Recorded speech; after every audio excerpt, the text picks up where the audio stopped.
Chapter 1121. Are the Fangs starting to show? There is no alternative. We must fly back to South Hot Spring Island immediately. Coincidentally, the Island Chief Election Conference is about to commence. Before it begins, let us convene a meeting to discuss strategies for mitigating population loss, Feng stated solemnly. Understood. The following morning, dozens of bombers departed from North Hot Spring Island, soaring towards South Hot Spring Island. In less than 2 hours, they traversed the Divine Temple, and South Hot Spring Island came into view. Chen An gazed at the throng below.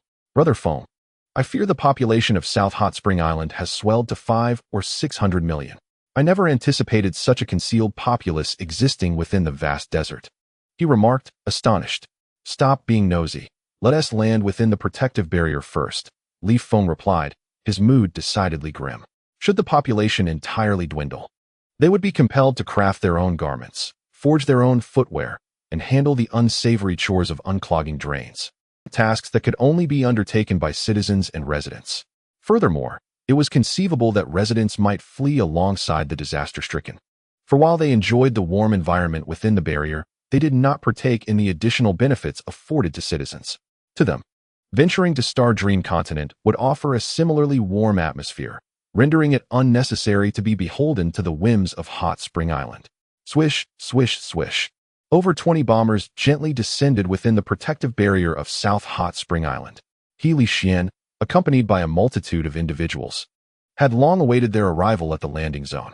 Brother Feng, I have missed you dearly. You have finally returned. Chen exclaimed, throwing herself into Feng's embrace, weeping like a child. In contrast, Wang Zhihai maintained a demeanor of calm. Island Master, please conduct yourself with dignity. This is quite unbecoming. You are the island's chief. Feng hastily pushed Chen away, sensing her immense distress. Feng, why have you only returned now? Did I not send you a message a month ago? I am so exhausted. I no longer wish to serve as the speaker, Huzhua lamented, also launching himself into Feng's arms. However, Feng noticed the occasional terrified glances directed at Wang Zhihai. In that moment, everything became clear. Without his presence, Wang Zhihai had likely subjected these individuals to considerable hardship. After all, some forms of bullying do not require overt methods. Insidious tactics can be far more unsettling. Brother Feng, welcome to South Hot Spring Island. The Island Chief Election Conference is about to commence, and we kindly request your presence as the host, Wang Zhihai stated indifferently. That will not be necessary. The arrangements for this matter will be managed by Island Master Chen. Both of us are under her jurisdiction now, Feng replied slowly, clearly lending his support to Chen. Oh, very well. Regardless, the election conference begins tomorrow. Let everyone compete on their merits. I am aware that Brother Feng does not wish for me to become the island chief, but fret not.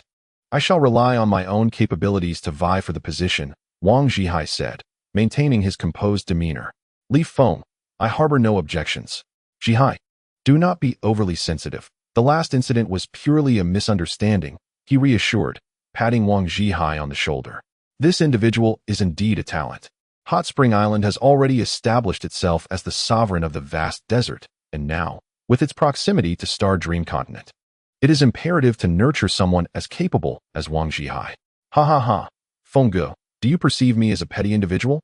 I assure you, I am not at all small-minded. However, I possess the sight to discern who is obstructing my path to becoming the island chief. Let us not dwell on unpleasant matters. Zhihai, esteemed island master, I propose we convene a meeting now, before the election assembly commences, to discuss strategies for mitigating population loss. Yi Ji stated earnestly. Very well. Feng Ge, I shall convene the meeting immediately. Honorable Speaker, you have no objections, I trust? Chen then turned to Huzhua. None at all. Feng Ji's suggestion is indeed astute.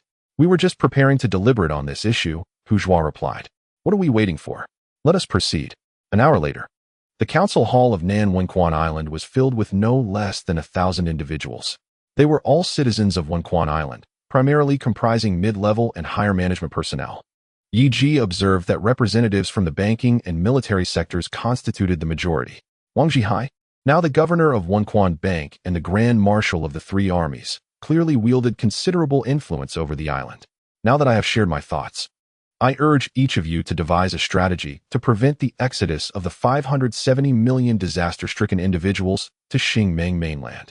If not, who will sustain our idyllic lives? Whom shall we exploit? Li Xian concluded, scanning the assembly. Chen An stood up. Island Master, Honorable Speaker. I propose constructing a great wall spanning 1,000,000 miles around Chongqing City, enclosing everyone and restricting their movements. Furthermore, within this wall, we should implement a pass system. Individuals from one district should not be allowed to enter another without a permit. Upon hearing Chen An's proposal, the assembly shook their heads in disapproval. Mr. Chen An, your suggestion shall not be entertained. The disaster victims have grown accustomed to their freedom. If we forcibly confine them, the 570 million may revolt collectively. Among them are numerous mighty forces, and with our several 100,000 citizens, we would be unable to contain them, Bourgeois countered. Then let us subdue them through force. Another mid-level official suggested. Subdue? No, we do not seek slaves. Rather, we desire free individuals who willingly labor for us. They must believe themselves to be free. While in truth, we have conditioned them into servitude through currency. They will toil their entire lives for 1 quan coins. Li Xian rejected this citizen's proposal. Feng turned his gaze toward Wang Zhihai, who was slumped in his chair, flanked by several newly appointed loyalists. Zhihai, you have always been resourceful. Do share your thoughts, Feng smiled. Me? Very well. I had originally intended to implement my plans once I became the island chief. Since you have spoken so, I shall grant you face. Wang Zhihai rose, leaning on the table with an authoritative demeanor. Ah, you rascal, you haven't even been elected island chief yet, and you are already showing your fangs. No way, my vote shall not go to you, Feng declared. Feng Ge. Along with Island Master Li Xian and esteemed members of the council, he added, my proposal is to employ fear to ensure their compliance, keeping them firmly within the vast desert region. I concur with Chen An's suggestion regarding the introduction of a guiding system. Should any individuals resist, we shall assert that it is to prevent the spread of the goo worm disease, cloaking our exploitation in the guise of benevolence, thus rendering them oblivious to our true intentions. Furthermore, we must disseminate information about the chaos and peril that permeate the Starmon continent, emphasizing that even those at the true martial realm risk falling to their demise upon arrival. Chapter 1122. A hesitant countenance. Human beings, for the most part, harbor a profound fear of death. Once they hear that they may perish upon reaching the Starmon continent, they will naturally hesitate to venture forth. Even if a few audacious souls dare to travel there, we shall dispatch the elite from Hot Spring Island, masquerading as inhabitants of the Starmon continent, to swiftly eliminate them, returning their remains as cautionary tales to assist in our propaganda efforts. In this manner, a person who has lost their kidney will serve our cause far more effectively than any campaign we could conduct. Simultaneously, we shall inform them that upon arrival at the Starmon continent, the locals have a penchant for kidney removal, often taking 2 without administering anesthesia. I firmly believe that such measures will fundamentally resolve the issue of population drain. After Wang Zhihai spoke, he cast a gaze towards the military and banking representatives. Over 600 individuals rose to their feet, the hall resonating with enthusiastic applause. A bead of cold sweat trickled down Feng's forehead. When it comes to the skill of manipulation, Wang Zhihai is indeed unparalleled. Zhihai, if you were to become the island lord, would you apply such tactics against your own kin? Yi Ji directly inquired. Brother Feng, what are you suggesting? I, Wang Zhihai, may be ruthless towards outsiders, but I am exceedingly magnanimous and compassionate towards my compatriots. Moreover, I have resolved to establish factions within Hot Spring Island. My military and banking personnel have already formed a liberal faction comprising approximately 19,000 members. The Lord of Helix Island and the council members have also established their own faction, known as the Peace Faction, which, if I recall correctly, consists of fewer than 10,000 members, Wang Zhihai stated with a nonchalant demeanor. Feng responded, how was I unaware of this? Brother Feng, did you not say that you did not wish to be bothered with the affairs of Hot Spring Island anymore, and that you would focus solely on your northern Hot Spring Island? Helix complained, akin to a child feeling abandoned by their parent. Did I ever utter such words? Feng raised an eyebrow. Indeed, you did say that, but it matters not. Now that you have returned, our liberal faction welcomes you to join and serve as deputy leader while I assume the role of leader, Wang Zhihai declared. Brother Feng, I too extend an invitation for you to join my peace faction, where you may take on the role of leader, and I shall be the deputy leader. Helix boldly offered, relinquishing the position of primary authority. Feng exclaimed, I am completely unaware of what you are both concocting. Suit yourselves with my capabilities. I truly cannot manage such a vast enterprise. How many citizens currently reside in southern Hot Spring Island? I recall there being several 100,000 previously. Yi Feng inquired abruptly. Brother Feng, Wang Zhihai has expanded his liberal faction by granting recommendations to numerous individuals, all of whom are at least of the strength of king level or above. And they have now become citizens. Currently, the total number of citizens in southern Hot Spring Island is approximately 110,000, Helix reported. Oh, so that is how it is. Yi Feng's gaze swept across the entire assembly hall, where nearly 1,000 members of the management were present. Among them, over 200 unfamiliar faces. Without a doubt, they were the citizens recruited by Wang Zhihai. Lord Helix, I propose that you appoint an additional minister of publicity to specifically highlight the perils of the Starmon continent, lest our population dwindle to nothing. As for other matters, I shall refrain from further involvement in governance. Having been entrusted with the title of Island Lord, I must not interfere in internal affairs. Otherwise, my appointment would be rendered meaningless, and others would not heed my authority. Perhaps, during my absence from the management of Hot Spring Island, internal turmoil will inevitably arise. Yet this is a process that civilization must endure. I shall not obstruct it. Let Hot Spring Island develop freely and reveal its potential. One thing I desire is that, regardless of who becomes the Island Lord tomorrow, they must prioritize the advancement of technology, for it is our foundation in the Starmon continent. After speaking, Yi Feng took his seat, withdrawing from the ensuing discussions. The liberal faction led by Wang Zhihai and the peace faction led by Helix engaged in fervent debate, occasionally resorting to expletives. Some hot-tempered individuals even hurled their shoes at Wang Zhihai, resulting in a lively atmosphere within the hall. As night fell, they finally appointed a minister of publicity, a representative from Wang Zhihai's faction, marking a defeat for the peace faction. I hereby declare this meeting adjourned, Huzhua interjected. Halting the quarrel between the two factions, Yi Feng returned home with Duoyin and Hina, beginning to clean the floors. Yi Xing also joined in, as he was now 10 years old, and it was time for him to contribute to household chores. To avoid becoming incapable of finding work on Hot Spring Island in the future and developing a sense of entitlement. The following noon, as the bells of Hot Spring Island rang, citizens gradually made their way to the new Hot Spring Square, for the old square could no longer accommodate 1 million citizens. Everyone donned fresh attire, prepared to cast their votes for the new Island Lord. Should the population increase further, voting would no longer be conducted by each citizen, but rather by representatives from each district. The Yi family, dressed in their new garments, slowly navigated through the buzzing crowd. Hina, who do you intend to vote for? Yi Feng inquired. Perhaps it is time to grant Wang Zhihai his wish. Otherwise, his resentment may only grow. And his contributions to Hot Spring Island are second only to yours, Duoyin Hina replied. Did you not say that Wang Zhihai harbors ill intentions? Yi Feng countered. Indeed. But what can be done now? Duoyin Hina sighed softly. Chen An, accompanied by his wife Qiu Shui, also squeezed through the throng, positioning their families close together. Chen An, when will you have a child? Don't wait until you can no longer manage before thinking of procreation, Yi Feng reminded him. Treating Chen An as a younger brother and naturally considering his long-term future. Why worry? To have children, all I need to do is zip up and down. And Qiu Shui's belly will swell with a line of children before me, Chen An replied. Alas.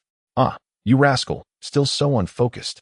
Hurry up and start a family, otherwise, our Yexing might end up being your child's uncle, sighed Yi Feng. Shortly thereafter, 7 candidates ascended the stage. Wang Zhihai, He Li Xuan, Zhen Yu, Meng Yan Le, Hao Yu, Qing Jun, and Duo Meng Da. Yi Feng's expression darkened. Old Shi, how did Meng Yan Le become a candidate? He couldn't help but inquire. This. Shi Jingliang's complexion turned pale, as if he were struggling to find the right words. Just speak plainly, Yi Feng replied impatiently. Because she has joined a faction, aligning herself with Wang Zhihai's liberal camp, and her mother has joined as well.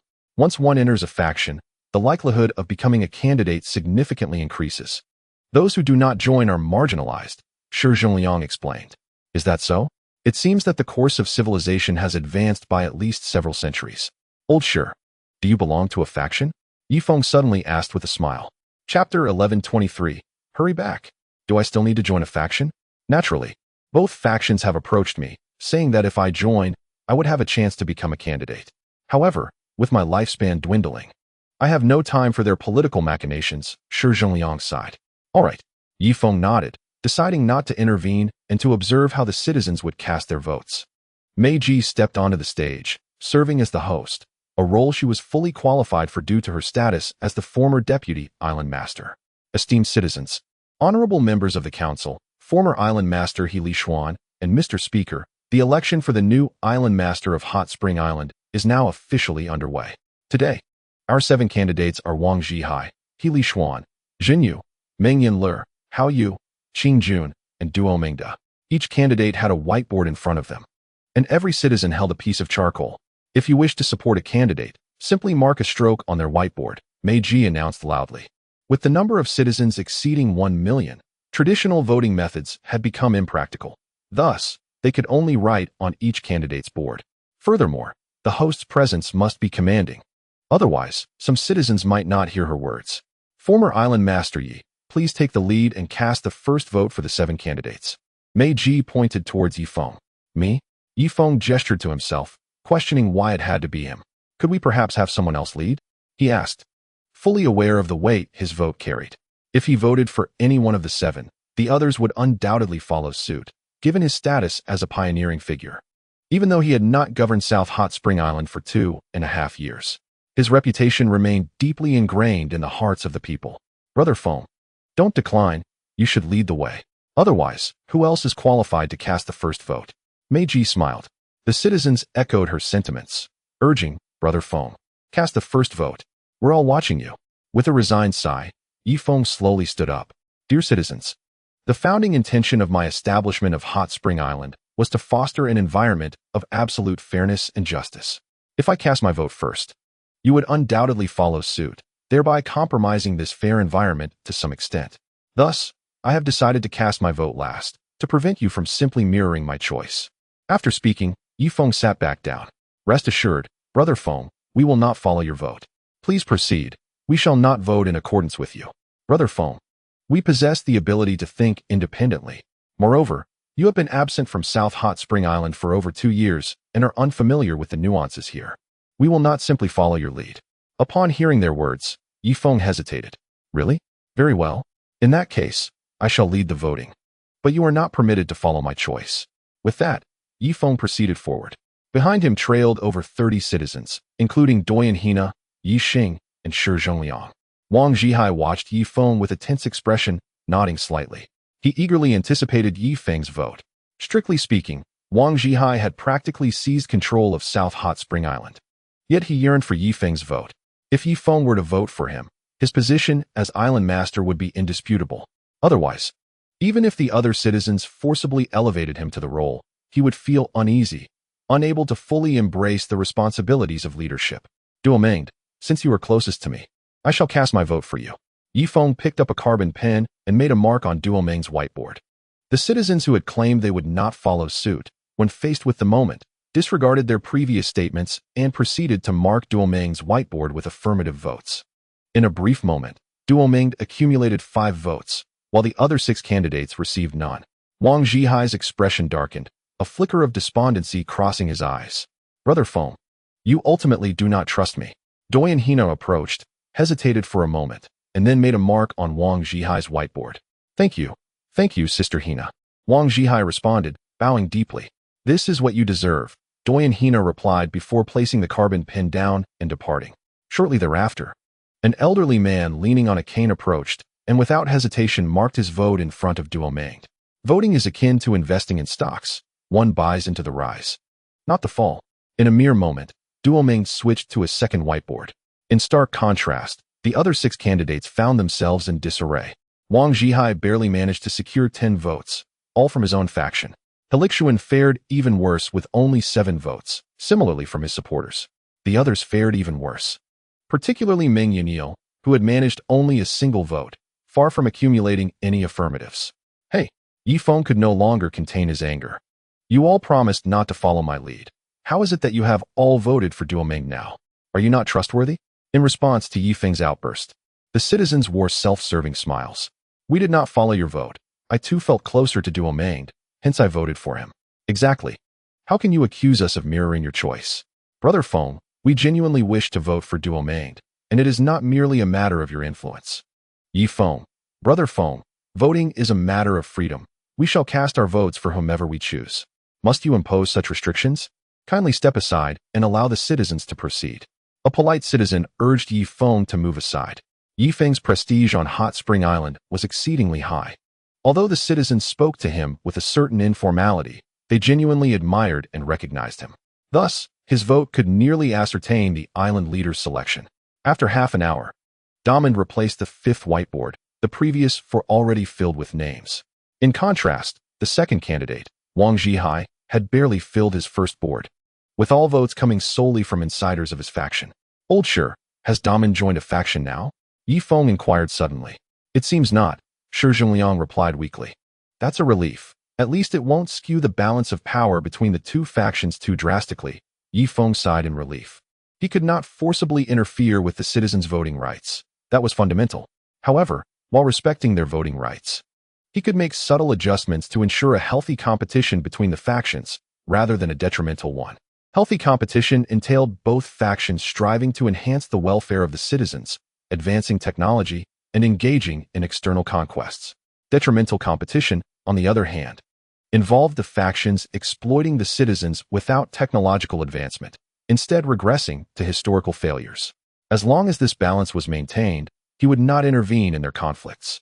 3 full hours later, the voting finally concluded. Wang Zhihai let out a long sigh, kicking the whiteboard away and leaving the hot spring square without a backward glance. Having failed to secure a position previously and now again, he was utterly infuriated. Zhihai, where are you going? Yi Feng called out urgently. Zhihai, come back. A group of old friends implored him to stay. Chapter 1124. Immediate effect. Wang Zhihai waved his hand dismissively, not looking back as he quickly vanished from the hot spring square. Meiji stood awkwardly at the podium. I am here to announce the voting results. First place, Mr. Diamond, with a total of 17 votes. Second place, Wang Zhihai, with a total of 4 votes. Third place, Meng Yanla, with 2.5 votes. Due to the overwhelming number of participants, I will announce the results on boards. Only in cases where the vote counts are closely matched will I specify the individual numbers. I ask the House of Representatives to validate these results. Meiji finally concluded her announcement and turned to the Assembly of Representatives. Previously, there had only been a few dozen members. Now, the count had surged into the hundreds. Hu Zhuan nodded, leading several vice presidents to verify the situation. While it was evident at a glance, the procedure had to be followed for appearances. Sake. Upon verification, our new island leader has been born, Mr. Diamond. Please accept the esteemed respect of the representatives. With that, Hu Zhuan and the hundreds of representatives bowed to Diamond. Diamond stood up nervously, feeling dizzy. The mere fact of becoming a candidate had already seemed surreal. Little did he expect to truly become the island leader. The island leader, commanding the 2 hot spring islands. With over 1 million citizens and more than 7 million residents, indirectly overseeing an additional 5 to 600 million individuals beyond the shimmering veil. Applause erupted as Yi Feng led the applause. Diamond, an early follower of his, was a man of sound principles. I did not expect him to possess exceptional abilities. I merely hoped he would refrain from malice and corruption. The applause, resonating from over 1 million citizens and more than 7 million peripheral residents, created a thunderous sound that reverberated for miles, each wave of sound more fervent than the last. The northern winds howled above the hot spring islands, heralding the imminent rise of a formidable empire. The ovation persisted for 5 minutes before gradually subsiding. Diamond pounded his knee with fervor. Lord of Diamond Island, please come forth and share a few words. Hu Zhao gestured toward the elevated platform. All right, I shall say a few words, Diamond stammered, anxiety coursing through him. His face flushed with excitement. I am overwhelmed. My legs refuse to cooperate. He trembled. Someone, please help lift the esteemed island lord to the platform. Meiji discerned the situation. 2 of the island lord's guards approached, one of whom was Chuima. Together with the deputy guard, they hoisted Diamond onto the platform. Esteemed family, fellow citizens, Diamond struggled to speak, his voice thick with emotion. The applause surged once more. Tears streamed down Diamond's cheeks as the ovation continued for 3 minutes, granting him a moment to gather his thoughts. He wiped away his tears, his mind regaining clarity. I never imagined that I, Diamond, would ascend to the position of Island Lord.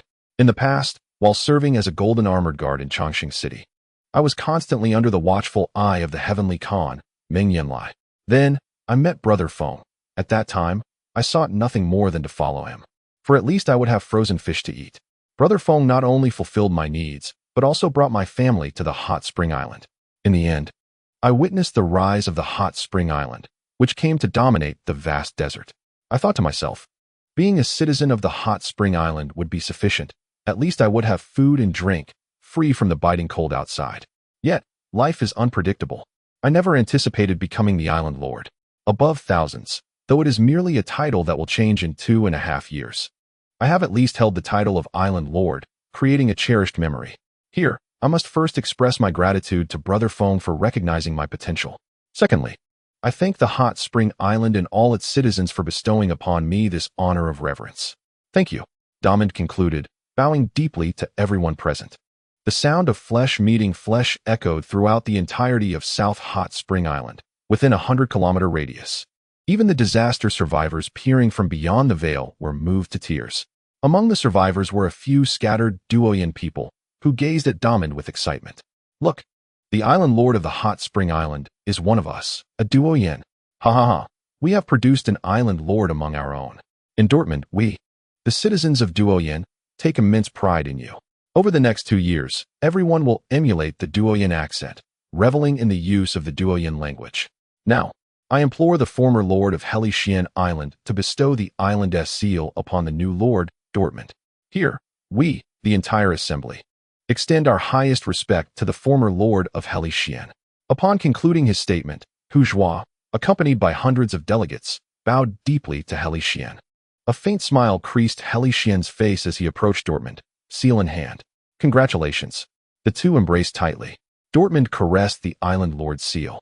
Though it was crafted in a rough and simplistic manner, it embodied supreme authority. In the future, for projects worth trillions, a mere imprint of this seal on a document would render it effective. To initiate a war involving millions, a simple application of this seal would suffice. The thought of commissioning hundreds of expensive bombers stirred Dortmund's excitement to a fervent peak. In that moment, his interest in women, gourmet food, and fruit wine waned. The craving for power eclipsed all other desires. Lord of the island, do you have any policies for the benefit of the citizens? At that moment, a citizen raised his hand, speaking in a half-joking manner to alleviate any potential embarrassment for Dortmund. Rest assured, starting today, citizens will work only 3.5 hours daily, effective immediately. Mid-level citizens will work 5.5 hours, effective immediately. Senior managers, however, will continue to work 8 hours as before. Just as Dortmund finished speaking, applause erupted, interrupting his address. At that moment, a resident surged forward from the outskirts of the light screen. Lord of the island, what about us residents? Don't focus solely on the citizens. We too live within the light screen, and many serve in the military. What will our benefits be? The resident inquired loudly. Well, rest assured, benefits will certainly be provided. But they require careful consideration, Dortmund replied, his tone shifting to a more official demeanor as he began to evade the question. Lord of the island, perhaps you should clarify this now. How many hours do we residents work daily? Can our benefits be improved, even slightly? Even a modest increase of 500 spring coins would suffice. The resident persisted relentlessly. Sir, it seems you are not one of our citizens, are you? I cannot address your inquiries at this moment. Please step outside, and I will provide you with a resolution shortly, Dortmund remarked coolly, a hint of displeasure creeping into his tone. Chapter 1125. We shall follow your lead at this point. Another resident spoke up. Do you see, fellow residents? We are merely the backdrop of Spring Island. Benefits are eternally reserved for citizens, while we residents receive naught. Indeed, each time benefits are dispensed, they have nothing to do with us. What is the point of our labor? I've made up my mind. I shall resign tomorrow and let the citizens take the shifts. Resign? No. Let us organize all residents, 7 million strong, to strike. I wish to see how this island lord will respond. Indeed, should we cease our labor, the sewer system of Hot Spring Island would collapse, submerging the entire island in a deluge of filth. If our electricity department were to strike, darkness would engulf Hot Spring Island. My factory too would halt production, rendering us incapable of manufacturing bombers. It appears that the residents, as if in collusion, have simultaneously declared their intention to strike. What shall we do? It seems that Diamond is somewhat overwhelmed by the situation, Yin Hina remarked to Yi Feng. Leaning back, Feng cast a frigid gaze upon the instigators among the residents. Yet, for the moment, he refrained from intervening, choosing instead to observe how Damon would address the crisis. This is outrageous. Guards, seize the ringleaders and revoke their residency, casting them out of Hot Spring Island to endure the elements beyond the barrier. Damon thundered in fury. I have finally attained the position of island master, and you dare to disrupt my authority? At once, a contingent of soldiers surged forward, apprehending the dozen or so instigators and forcibly dragging them towards the barrier. However, the issue remained unresolved. The families of those apprehended rushed forward, clawing and striking at the soldiers, spitting and wailing, their cries echoing through the skies. Some soldiers, unable to endure the scene, discarded their uniforms. I quit. I refuse to oppress the residents. Indeed, are we not residents as well? Why must we turn against each other? Another soldier followed suit, shedding his uniform and tossing aside his cap. Are you rebelling? Chen An bellowed in anger. Put your uniforms back on. Your contracts have not yet expired. And I will not grant you human rights on Hot Spring Island without pay. Rimiko also stepped forward. Yet, the chaos continued to escalate, with some residents even disrobing to relieve themselves in the public square. Feng, expressionless, surveyed the throng, his gaze landing on a figure atop the watchtower. Wang Zhihai, perched high above, surveyed the pandemonium below, a cup of fruit wine in hand. At that moment, he seemed to sense something, abruptly casting a glance in Feng's direction. Their eyes met in a moment of confrontation.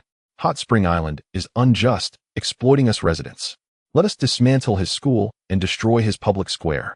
A surge of several thousand residents stormed the square, wielding hammers to demolish statues and buildings. As this throng surged, it incited another 10,000 to join in.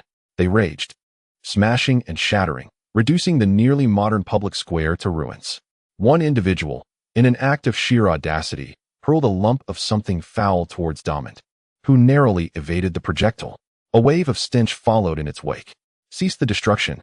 I am about to lose my composure. Residents only work 6 hours a day. Damon shouted. Yet, the residents, driven by fervor, continued their rampage, leaving no facility on Hot Spring Island unscathed. In that moment, a resident charged towards Feng, hammer raised high. Feng shot him a piercing glare, causing the individual to stumble back in fright. Feng, brother Feng, please help me. I need a chair to smash. The resident stammered hesitantly. Take it and smash away, came Feng's indifferent reply. After Feng finished speaking, he led his wife and child aside. The resident struck down fiercely, shattering Feng's chair, and politely requested the other citizens to leave, also breaking their chairs. The orders from the big boss allowed only for destruction of objects, with no harm to individuals. These hired guns were indeed principled. I've already stated that I work only 6 hours a day. Why do you continue to smash things? Damon trembled with rage, his eyes aflame. He envisioned wielding a machine gun, ruthlessly eliminating the disruptive residents below. However, when Spring Island symbolized civilization, and brutal methods could not be employed against those within the light screen. The rampage continued for a full hour, leaving the One Spring Square utterly demolished. Curiously, not a single citizen was injured. Some children, however, were frightened to tears. Please, tell me what it will take for you to stop. I beg you. Damon's eyes were bloodshot, his voice hoarse, strands of hair disheveled across his forehead. Now you offer us benefits. It's too late. The residents were fierce, as if preparing to lash out. Let us rid ourselves of this new island master. He does not regard us as human. Yes, let us eliminate him. He is utterly useless. Look at him. He lacks any ability to control the situation. What right does he have to be the island master? The clamor of the residents grew louder. In contrast, the citizens regarded Damon with cool detachment, observing how he would handle the situation. In truth, given the current collective strength of the citizens, it would be effortless for 1 million of them to overpower 7 million residents. Yet, the reality was far more complex. Over the years, citizens and residents had coexisted within the light screen, their lives intertwined to the point of maturity. Moreover, some citizens indulged in indiscretions, further complicating their relationships. How could they bring themselves to turn against acquaintances or lovers? Just then, a sand vehicle approached from a distance. The vehicle's hatch opened, revealing Wang Zhihai's upper body. Dear residents, please remain calm. For my sake, Wang Zhihai, I ask you to lay down your weapons and exit One Spring Square. Now, immediately. Wang Zhihai's authoritative voice resonated. Yi Feng smirked. He knew Wang Zhihai would not remain in a subordinate position for long. He was indeed a skilled director, but the actors were not so adept. Upon seeing Wang Zhihai, the residents surprisingly offered no resistance, collectively lowering their weapons and obediently forming a queue to retreat from the square, as if previously arranged. The sand vehicle slowly passed by all the citizens, coming to a halt before Diamond. With a thud, Wang Zhihai leaped from the vehicle and ascended the platform. Dear residents, in light of my standing, I urge you to heed the island master's words. The conditions remain as they were. How does that sound? Wang Zhihai's voice boomed. As you command, Director Wang, we respect you. Since you have spoken, we shall follow your lead. A resident responded loudly. Indeed, we will heed Director Wang's wishes. If he requests our retreat, we must comply out of respect. Marshal Wang, over the years, your leadership has been exemplary, and you have shown great consideration for us. The residents, your words command our unwavering obedience. Long live President Wang. Long live Wang Zhihai. The residents raised their fists in unison, erupting in a fervent cheer. Chapter 1126. No malicious intent, let us not speak in vain. I am merely the president of the Hot Spring Bank and the Grand Marshal of the three armies. You ought to chant Long live Diamond instead of Long live Wang Zhihai. Wang Zhihai remarked with a hint of indifference. Humph. Yi Feng scoffed softly. Yet, the residents were undeterred. Apologies, but our hearts belong solely to President Wang. We do not recognize this new island master. From this day forth, we shall heed only President Wang's directives. Should any misfortune befall him, the 7 million residents will not rest until we uncover the culprit. Indeed, if President Wang were to perish suddenly, whether by hanging or a lightning strike, we would hold Hot Spring Island accountable. At that moment, our wrath would not be directed at inanimate objects, but rather at those responsible. Yi Feng's expression darkened amidst the crowd. Wang Zhihai was indeed a remarkable individual, fearing retribution. He rallied 7 million residents to bolster his stance. In truth, irrespective of the circumstances, Yi Feng would not act against Wang Zhihai. For one, he was a talent. For another, the laws of Hot Spring Island forbade it. Upon hearing the residents, Wang Zhihai's expression remained stoic. Nonsense, he scolded, followed by a forceful slap on the table. The votes for Diamond were cast by Feng himself. No matter how capable or accomplished I may be, I cannot covet the position of island master. Therefore, I implore you all to return home. We shall follow Feng and the new island master, Diamond. His voice trailed off, taking on a somber tone, as though a powerful individual was revealing a sense of helplessness, evoking a twinge of sympathy among the crowd. Yet, the residents were unyielding, turning their attention towards Yi Feng. With a thud, one by one, the residents knelt. Feng, please cast your vote for President Wang. He truly possesses remarkable abilities. Indeed, Feng, I bow before you. Let President Wang become the island master. I believe that under his leadership, Hot Spring Island will ascend to greater heights. That's right. President Wang has toiled late into the night for years, long after we have retired to bed, tirelessly reviewing documents. Please, Feng, support President Wang in becoming the island master.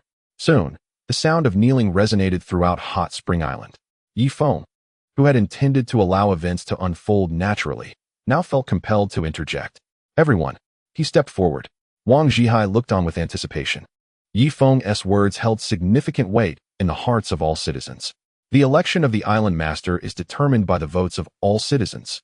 I, Yi Feng, am currently just a temporary figure without any official capacity on North Hot Spring Island. Therefore, please do not involve me in this matter, understood? With that, Yi Feng retreated back into the crowd. No, Feng, if you do not allow Wang Zhihai to become the island master, we shall remain kneeling indefinitely. What are you all waiting for? Bow down until Feng concedes. The sound of bones striking the floor echoed through the Hot Spring Island. Zhihai, cease this at once. Yi Feng, in exasperation, directed his gaze towards Wang Zhihai atop the platform. Brother Feng, since you have spoken, very well. Wang Zhihai nodded, turning his attention to the densely packed residents surrounding them. Esteemed residents, return to your duties. I expect you all to report to work as usual tomorrow, understood? Upon hearing this, the residents rose one by one, departing from the hot spring square. However, the square had transformed into a veritable refuse heap, littered with shattered statues and broken chairs. Lord Duomeng, please accept my highest respect, Wang Zhihai declared, bowing deeply to Duomeng. No. Duoming's countenance darkened as he swiftly assisted Wang Zhihai to his feet. He ascended to the platform, his eyes devoid of spirit as he addressed Yi Feng, Brother Feng. I am sorry, I have failed you. After uttering these words, Duoming composed himself. I hereby announce my resignation from the position of Lord of the Hot Spring Island and request the Assembly to conduct a new vote. Furthermore, I shall not partake in the candidacy. Tears streamed down Duoming's face once more. Hujua's expression was grim as he discreetly glanced at Yi Feng. Very well. Since Mr. Duoming is unwilling to assume the role of Island Master, let us proceed with a new vote and erase the previous ballots.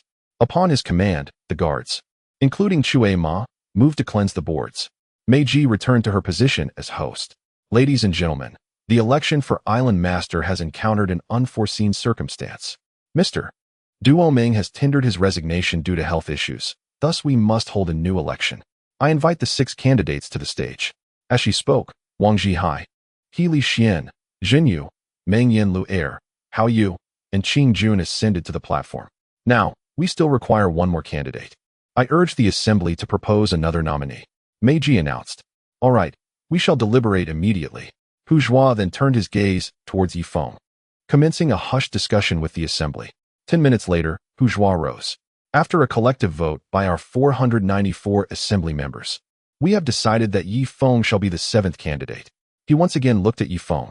No, I have already served 3 consecutive terms. I cannot accept this proposal. Yi Feng shook his head. He was still grappling with his inner demons, which hindered his ability to cultivate and advance. Moreover, confronting these inner demons required prolonged periods of rest and relaxation. The more tense he became, the more ferocious these issues grew.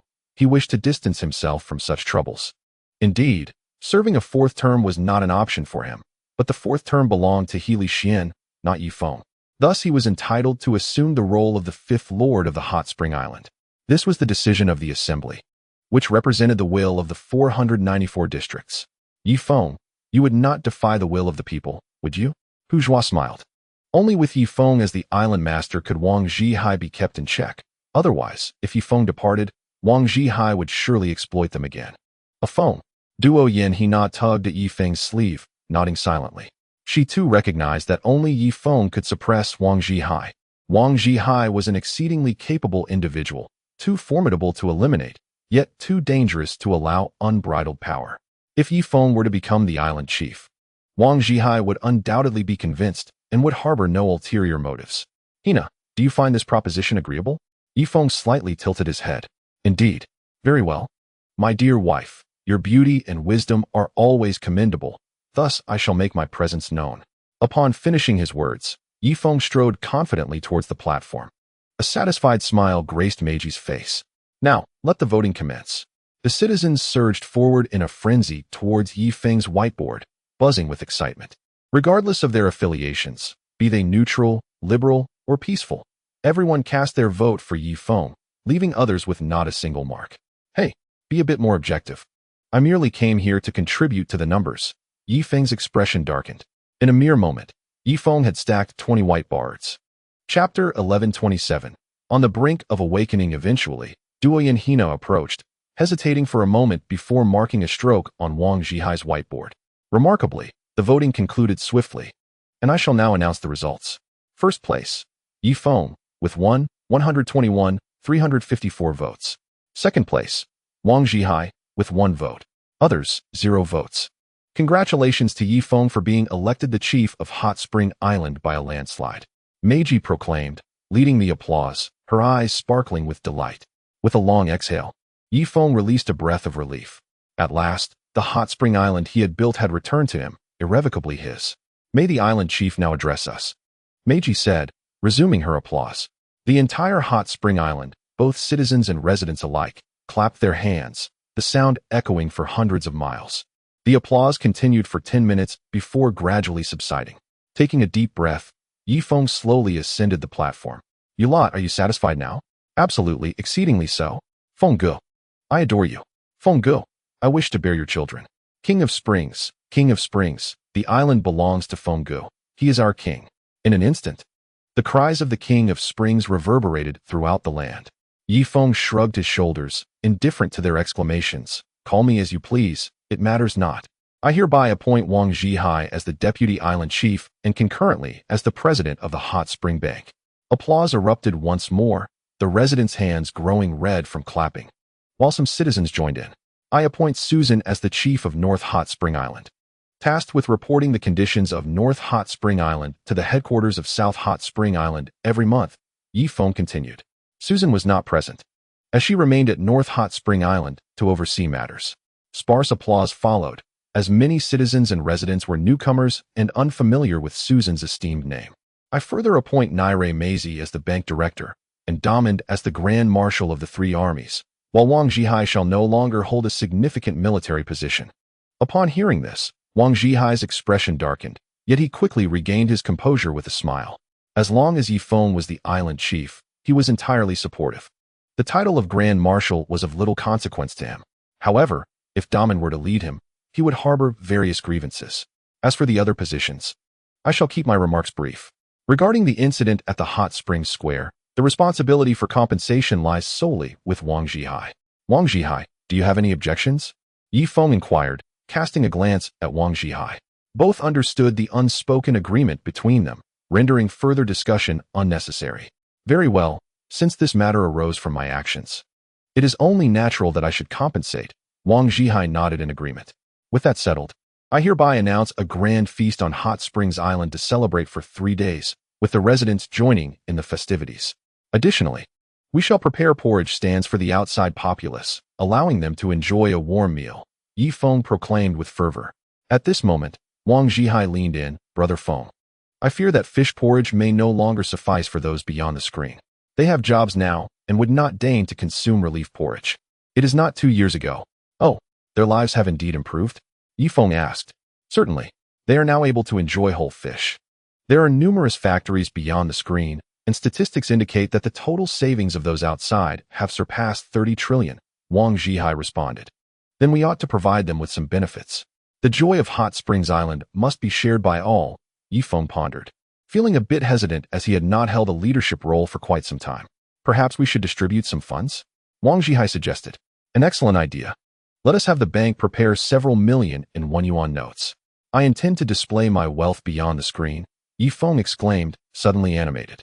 In his previous life within civilized society, he had fantasized about becoming a billionaire, tossing money from a luxury car while passers-by expressed their gratitude. Bring forth 100 million in cash, with a denomination of 100 yuan, Wang Zhihai instructed a bank manager. Just 1 yuan notes will suffice, my friend.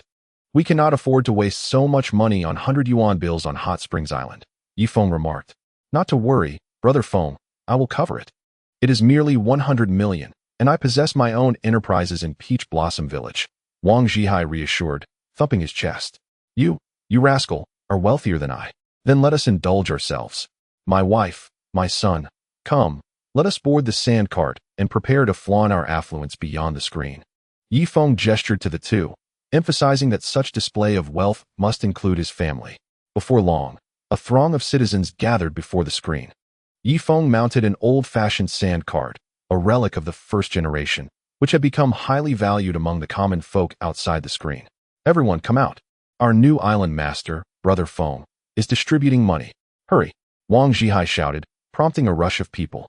While adults felt too embarrassed to collect the money, they sent their children to gather it instead. Feng grasped a handful of Hot Springs currency, all in 100 yuan notes, and tossed them into the air. Collect. A swarm of children rushed forward. Son, you too must partake in the giving. Feng laughed, wanting his child to experience the thrill. I refuse, father. I sense a hint of nouveau riche behavior in you. Yixing shook his head. Feng, surprised, noted that his son had developed independent thought.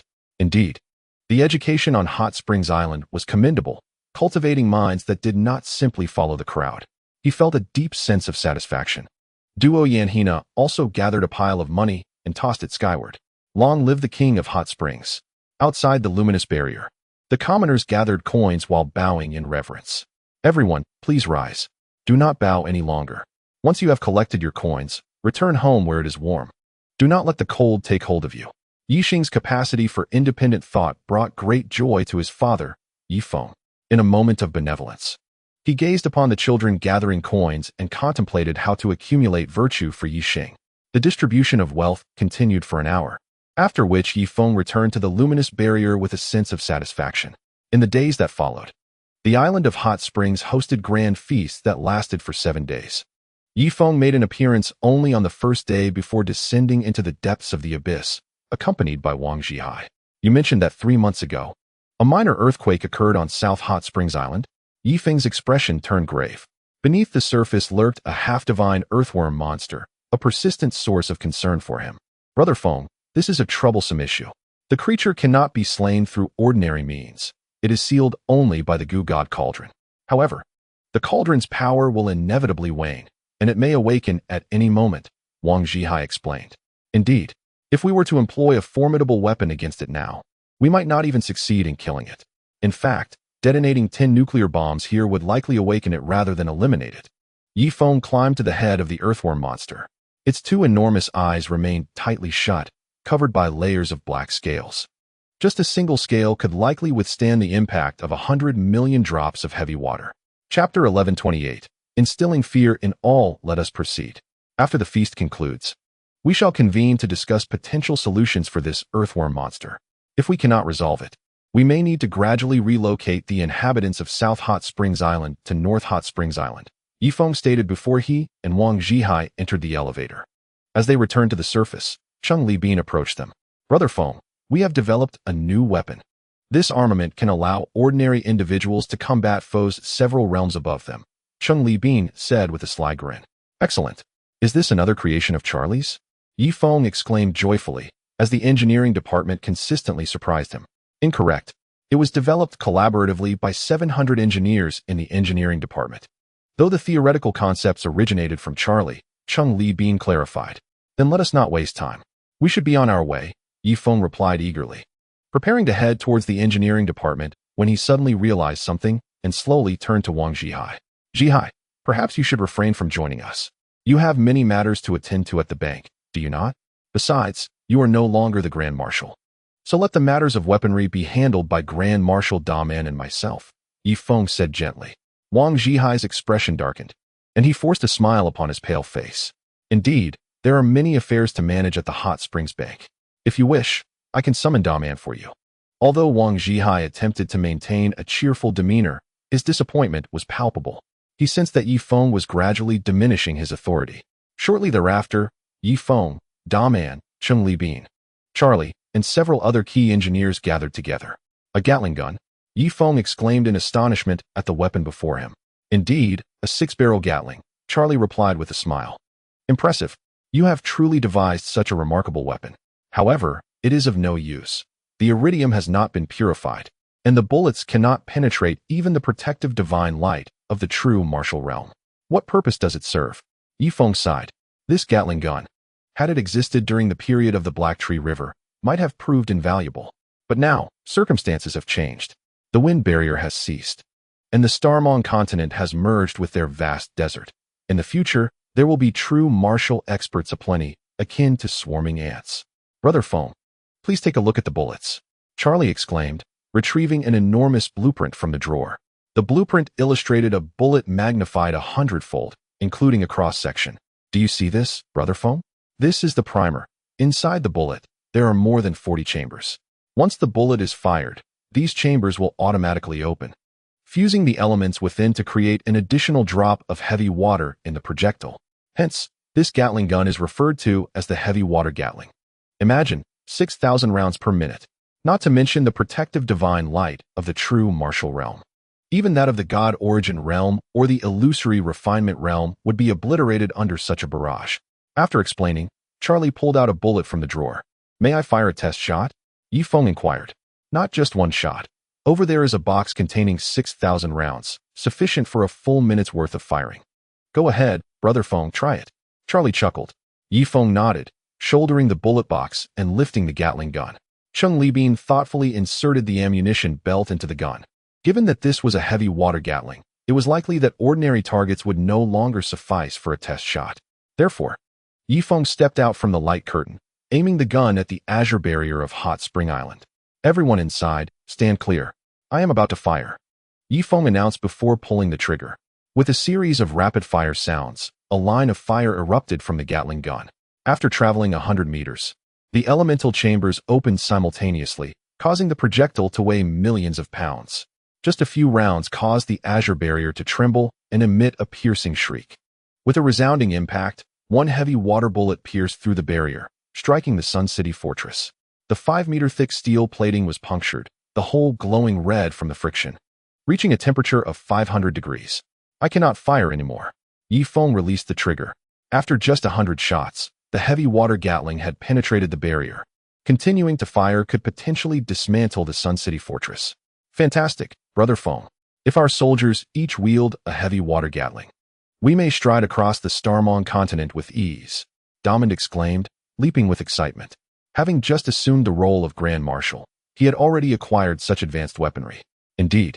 Let us return, Feng declared, exhilarated, and fired several rounds into the sky. No, Brother Feng.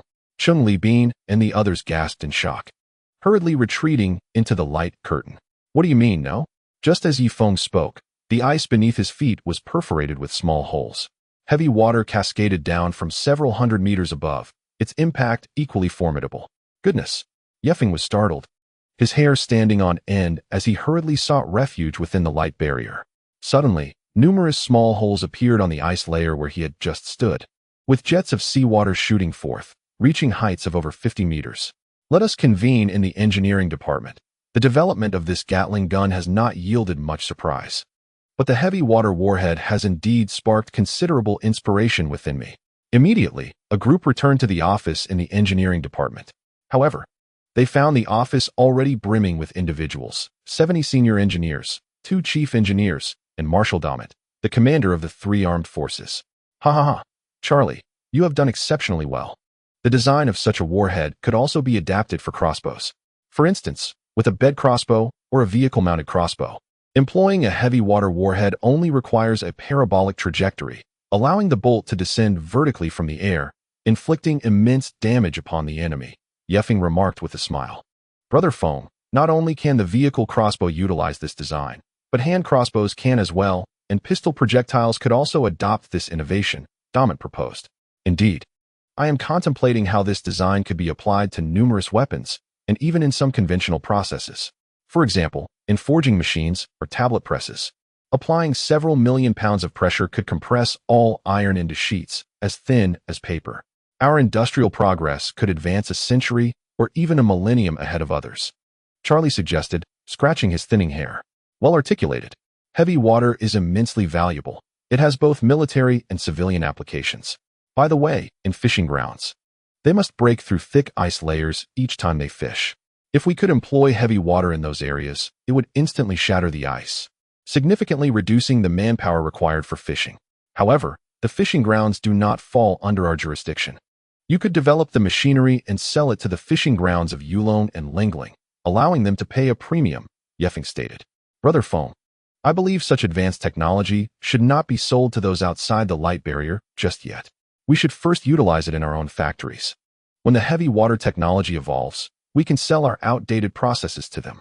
Otherwise, their methods will start to mirror ours, Chung Li Bean remarked, having been influenced by his time with Wang Zhihai. Very well, I shall heed your advice. I will return to draft the documents, Feng replied. His expression relaxed as he returned to his office. He Li Xian may not have been a capable island leader, but he was undoubtedly a diligent one. Unlike Feng, who left behind hundreds of pounds of paperwork for his successor, all documents had been meticulously processed under his stewardship. Outside the light barrier, various rumors began to intertwine. Have you heard? This place is actually a closed space, but now this closure has been breached, and we can directly access the Stardream continent. I have also heard that on the Stardream continent, there are plants and food, and the climate is quite similar to ours. Should we consider migrating there? Let us migrate. While we do not lack for sustenance near Spring Island, everything depends on the whims of the islanders. Most importantly, it is far too cold at night. We cannot even venture outside the ice houses without freezing into popsicles. Thus, it has been decided, tomorrow, we shall depart from the Isle of Hot Springs and embark on our migration toward the northern continent of Xingming. Those who have suffered discontent on the isle have resolved to prepare their belongings. As dawn breaks and the temperature rises slightly, they shall set forth on foot to Xingming, liberated from the exploitation of Feng. At this juncture, Wang Zhihai's operatives stationed outside begin to play their roles. Old Patriarch. Tomorrow we shall leave the Isle of Hot Springs for the warmer continent of Xingming. It is said that there are true martial realm experts there, and we might yet harbor a glimmer of hope to become true powerhouses, no longer beholden to the whims of the Isle, one of the villagers implores. Old Patriarch, consent to this plan, otherwise, the night will be too frigid for me to bear. My wife has been lamenting for an entire month. Listening to the crowd, the old patriarch nodded slightly.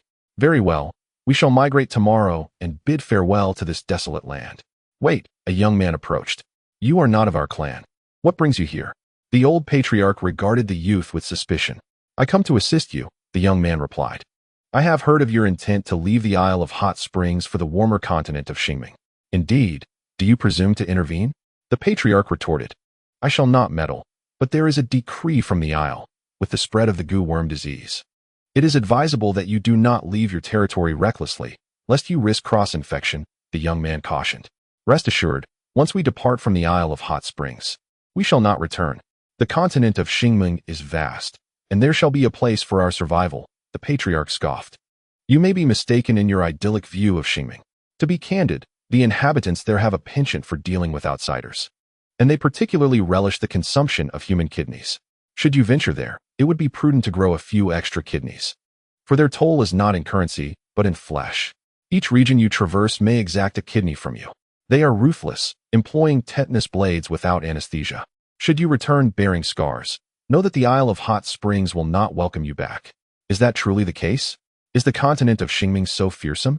Some of the younger individuals were immediately taken aback. Indeed, not only do they extract kidneys, but they also harvest other body parts.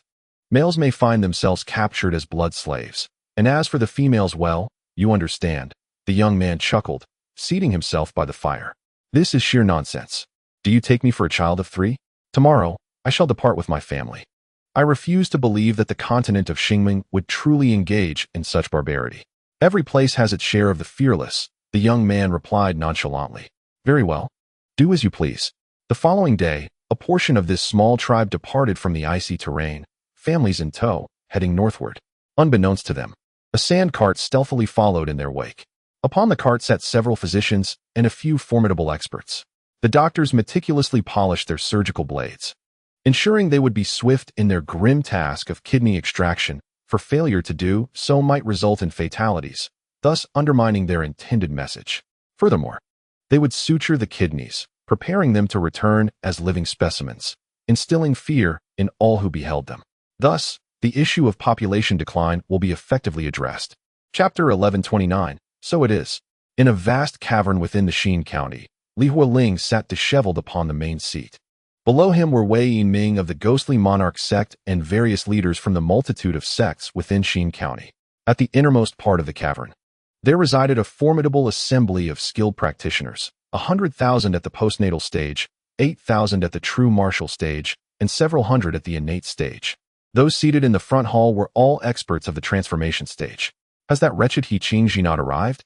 Li Hualing glared at the assembly with his bloodshot eyes. Yi Feng had obliterated his princely residence, and fearing a second visit from him, he sought refuge in the cavern rather than remaining in the county city. The individuals in the front hall were the leaders of various sects in Xin County. Among them were also some acquaintances from other counties, his close friends. He Qingji has already betrayed you, my lord. What shall we do? We have received word that it is a type of artifact from Hot Spring Island, called the Heavy Water Bomber. We are utterly powerless to resist it. Wei Yiming gulped. His ghostly monarch sect had also been devastated, forcing them into hiding alongside Li Hualing, fearful of another onslaught from Yi Feng's bomber. Furthermore, there were the members of the Axe Gang, whose leader, Xiao Li, had also perished from the heavy water explosion, leaving only a few elders present, all looking utterly dejected, as if mourning a great loss. Following Xiao Li's death, it was feared that the Axe Gang would descend into a second-rate faction within Xin County, unable to regain their former prominence. Enough of that wretched woman. Once I defeat Yi Feng, I shall capture her and exact my revenge. Rest assured, esteemed allies, your support shall not go unrewarded. Enjoy yourselves for now, and I shall torment her later, Li Hualing remarked indifferently. After all, he was at the late stage of the divine Yuan realm. Even in his current predicament, he was not to be compared with these transformation stage experts. My lord, we are not here solely for that wretched He Ching Ji. It is an affront to us as cultivators that a remote island dares to strike against Xin County. Indeed, our purpose here is twofold: to assist you in seeking vengeance and to witness firsthand whether Yi Feng indeed possesses extraordinary prowess. In the wake of external aggression, Xin County has become remarkably united. Esteemed colleagues, the true beauty is Yi Feng's legitimate wife. I possess a portrait, please observe it closely. Upon finishing, Wei Yiming produced a painting from his bosom. The artwork depicted an unparalleled beauty. This, so enchanting, exquisite, resembling a celestial being. My heavens! Such a flawless woman truly exists in this world. All the transformation stage experts could no longer remain seated.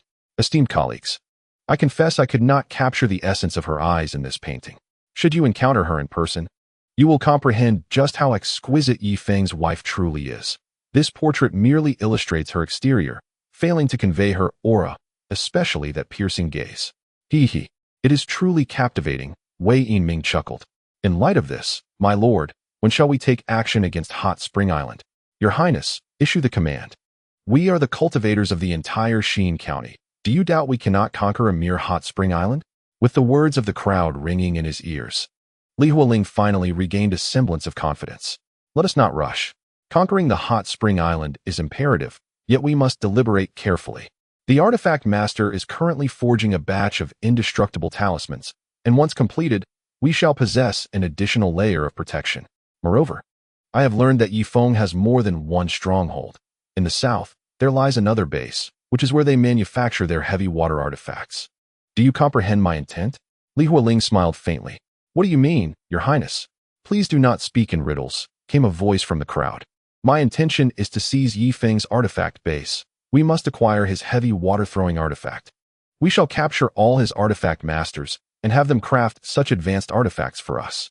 Furthermore, the Hot Spring Island houses a production line dedicated to purifying elixirs, which we shall claim entirely for ourselves. Thus, once we capture the Hot Spring Island, we will not only be able to forge artifacts but also purify elixirs. It is entirely worth the risk of a fierce battle. I urge everyone to commit wholeheartedly. Do not hold back. Li Hualing declared vehemently. His hatred for Yi Feng had reached a boiling point. Killing Yi Feng would not suffice to quench his fury. He sought to seize the entirety of Yi Feng's Hot Spring Island, and, before Yi Feng's very eyes, annihilate his entire family to truly relieve his pent-up rage. Fear not, Your Highness, we shall give our all. However, there is one thing I do not understand. Why do you not seek the assistance of the provincial lord? Inquired one indiscreet cultivator. Li Hualing narrowed his eyes. Very well, let us pretend I said nothing. The cultivator quickly bowed his head, unaware that in the kingdom of Heishan, matters were not as simplistic as they presumed. The provincial lord was not obliged to assist the county prince, for he too had many offspring who aspired to position their own children in the counties as rulers. However, the county prince must be at least in the mid-stage of the transformation realm to be deemed suitable. If he were to approach the provincial lord for aid, the lord might oblige, but only if presented with substantial benefits. In this era, no one lends aid without incentive, even if you share a subordinate relationship. Most critically, seeking the provincial lord's assistance could draw his attention towards you, potentially leading to your downfall as he seeks to elevate his own confidence. This is the true peril. Hence, generally, unless absolutely necessary, he would refrain from soliciting the provincial lord's help. As for the last time he borrowed the black devouring spirit array from the provincial lord, Li Hualing had fabricated another excuse, merely expressing a desire to witness the array's power rather than admitting his inability to handle the Hot Spring Island. Understand this. Do not inquire about matters that do not concern you. Tomorrow, we shall set forth. Remember to disguise yourselves as ordinary folk, and we will infiltrate the storm region in waves. First, half of our number will encircle the northern Hot Spring Island, while the other half will proceed to encircle the southern Hot Spring Island. With a firm grasp, I shattered the talisman that spanned 1,000 miles, simultaneously launching an assault from both sides, leaving no escape route for Yi Feng, nor affording their magical artifacts the chance to ascend.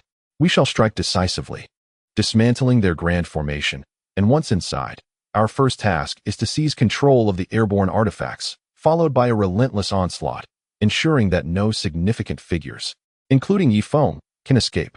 Li Hualing methodically issued his commands, having meticulously planned this operation to deny Yi Feng any chance of resurgence. On South Hot Spring Island, Yi Feng gazed at the scroll in his hand, his face alight with excitement. So this is the heart demon. I believe I am beginning to comprehend. He tucked the scroll away, feeling a profound sense of relief as he looked at the young man before him. Chapter 1130. A veritable hell. This scroll is tremendously beneficial to me. Name your price, Yi Feng inquired. Lord Yi, I seek no monetary compensation. I wish to become a citizen. Please grant me that status, the young man implored. I'm afraid that becoming a citizen is not solely my decision. It requires a vote from all citizens. How about starting as a resident? I can help you find a good job, Yi Feng replied courteously. The scroll's impact on him was immense, enlightening him on the essence of the heart demon and its origins. Very well, I wish to join the engineering department, the young man stated. Agreed. Shortly thereafter, the young man was escorted to the engineering department. As silence enveloped the office, Yi Feng once again picked up the scroll. Marvelous. The descriptions were remarkably apparent. It dawned on him that the heart demon arises from rapid advancement, a notion he had already grasped. Additionally, an unstable state of mind is a critical factor in provoking the heart demon.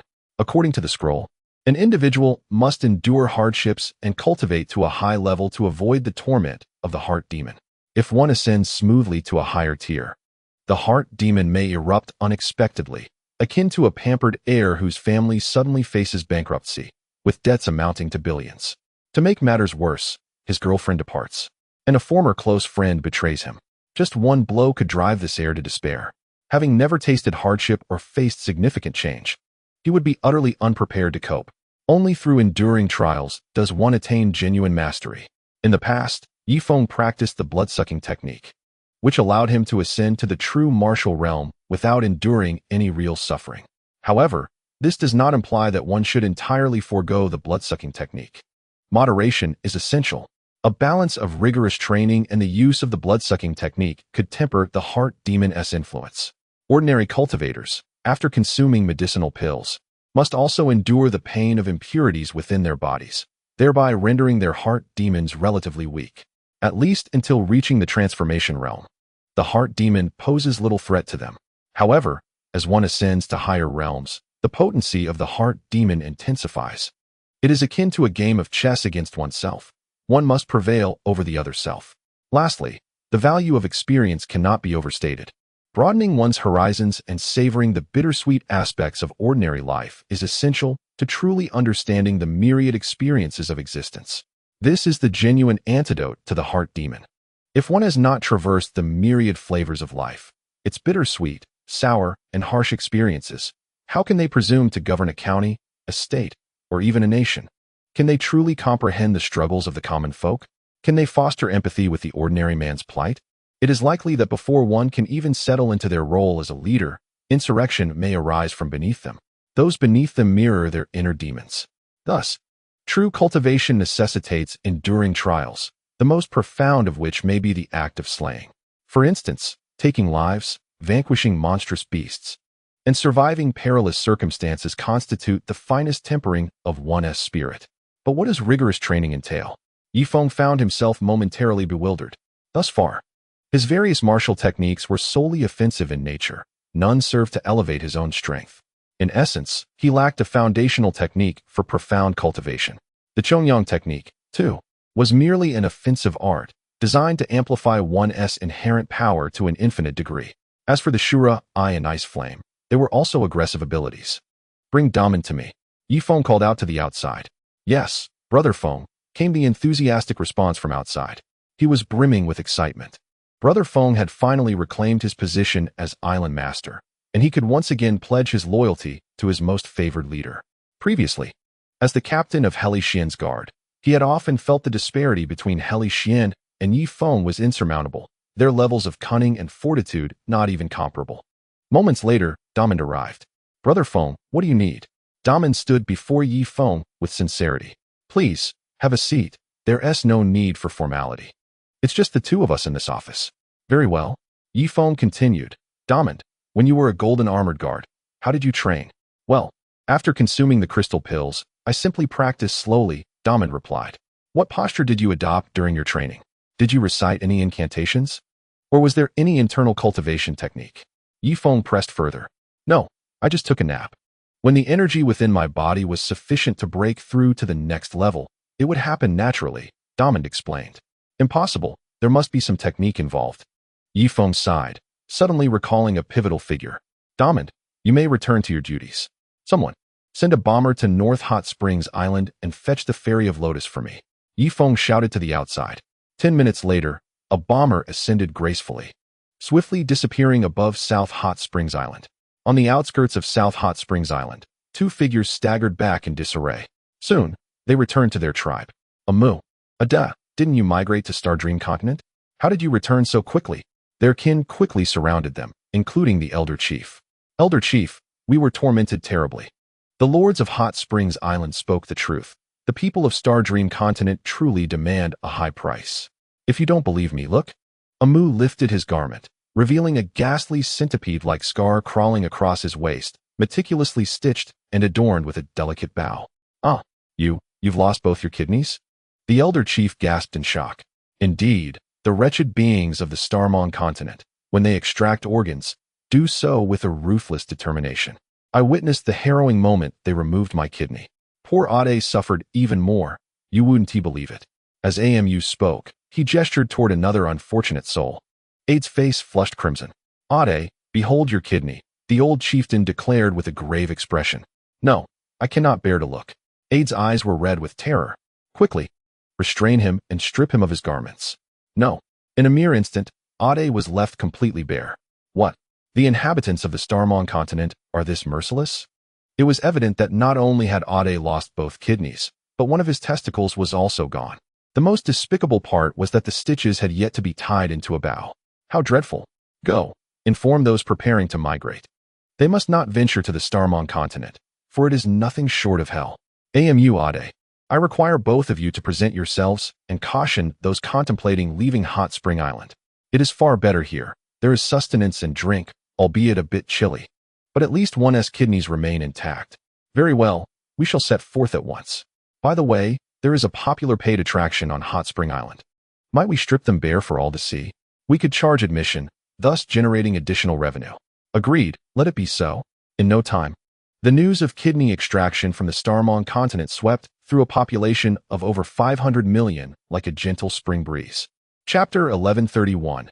Eavesdropping prohibited henceforth in the tallest ice house of Peach Blossom Village. Wang Zhihai lowered his binoculars, nodding with satisfaction. You've all done well. Where are the extracted kidneys? Dispose of them swiftly, lest they be discovered. Wang turned to the physicians behind him. Rest assured, I have already roasted and consumed them. One doctor replied, removing his mask to reveal himself as a barbarian, preserving the cannibalistic traditions of his tribe. Very well, as long as they are destroyed. By the way, during the surgery, did they catch a glimpse of your faces? Wang inquired further. Though they did not see our faces, the strong odor emanating from the barbarian doctor would suffice for Amu and Ade to recognize him, another physician remarked. You all must remain within Hot Spring Island for the time being. No excursions are permitted, understood? Wang stated matter-of-factly. Understood. Just then, a sharp sound pierced the air. A bomber soared overhead, its sonic boom collapsing an ice house. Wang took a moment to release his ears. Who is responsible for this shoddy construction? How dare they affect my Peach Blossom Village's enterprises? A thorough investigation must be conducted. The bomber gradually hovered above South Hot Spring Island. Shortly thereafter, a hatch opened, and the aircraft descended slowly. The cabin door sprang open, revealing He Qingji, draped in a flowing white garment. Chasing Horse hurried to greet her. Fairy He, our island master awaits you in the office. Please follow me. Very well, lead the way, He Qingji replied courteously. This marks her second experience aboard the bomber, and the speed is simply astounding. In Yifeng's office, Charlie was showcasing his latest invention. Do you see this, Brother Feng? This armor weighs merely 1 kilogram. And once donned, it renders heavy water utterly harmless. The moment heavy water contacts this fabric, it instantaneously transforms into ordinary droplets. After Charlie finished speaking, he unfurled a cloak with a hood. I'll give it a try, Yifeng declared, slipping into the battle attire. Charlie activated the mechanism, and a projectile swiftly descended, landing on Yifeng's shoulder. Did you see that? Upon contact with the armor, the heavy water is immediately decomposed, losing all penetrative capability, Charlie elucidated. There's no need for such technical explanations. I only care for results. Charlie, you have done exceptionally well. Summon the staff at the hot spring garment factory immediately to commence mass production. Furthermore, this armor is exclusively for citizens. It must not be leaked to the outside world. Feng stated solemnly. Understood. A guard took the documents to the hot spring garment factory, preparing for mass production. Once successful, Hot Spring Island would achieve true aerial coordination in combat. Those equipped with the armor would each wield a heavy water Gatling gun. Bombers overhead would continuously drop heavy water bombs, and even in the face of foes 100 times stronger, they would remain unfazed. Brother Feng, He Qingji is outside. Zhuema announced as he entered. Charlie, you may return now. Yes. He Qingji soon walked in. Zhuema glanced at Yi Feng's vibrant demeanor and kindly closed the office door behind them. In that moment, the office was left with only Yi Feng and He Qingji. The air seemed to be infused with an intoxicating essence. After appraising Yi Feng, He Qingji took the initiative to sit across from him, her long, graceful legs slightly crossed. Fairy He, the reason I summoned you is to inquire about how you cultivate diligently without medication, Yi Feng asked. Oh, it seems that the island master has grasped the significance of arduous cultivation. Is it the inner demons that have brought you to this state? He Qingji replied with a subtle smile, her eyes sparkling. Indeed, but before Yi Feng could continue, he suddenly felt a soft, warm presence on the top of his foot. Beneath the table, He Qingji's delicate foot was not idle, gently caressing his foot and calf, gradually inching upwards. Ahem. Yi Feng feigned a cough. Fairy He, your discerning eyes are remarkable. I do indeed require diligent cultivation at this moment, but how do you usually practice? As Yi Feng spoke, he suddenly felt that dainty foot had reached a rather intimate position. It appears that Mr. Yi is in urgent need of a primary cultivation technique to assist in his arduous practice. However, our cultivation of women's sect possesses only one method of yin-yang harmony, requiring two individuals to cultivate simultaneously. Might Mr. Yi be inclined to consider trying it? He Qingji inquired earnestly, though beneath the table, her foot was anything but serious. Yi Feng was filled with exhilaration. After all, she was a beauty of the transformation realm. To be frank, he was quite tempted to give it a try. Oh, originally, I was inclined to inquire about the practices of yin-yang harmonization, yet I find myself disinterested in pursuing such a path. Are there alternative primary disciplines available? Preferably ones that allow for solitary and tranquil cultivation? Yi Feng suppressed the tumult within him, striving to maintain a serene tone. Haha, it seems Mr. Yi is quite submissive at home. I can understand, with such a beautiful wife. I have lived for many years and have yet to encounter a woman more exquisite than your lawful spouse. However, fret not, for I can assist you in gathering information on the Starming continent. Whether you wish to learn swordsmanship, body cultivation, artifact refinement, or inner cultivation, I can facilitate your search. But what benefits might I derive from this? At this point, He Qingji playfully shifted, causing Yi Feng to tremble slightly, leading to the table tilting and documents cascading to the floor. He Qingji gracefully rose and seated herself upon the desk, placing a delicate foot upon Yi Feng's shoulder. A typical man would hardly withstand such advances. Moments later, the creaking of the desk resonated within the office, papers sliding to the ground. Outside, four individuals pressed their ears to the door, grinning mischievously. Brother Feng is impressive. Even the beauties of the transformation realm are vying for his affection. It seemed that this had been ongoing for over an hour, truly remarkable.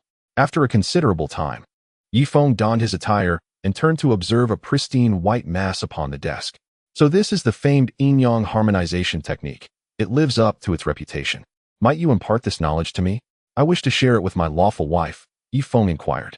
He Qingji let out a soft gasp and leapt into Yi Feng's embrace once more. The desk creaked anew. An hour later, He Qingji adjusted her garments and gently opened the office door. Oh dear. The four individuals tumbled into the room simultaneously. Unbelievable. Zhuema, take Fairy He to arrange for her accommodation. You are forbidden from eavesdropping again, understood? Came Yi Feng's voice from the back of the office. It is Brother Feng. Zhuema promptly escorted He Qingji away. Chapter 1132. Those who stand in my way shall perish on South Hot Spring Island. A new wave of displaced individuals arrived. Clad in tattered garments and veiled with animal skins, only their piercing eyes remained visible. Upon their arrival, rather than constructing ice shelters on the periphery, they advanced directly towards the luminous barrier of the island. These displaced persons came in batches of roughly 50 or 60, totaling over 100 groups. Among the final batch were a few lumbering giants. Before them stood a shadowy figure draped in a cloak. Master Wei, I never imagined this would be the illustrious South Hot Spring Island. It appears to be 100 times more prosperous than the North Hot Spring Island. I dare say, our Pingzhou prefecture cannot rival the population here, the leader of the Gray Garment sect communicated via sound transmission. The luminous barrier in the center is the protective formation of South Hot Spring Island. We shall encircle it first, Wei Yinming proclaimed, retrieving a long-distance talisman from his robe.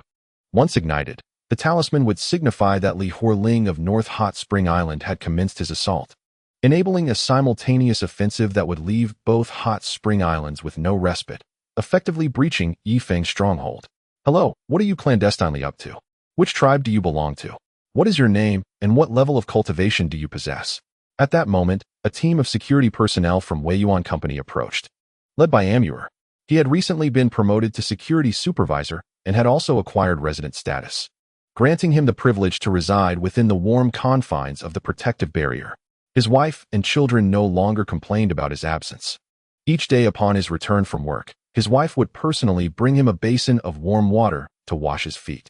Consequently, Amur regarded Hot Spring Island as his home and the company as his career. He had already devised plans for his future, to toil diligently for several more years, aspire to the position of security manager, and subsequently find a way to secure a recommendation, enabling him to undertake a grand endeavor that would win the favor of all citizens of Hot Spring Island and garner their votes. Once he became a citizen, his wife and children would automatically gain citizenship as well. It was a proposition that offered no disadvantage. Are you not going to answer my inquiries? Amur approached, scrutinizing Wei Yinming from head to toe.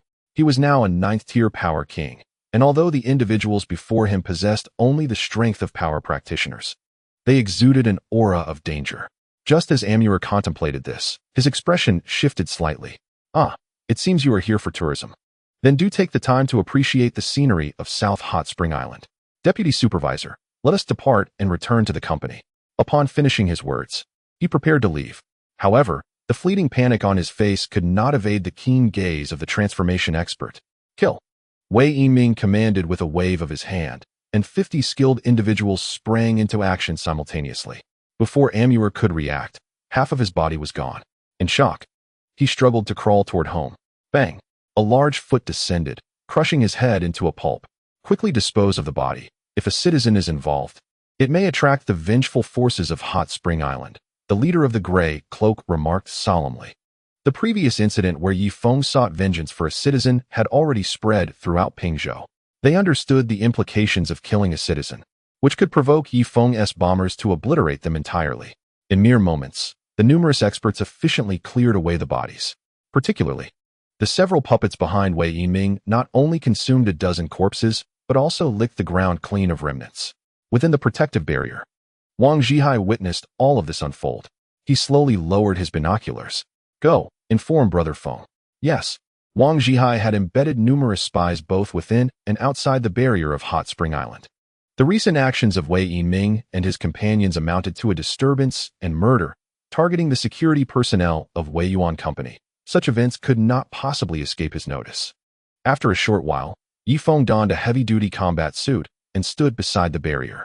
Through the lens of his binoculars, he observed a throng of unfamiliar disaster victims loitering around the barrier, deliberately avoiding the ice houses and wandering aimlessly nearby.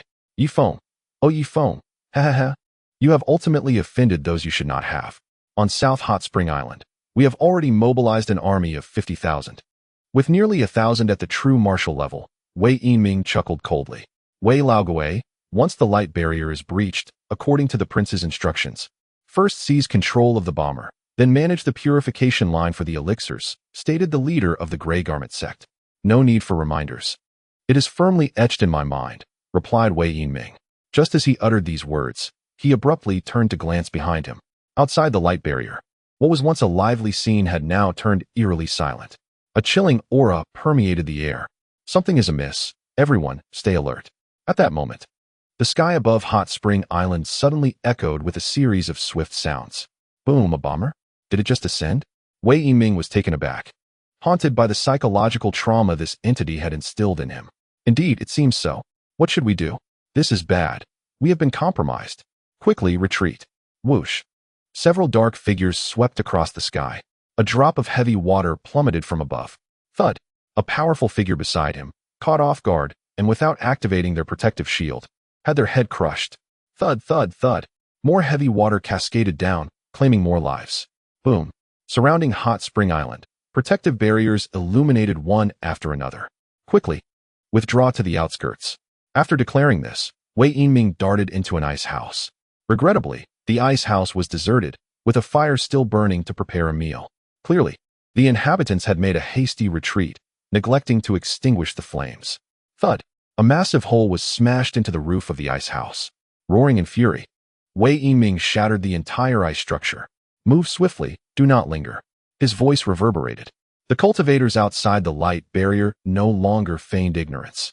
They simultaneously tore off the clothing of the refugees, activating their protective shields. Yi Feng counted hastily, his expression shifting dramatically. So many cultivators have come to South Hot Spring Island? Does this imply that North Hot Spring Island has also? Quickly, bring me the Gatling gun. Yi Feng grasped a Gatling gun, slung a box of ammunition over his shoulder, and burst through the light barrier. Wei Yinming and his companions had retreated roughly a kilometer. Yet suddenly, a multitude of soldiers from Hot Spring Island emerged from the ice houses. Clad in battle attire, each wielded a Gatling gun and carried a box of ammunition. The heavy water continued to rain down from the sky, yet these soldiers remained unscathed. Those who obstruct me shall perish. Wei Yinming bellowed, striking his waist. A colossal sword spiraled into being. However, the soldiers ahead raised their Gatling guns. Whir. The 6-gun barrels spun rapidly, unleashing a barrage of fire toward the colossal sword. Clang, clang, clang, clang.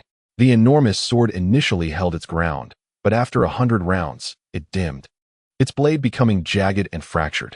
Other cultivators similarly summoned their flying swords, yet against the onslaught of 6,000 rounds per second from the heavy water Gatling, their swords succumbed within mere moments, shattering entirely. Thud, thud, thud. Shadows flitted across the sky as drops of heavy water descended.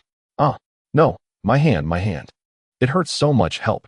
The cultivators of Sheen County screamed in agony, flailing about like headless flies.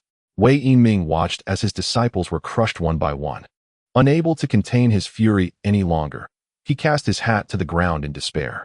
It seemed escape was impossible. Everyone, heed my command. Attack the barrier of Hot Spring Island at once. If we can breach the barrier and capture Yi Feng, we shall have a chance for victory. With a sudden burst of understanding, several highly skilled cultivators pivoted and charged toward the barrier of Hot Spring Island. Alas, it was too late. Yi Feng emerged from the barrier, leading 5,000 soldiers, each armed with a Gatling gun. Simultaneously, the crossbows within the barrier were raised in unison. With a whoosh, heavy water crossbows descended from the sky. Third Elder, you and your team flank from the left. But before Wei Yinming could finish his command, a crossbow bolt fell from above, piercing through the Third Elder, leaving him cold and lifeless. Yi Feng, I shall fight you to the death. Hundreds of shields surged towards Yi Feng. Wei, it's you.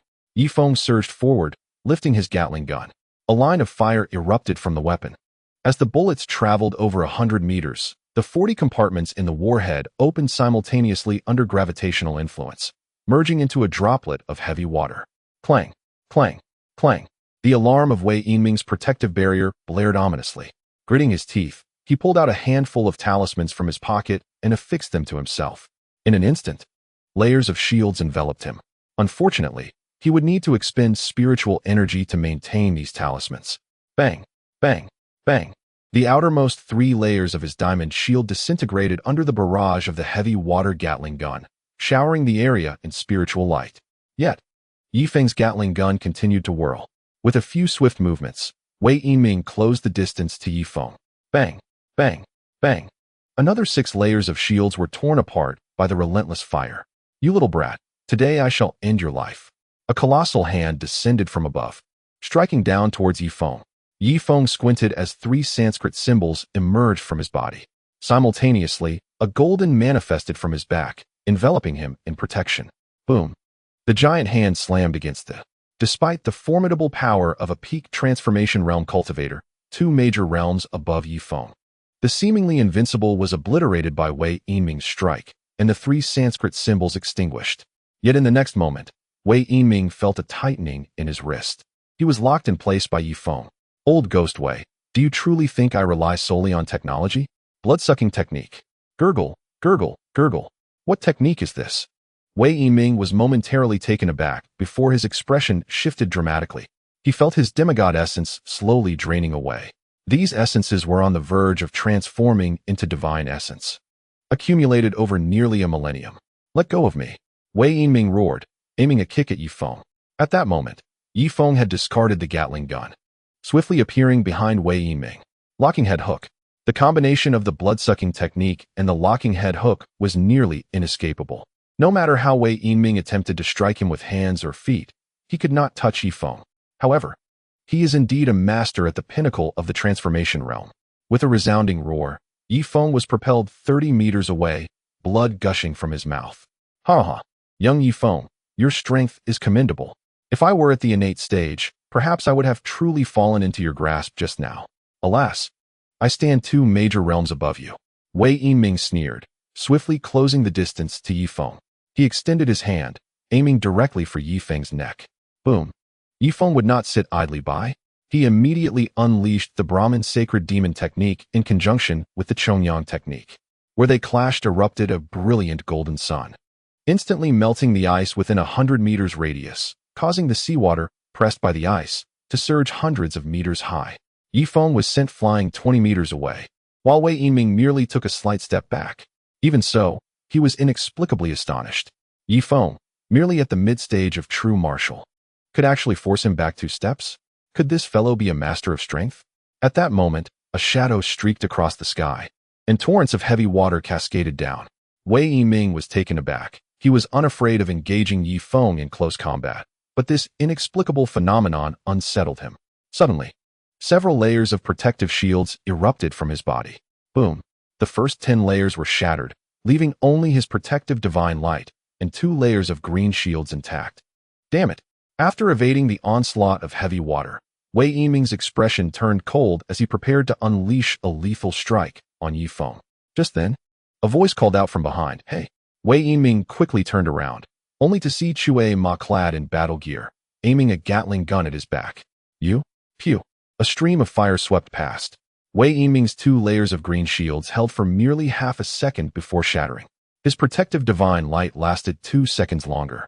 But those fleeting moments allowed the heavy water bullets to deplete his energy entirely. Boom. The last layer of shield collapsed, and the heavy water bullets made intimate contact with his body. Numerous small holes appeared in his chest and abdomen, blood gushing forth like a high-pressure water jet. Soaring over 7 meters.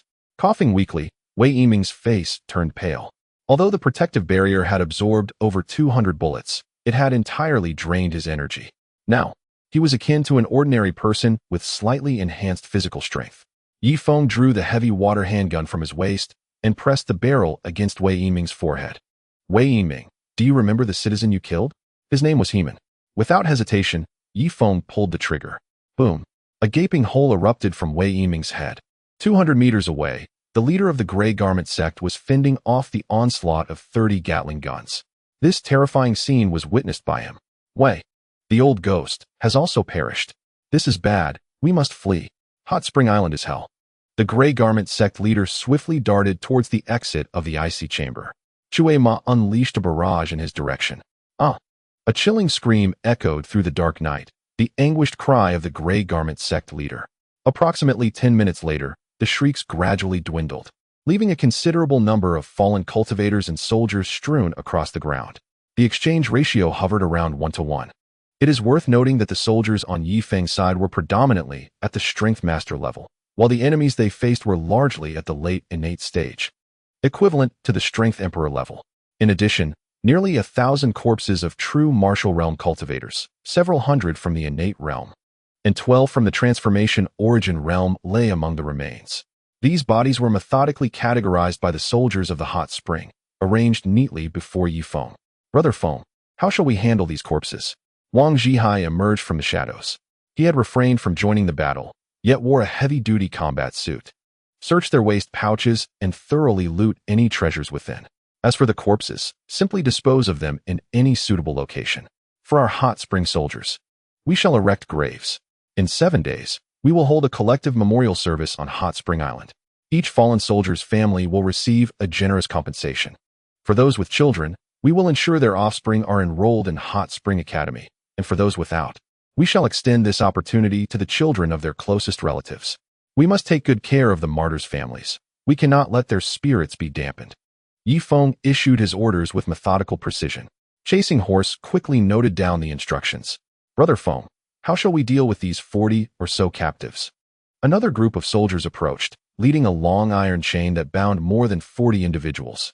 Feng's gaze swept over them, and he was startled to find that among them was the leader of the gray garb sect, though he was in a pitiful state. Both legs broken and devoid of any energy fluctuations. The others were similarly afflicted, with severed limbs and no trace of energy remaining.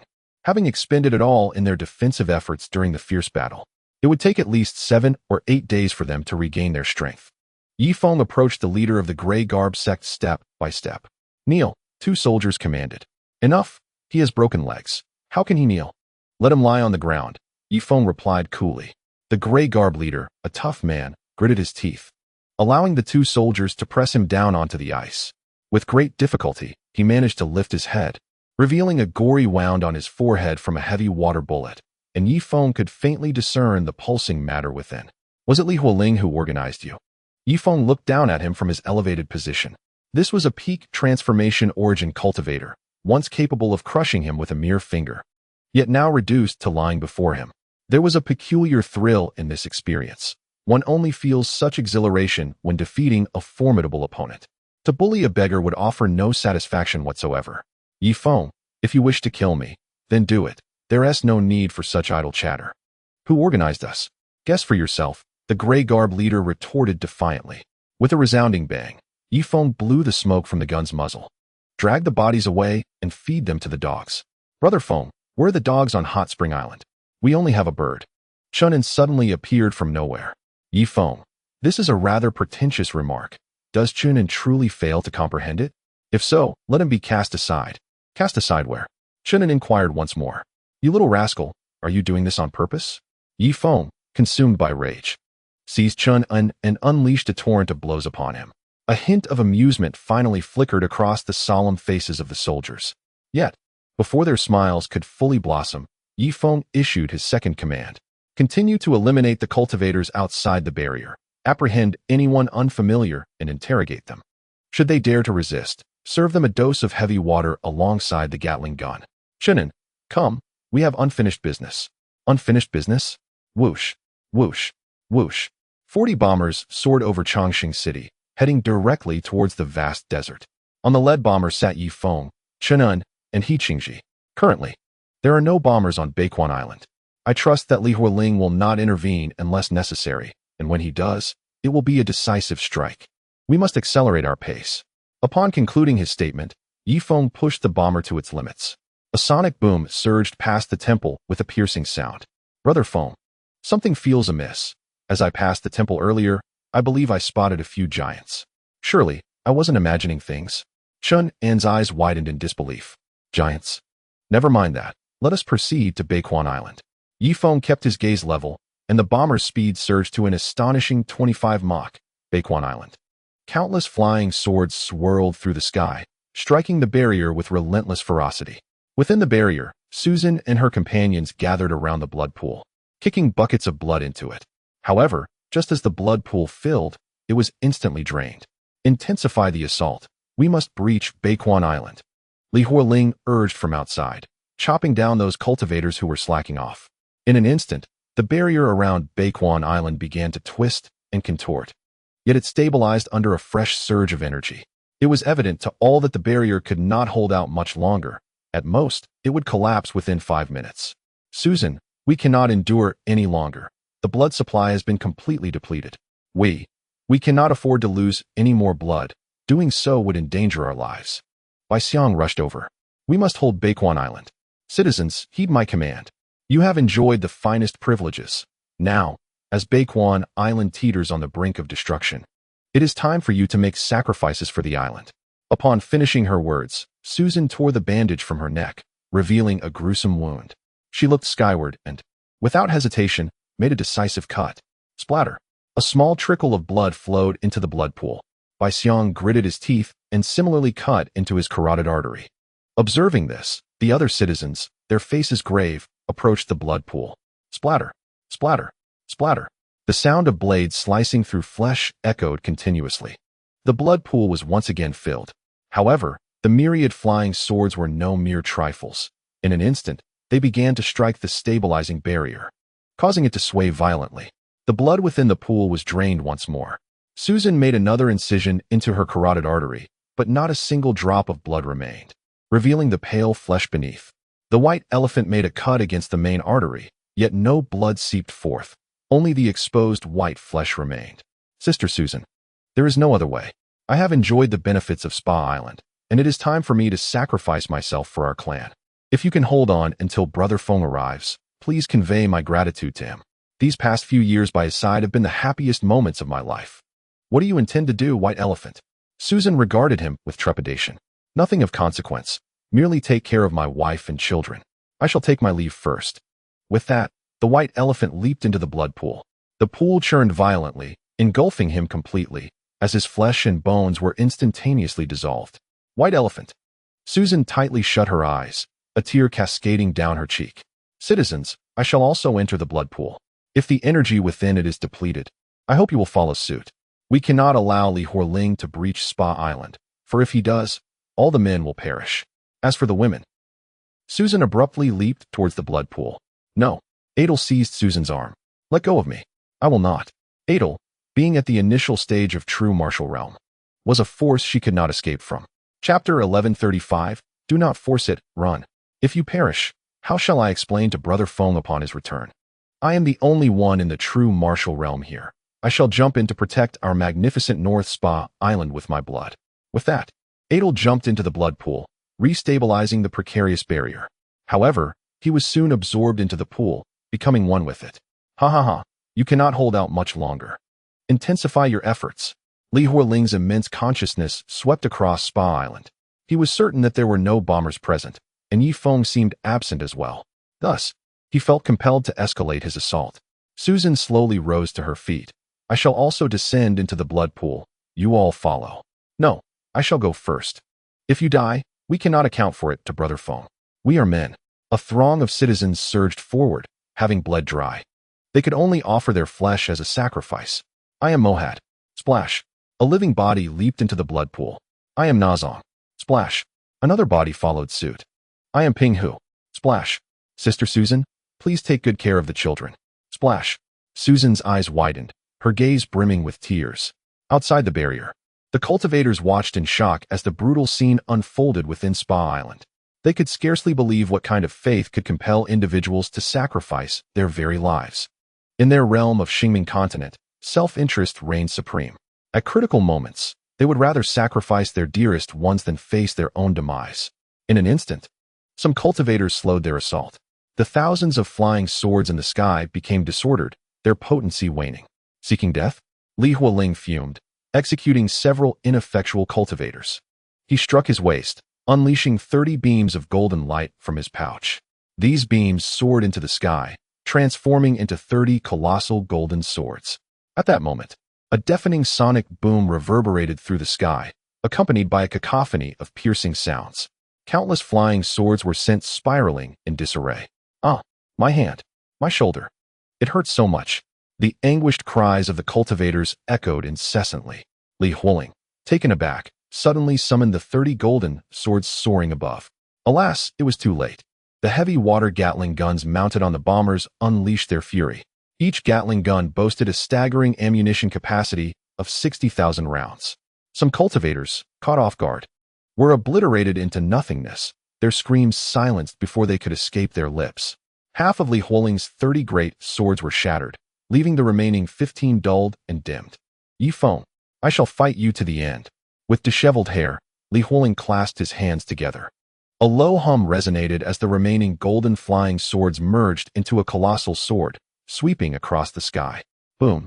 2 bombers were instantly annihilated, erupting in violent explosions. Yi Feng struggled to maintain control of the bomber, executing another spin. Another 1,000 drops of heavy water cascaded downwards, devastating the remaining flying swords below, all while the agonized cries of the cultivators filled the air. This is bad. We cannot withstand the bombers from Hot Spring Island. Yet, we cannot flee, for to do so would mean execution at the hands of the prince. What of the prince now? He cannot save himself, someone exclaimed. Run, at once. Several innate cultivators took the lead in their desperate flight. A single stone stirred up 1,000 waves. Seeing their comrades flee, the other cultivators disregarded all caution, scattering in disarray to every corner. If they gathered together, they would surely attract the heavy water bombardment from above. Li Huoling pointed once more at the sky. The colossal sword swept across the heavens. With a whoosh, a 50-meter-long fissure was carved into space. A powerful suction emanated from within, and one bomber, unable to react in time, was drawn directly into the rift. After a minute, the fissure gradually sealed itself. The Gatling guns aboard the bombers began their assault, targeting Li Huoling's colossal sword. Clang, clang, clang. In an instant, the giant sword was shattered into countless fragments. This marked the third treasure that Li Huoling had forged, and it was utterly destroyed at the hands of the same adversary. His spirit wounded, he coughed up another mouthful of blood. My prince, we must retreat. A few of the purple-clad guards urged, now reduced to merely 5. As heavy water rained down upon them, Li Huoling became the focal point of Yi Feng's relentless assault. The heavy water battered the shields of the purple guards, causing them to flicker uncertainly. Their energy sources were rapidly depleted, struggling to maintain the shields. My prince, if we do not leave now, it will be too late. A purple guard's voice rose in urgency as his energy dwindled. Li Huoling gazed up at the ominous shadows crossing the sky. Yi Feng, Yi Feng, Yi Feng. Command me to retreat, back to the Starmong continent. Seek the help of the Lord Governor. As Li Huoling uttered these words, a drop of heavy water plummeted from the sky, piercing through the weakest of the purple-clad guards from head to toe. Go, Li Huoling declared, consumed by fury as he fled into the distance. Behind him, an army that once numbered over 50,000 had dwindled to a mere few thousand. These individuals, as they ran, were relentlessly harvested by the heavy water. After covering 100 kilometers, fewer than 500 remained. In the skies, Yi Feng would not allow them to escape. Li Huoling, where do you think you're going? His voice thundered. So, you are in that bomber? Li Huoling squinted, suddenly reaching toward the heavens.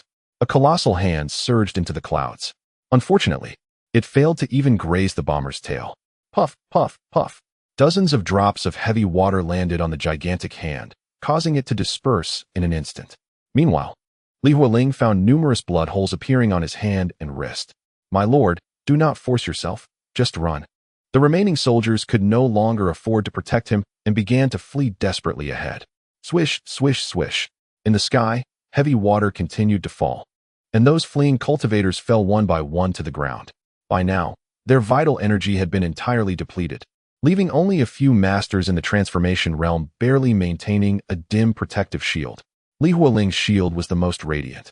After all, the vital energy within him had completely transformed into divine essence, unmatched in both power and endurance. Yet, it was futile. Yi Feng, noting the brilliance of his shield, focused his attention on him. Out of the countless drops of heavy water, at least 1/10 was aimed directly at Li Huoling. Puff. At last, Li Huoling's shield shattered with a thunderous crash. Now, he could only rely on his physical body to withstand the deluge. Fortunately, they had escaped into the gale zone.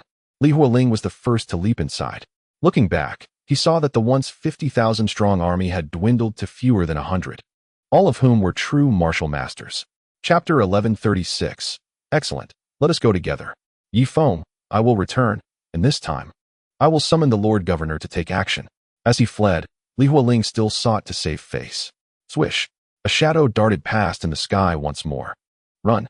Even upon reaching the gale zone, Yi Feng remained relentless, nipping at Li Huoling's heels.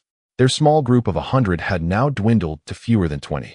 The purple-clad guards had been completely annihilated.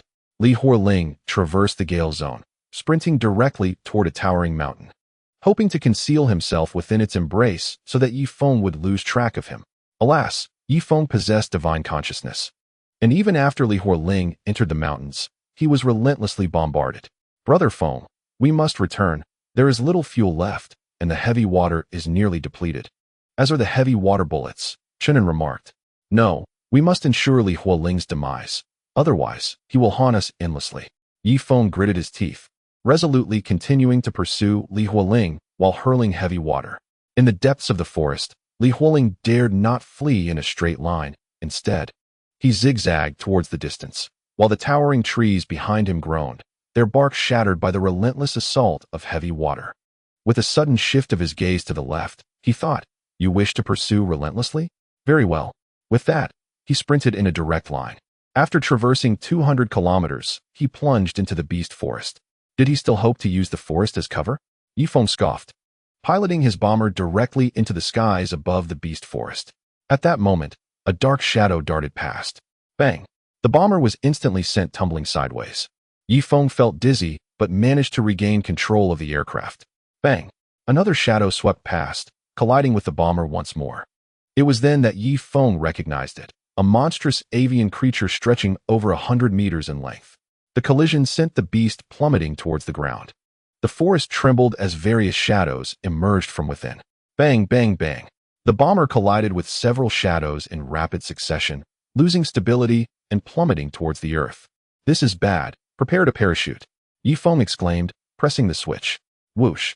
3 figures were ejected, himself, Chen An, and He Qingji. Mid-air, Yi Feng turned to look back. The other bombers had also collided with the beasts, with only a few veering northward towards Hot Spring Island. Parachutes opened in the air. "How do you open this?" He Qingji shouted amidst the descent. "Pull the cord on the side," Yi Feng replied, just as He Qingji's parachute deployed. Surveying the surroundings, Yi Feng counted over 20 parachutes unfurling, indicating that at least 6 bombers had been destroyed. Of course, some had not managed to open their parachutes in time. On the ground, Li Hualing gazed skyward, a cruel smile creeping across his pale face. "Ha ha ha, fools, in my territory, do you think you can bully me? Daring to charge into the beast forest alongside me, you shall soon learn of my might upon landing." Just as Li Hualing finished speaking, a resounding crash echoed behind him. A 10-meter-tall beast emerged, fixing its vertical gaze upon him. Li Hualing's heart sank. Meanwhile, Yi Feng and his companions finally descended unsteadily to the ground. "Hey, where are you?" "Feng and I are here. Hurry and gather around." Chen An cupped his hands into a trumpet shape, shouting to the surroundings. Just then, the trees nearby began to shake. Boom, boom, boom. The ground trembled ominously. "What on earth?" Chen An, on high alert, drew his heavy water pistol. Boom, boom, boom. The surrounding wood swayed as if some colossal creature were about to burst forth. Yi Feng and He Qingji exchanged alarmed glances, instinctively taking cover behind Chen An. The 3 stood back to back, aiming their heavy water pistols at the periphery. A chilling scream pierced the air, followed by a rapid succession of gunfire. A shadow was flung from afar, landing precisely at the feet of the 3 individuals. "Is this Ashio?" Chen An stared in shock at the half-dismembered corpse at his feet, its severed edges jagged, as if torn apart by some violent force. Suddenly, with a thunderous roar, the trees parted, revealing a colossal beast standing 7 meters tall. Its head resembled that of a lion, yet its body was upright like that of a monkey. Most terrifying of all, flames raged upon its 2 hind legs. "This is a demon beast. I shall confront it," declared He Qingji, as she struck her waist. Whoosh! A flying sword whizzed past. The demon beast had yet to react when a gaping hole was pierced through its chest. Roaring in fury, it charged towards the trio. Bang! Bang! Bang! Chen An fired 7 shots in quick succession, the heavy water bullets effortlessly piercing the beast's body, one shot embedding itself deep within its eye socket. Howl! The demon beast emitted a long wail, clawing at its eyes in a desperate attempt to extract the bullet. Boom! From the front, back, and left, 3 more demon beasts emerged, each of varying size. Bang! Bang! Bang! Yi Feng also drew his heavy water gun, unleashing a barrage upon the demon beasts. As a cultivator of the true martial realm, he could enhance his bullets with his spiritual consciousness, ensuring each shot found its mark in the heads of the beasts. Boom! Boom! Boom! One by one, the 4 demon beasts collapsed, their bodies twitching in their final throes. Remarkable! Quickly, retrieve their demon cores. These are essential materials for refining elixirs, urged Qingji, pointing at the flying sword. Thud! Thud! Thud! For demon cores were extracted and collected into her waist pouch. There's no need to collect them. Brother Feng will refine the useless cores. What do we need these demon cores for? Chen An boisterously remarked. Yi Feng, infuriated, felt blood rise in his throat. This fool would eventually expose the secrets of Hot Spring Island. When the time came, Qingji would undoubtedly realize that only he could refine elixirs, and the assembly line of Hot Spring Island was a mere illusion. Chen An, I command you to remain silent for 5 hours, Feng ordered. Why? Because your voice is unbearable. Brother Feng. At that moment, 3 more individuals emerged from the thicket, the Air Force personnel who had successfully parachuted in. Excellent. Join us. But keep your voices down to avoid attracting other demon beasts, Feng instructed as he embraced each of the newcomers. Just then, a whoosh resonated overhead. A massive shadow swept across the sky, its wings spread wide, nearly blotting out the sun. The group collectively gazed upward, awestruck by the sight of the monstrous avian creature. After a moment, the creature finally soared beyond their line of sight. Chapter 1137. You're being foolish. Brother Feng, that is enormous. It dwarfs our little bird by countless measures. Chen An whispered. Indeed, I sense this place has transformed into a haven for demon beasts, Feng replied, lowering his gaze. At this moment, Qingji spoke. Indeed. We stand at the juncture of Xin County and Shilian County, a place also known as the Forest of Beasts, teeming with myriad creatures, including a formidable beast king at the divine sense level. Why didn't you mention this sooner? We could have avoided this perilous ground. Chen An retorted angrily. I had not yet the chance to speak, when your bomber had already surged into the Forest of Beasts. Who could have anticipated your bomber's swift pace? Qingji replied with resignation. Feng approached an ancient tree, gazing upward at its towering crown, which soared at least 2,000 meters high, nearly impossible to see the top. Various ants and insects inhabited the tree, most of which he had never encountered before, though a few bore resemblance to creatures on Earth. A blood-red snake even peeked out from a hollow in the tree. Brother Feng, we must devise a means to return on foot, one of the pilots suggested. Return? No. I sense this is destiny, Feng murmured, his gaze fixed on the treetops. What destiny? Chen An inquired. Nothing of consequence, Miss He. I have a favor to ask of you. Please escort Chen An and the others back to North Hot Spring Island. Chen An, upon your return, relay my orders. Wang Zhihai shall act as the island's master, supervised by the council. Feng declared. What? Are you out of your mind? This is the starry mist continent. Do you wish to perish? Chen An grasped Feng's arm tightly. Not at all. My struggle with inner demons has intensified. Thus I must undertake self-rescue. Our emergency landing in this forest of beasts presents the perfect opportunity for my training. However, you are not plagued by such demons and need not accompany me into danger. Feng lowered his head, a glimmer of determination in his eyes. Remaining in a comfortable environment offers no tempering for my state of mind. Technology must be intertwined with physical prowess. Otherwise, one day, technology will turn against humanity. The current dependency on technology at Hot Spring Island has reached an excessive level. Should technology fail, we would merely become snails stripped of their shells.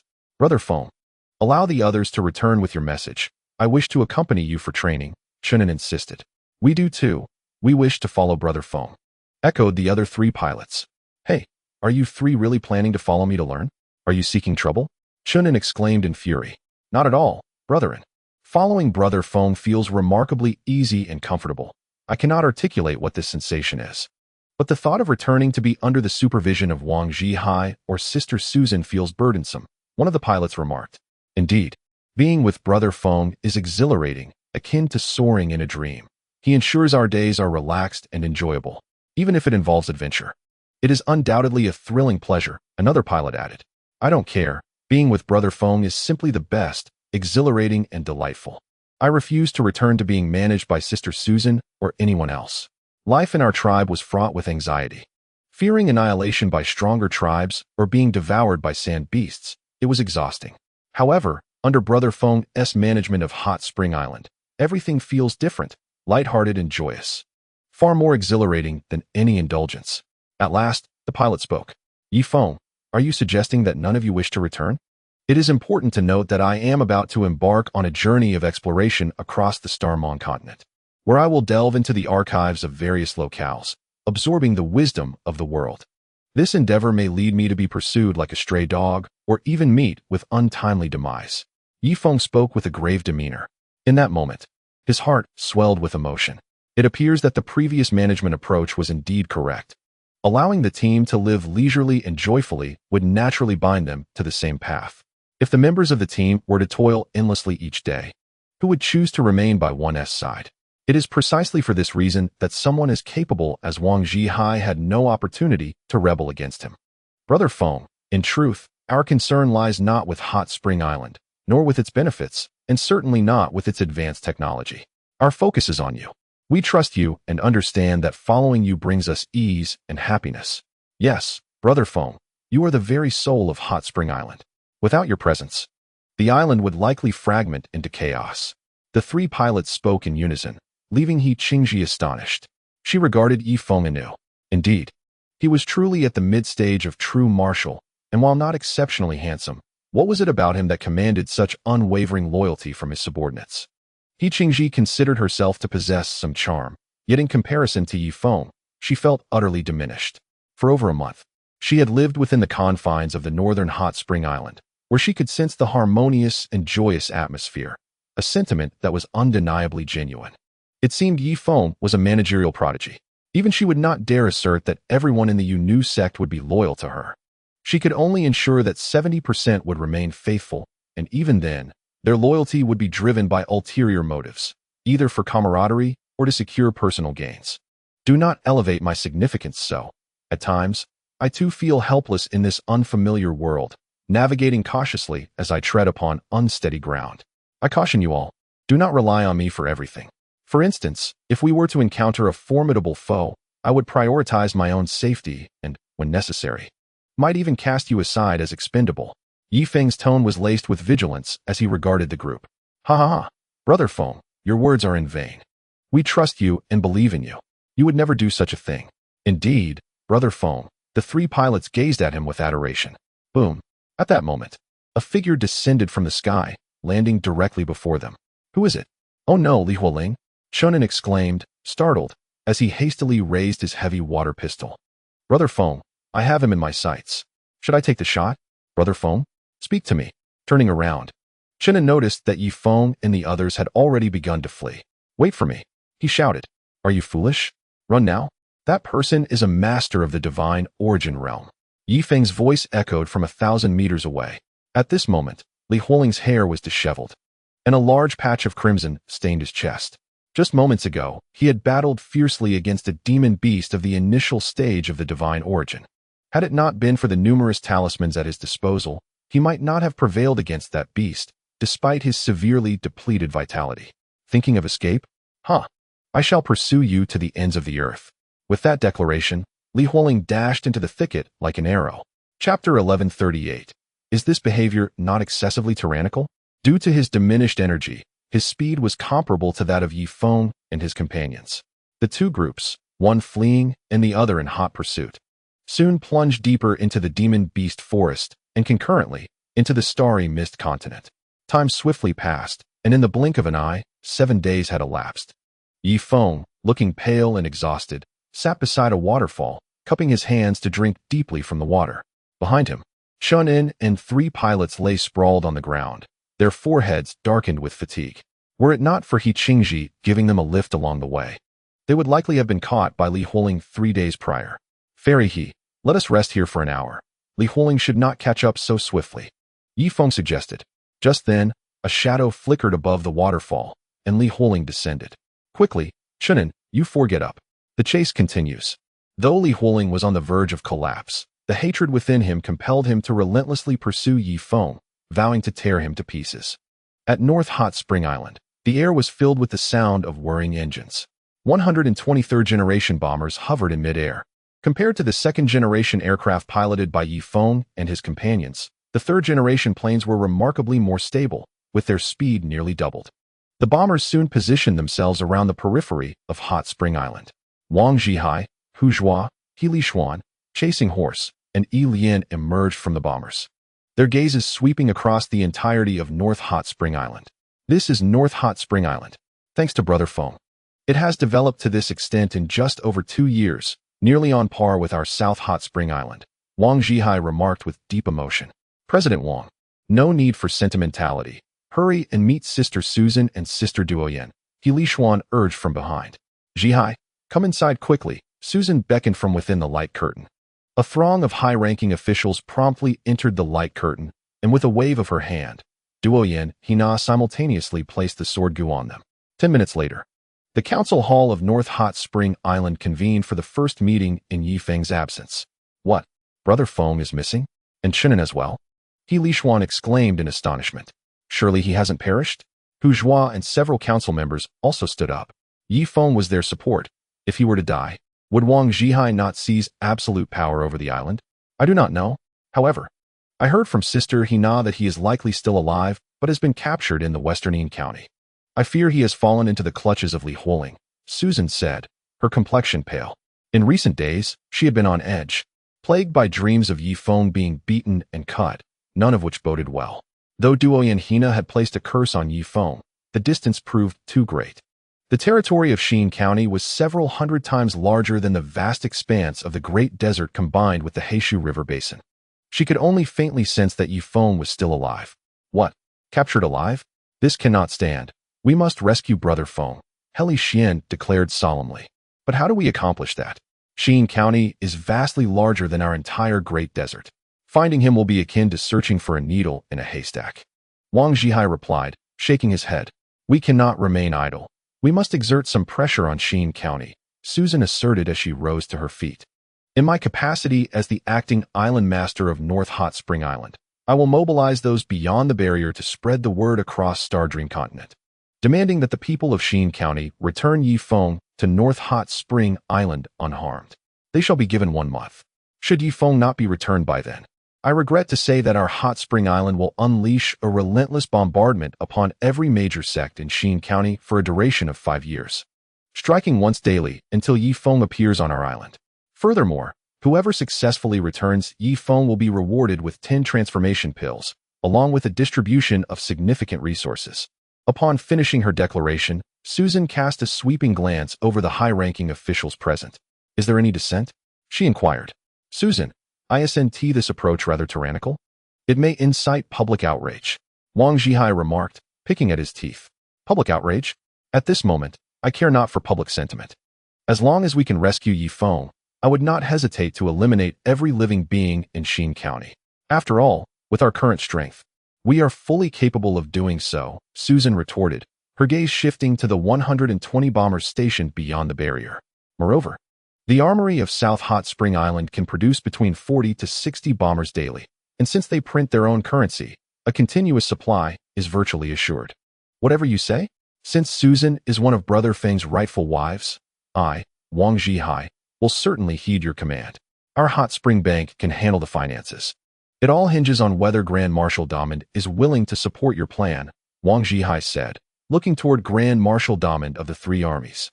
I may consider other options, but to rescue Brother Feng, to save the soul of our Hot Spring Island, I will wholeheartedly support Susan's approach, Damond declared, swiftly rising to pledge his allegiance. At that moment, Hu Zhua, wearing a displeased expression, cleared his throat. I almost forgot. We must also pass a vote among the councillors. A majority of over 51% is required to declare war on Xin County. Wang Zhihai gestured toward Hu Zhua and the others. Fear not. I shall return on a bomber shortly to arrange a war vote. I am confident that those councillors will cast their votes in favor for Brother Feng, Hu Zhua assured.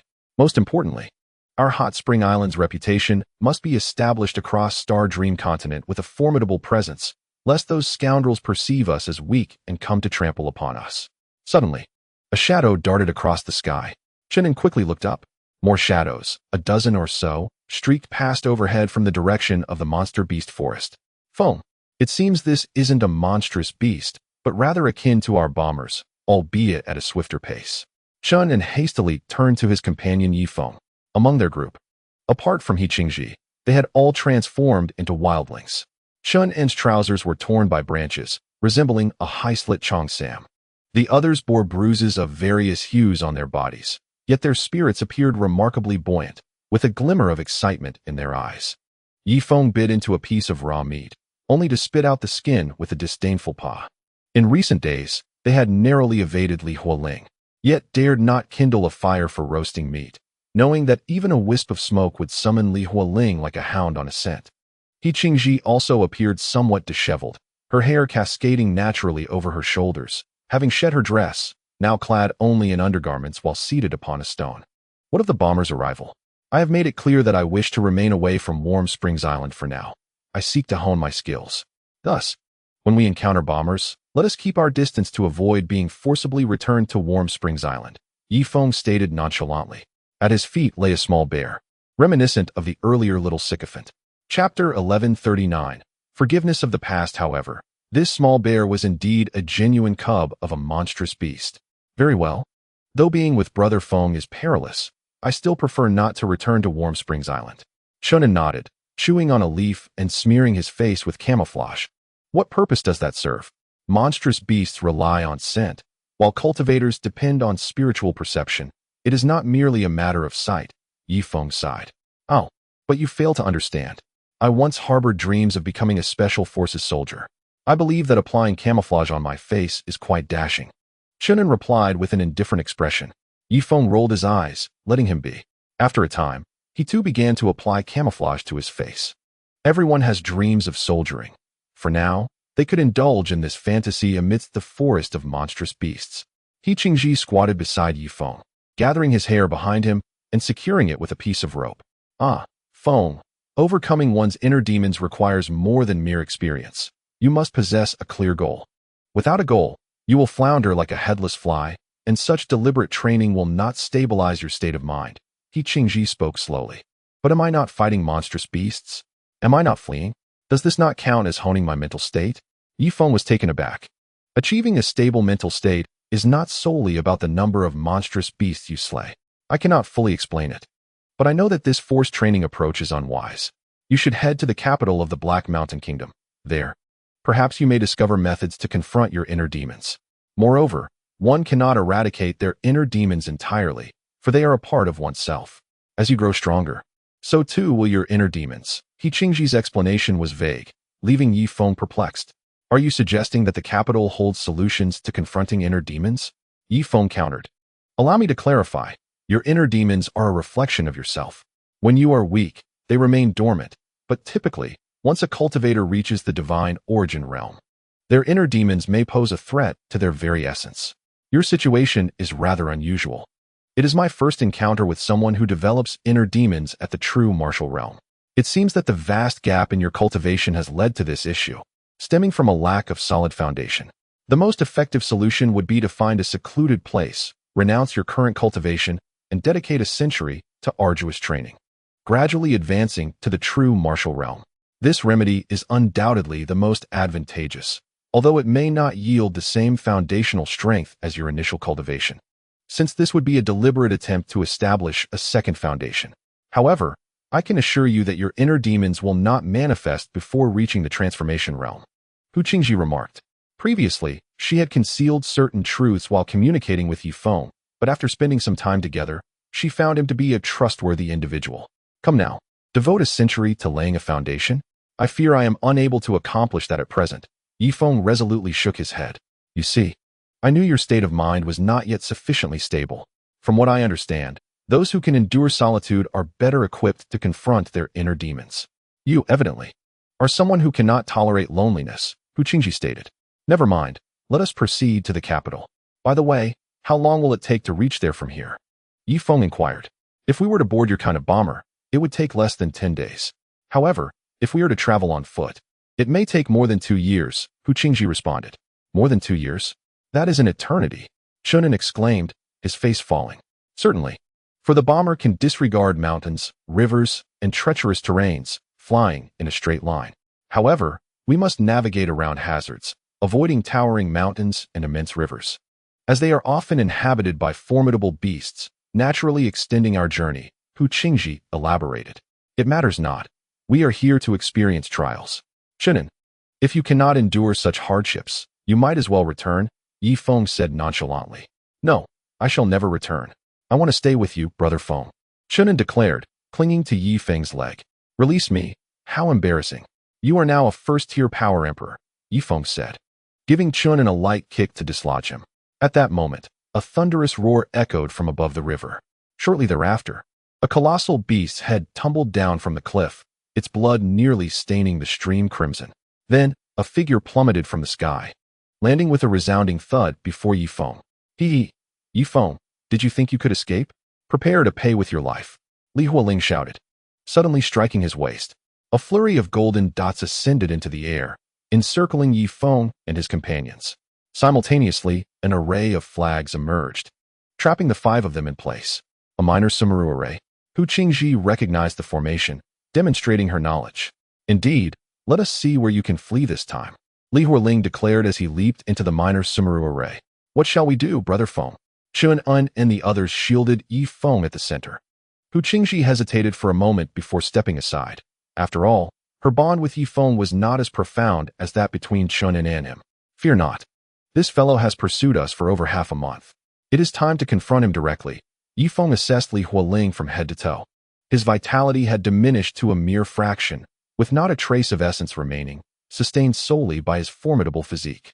This indicated that the current Li Hualing was comparable to a cultivator at the initial stage of the transformation of essence.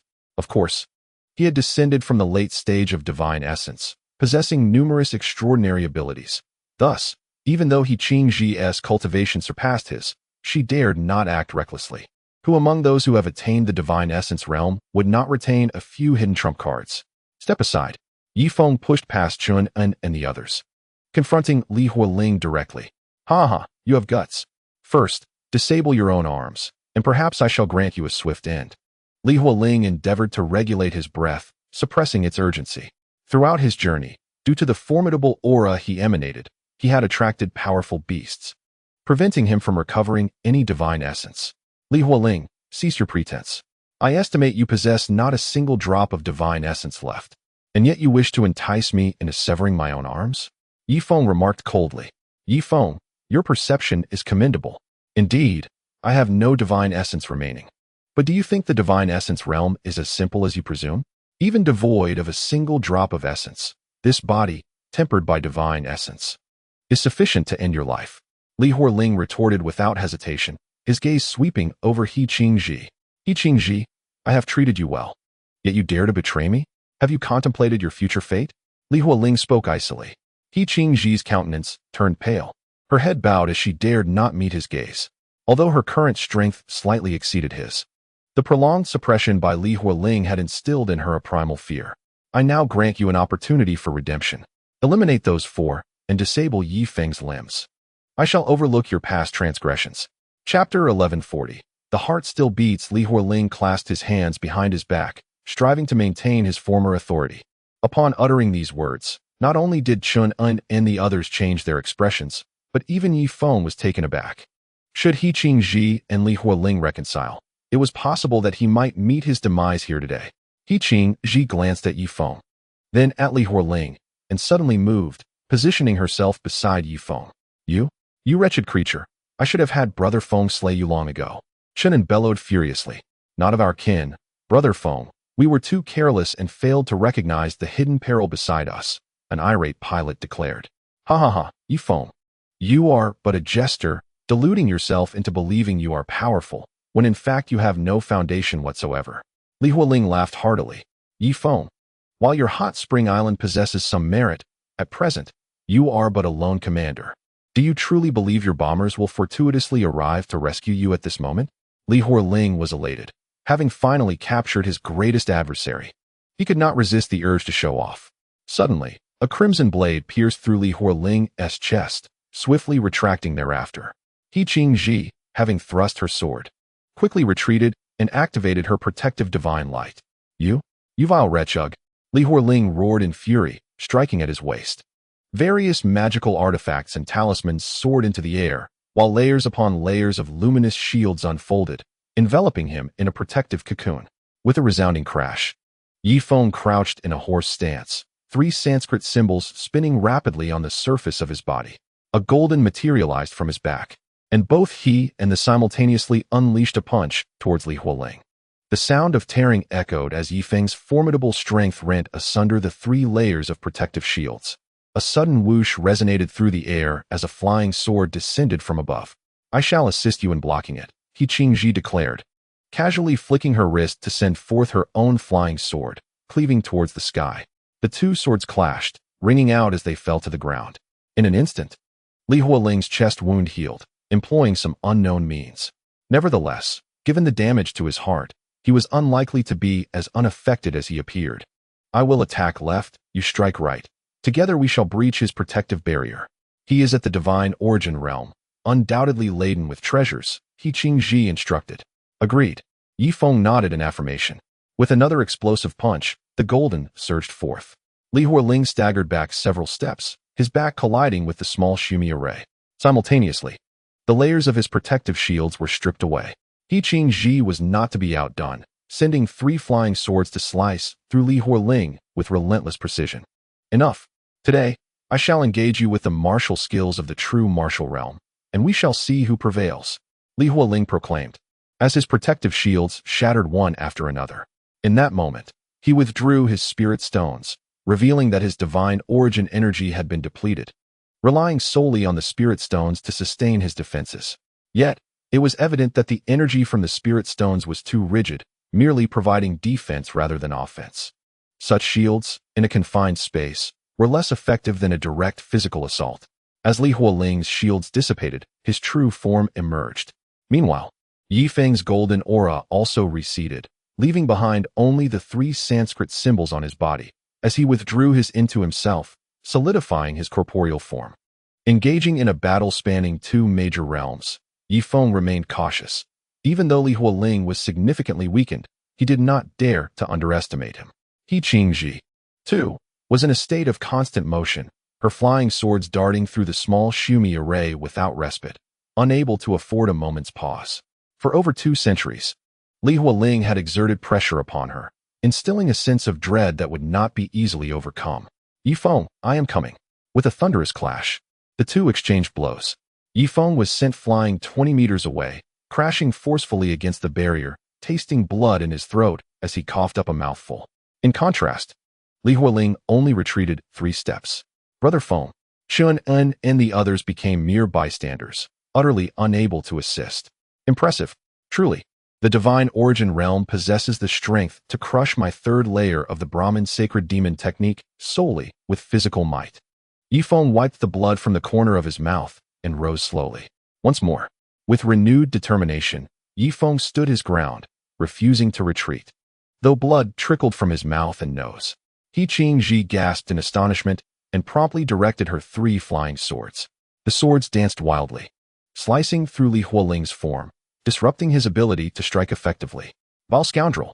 Li Hualing was filled with rage. With a swift motion, he grasped a flying sword from the air. Blood gushed from between his fingers. However, Li Hualing was a formidable character, disregarding the excruciating pain in his hand. He hurled the sword violently at He Qingji. Startled, He Qingji's protective barrier immediately doubled in density. A piercing sound erupted as the barrier was punctured, the sword gliding smoothly across her abdomen. So powerful, in the realm of divine essence, even without any essence within him. Relying solely on his formidable physique was beyond the capabilities of the transformation realm. Indeed, the 2 substances of vitality and divine essence were on entirely different levels. A body refined by divine essence was exponentially stronger than that of the transformation realm. Boom! Yi Feng unleashed another punch, this time employing the Chongyang technique, amplifying the power of the Brahmin sacred demon art 7-fold. A tempest surged forth, shattering the small Shumi formation into fragments. Li Hualing was taken aback. His garments were reduced to dust by the gale, leaving him utterly exposed. Boom! The force of Yi Feng's punch landed solidly on his chest, sending Li Hualing flying 20 meters before he coughed up half a kilogram of blood. The drawback of the Chongyang technique was its limitation. Although it could amplify one's power, after delivering a punch, the ability to throw another was severely diminished. Brother Feng, deliver another blow, Chen An shouted from the sidelines. Another punch? Yi Feng leaned against a tree, gasping for breath like a bellows. Meanwhile, Li Hualing, too, steadied himself against a tree. His muscles were torn in multiple places, blood gushing forth uncontrollably. Impressive. I underestimated you. Just then, as Li Hualing began to speak, He Qingji suddenly pointed towards the remaining 2 flying swords. Swish! Li Hualing managed to catch one sword with his hand, but the other severed his left arm. Yi Feng's eyes narrowed. This was a rare opportunity. Boom! The Chongyang technique unleashed its power once more, though this time it only reached a fourfold amplification. Boom. Li Huoling felt a gentle breeze brushing his face. But in an instant, these breezes transformed into explosive projectiles. Boom, boom, boom. A cloud of blood mist exploded beside the forest, staining the surrounding 3 meters crimson. All that remained were scattered bones and a still throbbing heart. Yi Feng, his expression darkened, approached the remnants of Li Huoling. Truly, in the realm of divine essence. Even the heart continued to beat. I'll take care of this. With a single stomp, Chen An crushed Li Huoling's heart into a pulp. Chapter 1141. You seem quite frightened. Ultimately, the strongest in Xin County met his demise at the hands of Yi Feng. In truth, had he taken just a bit more time to meditate in the beast forest, even a mere half-day to recover some divine essence would have made it effortless to kill Yi Feng. However, consumed by hatred and fury, he recklessly sought to eliminate Yi Feng, leading to his unfortunate end. Yi Feng collapsed onto the ground, feeling as though dozens of steel needles were piercing his mind, causing excruciating pain. The discomfort extended beyond his head, manifesting as a stabbing sensation in his kidneys. This was the consequence of excessive strain. He Qingji approached slowly, gazing at the lifeless body of Li Huoling, and let out a long sigh. He actually died? This is something I never anticipated, she murmured, as if caught in a dream. Fairy he, perhaps we should leave this place.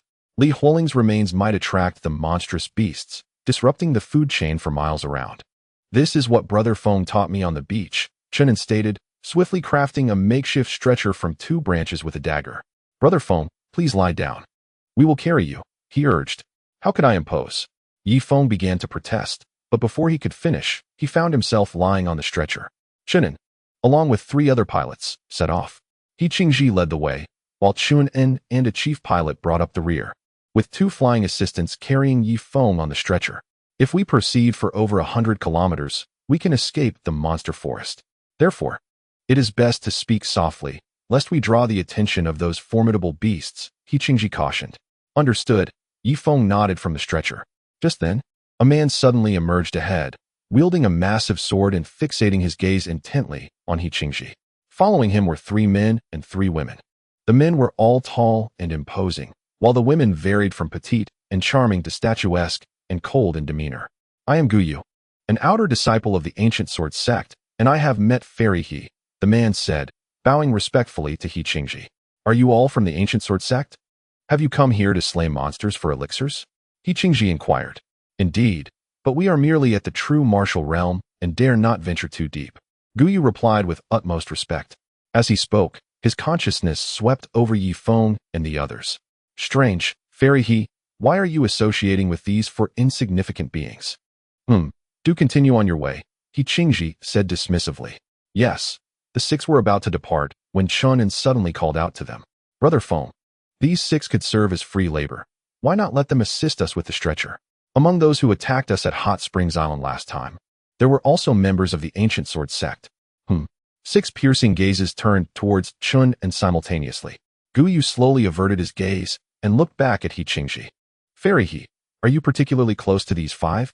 He asked, insinuating that if their relationship was not intimate, he would take action.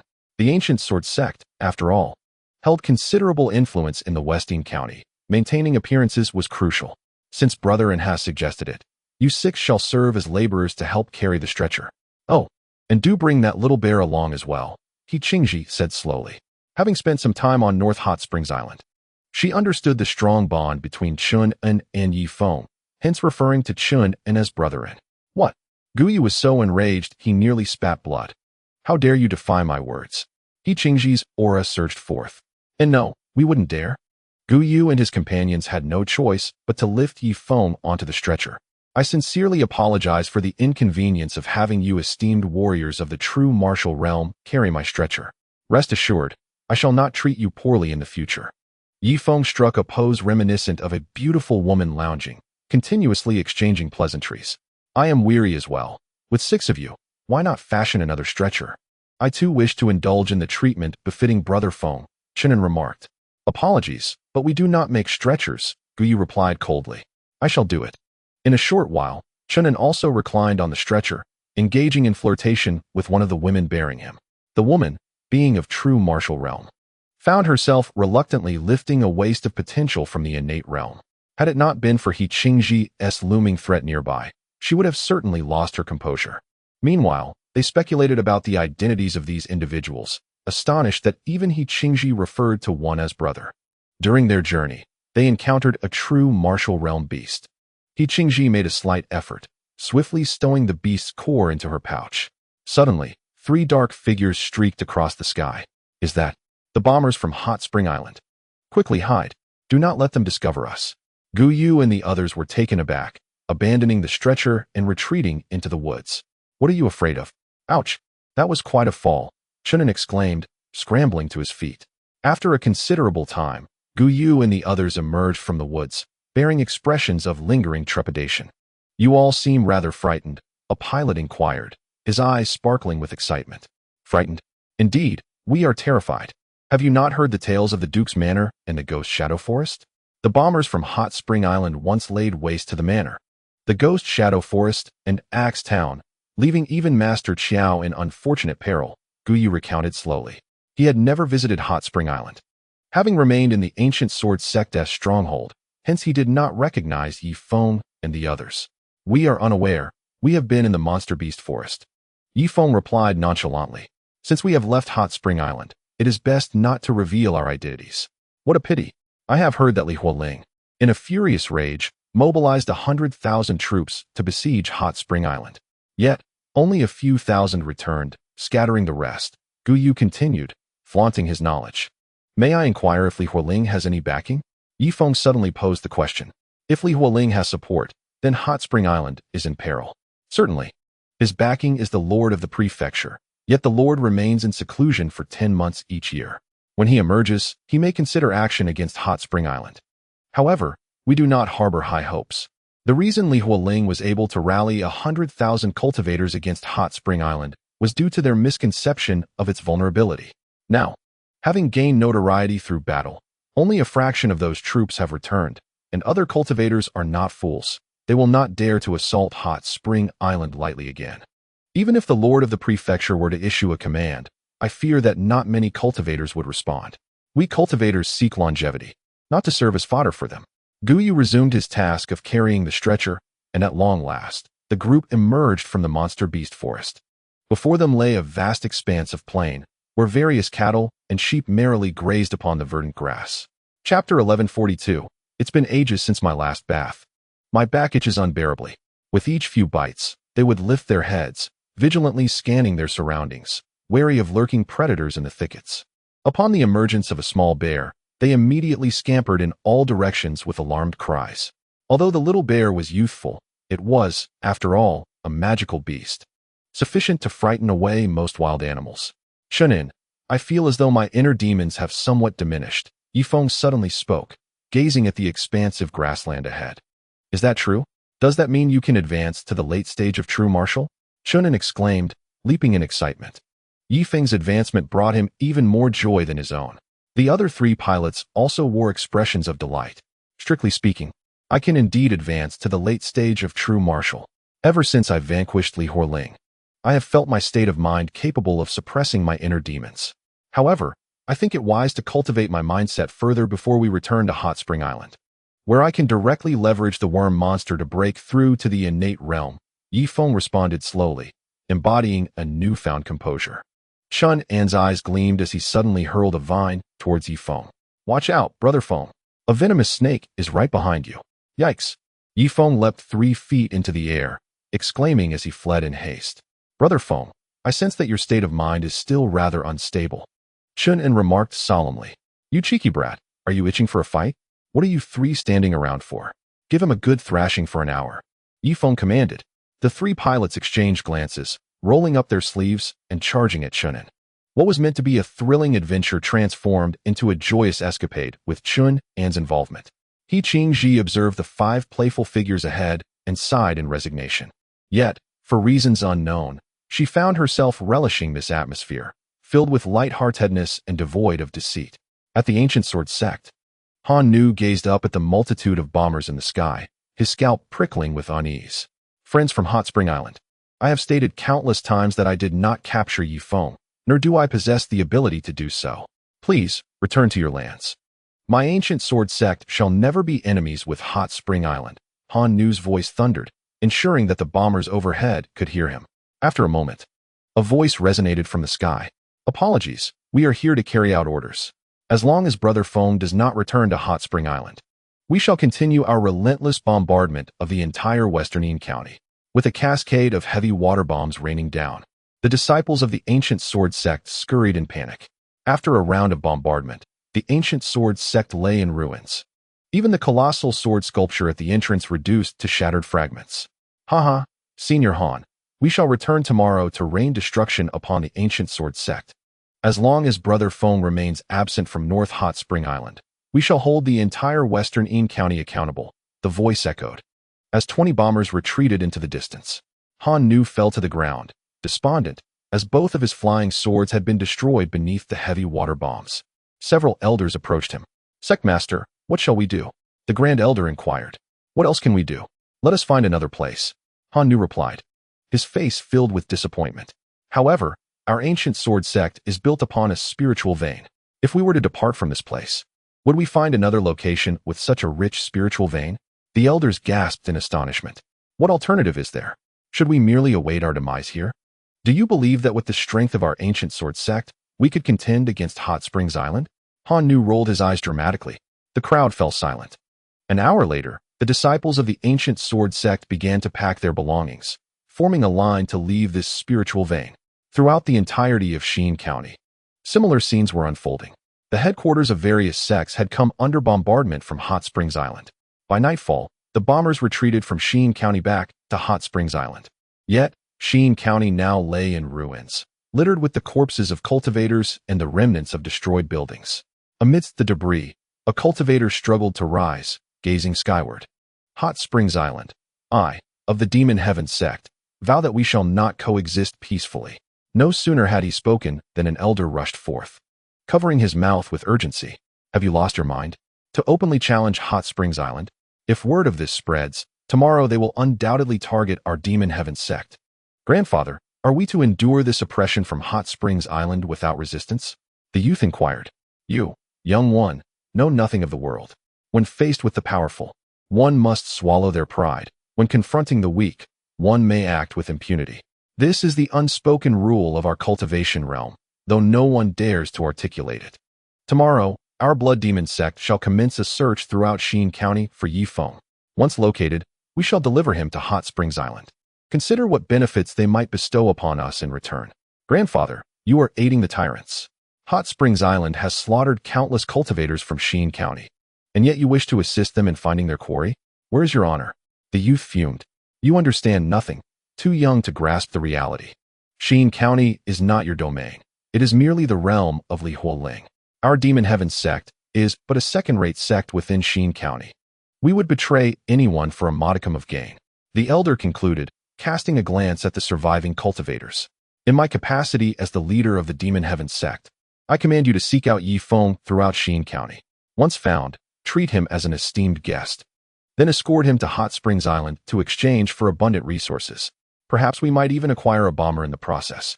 At that time, our Demon Heaven sect will become the second organization in the world to possess a bomber.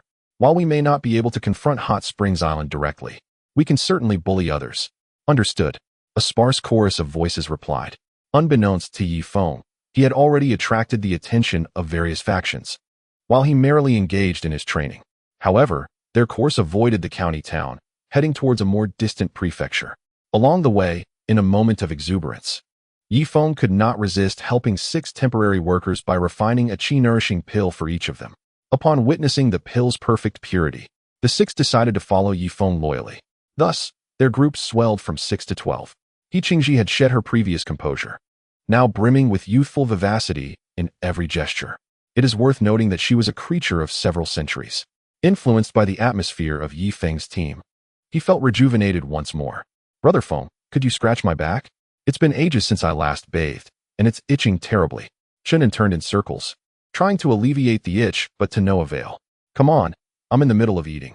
Your back must be covered in a thick layer of calluses by now. Yi Feng retorted, flashing a middle finger. Hurry, lend me a hand. There's a tree. You can rub against it, he added dismissively. At that moment, He Qingji approached.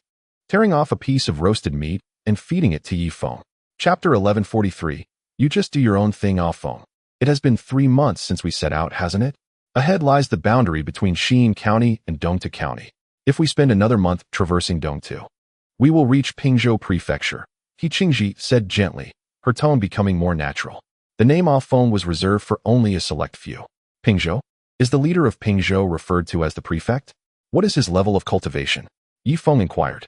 The prefect of Pingzhou is a master at the initial stage of the void refinement realm, and he commands 4 formidable law kings.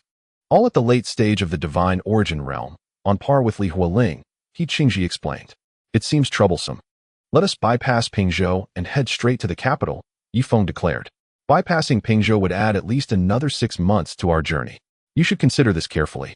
Moreover, we might encounter rogue cultivators along the way who could attempt to rob us, He Qingji cautioned, being a native of the Xingming continent. She was well acquainted with its customs and dangers. Then let us pass through Pingzhou Prefecture. After all, no one will recognize us, Chen An suggested. Very well. We shall traverse Pingzhou Prefecture. It is also essential for us to familiarize ourselves with the Xingming continent. Yi Feng nodded in agreement. This journey was meant to temper their minds, and he did not mind the route as long as they reached the capital. At that moment, a group of men suddenly approached. They were pushing dozens of horse-drawn carts, each adorned with triangular flags bearing the character for escort. What is their purpose? Yi Feng asked. Oh, they are just escort masters from the mundane realm. There is no need to pay them any mind, He Qingji replied. Upon spotting the approaching cultivators, the escort team tensed up. I am Mo Da, the head of the Jinyuan escort agency. May I inquire about your intentions? He began, but before he could finish, Yi Feng and his companions had vanished from sight. The bombardment of Hot Spring Island on Xi'an County persisted, causing most cultivators from Xi'an County to flee their homeland and migrate to the neighboring county.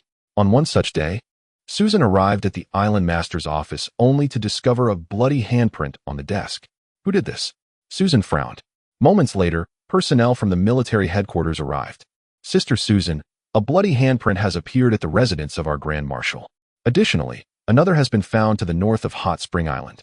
With so many reports flooding in, Susan's face paled. Relay the message. Summon the high-ranking officials to the council hall.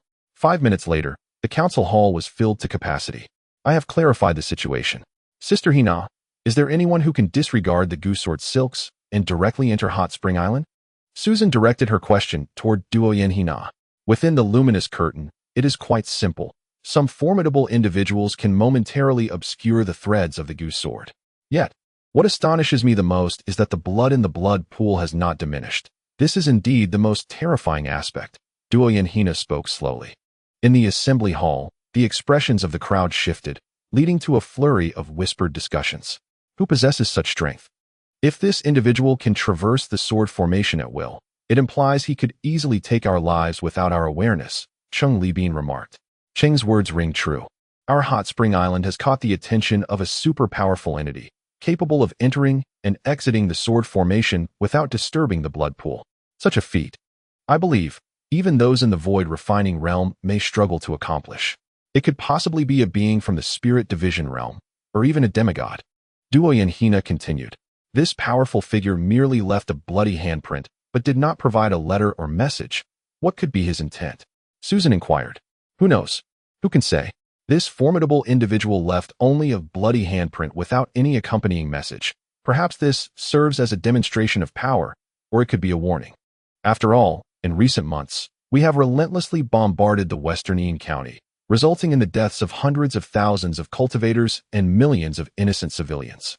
Listening to the voices below, Susan immediately stood up. That is clearly a warning to us. In my capacity as acting island master, I declare a cessation of bombings on western Xi'an County. Bourgeois, do you and the assembly concur? Susan asked. Hot Spring Island has instituted a new system. Both the initiation and cessation of war require the approval of the assembly, as the representatives embody the public will. Personally, I am in agreement. Preserving life takes precedence. We can halt the bombings for a month and observe whether the bloody handprint reappears on Hot Spring Island. If the handprint ceases, it would indicate that this powerful figure was indeed warning us. However, if the handprint continues to manifest, it suggests that this individual has other motives and is not here merely to issue a warning, Bourgeois stated. Agreed, let it be passed thus. Susan nodded. In southern Hot Spring Island, a significant number of individuals have been migrating towards Starmon continent. There are always those unafraid of death. Even threats from the Gaios cannot deter them. This has directly resulted in numerous factories in southern Hot Spring Island halting operations, as workers demand higher wages, threatening to leave if their demands are not met. Northern Hot Spring Island is under Susan's oversight, while southern Hot Spring Island is directed by Wang Zhihai. This group of cattle and horses dares to flee from our southern Hot Spring Island. In the conference room, Wang Zhihai slammed the table heavily. Vice Island Master Wang, currently. Nearly half of the factories have ceased operations, with workers striking. They declare that without a wage increase, they will no longer work and will depart from our Hot Spring Island. Please devise a solution, an engineer implored. Without the external processing factories, they cannot even produce 10 bombers daily. Given the current circumstances, we can only implement the plan. Mond, I require you to dispatch a military force to the northernmost part of Western Ean County to secure a warm stronghold, where we shall establish a concession, open an academy, and set up factories, recruiting the common folk of Western Ean County as workers. This group of obstinate individuals believes that our factory will cease operations in their absence? Wang Zhihai remarked coolly. Very well. Du Min nodded in agreement. However, your decree must first be approved by the House of Representatives. I currently have no means to execute your command. What can that bunch in the House possibly do? You should proceed with your tasks and disregard those antiquated relics. They will only hinder the progress of our civilization on Hot Spring Island. Wang Zhihai replied impatiently, waving his hand dismissively. I apologize, but this is a law established by Feng. Any significant events must receive the House's approval before execution, Du Min countered, shaking his head. Though perhaps not as capable as Wang Zhihai, he remained firmly committed to Yi Feng's original policies. Fine. Let the secretary prepare the necessary documents to send to the House. What a hassle, but it is decided. As time slipped away, another month passed. Yi Feng was currently seated cross-legged in a cave, wisps of white smoke rising from his head. Indeed, he was on the verge of breaking through to the late stage of Zhenwu. 10 days prior, he single-handedly vanquished 2 innate realm evil cultivators, solidifying his mental state even further. Uncertain of how long had passed, Yi Feng felt a crack emanate from within his body. Chapter 1144. I am willing to follow you, I have succeeded. Outside the cave, He Qingji wore a look of delight, even more joyous than if she herself had achieved a breakthrough. Even the little bear beside the cave emitted a delighted howl, having accompanied Yi Feng during this time. It had been well fed and had consumed 2 pills of 100% purity. Perhaps, Yi Feng had projected his longing for his devoted admirer onto it. Let us hurry inside to congratulate Feng Gu, Chen An exclaimed, preparing to enter the cave. Wait, Gu Yu interjected, stopping Chen An. The breakthrough to late Zhenwu requires a few days to consolidate. Otherwise, if his realm is unstable, he may regress back to the mid-stage of Zhenwu. Very well. We shall wait outside then. Chen An sat patiently at the cave entrance, his sharp gaze scanning the passers-by. Just then, he seemed to recognize a familiar face. Isn't that one of our soldiers from Hot Spring Island? Indeed, and Gu. His name is Nuo Erki. What brings him here? You all stay here to guard Feng Gu. I will quietly follow him, Chen An said, swiftly merging into the crowd. On the rugged mountain path, Nuo Erki called out as he walked. Hot Spring Island is hiring in large numbers. Please head to the former Duke's residence. Our concession on Hot Spring Island is established there. Once you become a formal worker, you will have the opportunity to earn Hot Spring coins. With Hot Spring coins, you can refine pills. Ordinary individuals can also ascend the social ladder by becoming workers on Hot Spring Island, ultimately transforming into esteemed cultivators. Nuo Erki's voice quickly attracted a multitude of citizens. Due to their proximity to the gale force winds, temperatures had plummeted to -10 degrees, compelling them to migrate to warmer locales. Sir, are you truly from Hot Spring Island? A citizen inquired. Of course. Behold, this is my citizen's token, Nuo Erki replied, producing the token of a Hot Spring citizen. Impressive. You are a citizen? Your Hot Spring Island caused us great suffering not long ago. Countless compatriots perished under your bombers. A brash young man stepped forward, pointing a finger at Nuo Erki. You shut your mouth. This is a matter of great importance. An elderly gentleman intervened, pulling the young man aside. Over time, they had come to understand the formidable nature of Hot Spring Island. The death of a single citizen could compel Sheen County to pay an exorbitant price. A lesson learned when the demise of one citizen led to the aerial bombardment that razed the county prince's residence, the Phantom Forest, and Axe Town to the ground, resulting in the death of Axe Gang leader Xiaoli. Thus, the people of Chen County harbored a deep-seated animosity towards Hot Spring Island, tempered only by a profound fear. No one dared to provoke the citizens of that island. Ladies and gentlemen, do you wish to become citizens of Hot Spring Island? If so, follow me to the leased territory of Chen County, where you can start as laborers, then residents, and ultimately, citizens. Once you attain citizenship, you too may exert your influence over others, Nuo remarked nonchalantly. Upon hearing this, the once furious populace's expressions flickered. Their hatred towards Hot Spring Island stemmed from their exclusion. However, the prospect of citizenship ignited a shift in their sentiments. Hatred? It vanished in an instant. For it is human nature to desire what one does not possess. Consider the public outrage when news broke of an elderly man marrying a youthful maiden. The online community erupted in fury, calling for the man's punishment, fueled by a perspective that was not their own. Had they been in his position, they might have rallied in his defense instead. Anger often arises from differing standpoints. Now, with Hot Spring Island offering them the chance to become citizens, those who wield power from the skies, they swiftly made a prudent choice. I wish to follow you. I wish to become a citizen of Hot Spring Island. Let me join those who soar above. In a mere moment, nearly 99% of the populace had rallied behind Nuo. Chen An, eavesdropping nearby, began to piece together the situation. It became clear that Hot Spring Island had set its sights on Chen County once more.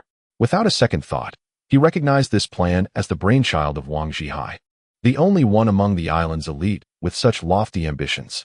Sister Susan, for the time being, lacked the audacity to pursue such a course. Chen An chose not to reveal his identity to Nuo. Should he be discovered, Nuo would undoubtedly report back, prompting Sister Susan to dispatch hundreds of bombers to retrieve Feng, possibly even mobilizing the full might of the army. Upon returning to the cave, Feng had emerged, lounging lazily in the sunlight, relishing its precious warmth. Soon enough, the sky would be shrouded in icy clouds, and sunlight would become a distant memory. Feng, here's what transpired. Chen An recounted his revelations. Recognizing the scale of the undertaking as Wang Zhihai's plan, he realized that without him, Hot Spring Island would struggle to sustain itself, likely driven to establish a presence in Chen County to rebuild its factories amidst significant personnel losses. Feng's guess was nearly accurate. Shall we venture into the concession? Chen An inquired. What is there to see? In Chen County, no one stands a chance against Hot Spring Island anymore. As long as they are safe, our priority should be to continue our journey towards Pingzhou and discover what the city has to offer, Feng replied, stretching lazily. Having reached the late stage of true martial, coupled with the myriad of extraordinary abilities he possessed, he was confident that even the pinnacle masters of the innate realm would struggle against him.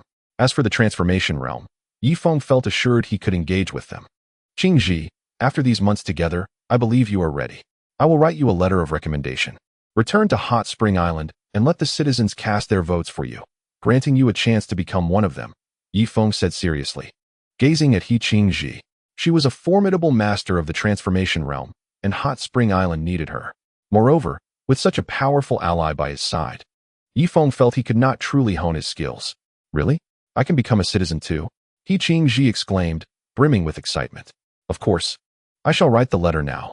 When you return, inform Susan, Henna, and my son that I am alive and well, focusing on my mental cultivation, and instruct them not to reveal my whereabouts, lest they pursue me with bombers, Feng stated, swiftly taking out a feathered brush to compose the letter, sealing it with his fingerprint upon completion.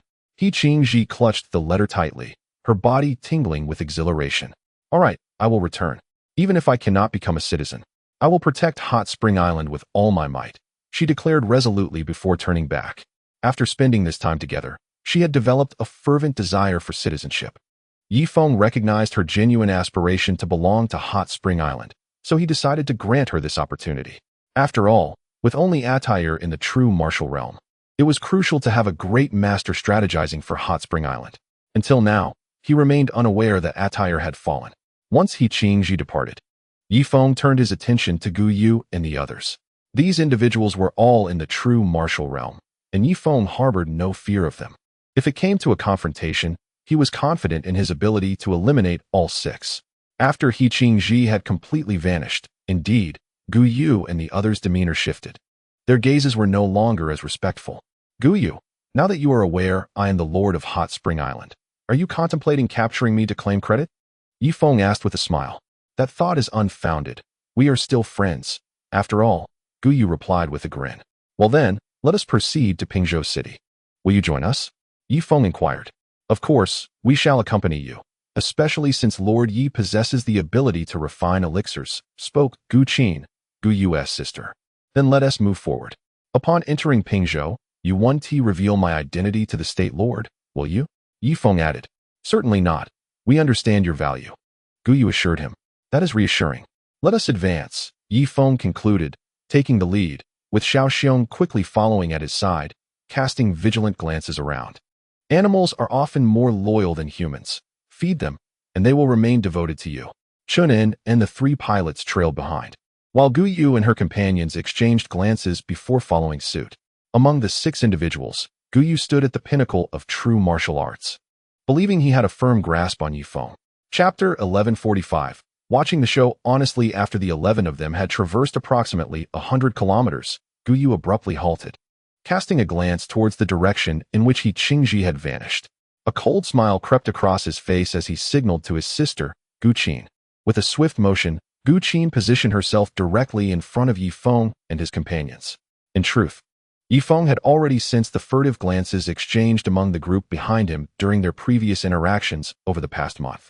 It was unexpected that their experiences had failed to soften the hearts of the true martial realm practitioners. They were still inclined to revert to their primitive instincts. Sister Gu Qin, is there something you need? Why are you blocking our path? Yi Feng feigned inquiry. Ha! Gu Yu approached from behind. Yi Feng, your reputation precedes you. Yet I never anticipated that the illustrious Yi Feng could be so foolish. Now that He Qingji is no longer your protector, tell me, how shall I deal with you? As he spoke, Gu Yu and his 5 companions encircled Yi Feng and his group. Oh, what are your intentions? Chen An positioned himself in front of Yi Feng, placing his hand on his heavy water pistol, which still contained 3 bullets. They had a total of only 3 bullets among the 5 of them. What is the matter? I intend to invite you all to the ancient sword sect as guests. Gu Yu chuckled.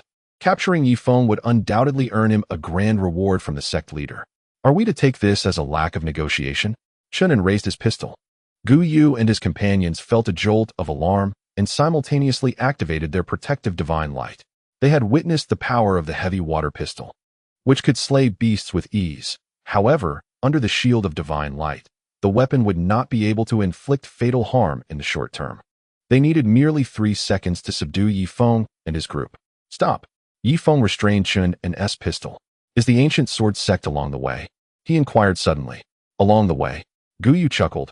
Are you suggesting that if it were not, you would refuse to accompany us? Indeed. If it is not on the way, I may not be inclined to follow, Yi Feng replied nonchalantly. While he could easily handle the 6 inept individuals with a single hand, he preferred to avoid unnecessary conflict. Visiting the ancient sword sect could prove beneficial. After all, he could extricate himself from the 6 at any critical moment, or even turn the tables on them. Yi Feng possessed numerous formidable abilities, such as the blood-sucking technique, the Chongyang art, and the Brahmin's sacred demon technique. Within the same realm, he was virtually invincible. Moreover, he was currently at the late stage of true martial arts. In contrast, among Gu Yu's group, only Gu Yu himself reached the peak of true martial arts. Along the way, Gu Yu suddenly declared with a glint in his eye, having altered his course of action.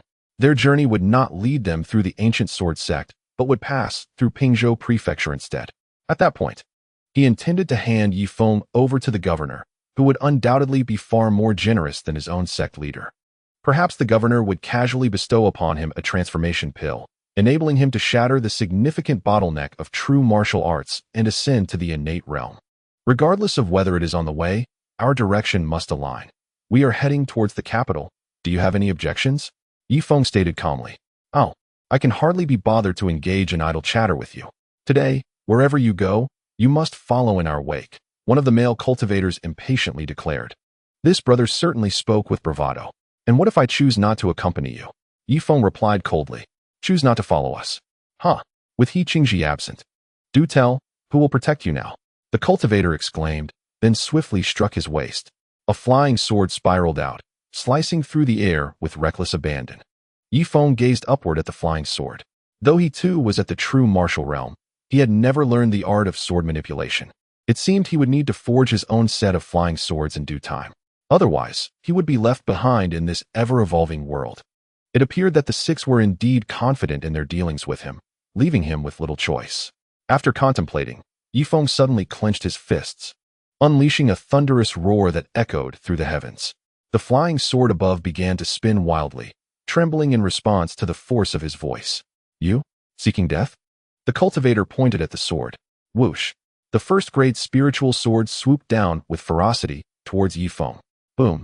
A manifestation of law emerged from behind Feng, its colossal hand reaching out to grasp the sword, which became ensnared within its grip, emitting a series of melodious chimes as it attempted to break free. However, the next moment, the other hand of the manifestation extended outward, delivering a crushing blow to the sword. Clang! The sword, of no insignificant caliber, was shattered into numerous fragments, cascading down from the sky. Not good. He has destroyed my first-grade spiritual sword. Senior brother Guyu, let us strike together. The cultivator roared in fury, summoning a spare spiritual sword from his waist. Guyu and the others mirrored his actions, unleashing 6 swords that soared and dove towards Feng in unison. Boom! Feng's eyes narrowed as he brought his hands together. The manifestation behind him mimicked his movement, lifting a colossal boulder weighing 100,000 pounds, and hurled it towards the 3 attackers. The impact was akin to an ancient giant lifting Mount Zhou, its might overwhelming, like a mountain pressing down upon them. Not good. This fellow possesses immense physical strength. Guyu exclaimed in shock, quickly sidestepping. However, the man and woman beside him were caught off guard, directly struck by the massive stone. Boom! 2 protective auras were extinguished in quick succession, burying them beneath the boulder. In the sky, the 2 spiritual swords plummeted uncontrollably towards the ground. 7th junior brother, 9th junior sister. Guyu bellowed, his eyes ablaze with fury as he turned his gaze upon Feng. Feng, however, would not meet his gaze. The manifestation's colossal hand reached out towards Guqin. Ah! A shriek rang out as Guqin found herself grasped by Feng. Her protective aura flickered erratically, on the brink of collapse. Sister. Guyu quickly retracted his spiritual sword, fearing to harm his own sister. Feng pulled his arm back, bringing Guyu before him. With a sudden burst, Guyu's protective light shattered, yet she grit her teeth defiantly, pointing at the sky. The white flying sword descended fiercely towards Feng's head. Bang! Feng's expression remained inscrutable as he casually struck the sky. The white flying sword soared backward, traveling 20 meters before its brilliance swiftly diminished, severing its connection with the Guqin. The 2 other cultivators, witnessing this, simultaneously pointed at Feng. Do you not value your life? Feng resolutely grasped the Guqin and hurled it at the flying sword in the sky. No. The 3 cultivators gasped in astonishment, hastily retracting their spiritual swords, fearing they might harm their own. Feng tightened his 5 fingers, and his Dharma manifestation mirrored this action, crushing the Guqin in his palm, eliciting a series of anguished cries and a spurt of blood from her lips. Chen An and the others merely watched the spectacle, knowing they were powerless to intervene in a battle of such magnitude as that of the true martial realm. Stop! Feng, let us settle this peacefully. Guyu suddenly stepped back, retracting his spiritual sword. Settle peacefully? Feng's face bore a cold smirk, refusing to retract his Dharma manifestation. Indeed, it was my oversight to underestimate you, Mr. Yi. Though your strength is only at the late stage of true martial, your physical prowess rivals that of the transformation realm. I, along with my comrades, do not consider ourselves your match. 4. Guyu glanced at the 2 corpses beneath the boulder, adjusting the count. Little did he know, Feng was not merely formidable in physical strength. He possessed at least 3 extraordinary powers, particularly the blood-sucking technique, the Brahmin's sacred demon art, and ice flame, each capable of overcoming adversaries across realms. Yet, Feng possessed all 3 simultaneously, a feat achievable only by one who invests heavily in such powers rather than arduous cultivation. Most cultivators, having barely refined a modicum of spiritual energy, prioritize their ascension, leaving them devoid of significant abilities. After all, the pursuit of immortality leaves little room for squandering time and energy on extraordinary powers. Brother Feng, why waste words with them? Just eliminate them all, Chen An urged from the side, exhilarated by the spectacle of Yi Feng single-handedly confronting 6 formidable opponents. He seems rather displeased with you, Yi Feng remarked with a faint smile. Mr. Yi, here's the deal. If you agree to a truce, we shall turn and leave without troubling your 5 companions. Gu Yu proposed earnestly, still unable to grasp the gravity of the situation. Trouble us? Yi Feng raised an eyebrow. Indeed, we stand by our word. We shall not oppress the weak. Gu Yu nodded in agreement. Without further ado, Yi Feng extended his index finger and, without warning, flicked it towards a nearby cultivator. You? The cultivator, merely at the mid-stage of true martial, had no time to summon his protective divine light before being struck by Yi Feng's ice flame. Boom. He instantly transformed into a translucent ice sculpture, ablaze with flames, frozen in the very motion he intended to strike. What kind of power is this? Gu Yu's voice quivered slightly. Previously, he had witnessed talented individuals defeat many with fewer, but he had never encountered someone like Yi Feng, who could slay opponents of equal rank as easily as one would slaughter chickens. I see no reason to divulge, Yi Feng replied. Yi Feng slowly stepped forward, resting one hand on the ice sculpture.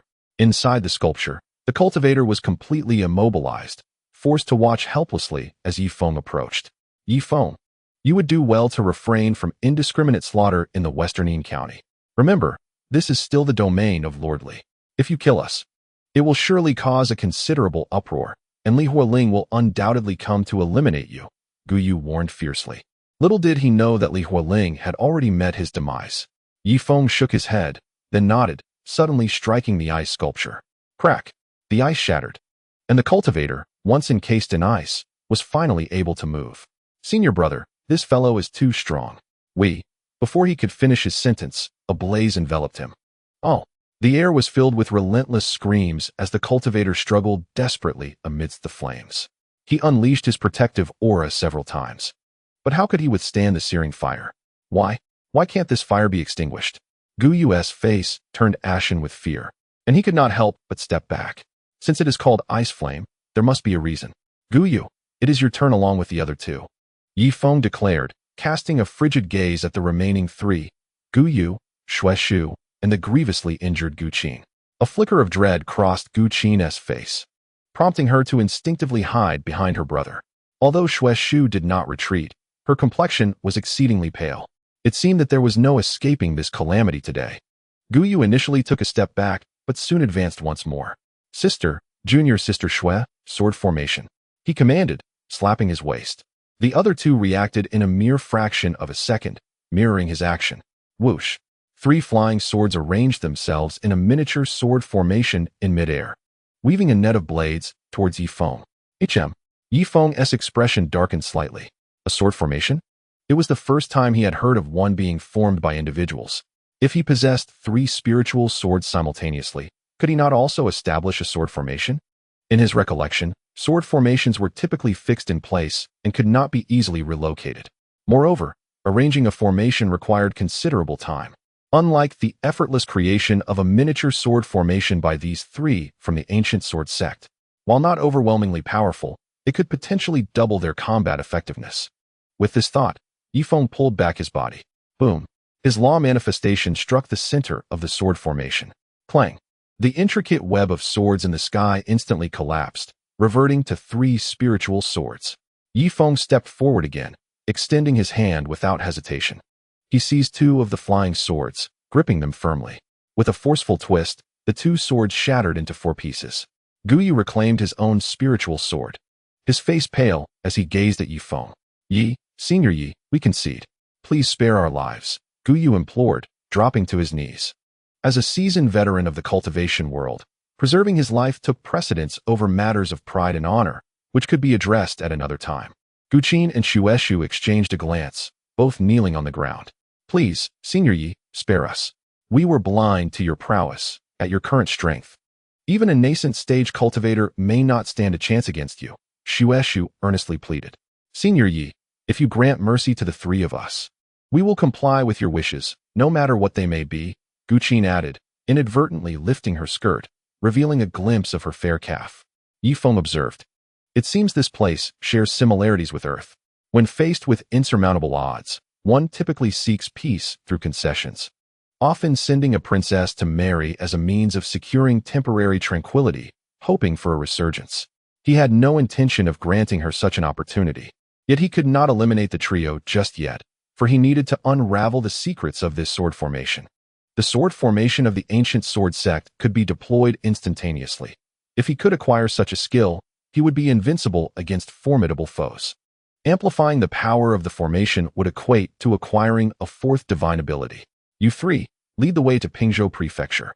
Along the journey, I shall inquire about certain matters, Yi Feng commanded, and the Sanskrit characters adorning his body vanished, the immense spiritual form retracting within him. Thank you, Mr. Yi. Guyu exclaimed joyfully. Mr. Yi, from now on, let us consider ourselves your disciples, Shueshu asserted earnestly. Guqin, however, regarded Yi Feng with a glimmer of allure in her eyes. Chapter 1147. A hidden perspective in her estimation. Yi Feng's decision to spare them was largely influenced by her beauty. Thus, she gracefully approached him, halting merely 10 centimeters away. Yi Feng could even catch the faint fragrance emanating from Guqin. Thank you for your leniency, Mr. Yi, she said, bowing deeply, nearly pressing half her body against his chest. How bold, daring to entice our Feng Go. Chen An interjected, striding forward. I command you, henceforth, do not seduce Feng Go. He is a married man. I must watch over him for the sake of his wife, lest he be led astray by wayward women. From this moment, you may only tempt me, understood? Chen An regarded Guqin with utmost seriousness. Enough, Chen An. You must trust in my resolve. Even if she were to dance before me in the nude, I would remain untempted, Yi Feng declared. Spare me. I know you all too well, Chen An retorted. Subsequently, Yi Feng and Guyu led the way, with the others following behind as the group made their way towards Pingzhou City. Guyu, I must inquire, can the sword formation you three set up be established by a single individual? Yi Feng asked. It can, yet it cannot. Guyu's response was ambiguous. Yi Feng slowly turned, fixing a cold gaze upon her. Do you wish for me to end your life right now? And no, Mr. Yi, please allow me to explain. A single person can indeed set up a sword formation, but it would take an extensive amount of time. By the time you complete it, your enemies may have already vanquished you 1,000 times over. Thus, while our sword formation appears to be swiftly arranged, in reality, it can only unleash its power to a mere extent of one-fold. The inherent flaw of a temporary sword formation lies in its rapidity, although it is expeditious. Its potency remains limited. If one seeks both speed and strength, such a combination is fundamentally unattainable. The longer the sword formation is established, the greater its might. However, will the enemy grant you the time to configure it? Certainly, one could anticipate the enemy's trajectory and lay the formation along their path, but this too is futile.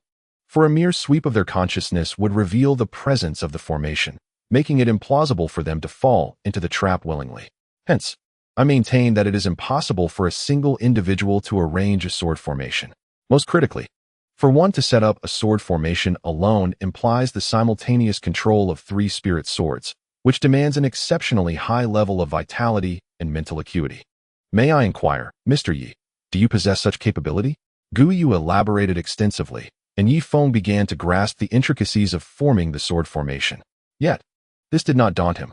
Upon reaching the 4th level of the Fan Sheng Divine Demon technique, his Dharma manifestation would split into 7, combined with his physical form, equating to the capabilities of 8 individuals.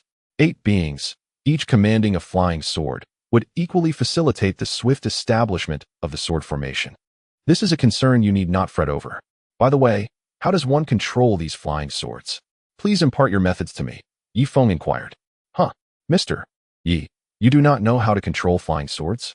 Guyu expressed her astonishment. Yi Feng's face flushed with embarrassment. What do you understand? I have not previously delved into this matter. As a body cultivator, I did not place much emphasis on flying swords, but now I wish to learn. Is that not permissible? Certainly, it is possible. However, if Mr. Yi intends to establish the sword formation single-handedly, then the number of flying swords must not be scant. Each flying sword will siphon a portion of your vitality daily. May I ask, Mr. Yi, how many flying swords can your vitality sustain? Guyu queried. What do you mean? Yi Feng narrowed his eyes. My meaning is quite clear. As long as you are willing to expend vitality, you can sacrifice numerous flying swords, even 1,000 or 10,000. However, in doing so, your vitality will inevitably falter, and an excess of flying swords could impede your cultivation level, potentially rendering you incapable of advancement for life, Gu Yu elucidated. Oh, Yi Feng's expression shifted. Currently, he is unable to advance, but regarding vitality, he can convert medicinal pills into his own essence at any time. Thus, supplying flying swords poses no issue. If I were to sustain 10 flying swords, what would be the outcome? Yi Feng inquired. Mr. Yi jested. Should you sustain 10 flying swords, this formation, provided your vitality is sufficiently enduring, could even trap a formidable adversary at the late stage of the transformation realm. If you could command 100 flying swords, you might ensnare a powerhouse of the divine origin realm. If it were 1,000 flying swords, just as he reached this point, he was interrupted by Chen An. Would that not ensnare a demigod-level powerhouse? Chen An asked. No, it is impossible to trap a demigod at the true martial realm, nor even a spirit division realm practitioner. For the latter possesses a second life, one of energy and another of physical form. Moreover, their consciousness vastly surpasses that of the true martial realm. Your sword formation would be obliterated before it could even be established. Gu Yu shook her head. Are you implying that the sword array can only contend with those of the divine origin realm and cannot handle those of the void refinement realm? Yi Feng retorted. Strictly speaking, that is indeed the case. However, if you incorporate some special materials into your flying sword, you may be able to ensnare a practitioner of the void refinement realm, Gu Yu replied slowly. Having spent a considerable time in the Starmong continent, his experience far surpassed that of Yi Feng, though his strength was somewhat lacking. I would like to inquire, what are the prerequisites for forging a flying sword? Yi Feng had already made up his mind. There are indeed prerequisites. It is advisable not to use someone else's flying sword. You should gather your own materials to forge a flying sword that belongs to you, or perhaps a set. Upon reaching Pingzhou City, you may seek out some weaponsmiths for guidance, as they are more knowledgeable than I, Gu Yu advised. Very well, let us hasten our journey towards Pingzhou. However, I must warn the three of you.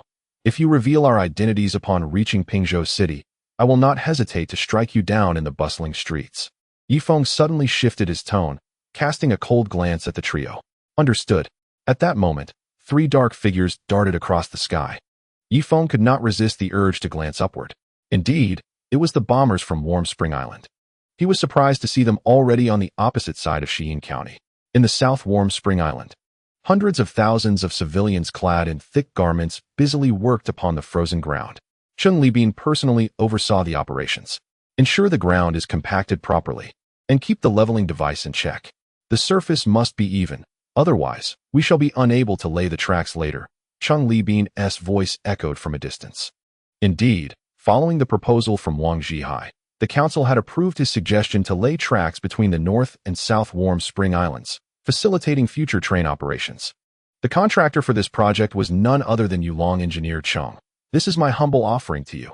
Please accept it, Yulong said, discreetly presenting a check from a hidden angle. Chen Libin glanced at the numerous zeros on the check and quietly tucked it away into his sleeve. Chapter 1148. You have grown up and gained vision, Mr. Yulong. You are quite perceptive. Rest assured, this railway project is not merely about connecting the North and South Warm Spring Islands. The council has stated that the railway between these islands is but a fraction of the undertaking. In the future, the railway will extend into the Gale Wind Zone, weaving through Xi'an County and potentially beyond, traversing the entire Starmong continent, Chen Libin remarked nonchalantly. This is no small feat. You shall reap great rewards, he added. Indeed. I understand, Engineer Cheng. This is merely a token of my appreciation. When the railway from North Warm Spring Island reaches the Starmong continent, I shall express my gratitude further. Yulong responded, bowing and smiling. Ha ha ha. We shall speak of that later. Yulong, currently, your White Wall City must be the wealthiest clan aside from Warm Spring Island. Correct? You have at least over 1,000 children studying at the Warm Spring Academy, and their future is boundless. Chen Libin sighed. It is indeed thanks to the fortunes brought by Warm Spring Island. Without the projects provided by Warm Spring Island, White Wall City would not stand so proudly among the clans, becoming the second most powerful in the realm. Yulong replied humbly. He had now upgraded to a 6th-generation sand vehicle. However, the sand trucks can no longer satiate his desire for ostentation. He intends to complete the railway and, come next year, acquire a 1st-generation bomber, which he envisions as the exclusive aircraft of his esteemed Yulong. Just thinking about it fills him with pride. The reason why the Warm Springs Island has entrusted these projects to you is due to your remarkable efficiency and superior quality of work. I hope you maintain this standard. Or else we may have to contract the next segment of the railway to others, Chen An remarked. He is determined to ensure that both the bonuses are received and the quality meets expectations. Otherwise, the grand ambitions of Warm Springs Island cannot extend to the Starmon continent. Understood. North Warm Springs Island also has a stretch of railway extending towards South Warm Springs Island, with a total of 100,000 railway workers involved. The chief engineer here is Hong Ping, one of the first graduates of Warm Springs University, in the city of Chen at the Duke's residence. 40 bombers are lined up in the eastern square, while hundreds of sand trucks are stationed in the western square. The plaque of the Duke's residence has been removed and replaced with one reading Warm Springs Island's concession in Chen County. The leader of the concession is none other than Ma Go-bai. Concurrently, 5,000 troops from Warm Springs Island are stationed here, comprising 1,000 Air Force personnel, 2,000 sand truck soldiers, and 2,000 Gatling infantry. With 2,000 heavy water Gatlings, they could easily sweep across the entire Chen County. Moreover, these infantry are clad in heavy water combat suits, enabling coordinated operations in the air and on the ground. It is feared that even 2 or 3 armies of cultivators combined would not suffice to contend with them. Before long, Ma Go-bai ascended the city wall and gazed down at the densely packed populace. Citizens, the Duke's residence will no longer exist in Chen County. Instead, we shall have our Warm Springs Island concession. Furthermore, I hereby declare a 10-year tax exemption for Chen County. Ma Go-bai's voice resonated. The crowd below exchanged glances, none offering applause or approval. They were merely waiting to witness the unfolding drama. These bumpkins, possessing strength only of the post-heaven realm, dare to rule over us? They must not forget that our Lord is of the divine origin realm. It won't be long before lordly returns, eliminating all foreign elements from the Duke's residence. Indeed, even if our Lord remains inactive, the state Lord will surely intervene. How dare these post-heaven beings attempt to govern us? The citizens whispered amongst themselves, casting disdainful glances at Ma Go-bai. Alas, people are often foolish. They measure a ruler's worth solely by their strength, disregarding the benefits bestowed upon them. For instance, a powerful being of the divine origin realm could impose a tax of 90%, and they would accept it without question. The reverence for strength has been ingrained in their very essence. They willingly endure oppression by the powerful. Conversely, should an ordinary person govern them, even with a promise of 100 years of tax exemption, they would not support such a leader, as they would see it as a disgrace to be ruled by someone weaker than themselves. The path for civilization to permeate this ancient world of cultivation remains long and arduous. Chief, I sense that the people of Starmon continent are rather obstinate, Long Wu remarked, stepping forward. He is now the deputy leader of the concession. In truth, considering the duration he has followed Yi Feng, it would seem that the chief should be appointed to him. However, this is not the case. Ma Go-bai has resided on Hot Spring Island for a significantly longer period, thus commanding greater respect. As for Long Wu, although he later entered Hot Spring Island, he has remained in a state of amnesia, leading the council to harbor distrust towards him. This stubbornness borders on foolishness. Nonetheless, let us proceed methodically. After delivering his remarks, Ma Go-bai glanced at the townsfolk below. Listen well, from today onward, we will be recruiting workers in large numbers within our concession. The primary task will be to extract iridium from seawater, followed by a need for additional hands to assist in railway construction. Once the railway is completed, ordinary citizens will have the opportunity to behold the scenic beauty of the entire Chen County within their lifetimes. Otherwise, given your current pace, it may take decades for you to traverse the expanse of Chen County. I assure you, the railway will not only span Chen County, but will also extend throughout Pingzhou and even across the entire Black Mountain Nation, offering everyone a chance to venture beyond our borders and gaze upon the starry dream continent. A profound silence fell upon the crowd, with millions of commoners gazing at him with vacant expressions. After a moment, laughter erupted from the masses, with some individuals openly mocking Ma Go-bai. The ideals are commendable, but this bumbling foreigner must know that our Black Mountain Nation enforces a permit system, right? Commoners are forbidden from leaving Chen County, or they will be treated as refugees and slain. Others chimed in, indeed, just wait and see. It won't be long before these bumpkins realize the true power of the Lord of the province. There will be quite a spectacle. Father, perhaps we should consider moving out of the county seat. lest we become collateral damage when the lord of the province clashes with them. Yes, you've matured and gained foresight. Ma Guobai's expression darkened, and he could only retreat awkwardly. Nevertheless, the recruitment office still attracted a number of robust commoners and some low-level cultivators. In the Starry Dream continent, even low-level cultivators are all at the postnatal stage, comprising strength masters, strength kings, and strength emperors. However, the true martial cultivators disdain working in the concession, choosing instead to observe and wait for the lord of the province to take action against these simpletons. Feng and his companions had already crossed a colossal mountain. At the foot of the mountain, a bustling city emerged. In the sky, various magical birds soared, while on the ground, a procession of carriages entered and exited the city. Is this Pingzhou City? How magnificent! Feng exclaimed. While the area of Pingzhou City cannot compare to that of South Hot Spring Island in terms of prosperity, it far surpasses it.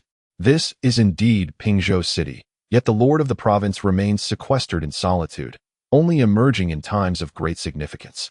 By the way, the lord of the province is a cultivator at the initial stage of the void refinement realm, and his 4 great Dharma kings are all peak experts in the transformation realm, Guyu explained. Chapter 1149, The Possibility of Being Targeted. Understood. Let us enter the city together, Feng declared, leading the way down the mountain. Pingzhou City boasts a total of 17 waterways, where colossal ships are anchored, each vessel comparable in size to Feng's military ship, the Hot Spring No. 1. Upon arriving at the city gate, a contingent of soldiers clad in leather armor stood vigil.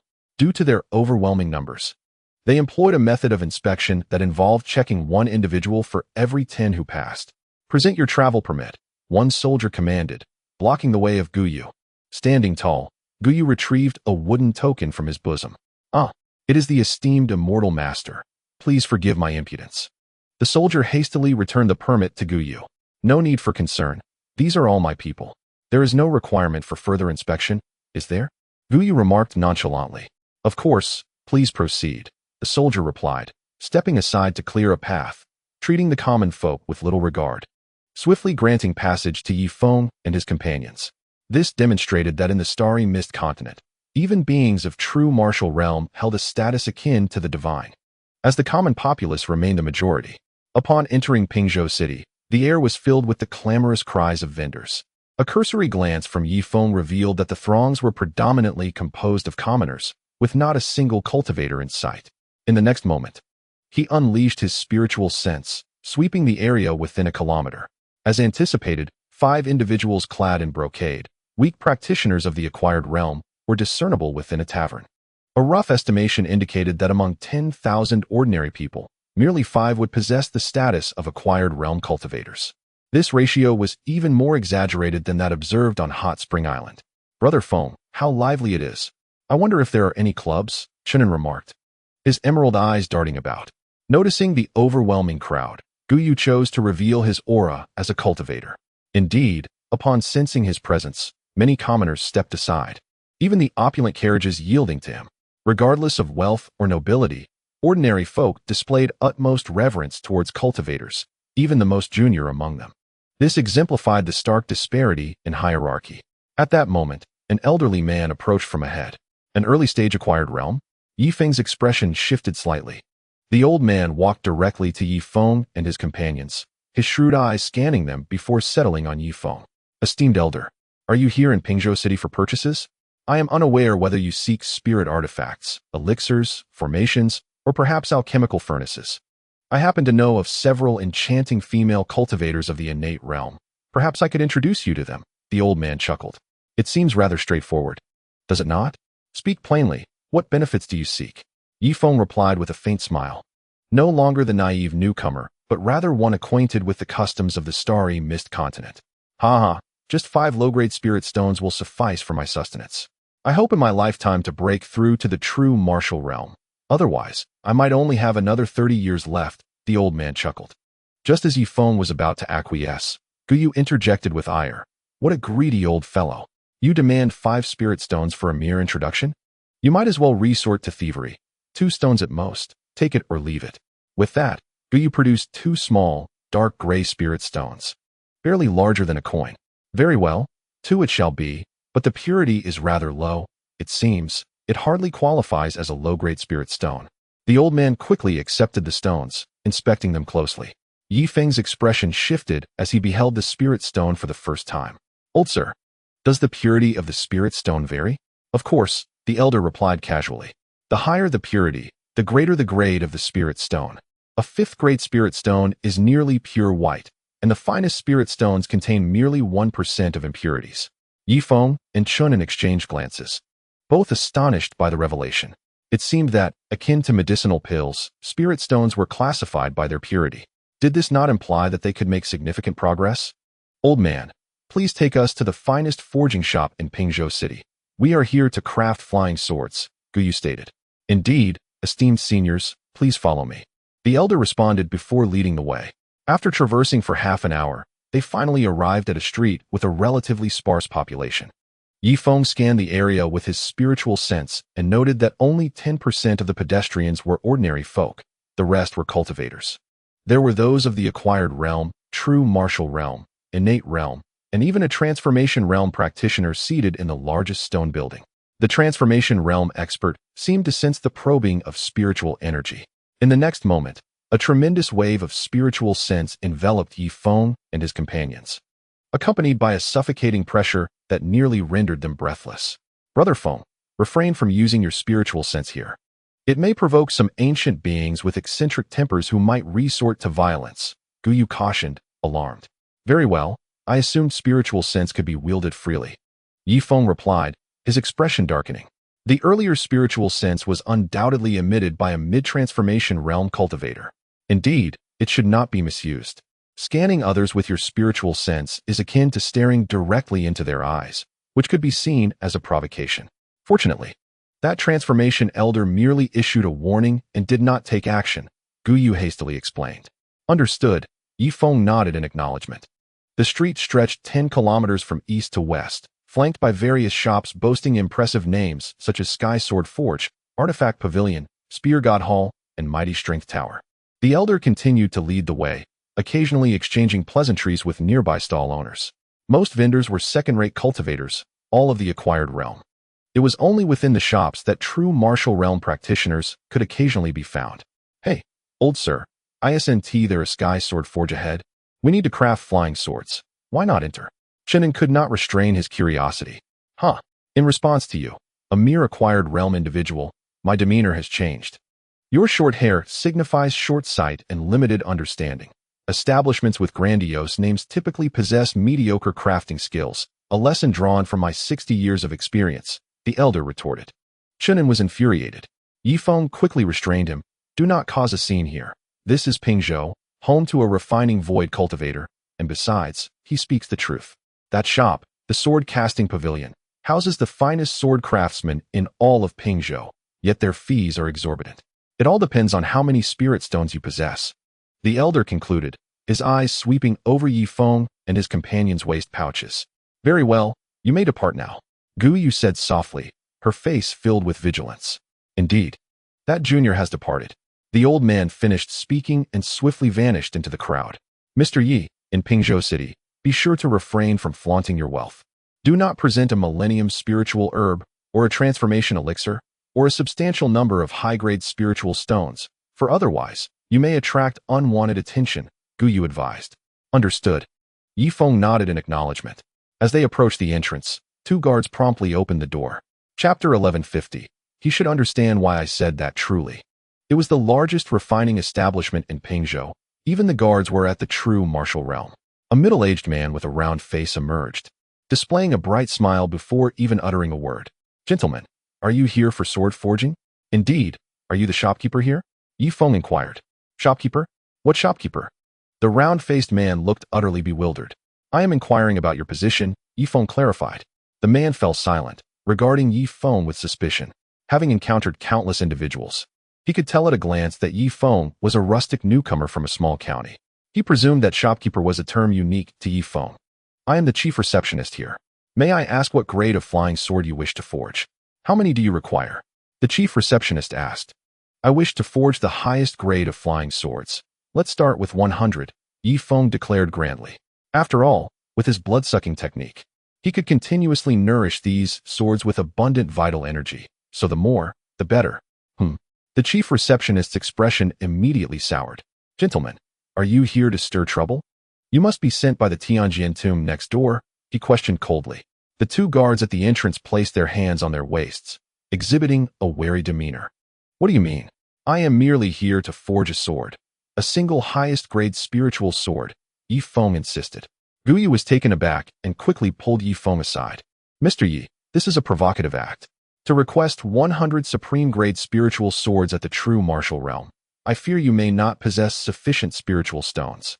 The chief receptionist remained silent, observing Yi Feng's demeanor and responses. I indeed lack spiritual stones. However, I can settle this with transformation elixirs. Surely, that will suffice?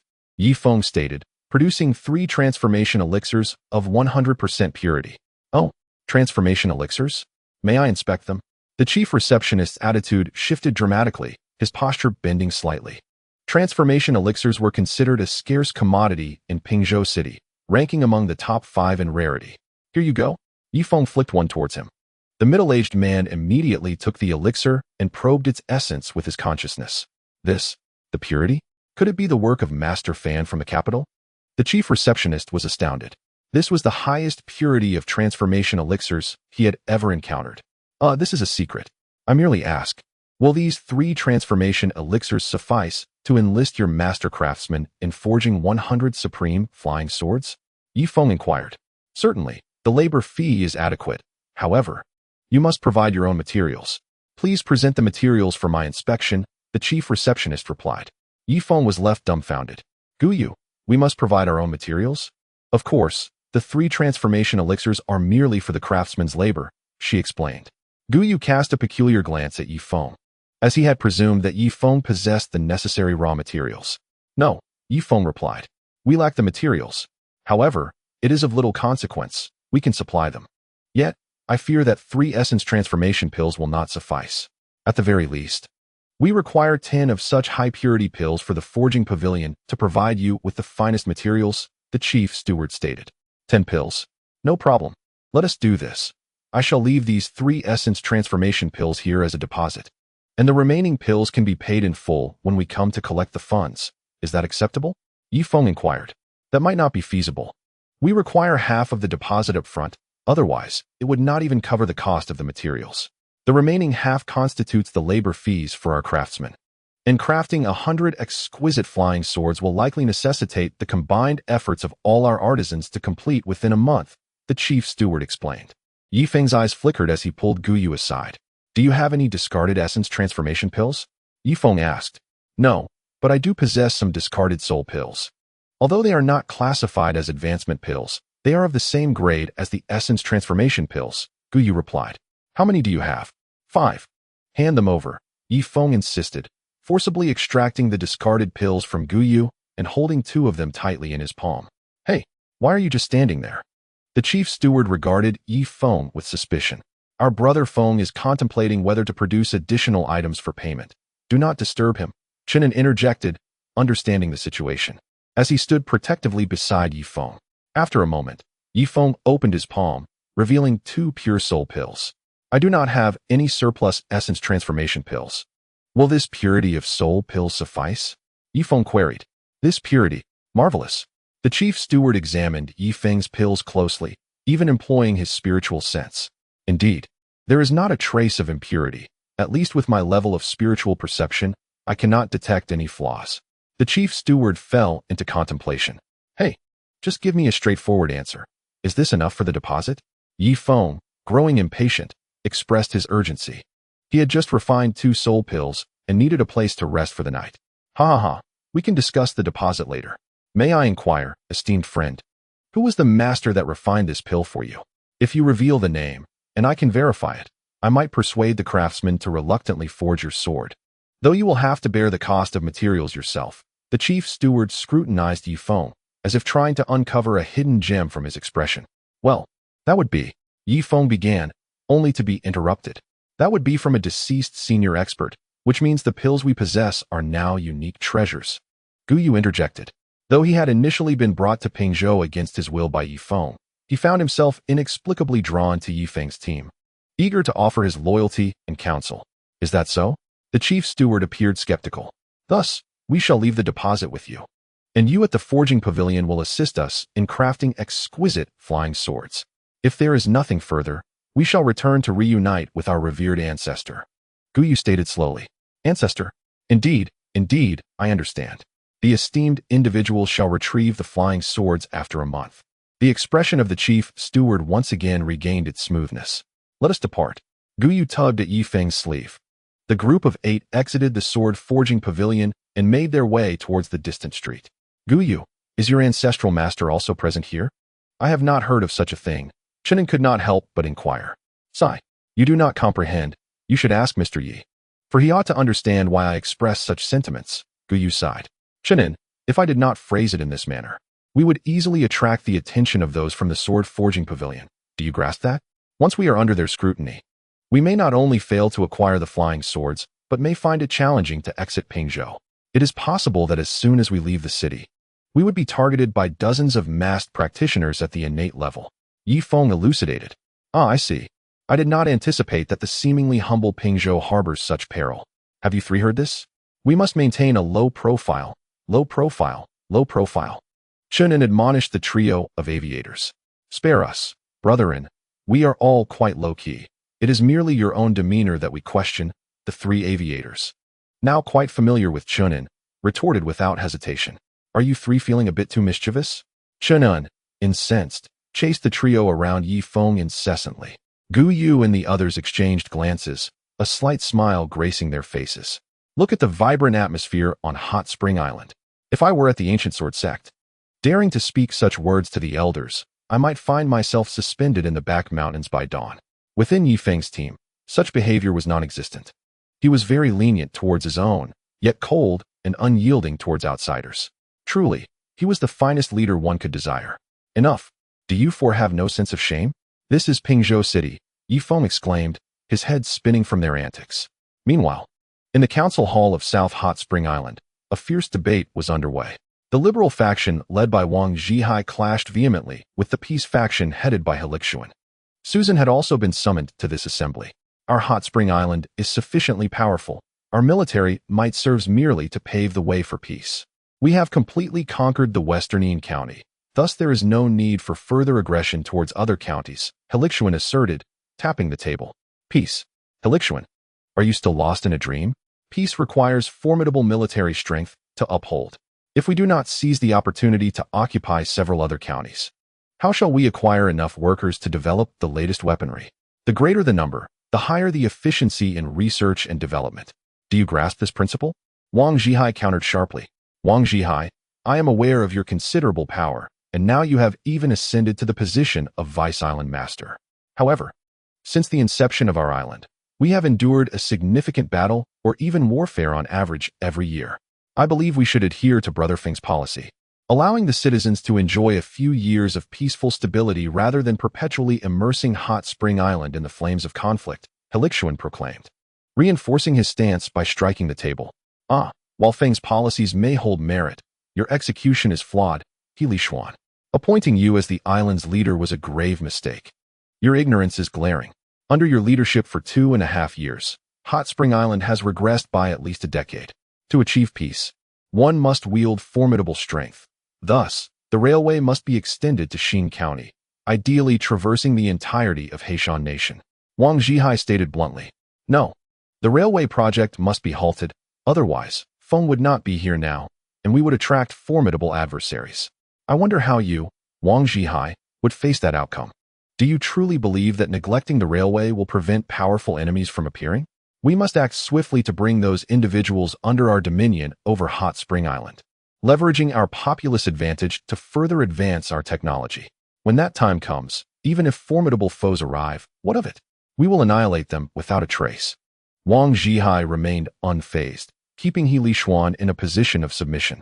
I am well aware that formidable foes will inevitably target Hot Spring Island. However, your railway construction will only hasten their arrival. Wang Zhihai, do you think I am oblivious to your intentions? You seek to undermine Sister Susan's leadership while Feng is absent, aspiring to become a local tyrant. If Feng were to never return, I can guarantee that you would transform Hot Spring Island into your personal playground. Helixuan shouted vehemently. Seeking death, Wang Zhihai flung a whip at He Lishuan's face. What? You dare to strike? Brothers of the Peace faction, rally. Brothers of the Freedom faction, take action against them, but ensure no lives are lost.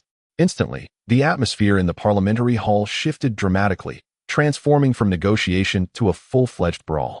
Susan, witnessing papers flying in chaos, swiftly shielded Elian and fled through the back door. She had originally come to mediate the dispute between the factions, but before she could utter a word, the two factions erupted into violence. Duo and Hina also escorted Yeshing out through the front entrance. Meanwhile, within the parliamentary hall, only the two factions remained engaged in combat. A group of guards rushed in, wielding wooden clubs and rattan whips. However, upon entering, they were confronted with the sight of the two factions brawling, leaving them at a loss for how to intervene. Each individual within was of significant stature, and the situation was fraught with factional strife. The guards, displaying wisdom, pretended not to see and quietly slipped away down the corridor. What other course of action could they take? One misstep could lead to them being targeted by both factions. Outside the hall, the neutral faction members were left dumbfounded, uncertain of what to do. After all, the upper echelons of both the Freedom and Peace factions nearly monopolized all power over the northern and southern hot spring islands. He Lishuan received backing from the northern island, while Wang Zhihai was supported by the southern island, which boasts a population exceeding 500 million, compared to the northern island's under 100 million. The disparity in strength between the factions was evident. Were it not for the presence of the elder Cheng Li being on He Lishuan's side, they might have already succumbed to Wang Zhihai's dominance. The battle in the parliamentary hall persisted for 2 hours, gradually diminishing in intensity. Susan re-entered with members of the neutral faction. Tables and chairs lay shattered, and 2 severely injured individuals were sprawled on the floor. Wang Zhihai emerged unscathed, with most of his senior officials and council members also having suffered little to no injury. In stark contrast, the situation on Helix's side was dire, with each individual bearing the marks of conflict. The numerical advantage lay not with the northern hot spring island. Have you had enough? Susan inquired coldly. Enough, Sister Susan. Let us proceed with the meeting. Ouch, my eyes. Helix lamented, covering his panda-like eyes. I find myself at a loss for words, as both factions present valid arguments that leave me unable to refute. However, one thing is certain. If Feng were to return and witness your current state, it would undoubtedly cause him great sorrow. This civilization was established through his own efforts. And yet, you have transformed the most dignified assembly hall into a battleground, Susan expressed with deep anguish. Wang Zhihai's lips twitched, but he chose to remain silent. The House of Representatives had now divided into 2 factions. Wang Zhihai had successfully swayed a majority of the representatives, leveraging his control over the industries of Peach Blossom Village, the wealthiest among the citizens. Helix was at a disadvantage, relying solely on a meager salary to sustain himself. Most of the representatives supporting him were wavering in their allegiance, easily swayed to the opposite side. Sister Susan, you cannot place the blame solely on me, Wang Zhihai. My intention is to develop Hot Spring Island into a true super civilization, yet there are always those simpletons who disrupt our progress. In my view, that scoundrel Helix deserves to be nailed to a cross, reviled by the masses. Time will reveal the truth, Wang Zhihai stated coolly. Wang Zhihai, you wretched cur. I should have dismissed you from your position as bank president when I first became the island's leader. Otherwise, how could you have amassed so much wealth to bribe the representatives? Helix retorted, incensed. I hold no ill-gotten gains from the bank. My wealth comes solely from the industries of Peach Blossom Village. Wang Zhihai exclaimed in fury, fearing that others would accuse him of misconduct. Chapter 1152. It's nothing. I merely wish to summon you. Who knows? The accounts your bank maintains are unclear, with figures that fluctuate. Brother Feng has neither the time nor inclination to scrutinize them. Helix remarked sarcastically. Brothers of the liberal faction, strike. It seems the previous bout was insufficient. Instantly, over 1,000 members of the liberal faction rose to their feet. Enough. Susan stepped forward, positioning herself between the 2 factions. She still held a degree of influence, primarily due to her status as Yi Feng's legitimate wife, having briefly held the reins of power herself. If you wish to argue, wait until Yi Feng returns. At present, I cannot manage your quarrel, Susan declared, blood boiling with indignation. Wang Zhihai emerged from the crowd. Sister Susan, when will Brother Feng return? Is there a definitive date? How am I to know when he will return? Susan replied, her tone sharp. Then we are at an impasse. I cannot collaborate with those from northern Hot Spring Island. Henceforth, let the north and south be independent. Helix, you shall oversee northern Hot Spring Island, while I shall govern southern Hot Spring Island. In 3 years, we shall see which side flourishes best. Wang Zhihai's true intentions were finally laid bare. Not only the peace faction, but even the neutral members cast sharp glances toward Wang Zhihai. Wang Zhihai, are you proposing to split our Hot Spring Island? A glimmer of menace flashed in Susan's eyes. The usually expressionless Duoyan Hina also lifted her gaze to regard Wang Zhihai at this moment. Wang Zhihai felt a heavy weight in his heart and hurriedly waved his hands. No. How could I dare to divide Feng Ji's Hot Spring Island? What I meant was that we should separately manage the 2 islands for a while and see which one governs better. Once Feng Gu returns, we will surely merge the southern and northern Hot Spring Islands again, he stated. Susan and Duoyan Helena exchanged glances. Sister Helena, what do you think? Susan inquired. What do I think? I am not well versed in matters of management. I will defer to you. I trust in your leadership capabilities, Duoyan Helena replied. Is that so? All right. Susan nodded and turned her attention back to the group. Wang Zhihai, Heli Xian, do you both wish to manage the Hot Spring Island separately? Susan asked. Yes. Wang Zhihai nodded. Heli Xian, however, pondered for a moment, exchanging a few opinions with Cheng Libin. I also agree to the idea of separate governance. But the Xin County concession must fall under the jurisdiction of the northern Hot Spring Island because our industrial foundation and population on the northern Hot Spring Island are significantly inferior to those of the southern Hot Spring Island. Heli Xian stated. The group then looked back at Wang Zhihai. He had not consulted his subordinates, but instead slammed his hand on the table decisively. It's settled. In the future, we will establish concessions in other locations on the southern Hot Spring Island, but those concessions will be under our jurisdiction. You, northern Hot Spring Island, will only govern the Xin County concession, Wang Zhihai declared. Heli Xian remained silent and slowly approached Wang Zhihai. When they were half a meter apart, they simultaneously extended their hands and shook. Thus, the southern and northern governance period of the Hot Spring Island officially commenced. In a spiritual inn in Pingzhou Prefecture, Yi Feng took out a 100 pure qi boosting pill from his pocket. Guyu, take this qi boosting pill and exchange it for some spirit stones. I didn't expect that spirit stones would be the real currency on the Star Main continent, Yi Feng said slowly. Understood, Mr. Yi. Guyu took the qi boosting pill and quickly left the spiritual inn. As for their initial rent, it was Guyu who had covered it, and Yi Feng would never take advantage of him. Moreover, Yi Feng could see that Guyu was quite frugal. Regarding trust, Yi Feng was no longer worried. The 3 of them had come to regard him as their master under Yi Feng's influence. This spiritual inn was more upscale than a regular inn, as every room was equipped with soundproofing, capable of blocking both noise and spiritual consciousness. Of course, powerful cultivators could easily invade the soundproofing with their consciousness, but those inside would detect it. They had rented a deluxe suite, which included a hall and 7 rooms, ample space for their group. Mr. Yi, I didn't expect you truly had the capability to refine pills. I have a waste yuan cultivation pill here. Would that suffice? Gu Qin suddenly approached, holding a yuan cultivation pill. Certainly, I will refine it for you right away, Yi Feng replied, taking the yuan cultivation pill in one hand. The power of the blood-sucking technique increased with the cultivator's realm. He was now at the late stage of true martial, and his control over the blood-sucking technique had reached its peak.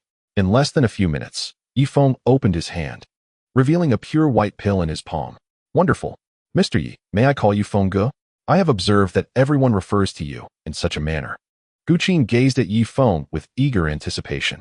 Casual, as long as you hold me in esteem, Yi Feng shrugged his shoulders. Gu Qin clutched the Peiyuan pill, her eyes flickering with a myriad of emotions. At this moment, she began to comprehend why someone of Yi Feng's modest cultivation could command the formidable Spring Island.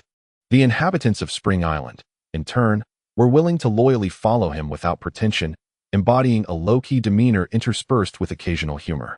Most importantly, after spending ample time with Yi Feng, she could sense the innate kindness and integrity radiating from him. Benevolence and integrity cannot be feigned, particularly not over an extended period. It is a rarity for anyone to achieve such a feat. One must possess genuine uprightness and kindness at their core to instill a sense of joy in those around them.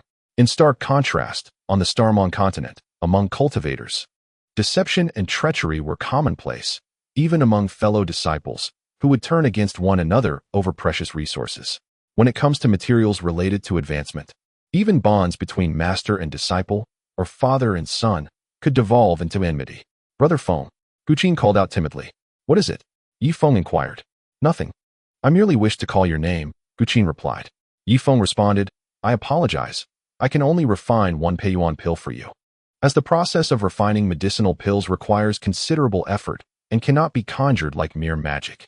Yi Feng regarded Guqin with caution, aware that some individuals should not be indulged, lest they become overly audacious. No, I do not require you to refine it.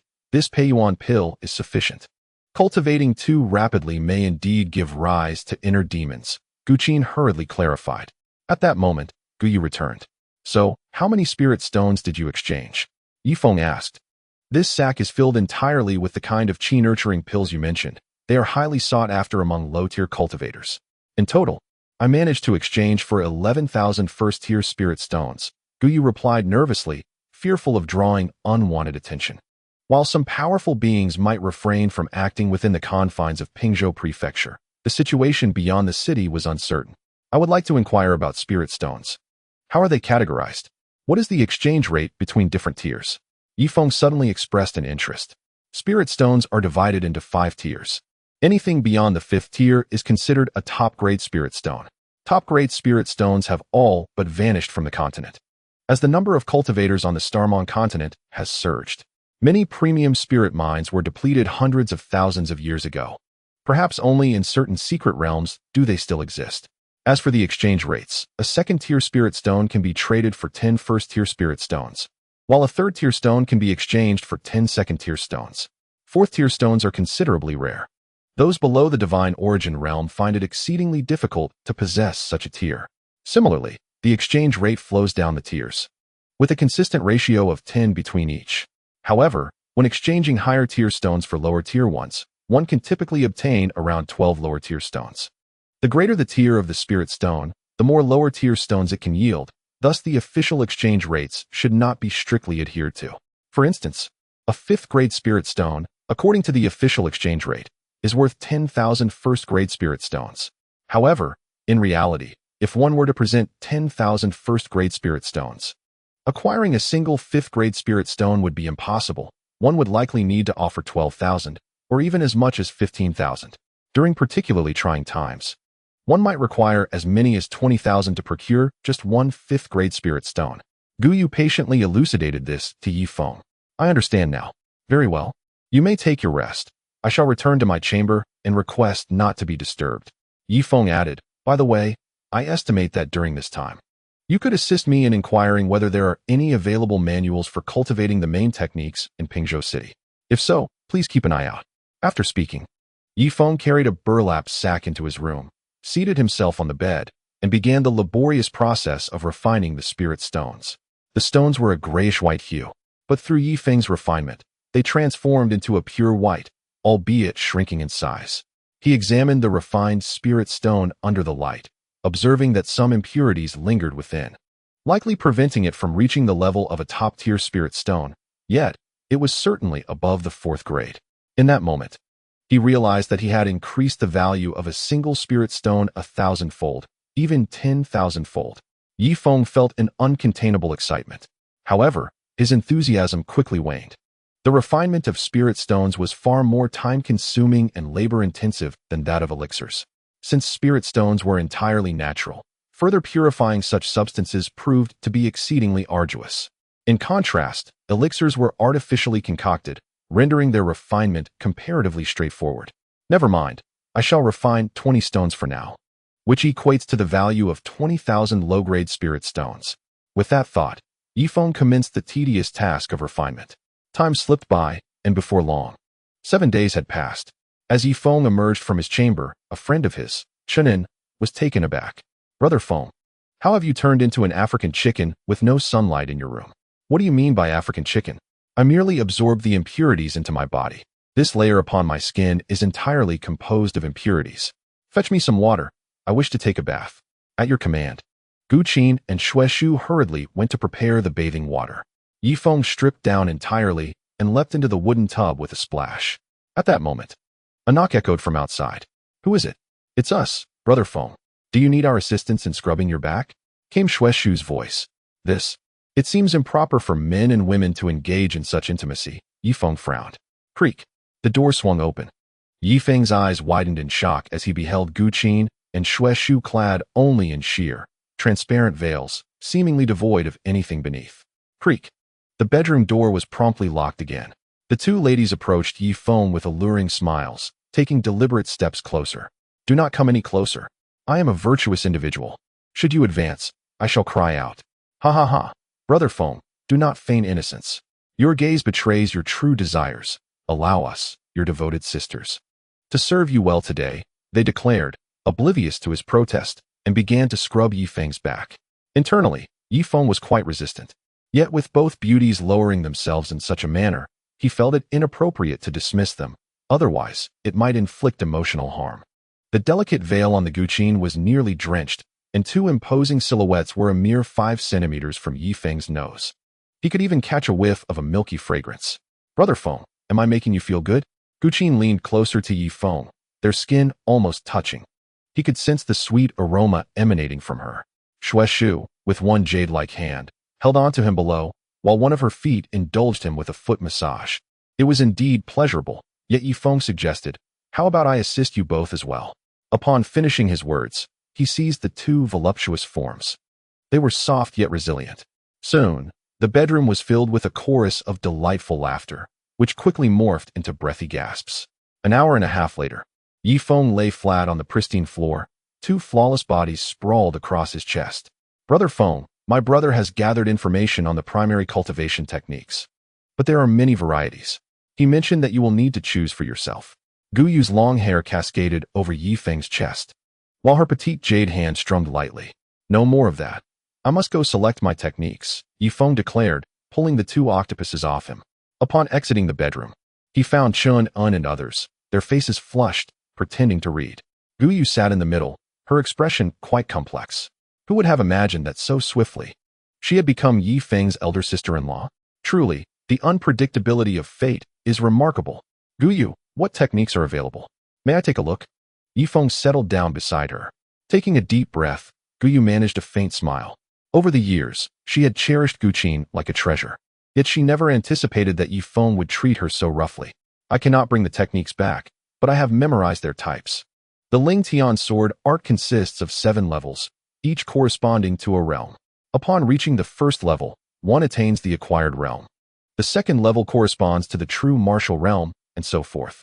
The Ling Tian sword art is quite popular, as it not only facilitates advancement, but also grants cultivators a certain degree of martial prowess in a short span of time. The second technique, the Breaking Wind Fist, comprises 6 levels and is a rapid cultivation method, possessing above-average power among peers. It is also a primary cultivation technique, with each level corresponding to a major realm. The third technique, the Clear Wind Sword Manual, is somewhat less practical, yet it offers 9 levels, allowing cultivation up to the divine realm. However, the Clear Wind Sword Manual is extremely depleting of vital energy, as it requires a sword formation to complement it.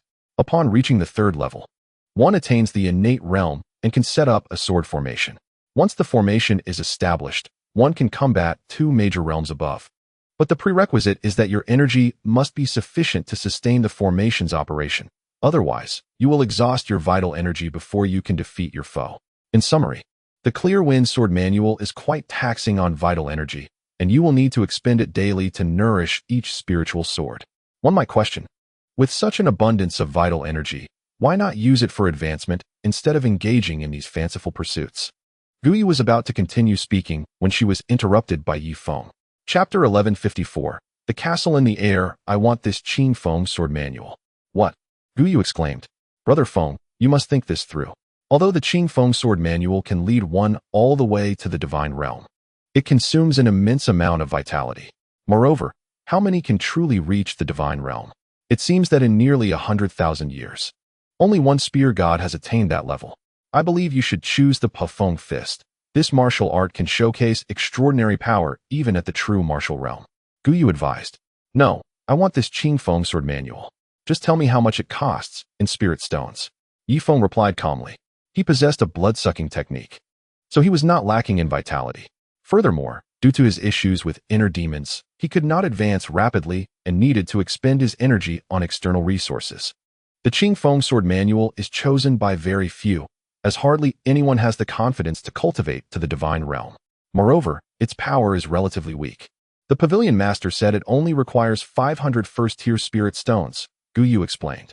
Deal. I will give you 500 spirit stones. Go fetch the Qing Feng Sword Manual for me, Yi Feng said, producing a refined spirit stone with ease. This, Brother Feng, this seems to be a 5th-tier spirit stone, equivalent to 10,000 first-tier spirit stones. Gu Yu exclaimed in shock. Enough with the chatter. Hurry and trade for the Qing Feng Sword Manual. The excess can be considered a tip, Yi Feng said impatiently. He urgently needed to engage in rigorous training, combining it with his blood-sucking technique to minimize the influence of his inner demons. If he solely relied on the blood-sucking technique, it could lead to the invasion of his inner demons, turning him into a half-demon. All right, I will go immediately, Gu Yu exclaimed, her excitement palpable.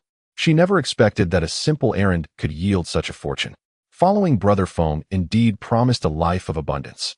After Gu Yu departed, Yi Feng turned around and was instantly infuriated. He saw Chen An and the 3 others peeking through the crack of the door into his bedroom. This is outrageous. Get away from here, Yi Feng shouted, swatting at them. The 4 of them scurried back to their own rooms, howling in dismay. Yi Feng then returned to his own chamber, only to find the 2 women sitting cross-legged, cultivating. What are you doing? Yi Feng asked. Brother Feng, since you did not take measures against us earlier, we are compelled to extract your essence. If we become pregnant too soon, we won't be able to enjoy ourselves, Gu Yu stated, promptly forcing Yi Feng's essence out of his body. It's fine. I assure you I won't be caught off guard. He sighed deeply. Due to the weakness of his soul, he had become infertile. Yet, he pondered why he could father children with Duoyan Hina. There were only 2 possibilities. 1. Duoyan Hina was so beautiful that it compelled him to pour his very soul into her. 2. Duoyan Hina was a descendant of dual deities, her powerful soul complementing his. Shueshu exerted herself, also forcing Yi Feng's essence from his body. Brother Feng, to prolong our joy, we wish to wait a year before conceiving your child. At that time, can we become citizens of Hot Spring Island?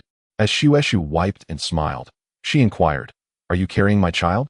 Leaf Maple sighed, wishing that both women could indeed be with child. However, his capabilities did not permit such hopes. Perhaps only by attaining the semi-divine realm or the divine realm could his soul be on par with that of an ordinary person. At that moment, he would unleash a torrent of creation in units of 10. Time once again flowed by as Leaf Maple sat cross-legged upon his bed. A small booklet spread out before him. The first layer of the Qing Feng Sword Manual corresponded to the innate realm, allowing the simultaneous control of 3 flying swords. Yet, a prerequisite existed. One must completely refine the 3 flying swords using one's own vital energy and nourish them daily with precious energy. Without such care, the swords would fail to achieve a unity of mind and spirit. Currently, Leaf Maple was studying the second layer of the Qing Feng Sword Manual, which enabled the control of 6 flying swords at once. Although he lacked flying swords at present, he could still practice in anticipation. The sword forging pavilion should have completed the crafting of his 100 exquisite flying swords by now. Upon successfully mastering the 3rd layer of the Qing Feng Sword Manual, Leaf Maple would ascend to the innate realm, granting him the ability to control 12 flying swords. With 12 swords, he could single-handedly set up the preliminary sword formation included in the manual, the Qing Feng Sword Formation. The 4th layer, once perfected, would elevate Leaf Maple to the Yuan transformation realm, allowing him to command 24 flying swords and hastening the deployment of the Qing Feng Sword Formation. The 5th layer, the Divine Yuan realm, would enable him to control 48 flying swords. With such numbers, he could establish the intermediate Qing Yuan Sword Formation, capable of ensnaring semi-divine beings, provided they willingly entered the formation. Otherwise, those outside could not be affected. The 6th layer, the Void Refinement realm, would allow for the control of 96 flying swords. Thus, only upon reaching the Void Refinement realm could Leaf Maple barely utilize all 100 swords. As for the subsequent Spirit Division realm, the 7th layer of the Qing Feng Sword Manual, it would permit the arrangement of the legendary Golden Crow Sword Formation. Given sufficient divine yuan, the Golden Crow Sword Formation could dominate the mortal realm, obliterating even divine beings trapped within its confines, contingent upon their voluntary entry. Leaf Maple carefully stored the booklet, treasuring it within his embrace. For 99% of cultivators, the Qingfeng sword manual was a redundant technique, as they lacked the energy to sustain flying swords. Yet for Leaf Maple, it seemed as if the Qingfeng sword manual was tailor-made for him. This illustrates why it is essential for techniques to be suitable. It is not merely the case that higher-level techniques are inherently superior. Advanced techniques invariably come with significant drawbacks. Though these may not be apparent in the early stages, they can become life-threatening in later phases. The Qingfeng sword manual, however, was distinct. Its downside lay in the substantial consumption of vital energy.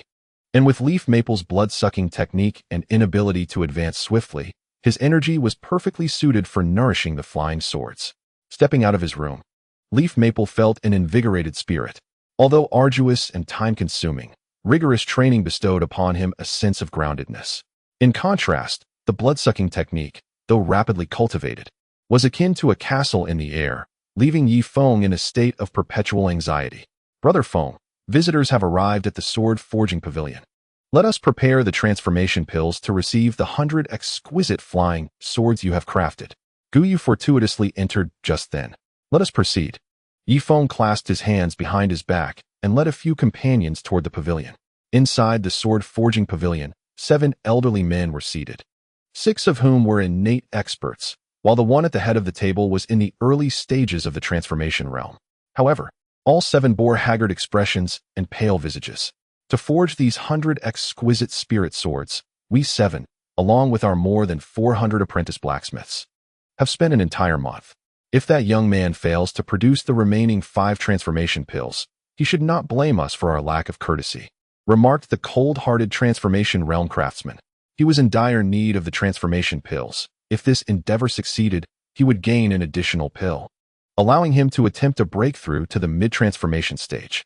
Master Chiao, I sense that this young man does not strike me as a person who shirks his debts.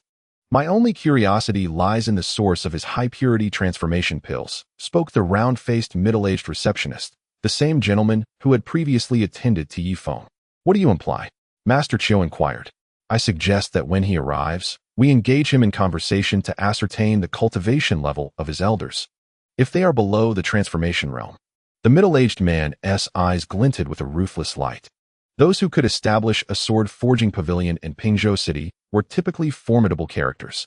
How could one attain such a level merely by diligently forging swords for others?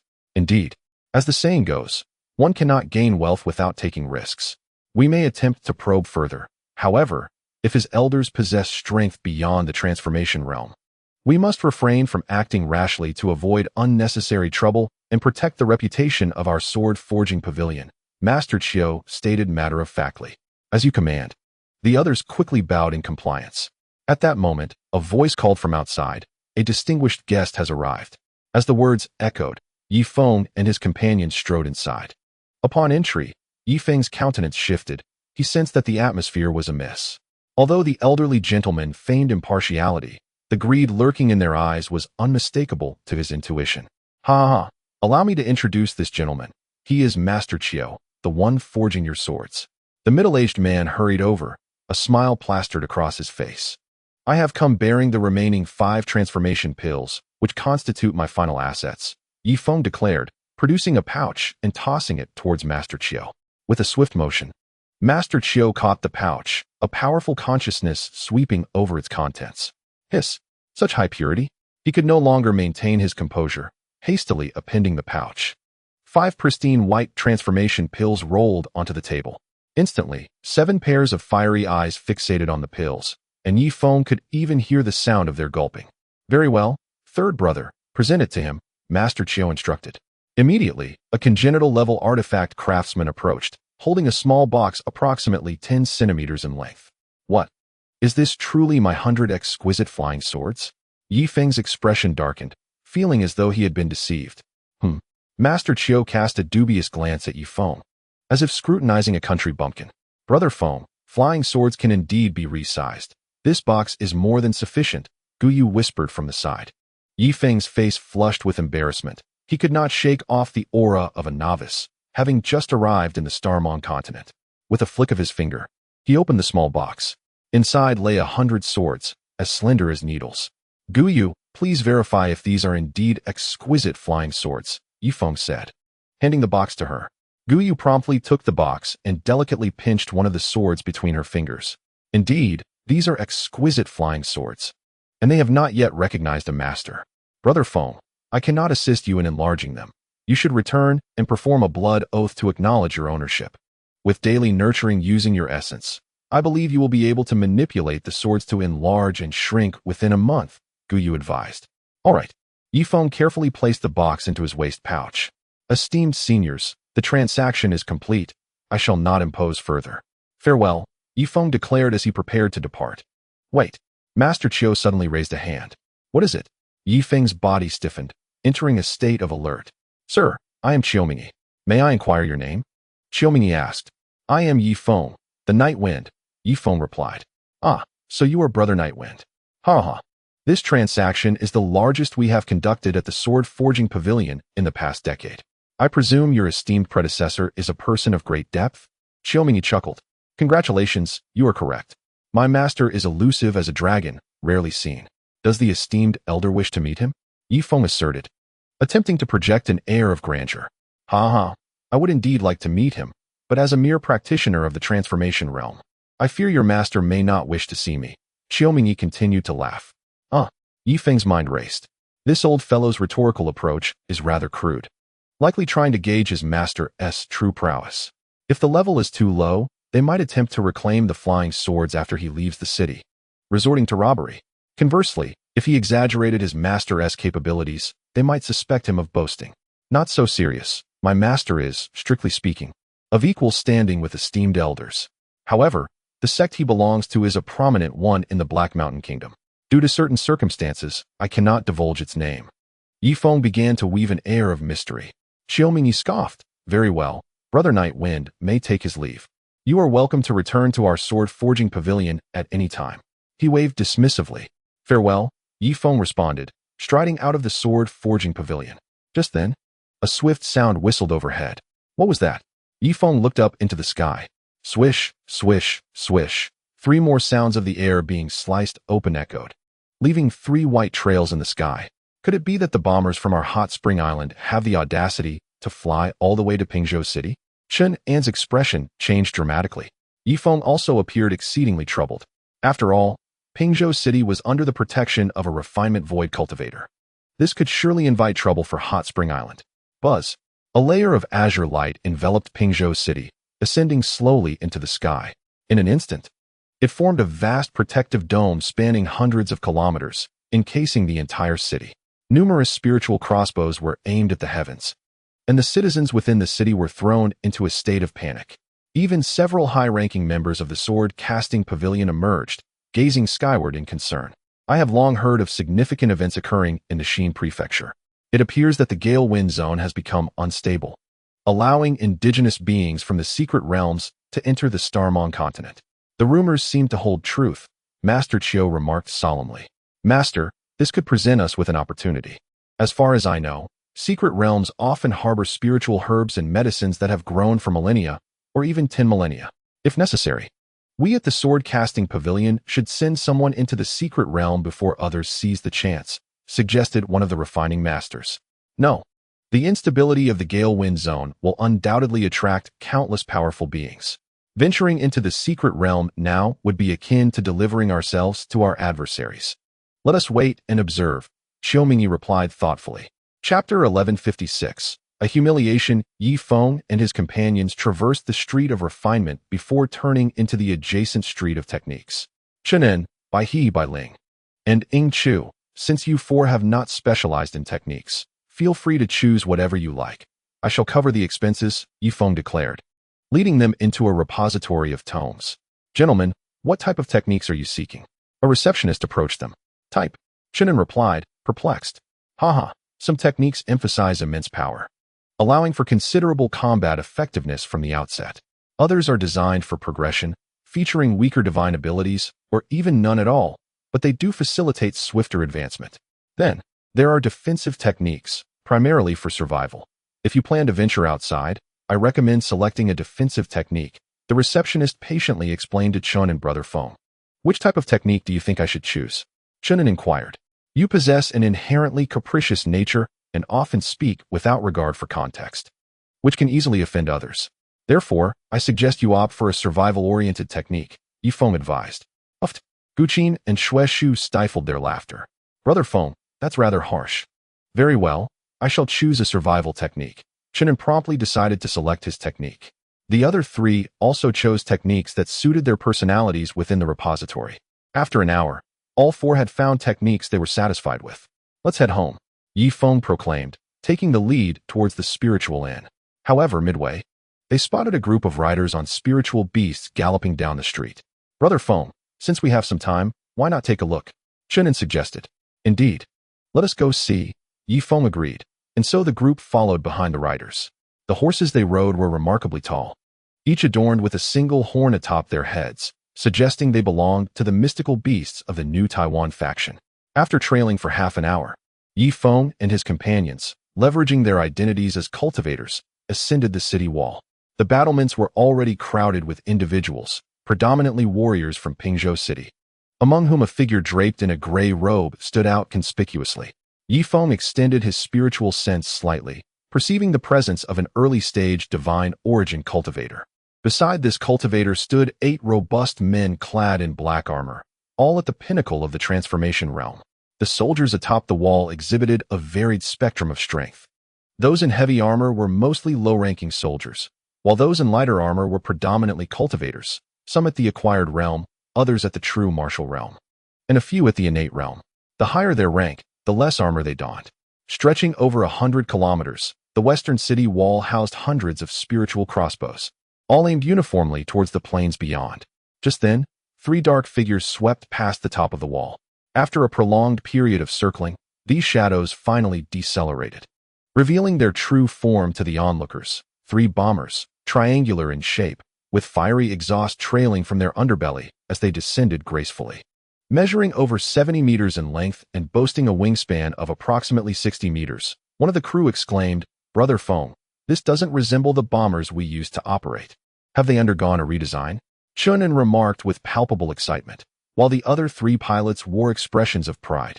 Gu Yu and her companions exchanged glances, their eyes brimming with anticipation for the 3 bombers. Ultimately, the bombers settled in the central plains, about 2,000 meters from the city wall. The gray-robed man rose to his feet atop the battlements, his spiritual sense intensely fixated on the aircraft.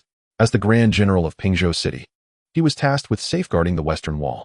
He had learned of the bombardment in the Xin County 2 months prior and had been contemplating a visit to the county after the governor emerged from seclusion. Little did he expect that the spiritual devices from Xin County would arrive at Pingzhou City first. Others too gazed in wonder at the oddly shaped flying machines. With a series of clicks, the doors of the 3 cabins sprang open, and 9 individuals clad in form-fitting leather suits emerged, their heads adorned with helmets. These foreign beings are utterly devoid of decorum. Their attire is practically non-existent, accentuating their figures most embarrassingly. Came a roar of laughter from the wall. Is it him? Yi Feng squinted, having scanned the 9 individuals with his spiritual sense.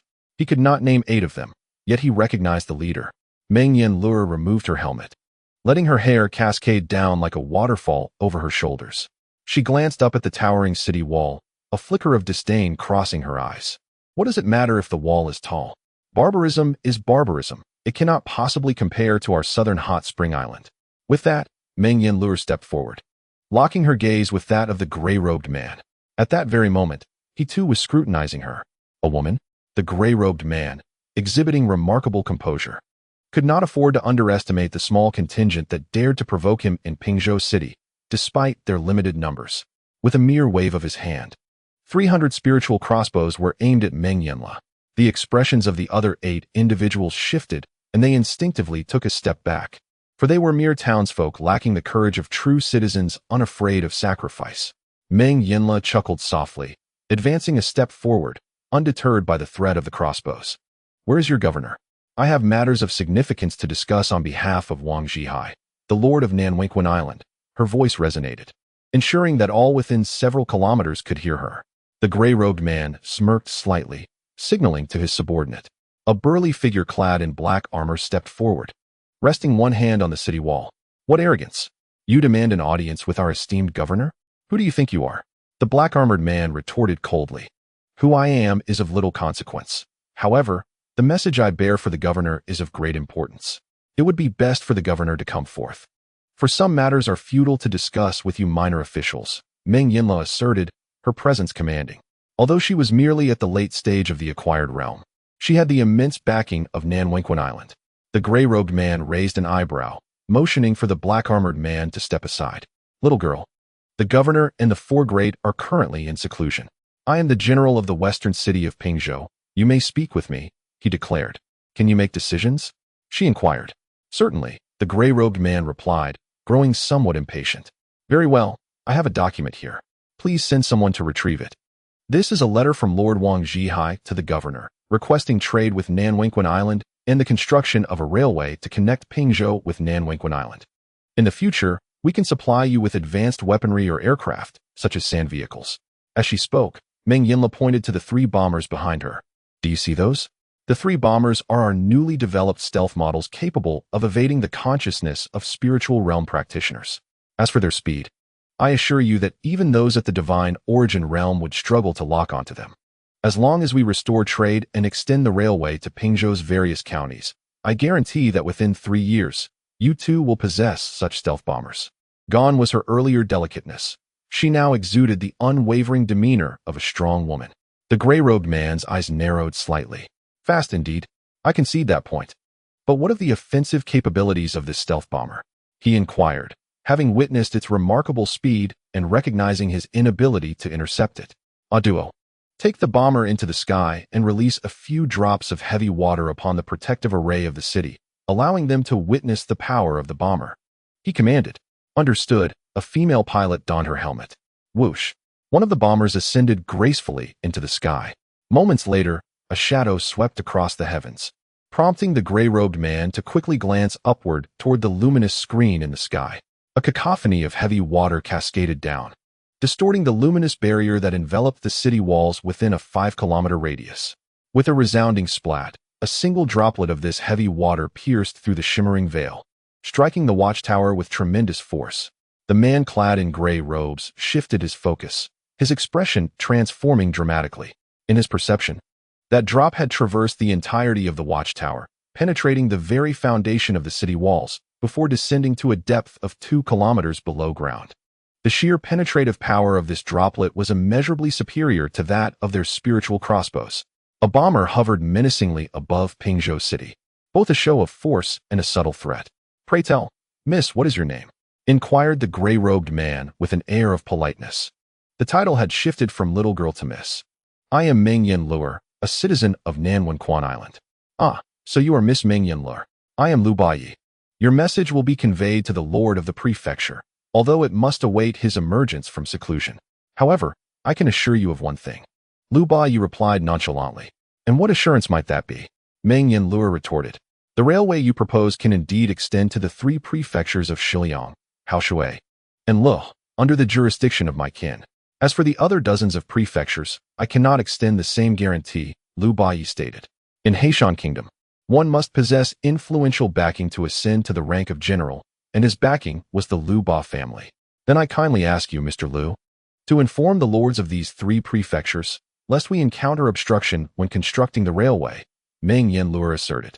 Rest assured, I shall promptly notify the lords of the 3 prefectures via the long-distance talisman. As for you, you may return to your railway construction.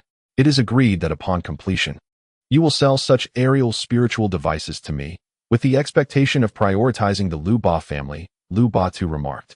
When will the railway span the entirety of Pingzhou? Meng Yinla inquired. I cannot guarantee that. We must wait for the lord of the prefecture and the 4 great law kings to emerge, Lu Ba too replied. Very well. Your foresight does you credit as a general. Farewell, Meng Yinla concluded, turning to stride towards the bomber. At that moment, her demeanor shifted, and she abruptly gazed towards the city wall. With urgency, Feng swiftly pulled Chen An behind the battlements. He had lingered too long in his mental focus upon Meng Yinla, inadvertently drawing her attention. Is that you, Brother Feng? A glimmer of joy surged within Meng Yinla. This negotiation, assigned by Wang Zhihai, bore an additional mission, to locate Feng and, by any means necessary, bring him back to Wenquan Island. Brother Feng, are you on the city wall? Meng Yinla fixed her gaze upon the section where Feng stood. Yi Feng and Chen An quickly lowered their heads, bending their bodies. He understood that should the people of Quan Island discover him, his blissful and carefree existence would abruptly conclude. Indeed, Yi Feng had no desire to return to the role of island lord. His philosophy of life was to live leisurely, joyfully, and comfortably, rather than being burdened by a multitude of documents each day. A flurry of glances swept across the city wall, scanning the group that included Yi Feng. "Feng Gu, we all miss you dearly. If you are on the city wall, please come out," Meng Yanluer shouted. A few individuals emerged from the bomber. They were the main pilots. "Feng Gu, come out quickly. Are you in Pingzhou?" "Feng Gu, Hina Jie misses you. Please return soon." "Feng Gu, Hina Jie is expecting her second child." Several pilots coaxed and urged from below. "Quickly," Yi Feng whispered to Chen An as they stealthily slipped away towards the inner city. On South Hot Spring Island, Shi Zhengliang stood with his hands clasped behind his back, inspecting the kitchen. He was now a third-tier force monarch, still far from the true martial realm. "Master, Master." Sure. His disciples all stood up, offering him their utmost respect. They were already aware of the outcome, which made them particularly reverent. Yi Xing was also in the kitchen, idly watching Shi Zhengliang in a daze. "Work diligently. You shall surely become the next culinary deity," Shi Zhengliang remarked before clearing his throat softly.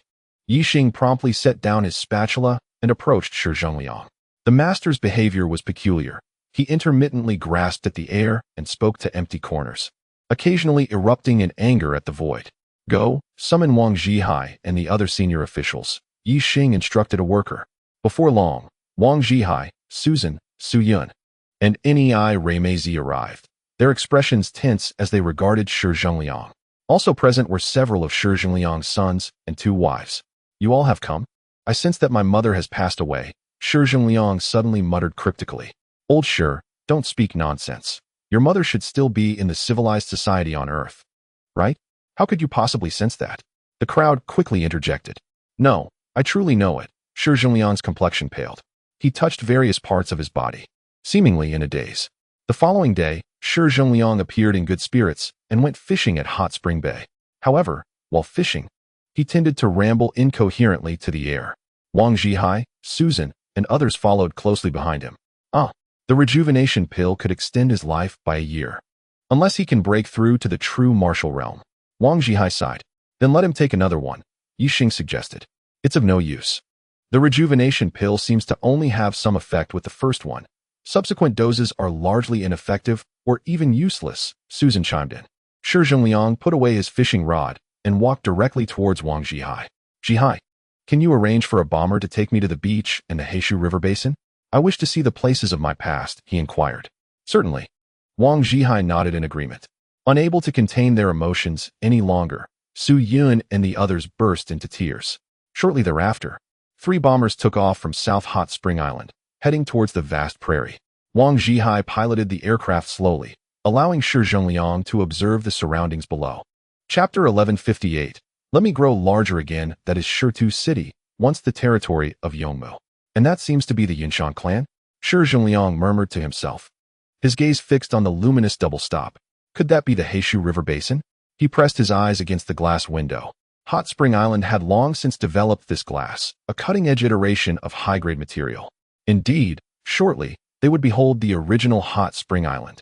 The very site of their initial encounter, was it with the Gay tribe or on the beach? They would descend directly there to observe the ancient relics. Susan gestured below. "How splendid." A smile flickered across Shi Zhengliang's face. "Father, next year, let us return here for our travels, arriving in a bomber. What a thrilling thought." Zhengliang. Sure. The bomber reverberated with exclamations from several individuals. While Shi Zhengliang maintained his smile, his breath faltered, his body slumping softly into his seat.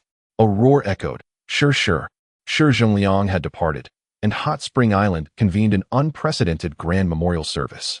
Wang Zhihai and Cheng Libin wept most bitterly, as they were of similar age to Shi Zhengliang.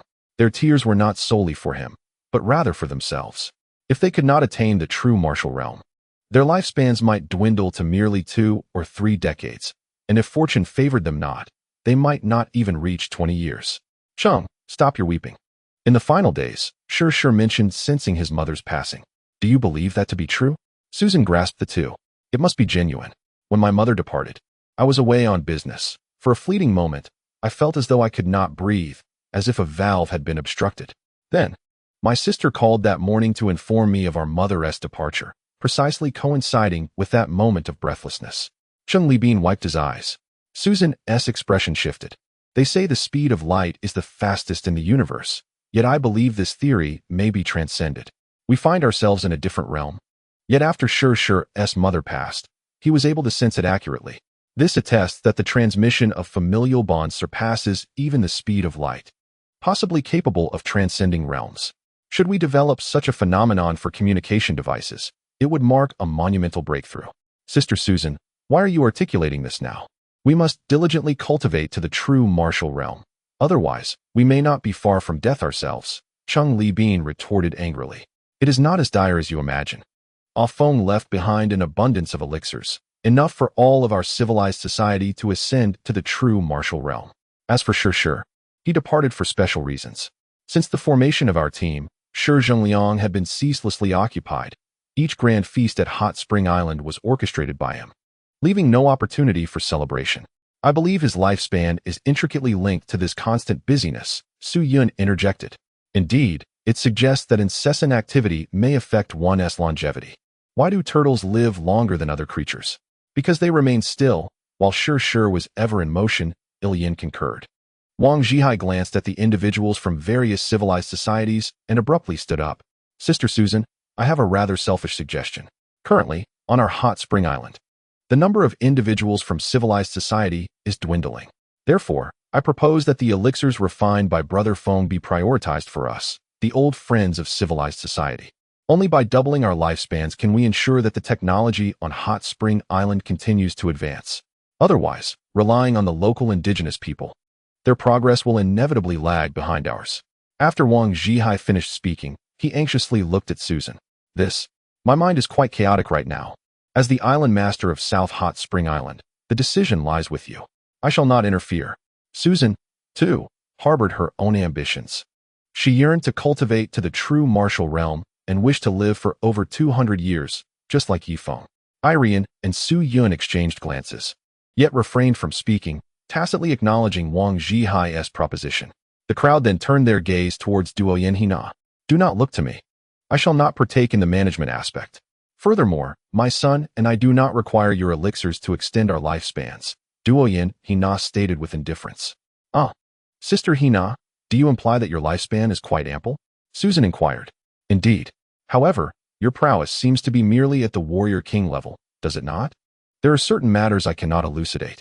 Lifespan is intricately linked to one's divine spirit, a profoundly complex topic that cannot be easily explained, Duoyan Hina replied. Very well, Zhihai, then you may make your own decisions, Susan said as she turned towards Wang Zhihai. All right, from this moment onward, we must intensify our cultivation efforts to strive for an early breakthrough into the true martial realm. With that, Wang Zhihai led a group of individuals from civilized society towards the bank's vault. Open the door.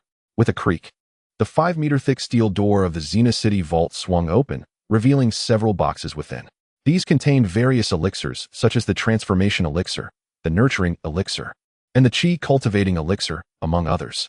Please lock the vault door behind you. Sister Susan and I have some matters to discuss inside, Wang Zhihai said slowly. The vault guard cast a puzzled glance at Wang Zhihai, but nodded in acquiescence. With a thunderous clang, the door secured, and 8 guards began to whisper among themselves. What do you think they are doing in there?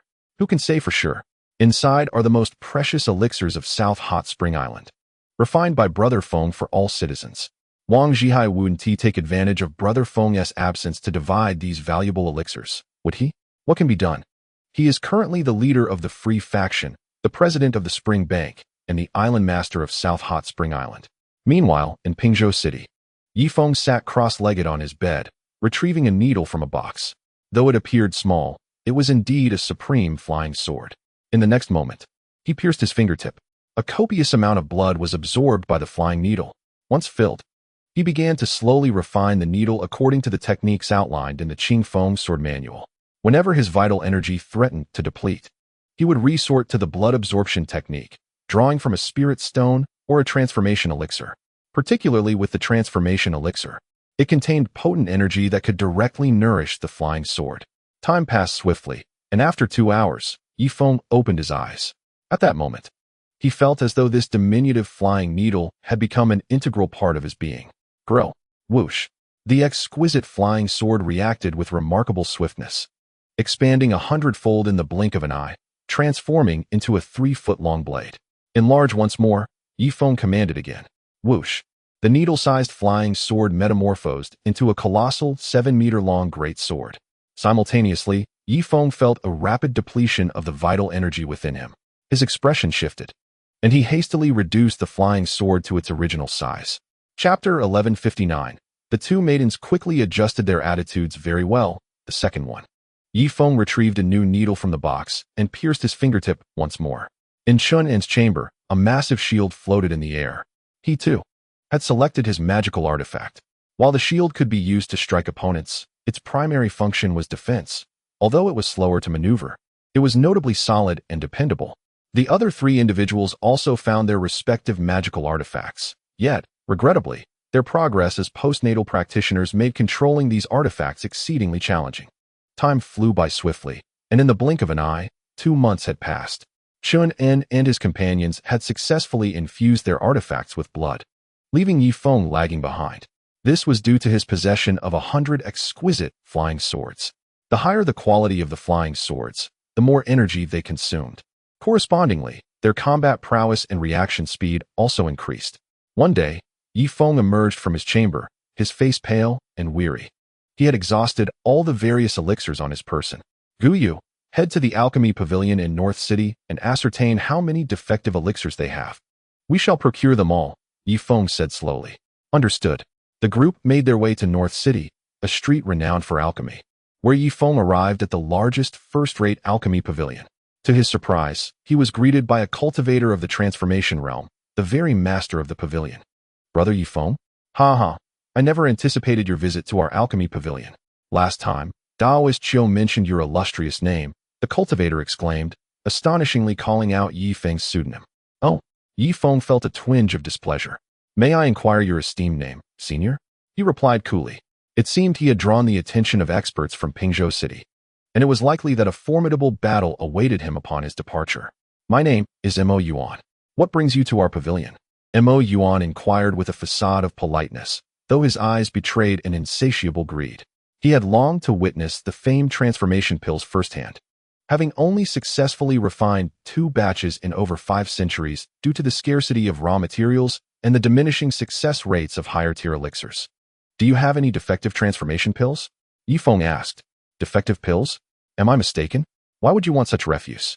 Mo Yuan paused, taken aback. He had anticipated a significant transaction, only to find himself being approached for waste. I'm afraid I cannot provide that information. Please, senior, name your price. How many spirit stones do you require? Feng responded nonchalantly. I have approximately 400 defective transformation pills, but they are rife with impurities and entirely inedible. Consuming them would be detrimental. Unless, Brother Yi, you have cultivated some extraordinary technique that allows you to disregard the harm of impurities? Mo Yuan's words were laced with veiled insinuations. Senior, might you simply state your price? Feng pressed. Feng let out a sigh, for he anticipated that upon his departure from Pingzhou City, several factions would likely set their sights upon him. Ha ha. They are but worthless pills. I shall offer them to you free of charge. However, I am quite curious. Where did you procure such an abundance of transformation pills in the past?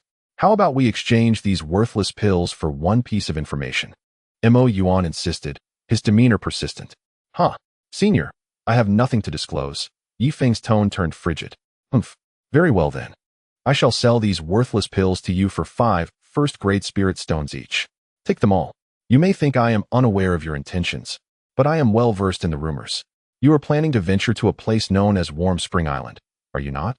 I received word a month ago that there exists a certain production line capable of purifying worthless pills. Allow me to advise you, this is all a fabrication. If Warm Spring Island could truly purify worthless pills, the strength of its inhabitants would have already reached the demigod realm, and they would not be relegated to a corner of the Westine County, Mo Yuan remarked with a faint smile. Rest assured, senior, this matter does not require your concern. Guyu, others, bring the worthless pills back, Feng commanded. Yes, before long. Yi Feng and his companions exited the first-class alchemy pavilion, each burdened with a bundle filled to the brim with worthless pills. Upon arriving at the spirit warehouse, Yi Feng retreated to his bedroom. Stand guard outside. Do not allow anyone to disturb me.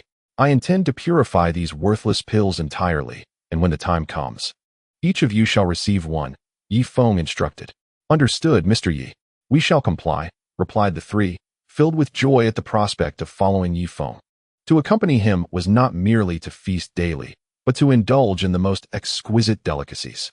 A transformation pill held immense significance for those in the true martial realm, as they typically only had access to qi-nourishing pills, and even the more advanced ones were scarce. Yet, Yi Feng's first move was to dispense transformation pills. Chen An produced a deck of cards, and the group engaged in a lively game of landlord. Guyu, come join us and learn. It is quite enjoyable. Is that so? The three gathered around, mesmerized by Chen An's prowess. Suddenly, a knock echoed from outside the spirit warehouse. Who is it? Could it be Mo Yuan? Chen An hurriedly approached, cracking the door ajar. Ah, it's you? Chen An exclaimed in surprise. Of course it is me. Do you dare to hide? Meng Yan Luer kicked the door open with a forceful shove. A female pilot accompanied her. Luer, you have managed to catch me again. Your intuition is indeed remarkable. Chen An sighed. Meng Yan Luer cast a fleeting glance at Chen and before striding purposefully to Yi Feng's bedroom. Is Brother Feng in seclusion? She inquired. Indeed. Allow me to inform you, Brother Feng currently wishes to remain uninvolved with the affairs of Warm Spring Island. He seeks only to cultivate his state of mind. Thus, I implore you to keep this a secret, lest the armies of Warm Spring Island descend upon Pingzhou City, Chen An pleaded. However, if he does not return, Warm Spring Island is now divided into north and south. Wang Zhihai is the lord of South Warm Spring Island, while he Li Xuan holds dominion over the north. Meng Yan Luer responded. At that moment, Yi Feng stepped out, having sensed Meng Yan Luer with his spiritual awareness, realizing that evasion was futile. Brother Feng. Upon seeing Yi Feng, the two women promptly adjusted their demeanor. What a hassle. Why is Wang Zhihai instigating a north-south division again? Never mind, I can't be bothered. Let it be. As long as citizens can live happily and comfortably, that's all that matters. Yi Feng sighed and took a seat. It was hardly a respite, especially with South Hot Springs Island, where Wang Zhihai was now ambitiously planning to extend the railway throughout Pingzhou City. We, the citizens, now work 8 hours a day. Back when you were here, we only worked 4 hours daily, Meng Yan Luer remarked. Don't burden me with this. I need to cultivate my mindset. Otherwise, I can't possibly remain stuck in the true martial realm for eternity. It offers merely a lifespan of 200 years, Yi Feng replied, feeling overwhelmed. What then? If you don't return, the development of Hot Springs Island may deviate from its course, Meng Yan Luer spoke slowly. Chapter 1160, Then I shall take my leave. How about this? You return and convey a message for me, advocating for the independent development of the North and South Hot Springs Islands. When I return, the one who has flourished the most shall become the Grand Master of Hot Springs Island. Yi Feng's expression shifted suddenly. Brother Feng, do you genuinely wish not to return? Meng Yan Luer sought confirmation once more. Of course, he affirmed. Very well, I won't reveal your whereabouts, but I shall carry your message back. Write a letter and affix your seal. Otherwise, Wang Zhihai will not believe me. Understood. Yi Feng picked up a quill. Wang Zhihai Heili Xian. You are implementing a north-south division, which I do not oppose. However, one point must be established. Ensure that citizens lead good lives, devoid of daily anxiety and corruption. Otherwise, upon my return to Hot Springs Island, there will be reckoning. Should you continue down this path, you may risk expulsion from the island. After finishing the letter, Yi Feng placed several seals upon it. Keep this safe. You may leave now, he waved his hand. Brother Feng, wait. Chen An stepped forward. Luer, where did you park the bomber? Chen An inquired. About 200 kilometers from Pingzhou City. Why? Meng Yan Luer responded. Does the bomber have heavy water combat suits aboard? Chen An questioned again. Yes, those are essential, Meng Yan Luer replied, her expression bewildered. Yi Feng, however, exchanged a knowing glance with Chen and Luer. Do not return just yet. Do you see the North City Gate? In a fortnight, we will depart from there. During these 15 days, please send us 8 sets of heavy water combat suits, and dismantle 1 heavy water Gatling gun from one of the bombers for me. Yi Feng instructed. 15 days later, the 3 bombers will circle the North City. If anyone attempts to ambush us, drop heavy water bombs. Brother Feng, are you in danger? Perhaps I should casually inform that general from the West City. He should assist you in resolving any issues, Meng Yanluer suggested. No, I prefer not to disturb the higher-ups of Pingzhou. After completing this operation, I shall no longer remain in Pingzhou. We must venture to other states. Yifeng initially intended to mention the capital, but hesitated, fearing that Meng Yan and Lu Er might divulge his whereabouts to Susan. At that point, a multitude from Hot Spring Island could descend upon the capital, potentially bringing catastrophic misfortune. Very well, I shall return to prepare. Farewell, Lu Er. Goodbye. The group escorted the two women to the door, waving fervently. Once the door was closed, Chen An could not contain his laughter. Ha ha ha, Feng go. If those factions behave themselves, they shall remain unscathed. But if they dare to commit murder and seize treasures, they will find our heavy water Gatling capable of annihilating even those in the divine source realm, let alone the trifling figures of the transformation realm. Chen An exuberantly leaped in joy. All right, let us not become overly arrogant. I must return to refine some elixirs. With that, Yifeng retreated to his chamber. On the northern hillside, 12 cultivators lay in ambush, all possessing at least innate abilities, with the leaders being Mo Yuan and Xiao Mingyi of the transformation realm. Logically, that young man should have completed his flying sword by now. Why hasn't he left the city? Mo remarked. Brother Mo, fret not. We have several hundred years to spare, a few days matter not. Indeed, listen closely, we must aim to capture him alive, as I seek to extract intelligence from that night wind. Xiao Mingyi concluded, casting a glance at the 10 innate cultivators lying in wait behind them. Understood, Master Qiao. Among these 10 innate cultivators, surprisingly half were female. At that moment, a flurry of snowflakes descended from the sky, landing directly atop Mo Yuan's head. He reached up to touch it. The Grand Wizard had foretold an unprecedented calamity on the horizon. Could it be a frigid natural disaster? Mo Yuan mused. It appears so. The rumors seem destined to come to fruition. After the cataclysm, strength will be the only currency that matters. Hence we must ensure this deal succeeds, while keeping it hidden from the Pingzhou authorities. Otherwise, we may not even receive a hair's worth. Xiao Mingyi asserted. That night, heavy snow fell upon Pingzhou. The following morning, the citizens donned thick cotton garments. Children frolicked in the snow, building snowmen and engaging in playful snowball fights, embodying a scene of harmony and happiness. Little did they know, such tranquility would not endure for long. Time swiftly passed, and 15 days flew by. Within the spirit pavilion, Yifeng donned the attire of an ordinary citizen, while Gu Yu and others carried substantial bundles. Chen An hoisted a massive wooden crate containing 6,000 heavy water bullets, and in his hand, he held an object concealed beneath a black cloth, rendering its true nature obscured. Let us go, Yifeng declared, striding purposefully out of the spirit pavilion towards the northern city. As they neared the northern city gate, a sudden whistling sound pierced the air. A colossal light barrier activated. Emerging from all directions, the defensive formation of the state was re-engaged. After Gu Yu presented the route guide, the group of 8 passed directly through the protective barrier. After exiting the grand formation, a series of undulating mountains emerged ahead, with low-lying hills nestled between them. Such terrain is prone to ambushes. Yifeng extended his senses, scanning a radius of 1 kilometer, yet he detected nothing unusual. However, Gu Yu and the others grew tense, aware that someone would likely attempt to ambush Yifeng. Yet they chose to accompany him unwaveringly. Their loyalty was not for any other reason but the desire for prolonged companionship with Yifeng, a testament to his formidable charisma. Stop! Yifeng suddenly raised his right palm, gazing warily ahead. Gu Yu felt a sinking sensation in her heart and quickly placed a hand on her waist. The others stood back to back, casting vigilant glances around them. Chen An instinctively reached for the massive object concealed beneath the black cloth. Brother Feng, have you discovered something? Gu Yu inquired without turning, her sharp eyes scanning the surroundings. That grove ahead seems promising. I need to relieve myself. You all stay here, Yifeng replied slowly.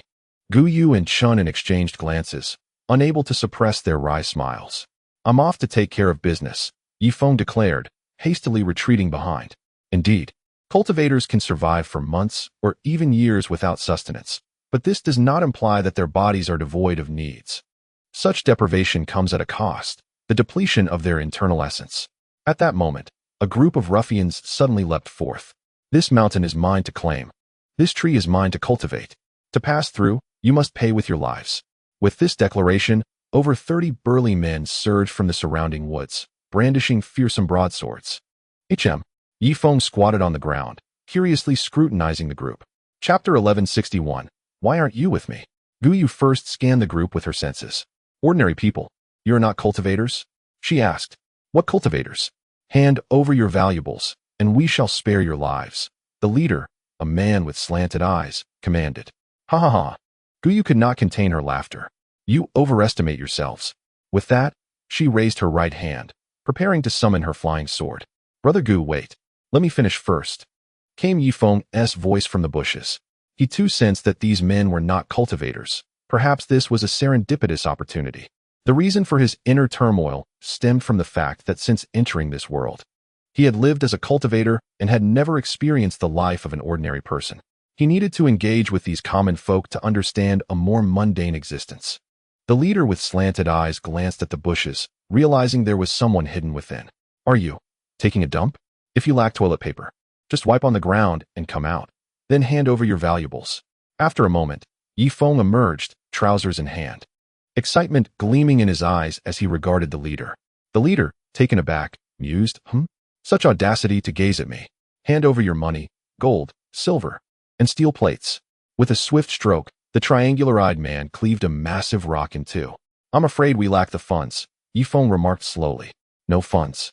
Spiritual stones would suffice, the triangular-eyed man retorted. We have no spiritual stones either, Yi Feng replied, folding his arms and casting a detached glance at the group. So, there's nothing to discuss? Brothers, let us overturn the table. Upon finishing his words, the triangular-eyed man wielded his fearsome blade, advancing towards Yi Feng. As Gu Yu and the others prepared to intervene, Yi Feng gestured for them to hold back. Allow me to handle them. With that, Yi Feng surged into the bandit horde like a fierce tiger. He unleashed no supernatural abilities, relying solely on the combat techniques acquired in civilized society to confront this band of ruffians. However, his formidable physique provided a solid foundation. Within moments, the bandits were left reeling, scattered, and disorganized. Naturally, in this unenhanced state, Yi Feng sustained a few cuts himself. You're so strong? Are you a celestial master? The triangular-eyed man exclaimed in astonishment. No, I am not a celestial master, merely a top-tier martial artist. Surely you have discerned this by now. I wish to inquire about your next course of action, Yi Feng said sternly.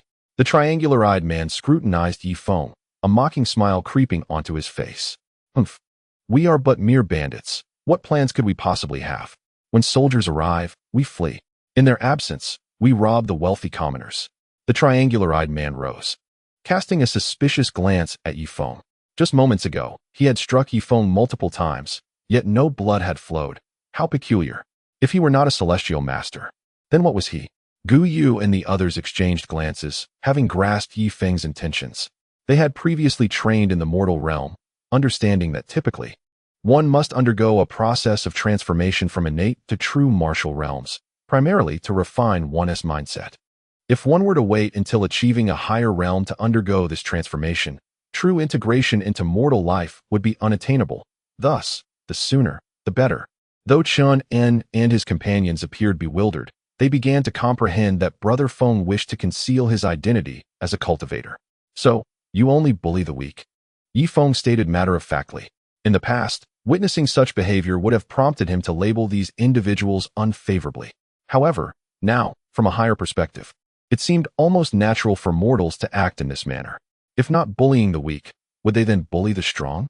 If that were the case, these ruffians would likely meet their demise within 3 days. What do you mean by bullying the weak?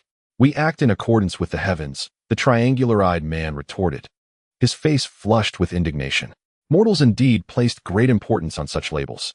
Regardless, are you interested in joining us? As a top-tier martial artist, I require some lackeys to assist me, Yi Feng proposed casually. Ha! I am the king of Phoenix Mountain. You expect me to follow you? What a joke. A gentleman may be killed but cannot be insulted. Come then, if you wish to kill me, do so. The triangular-eyed man struck a tragic pose. Join me, and I shall teach you unparalleled martial arts. Surely, you have witnessed my prowess just now, Yi Feng tempted. Uft. You have been struck by me several times, yet still boast of your unparalleled martial prowess. The man with slanted eyes sneered in disdain. He harbored grave doubts about whether Yi Feng was donning hidden armor. Very well, I confess, I have indeed mastered the iron cloth shirt, which is why you cannot breach my defenses. In due time, I can impart this divine skill to you, Feng remarked with a smile. I have no interest in learning, came the retort. Are you refusing a toast and opting for a penalty drink? Before long, Feng and his companions charged forth, thoroughly subduing the band of ruffians without taking their lives. Chen An relished the thrill. Among cultivators, he was a mere novice, yet before this band of thieves, he was a formidable master. Ha ha ha, Dad, Mom, I have made my mark. I defeated the bandits effortlessly. Chen An knelt on the ground, bowing reverently towards the sky. We must hurry, there are unfinished matters ahead. Feng playfully struck the back of his head. As they proceeded, Feng and his companions left the burdens of sacks and other items to the slanted-eyed man. Only Chen An carried his Gatling gun, for he knew a fierce battle awaited, and the Gatling could not be abandoned. After departing from Pingzhou City by 100 miles, the terrain grew increasingly treacherous, with a network of waterways crisscrossing through the mountainous region, filled with marsh gas, rainbows, and mist. A hearty laugh echoed through the air. Slowly, a figure emerged from the fog. Mr. Yi, we meet again. Where are your master and grandmaster? Why are they not with you? The newcomer was Mo Yuan. As for the others, they remained concealed within the mist, not revealing themselves immediately. Chen An hastily lifted the black cloth, unveiling the 6-barreled heavy water Gatling beneath. The slanted-eyed men remained oblivious, lacking the spiritual awareness to discern that Mo Yuan was a cultivator of the transformation realm. Old man, do not obstruct our leader's path, or I shall promptly issue a bounty order to chase you to the ends of the earth. The slanted-eyed man stepped forward, brandishing his knife with a flourish. Mo Yuan cast a curious glance at him, but chose to ignore the provocation. Mr. Yi, I, Mo Yuan, am a cultured individual who prefers to avoid violence. Thus, I request that all your men strip down and leave their belongings behind. I shall provide you with clean garments to facilitate your departure from this gorge. Upon finishing, Mo Yuan clapped his hands. From the fog, 11 others emerged, one of whom dropped a large bundle onto the ground. Chapter 1162, A Barrage of Gunfire by He. By Ling, and Ning Chu immediately opened the parcel. Inside were 8 brand-new robes, complete with riding towels, socks, and shoes. What do you mean by this? Feng raised an eyebrow. Ha ha ha, what do I mean? Mr. Yi, I require you to leave everything you possess behind and don these 8 clean outfits before departing. As for these newcomers, we have not prepared clothes for them, so let them leave unclothed, Mo Yuan declared, unleashing his formidable spiritual sense outward. Ordinary people could not perceive such spiritual awareness, yet the slanted-eyed man could sense the overwhelming aura emanating from Mo Yuan. Brothers, form the formation, the slanted-eyed man commanded, establishing a loosely arranged human knife formation around them. Senior Mo, are there any alternative methods for negotiation? Feng inquired. Although Mo Yuan was engaged in the pursuit of treasure, he had no intention of resorting to murder, leaving himself an escape route, which made Feng feel somewhat reluctant to resort to lethal measures. After all, once the heavy water Gatling was activated, there would be no mercy. A staggering 6,000 rounds per minute. Even if Feng wished for Chen An to show leniency, Chen An would be unable to control the firing rate. I'm afraid not. After you leave your possessions behind, you must answer a few questions, Mo Yuan replied coldly. You may ask now. Feng narrowed his eyes, exuding an aura of menace. As a mere true martial realm practitioner, how did you acquire those highly pure Huayuan pills? Which alchemist crafted them for you? Upon finishing his question, Mo Yuan fixed his gaze intently on Feng, seeking to gauge the truth. This was of paramount importance to him. I crafted the Huayuan pills myself, Feng stated candidly. You made them yourself? Ha ha. Mo Yuan burst into laughter. You must be jesting. Fine. Let us assume you can concoct Huayuan pills. However, where did you procure the raw materials? Don't tell me that a mere true martial practitioner like you could acquire the materials for Huayuan pills. That is not something I need to disclose, Feng replied, crossing his arms and tightening the battle suit beneath his clothing to ensure it concealed every part of his body, especially his head. Chen An and the others observed Feng's movements, simultaneously adjusting their heavy water battle suits. Senior Mo, why waste time with them? Just seize them. Bring them back for severe interrogation, or directly employ soul-searching techniques. The truth will surely be revealed. A voice emerged from behind, belonging to Qiumingyi. I knew you two were conspiring together. Now, I shall say this. Yi Feng stepped forward, glaring coldly at the two. I hope you turn and leave immediately. I can pretend this incident never happened and will not pursue your robbery. After all, you did not resort to killing right away, which has stirred a tinge of compassion within me. Upon hearing Yi Feng's words, an eerie silence enveloped the scene. 3 seconds later, ha! Oh, my stomach hurts from laughing. Does this kid suffer from delusions of grandeur? Mo Yuan laughed, clutching his belly. It had been years since he had laughed so heartily. Xiao Mingyi also struggled to contain his mirth. Let us not waste time. Let us conclude this swiftly to avoid unnecessary trouble, Xiao Mingyi said, patting his waist. However, the next moment, Chen An aimed the heavy water Gatling directly at him. Xiao Mingyi's eyes widened, every hair on his body standing on end. Although he could not discern the nature of the apparatus Chen An wielded, as a Huayuan realm expert, his instinct for danger was exceptional. This is bad, move quickly, Xiao Mingyi exclaimed before vanishing from sight in a flurry of motion. Yet, the two cultivators beside him were caught off guard.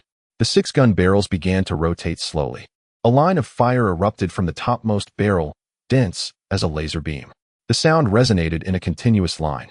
The two monks had yet to unleash their protective barriers, their bodies being mercilessly battered, blood staining the grass behind them.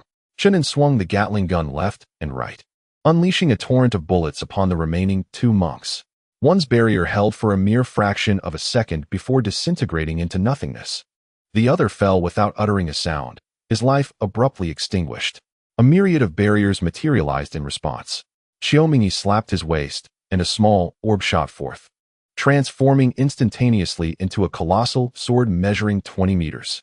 Yet, in the next heartbeat, heavy water bullets grazed the sword. The sound of clanging echoed as the massive blade faltered, shattering into countless fragments. The bullets continued their unrelenting assault on Xiao Mingyi's form. His barrier held against 500 rounds before it was obliterated. With a resounding pop, his head burst apart like a watermelon, and his torso and limbs were reduced to a mere pile of flesh under the relentless fire of the Gatling gun. Lifeless and beyond salvation, Mun's countenance shifted dramatically as 10 layers of barriers emerged, enveloping his body in an impenetrable shield. Oh, more barriers? This is becoming rather amusing, Chen An chuckled, sweeping the heavy water Gatling gun in a retaliatory arc, directing all fire at the protective shield. The cacophony of sounds erupted as the barriers, differing in properties, reacted to the onslaught of heavy water bullets. In the blink of an eye, only a single layer of protective light remained. Mun's expression grew grave, a flicker of fear igniting in his eyes. Mr. Knight, let us discuss this. I possess numerous elixirs. I will give them all to you, he stammered, but before he could finish, a barrage of heavy water bullets tore through his last line of defense. Chen An, wait. Yi Feng attempted to intervene, but it was too late. A relentless volley of at least 100 bullets struck Mun, reducing his body to mere remnants of flesh. The other monks, paralyzed with terror, knelt before the impending doom. Please spare us, Mr. Knight. We did not recognize the magnitude of your power. Yi Feng surveyed the surviving monks, noting that they were predominantly female, save for 2 men. Brother Feng, I propose we spare the women and eliminate the men, Chen An suggested. It's pointless. We've already eliminated 2 significant threats. We cannot leave any survivors. Yi Feng's expression turned icy. Understood, Chen An replied, unleashing another wave of gunfire. The remaining 8 monks dodged frantically, but in an instant, 8 fell lifelessly to the ground, leaving 2, stunned and rooted in place. The Gatling gun emitted a whirring sound. It was out of ammunition. Brother Feng, this contraption consumes bullets at an alarming rate. I've expended over 600 kilograms of heavy water bullets in just over a minute. Chen An lamented, discarding the empty ammunition box. The 2 remaining innate realm female cultivators finally regained their composure. They sighed in relief. Run. They darted into the thick fog. For in truth, as innate realm cultivators, they could have easily dispatched Yi Feng and his companions under normal circumstances. Chapter 1163. So impressive, however. They had been thoroughly intimidated by the Gatling gun moments ago. Even though their cultivation levels surpassed that of Yi Feng, they dared not take the initiative to attack. Brother Feng, should we pursue them? Chen An inquired. No need. They were the ones committing robbery, and thus are at fault. I believe they will not dare to spread the word upon returning. Let us continue our journey, Yi Feng replied, giving a kick to the triangular-eyed man lying on the ground. Earlier, these ruffians had been utterly petrified, remaining motionless on the ground throughout the encounter. The battle had lasted less than 2 minutes from start to finish. The triangular-eyed man finally managed to rise, staring in shock at the piles of dismembered flesh surrounding him. His mouth agape, as if he could swallow an apple whole. "So you truly are celestial masters?" he stammered. "I told you, we are not celestial masters." "Hurry and lead the way," Yifeng commanded. "Bai He, Bai Ling, Ing Chu, you three search among the remnants for any elixirs or magical artifacts. Gather everything." "Understood." The group promptly resumed their journey. At that moment, a whirring sound echoed from the sky. 3 bombers swept overhead. After circling 5 or 6 times, the bombers finally hovered in midair and began to descend slowly to the ground. The triangular-eyed bandits were left in awe, witnessing the advanced technology of Hot Spring Island for the first time. Meng Yanlu was the first to leap out. "Did we arrive late?" "Indeed. I discovered that without the bombers, merely using heavy water Gatling guns was sufficient to obliterate this group of cultivators," Chen An remarked. "Then our mission is complete. Bring forth the remaining 2 bombers and dismantle their onboard Gatling guns to hand over to Brother Feng," Meng Yanlu commanded. She was now a citizen and the leader of these 3 bombers.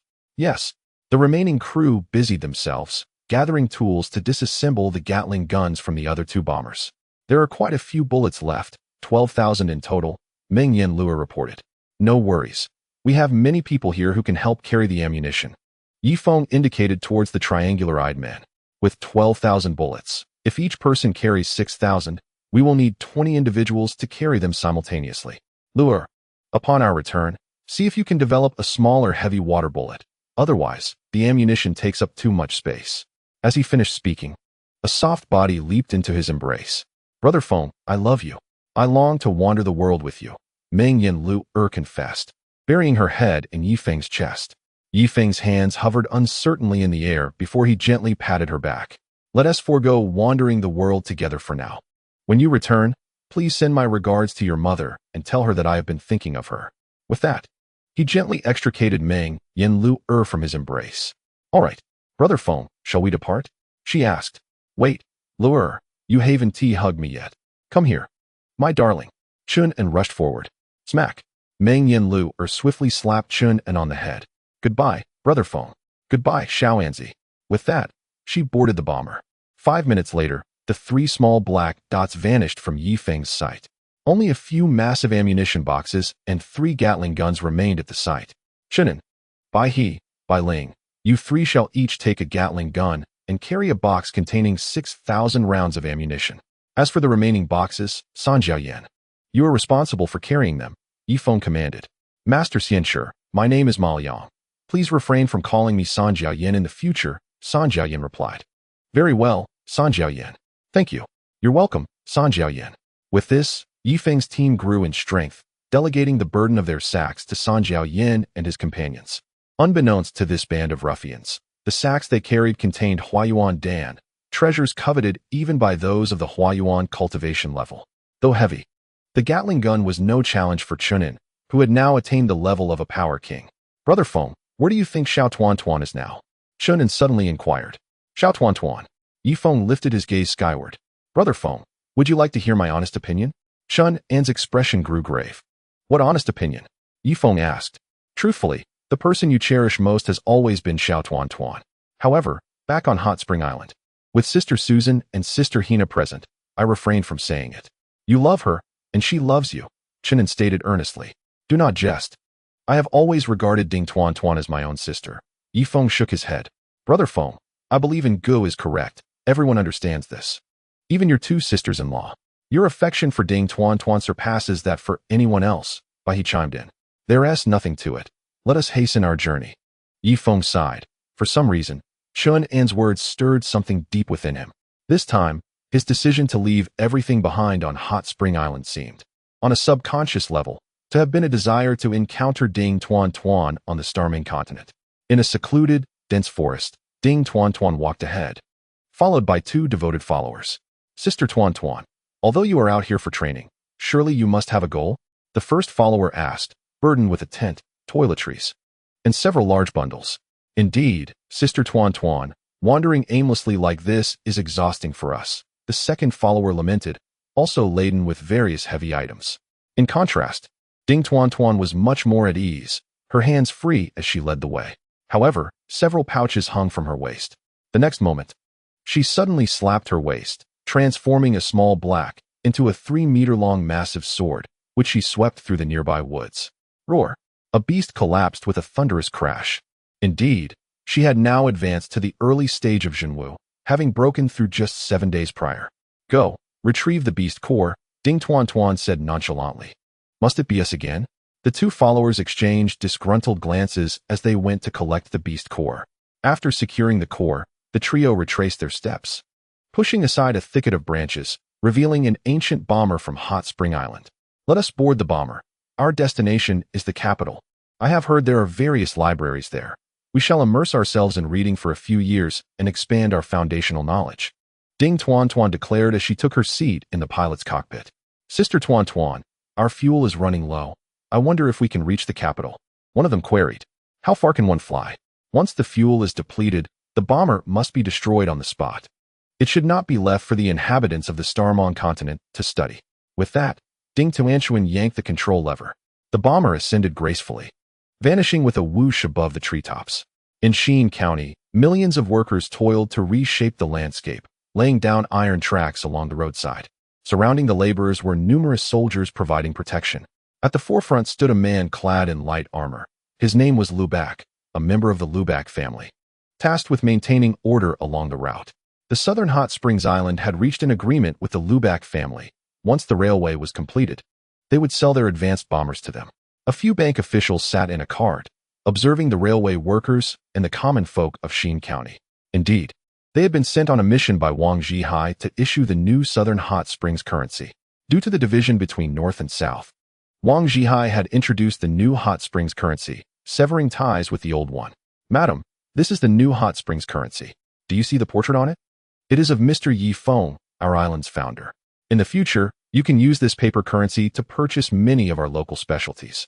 Look, this is a handgun, priced at 500 new Hot Springs coins. What is this for? The elderly woman gazed skeptically at the handgun. Allow me to demonstrate, replied the bank manager, disengaging the safety and aiming at a bird in the sky. Bang! The gun fired, and the bird fell to the ground. Is it really that powerful? A crowd of onlookers gathered, astonished by the handgun. Haha, this is merely the first-generation handgun. Its power is quite average. Do you see this heavy water handgun at my waist? It costs 5 million new Hot Springs coins. The bank manager then aimed the heavy water handgun at a metal plate. Clang! The sound of metal tearing echoed as the heavy stone slab, weighing hundreds of tons, was pierced through, creating a small hole that passed through completely. Impressive. I want to buy a heavy water handgun. A man stepped forward. But do you have the money? Do you possess this new currency? No. Then without funds. Why should I sell you a heavy water handgun? Please, just give it to me. For years, ordinary people like us have been oppressed by the practitioners. With a heavy water handgun, we would finally have the courage to stand against them. Have some compassion. Compassion is earned, not given. If you wish to acquire a heavy water handgun, join the Railway Bureau and become a proud railway worker. If your entire village works on the railway together, I assure you that within a year, you will be able to purchase your own heavy water handgun. As the wages for railway workers are quite high now, the manager responded. All right, I will rally the entire village, no, the whole town, to work on the railway. The man exclaimed, sprinting back home. Others seemed to have realized something as well, rushing home to gather their families to join the railway efforts. Hey, don't forget to help us promote the new Hot Springs currency, echoed the manager's voice behind them. Outside the shimmering barrier of Southern Hot Springs Island, a multitude of hundreds of thousands gathered. Wang Zhihai, clad in a thick coat, appeared among the crowd, waving to the masses. Ladies and gentlemen, today marks the inaugural test drive of our first train. Heralding momentous news, the railway connecting the North and South Hot Spring Islands has been completed. This line stretches from our South Hot Spring Island, traversing through Chongqing City, Naching, and Zheshishing, encircling the temple and heading directly towards Yijian Gorge, with 24 stops along the way and a staggering speed of 500 kilometers per hour. From this day forth, the common folk shall also be able to travel by train between the North and South. Wang Zhihai proclaimed to the crowd, Long live, long live, long live, long live the island master Wang. A thunderous cheer erupted. Amidst this cacophony of applause, Wang Zhihai boarded the train, accompanied by distinguished individuals such as Susan, Su Yun, Ilian, and Nireli from civilized society. Chapter 1164. The most important details. Su Yun, have the train attendants completed their training? Wang Zhihai inquired as he settled into the first-class cabin, gazing out the window. Yes, Island Master, the training is complete, and they have mastered all etiquette, Su Yun replied. After the division of the North and South, she, along with Susan and Duoyan Hina, chose to remain on South Hot Spring Island. It was not that they held any disdain for Heli Xian. Rather, they did not trust his capabilities. Since they had to make a living on South Hot Spring Island, they resolved to treat Wang Zhihai with a modicum of respect. Wang Zhihai, in turn, was considerate and treated Feng's women kindly, instructing other locals not to harbor any intentions towards them. Women such as Su Yun, Nireli Bai Chuxue, and Hao Yue, all of whom had connections with Feng, were off limits. Although Feng had previously stated that anyone could pursue these women, Wang Zhihai held a differing view. He empathized with Feng's perspective, believing that any man who laid eyes upon a woman he had been involved with was deserving of dire consequences. Thus, an unwritten code emerged on South Hot Spring Island. No one was to entertain designs on the women Feng had been with, lest they incur the wrath of His Excellency Zhihai Kouyang, the island master and president of the South Hot Spring Bank. As the train gradually accelerated, the railway was flanked by security forces and throngs of civilians. Two stunningly attractive women approached, each holding a high-stemmed glass filled with a crimson liquid. The glass industry on South Hot Spring Island had reached a stable level of development, allowing for the creation of edible glassware. Following the establishment of trade routes with Sheen County, red wine had naturally begun to be produced, based on a proposal originally put forth by Shi Zhengliang. Regrettably, Shi Zhengliang would not witness this scene. Esteemed guest, your 1982 law fight has arrived. Please enjoy, the attendant announced, placing the wine beside Wang Zhihai. 1982? Wang Zhihai blinked in surprise. Do not concern yourself with such details. Simply pretend it is from 82, as it will satisfy certain psychological needs, Su Yun remarked from beside him. Very well, Wang Zhihai replied, swirling the wine in his glass while continuing to gaze out the window. At that moment, a female attendant's voice echoed from the front of the train.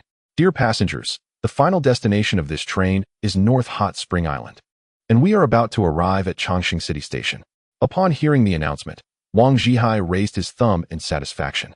Su Yun, your training has been remarkably effective. It evokes a sense of modern civilization, and I believe that Feng Gu will be delighted upon witnessing this scene.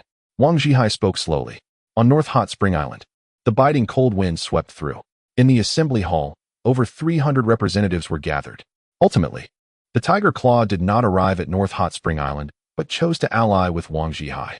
Though emotions were involved, when confronted with the reality of interests, they opted for the more promising South Hot Spring Island. This was due to its robust industrial foundation capable of producing the next generation of sand vehicles, the latest bombers, and various heavy water munitions. Cheng Libin had joined forces with He Lishuan and now served as the chairman of North Hot Spring Island, as well as its chief engineer. As for Charlie, he remained on the better compensated South Hot Spring Island. Esteemed representatives and Chairman Cheng, it is evident that North Hot Spring Island currently lags behind South Hot Spring Island in all aspects. If we continue with the current model, we shall never catch up. It is time for a strategic leap. I propose that we elevate all residents of North Hot Spring Island, including the displaced individuals from outside, to the status of citizens. Henceforth, all citizens, myself included, will adhere to an 8-hour workday and enjoy welfare benefits that ensure their needs are met. Otherwise, with our population barely reaching 100 million compared to South Hot Spring Island's 600 million, we risk not only failing to surpass them, but also facing potential disaster in the long run. Only by granting citizenship to everyone can we ensure their wholehearted dedication to the advancement of North Hot Spring Island, transforming it into a formidable entity. Furthermore, it is imperative that North Hot Spring Island continues to uphold the electoral system established by Feng Gu, ensuring that among the 7 candidates, at least 5 are from the displaced populace, whether from Yijian Gorge, the Green Meadow faction, or even the Great Tree City, thereby demonstrating our resolve. Upon concluding his speech, He Lishuan bowed deeply to all present. Cheng Libin hesitated. If He Lishuan's approach were adopted, there would no longer be a hierarchy on North Hot Spring Island. Everyone would be classified as citizens, erasing the distinction between residents and the displaced. Should this come to pass, they would be treated equally alongside the displaced. The downside is that one day, a leader may emerge from among the displaced, subject to the governance of that very populace.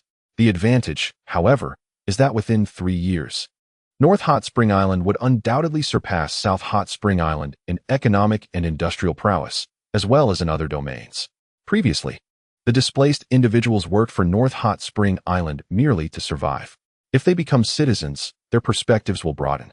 They will consider various factors and devote themselves wholeheartedly to serving North Hot Spring Island. Now, let us commence the voting. Chen An concluded, raising his hand first. In no time, over 200 representatives followed suit. He Lishuan's proposal passed with overwhelming support. A sensational announcement swept across North Hot Spring Island like a spring breeze. The displaced individuals outside the light screen erupted in disbelief. What? From today onward, we are citizens? Surely, this cannot be a dream. Father, mother, I have finally achieved success.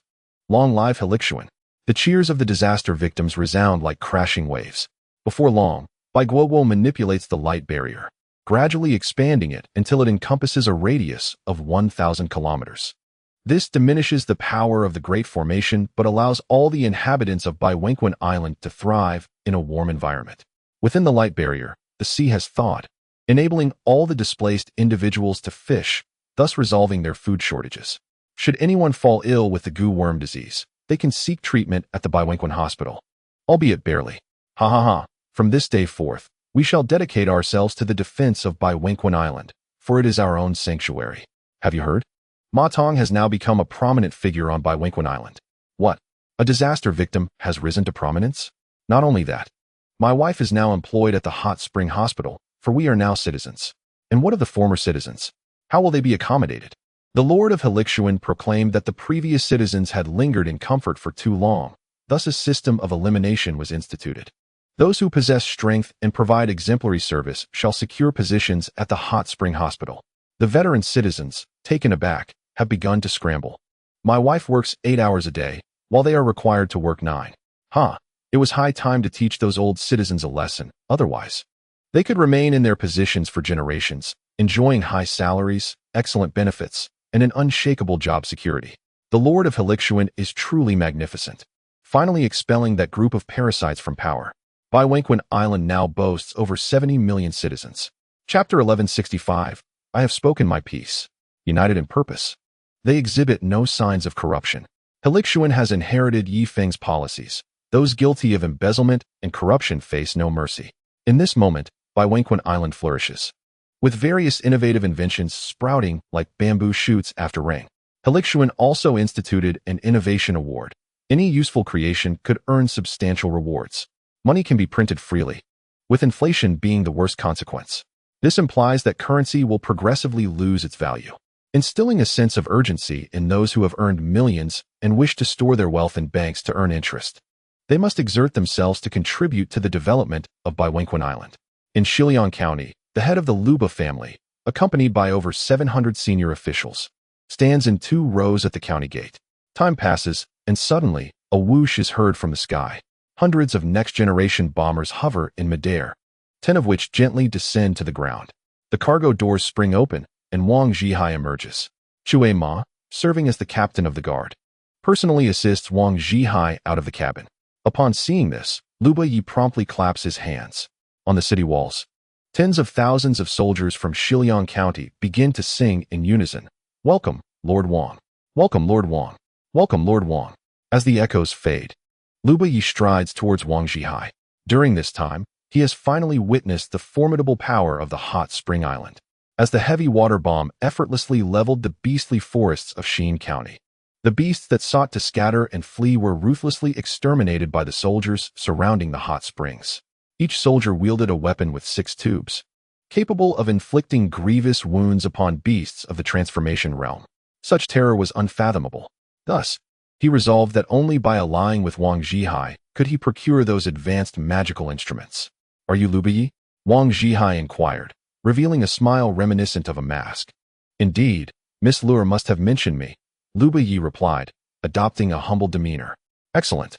I understand 3 counties fall under the jurisdiction of your Luba family?" Wang Zhihai's gaze swept over the southern gate of Shiliang County, his expression brimming with satisfaction. "Yes, in this regard, I kindly ask you to discuss with our clan leader, who has been awaiting you at the city gate for half an hour, Liu Yi stated, leading Wang Zhihai and his companions to an elder.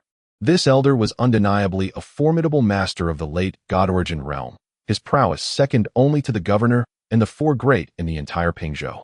I am Liu Yi, currently the clan leader of the Liu family. These 3 counties are effectively under our family's control. Very well, Liu Yi. Let us proceed to sign an agreement. Wang Zhihai nodded, unfurling a document. Allow me to outline the contents of this document. I require your manpower, your territory, and the establishment of enclaves within your domain. I intend to set up 40 enclaves across the 3 counties. These enclaves will host numerous factories, with payments made based on our currency rather than spirit stones. Additionally, I need your assistance in promoting the new hot spring coin, elucidating its utility in acquiring weapons, elixirs, and medicines, thereby gaining acceptance among the populace. Of course, prior to this, I shall invest 50 trillion new hot spring coins into your 3 counties, to be allocated by your family, enabling the purchase of our bombers, sand vehicles, and pest control medications. However, the latest generation of bombers and sand vehicles will not be for sale. Rest assured, even the first generation of sand vehicles and bombers will already be considered advanced for you. Wang Zhihai spoke with confidence, exuding an air of certainty. Is that so? Very well, I agree. The population of the 3 counties is abundant. I shall relax the travel permit system, allowing free movement among the 3 counties. Whether they wish to become your labor force will depend on your own methods, Liu Yi remarked. Agreed. Let us proceed to the city, Wang Zhihai affirmed. On a small hill, Feng lay leisurely amidst the grass, basking in the warmth of the spring sun. He knew that soon he would no longer have the luxury of sunbathing, so he cherished this splendid moment. Along the way, they encountered some rogue cultivators intent on murder and plunder. However, Feng, relying solely on his own strength, dispatched the group of rogue cultivators without even resorting to the heavy water gatling. Brother Feng, this fruit is delicious. Catch! Chen An called from atop a short tree, tossing a fruit towards Feng. Thud! It struck him squarely on the nose. Ouch! You rascal! I told you I didn't want to eat those wild fruits. Too many could lead to diabetes. Feng exclaimed, grimacing in pain. Meanwhile, Guqin and Shueshu were nearby, preparing a meal. They constructed a makeshift cooking station with stones, atop which rested an iron pot exuding the tantalizing aroma of meat. Nearby, a fire crackled as it roasted a young deer. Guyu, 10 meters away, sat in meditative silence. After obtaining the transformation elixir, he intended to intensify his cultivation to achieve the pinnacle of true martial realm, before consuming the elixir to propel his realm to a more advanced level. Meanwhile, the indigenous people camped at the foot of the hill, feasting heartily on meat and drinking copiously, their laughter occasionally erupting in a boisterous, greasy chorus. They had come to realize that they were in the company of cultivators, their faces alight with smiles, each hoping to one day become a practitioner of the mystical arts. A little bear lounged at Feng's feet, occasionally extending its tongue to lick his soles. Life was indeed delightful. After a while, Guyu slowly opened his eyes. Brother Feng, did you not mention the need for training? How is it that you spend each day basking in the sun? Guyu could not help but inquire. It is the noon break. What training nonsense are you speaking of? Feng waved his hand dismissively, not even bothering to open his eyes. Over the past 2 months, Guyu had finally witnessed the kind of training Feng had described. It was not just Feng, there was Chen An and the other 3 pilots as well. These 5 individuals were lethargically inclined, rising only at 9 o'clock in the morning. After noon, they would lazily find a spot to lie down, as if they were lords, indifferent to the world around them. By afternoon, they would meander about for a while, merely stretching their legs. Only after an hour of such frivolity would they settle down for serious cultivation. Was this truly what they called training? Brother Feng, this cannot continue. If it does, you will become useless, Guyu earnestly advised. What is there to fear? I possess countless transformation elixirs. The combination of diligent cultivation and medicinal aid is the true path to advancement, Feng replied nonchalantly. Very well, I shall say no more. Guyu found himself genuinely fond of Feng, as well as their leisurely lifestyle, which was simply delightful. At that moment, Chen An approached. Guyu, stop being so sentimental. Come play some landlord. Did I not just teach you how? Chen An said, pulling out a deck of cards from his pocket. As per the usual rules, no spiritual sense is allowed, or we will be aware of it. Let us play. Soon, the three engaged in a game of landlord. Meanwhile, the three pilots engaged in a game of chess. Observing this, the bandits below also produced chess sets, with 2 individuals playing while a dozen others acted as spectators. Before long, the air was filled with the sounds of enthusiastic play, which escalated when one individual, overly animated in his gestures, received a slap to the face, leading to a brawl. Feng generously shared the purified elixirs equally among all those below. The trio played landlord, wagering elixirs as stakes, while the bandits remained straightforward, using gold, silver, and copper as their currency. Feng gifted them a 3rd-tier spirit stone, which they promptly exchanged for gold, accumulating a total of 10,000 taels. The bandits' wager was rather straightforward. They favored the roll of dice over the playing cards that Feng had brought along. Brother Feng, Guyu is right. One cannot solely engage in do diju, can they? You are out here to gain experience, Chen An interjected after a while. Nonsense. Do diju is also a form of practice. Are you trying to shirk your debts? Feng playfully tapped Chen An's head. After another round of play, Feng managed to recoup the spirit stones he had lost the previous day. He glanced up at the sky. In 2 hours, darkness would fall. It is my rule that no training occurs after dark, so for these next 2 hours, do not disturb me. I shall commence my meditation and cultivation, he declared, settling into a meditative position. The Qing Feng sword manual contained accompanying mental cultivation formulas, and Feng diligently applied these principles during his meditation. The arduous pace of his practice was indeed slow, akin to a mere fraction of the speed of a blood-sucking technique. However, slowness had its merits. While cultivating, he could refine his control over energy to an exquisite degree, mastering the energy within his body. Each thread of energy was a product of his painstaking meditation, allowing him to experience unparalleled results. Should one, like a newly wealthy individual, suddenly acquire immense energy, it could sometimes backfire, resulting in inner demons. Time passed. Feng opened his eyes. The pace of his arduous practice was exceedingly slow. His previous rapid progress had left him somewhat restless. It was akin to having once earned millions in a day, only to now earn mere hundreds. Indeed, as how you had noted, the foundation laid during the initial stages was paramount. Even if one understood the benefits of starting anew, the prospect of discarding all previous cultivation would undoubtedly be disheartening. Brother Feng, it's time for dinner. Gu Qin approached him. She and Xue Shu had now become Feng's aides, assisting with tasks such as cooking and occasionally warming his bed. They announced to everyone that the meal was ready. With his hands clasped behind his back, Feng gazed down the mountain path.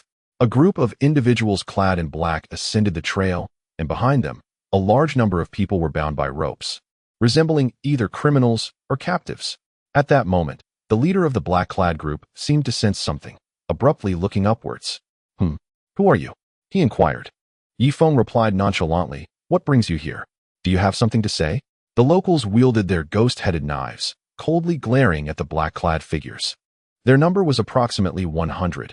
Though they were not cultivators, each appeared vigorous, with prominent temples indicating their prowess in martial arts. Nothing to say, but I simply wish to ask you a question. What is your status? Do you possess any background as cultivators? The leader of the black-clad group stated expressionlessly. His subordinates seemed to possess a form of telepathic connection, discreetly surrounding the low hill. And if I were to say no, what would you do? Feng retorted with a cold laugh. No? I suspect you lack such credentials. Please, come down the mountain and accompany us, the leader declared, drawing a finely crafted hand crossbow from his waist, its quality suggesting it was anything but ordinary. Chen An stepped forward, positioning himself alongside Feng. Feng, do you not feel that this crossbow resembles the ones from Nanxing, particularly the first generation? Chen An pondered as he stroked his chin. Indeed, it is the first generation of Nanxing crossbows. I never anticipated that these mortals would be equipped with such exquisite weaponry, Feng remarked with skepticism. The impatient black-clad man below interjected. Aren't you coming down yet? Feng, maintaining his composure, responded, May I inquire why I should accompany you?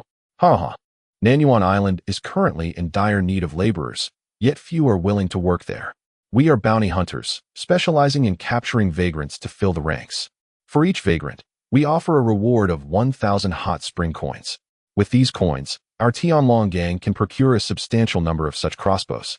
The leading black-clad man chuckled sinisterly. Now I understand. Guyu, it is up to you. In 10 minutes, Bring the leader of the black-clad men to me. I have a few questions for him, Yi Feng declared before strolling towards the campfire. A sinister grin appeared on Gu Yu's face as he led his companions into the throng of black-clad figures. In less than 5 minutes, the leader of the black-clad men was brought forth, having had no opportunity to fire his crossbow.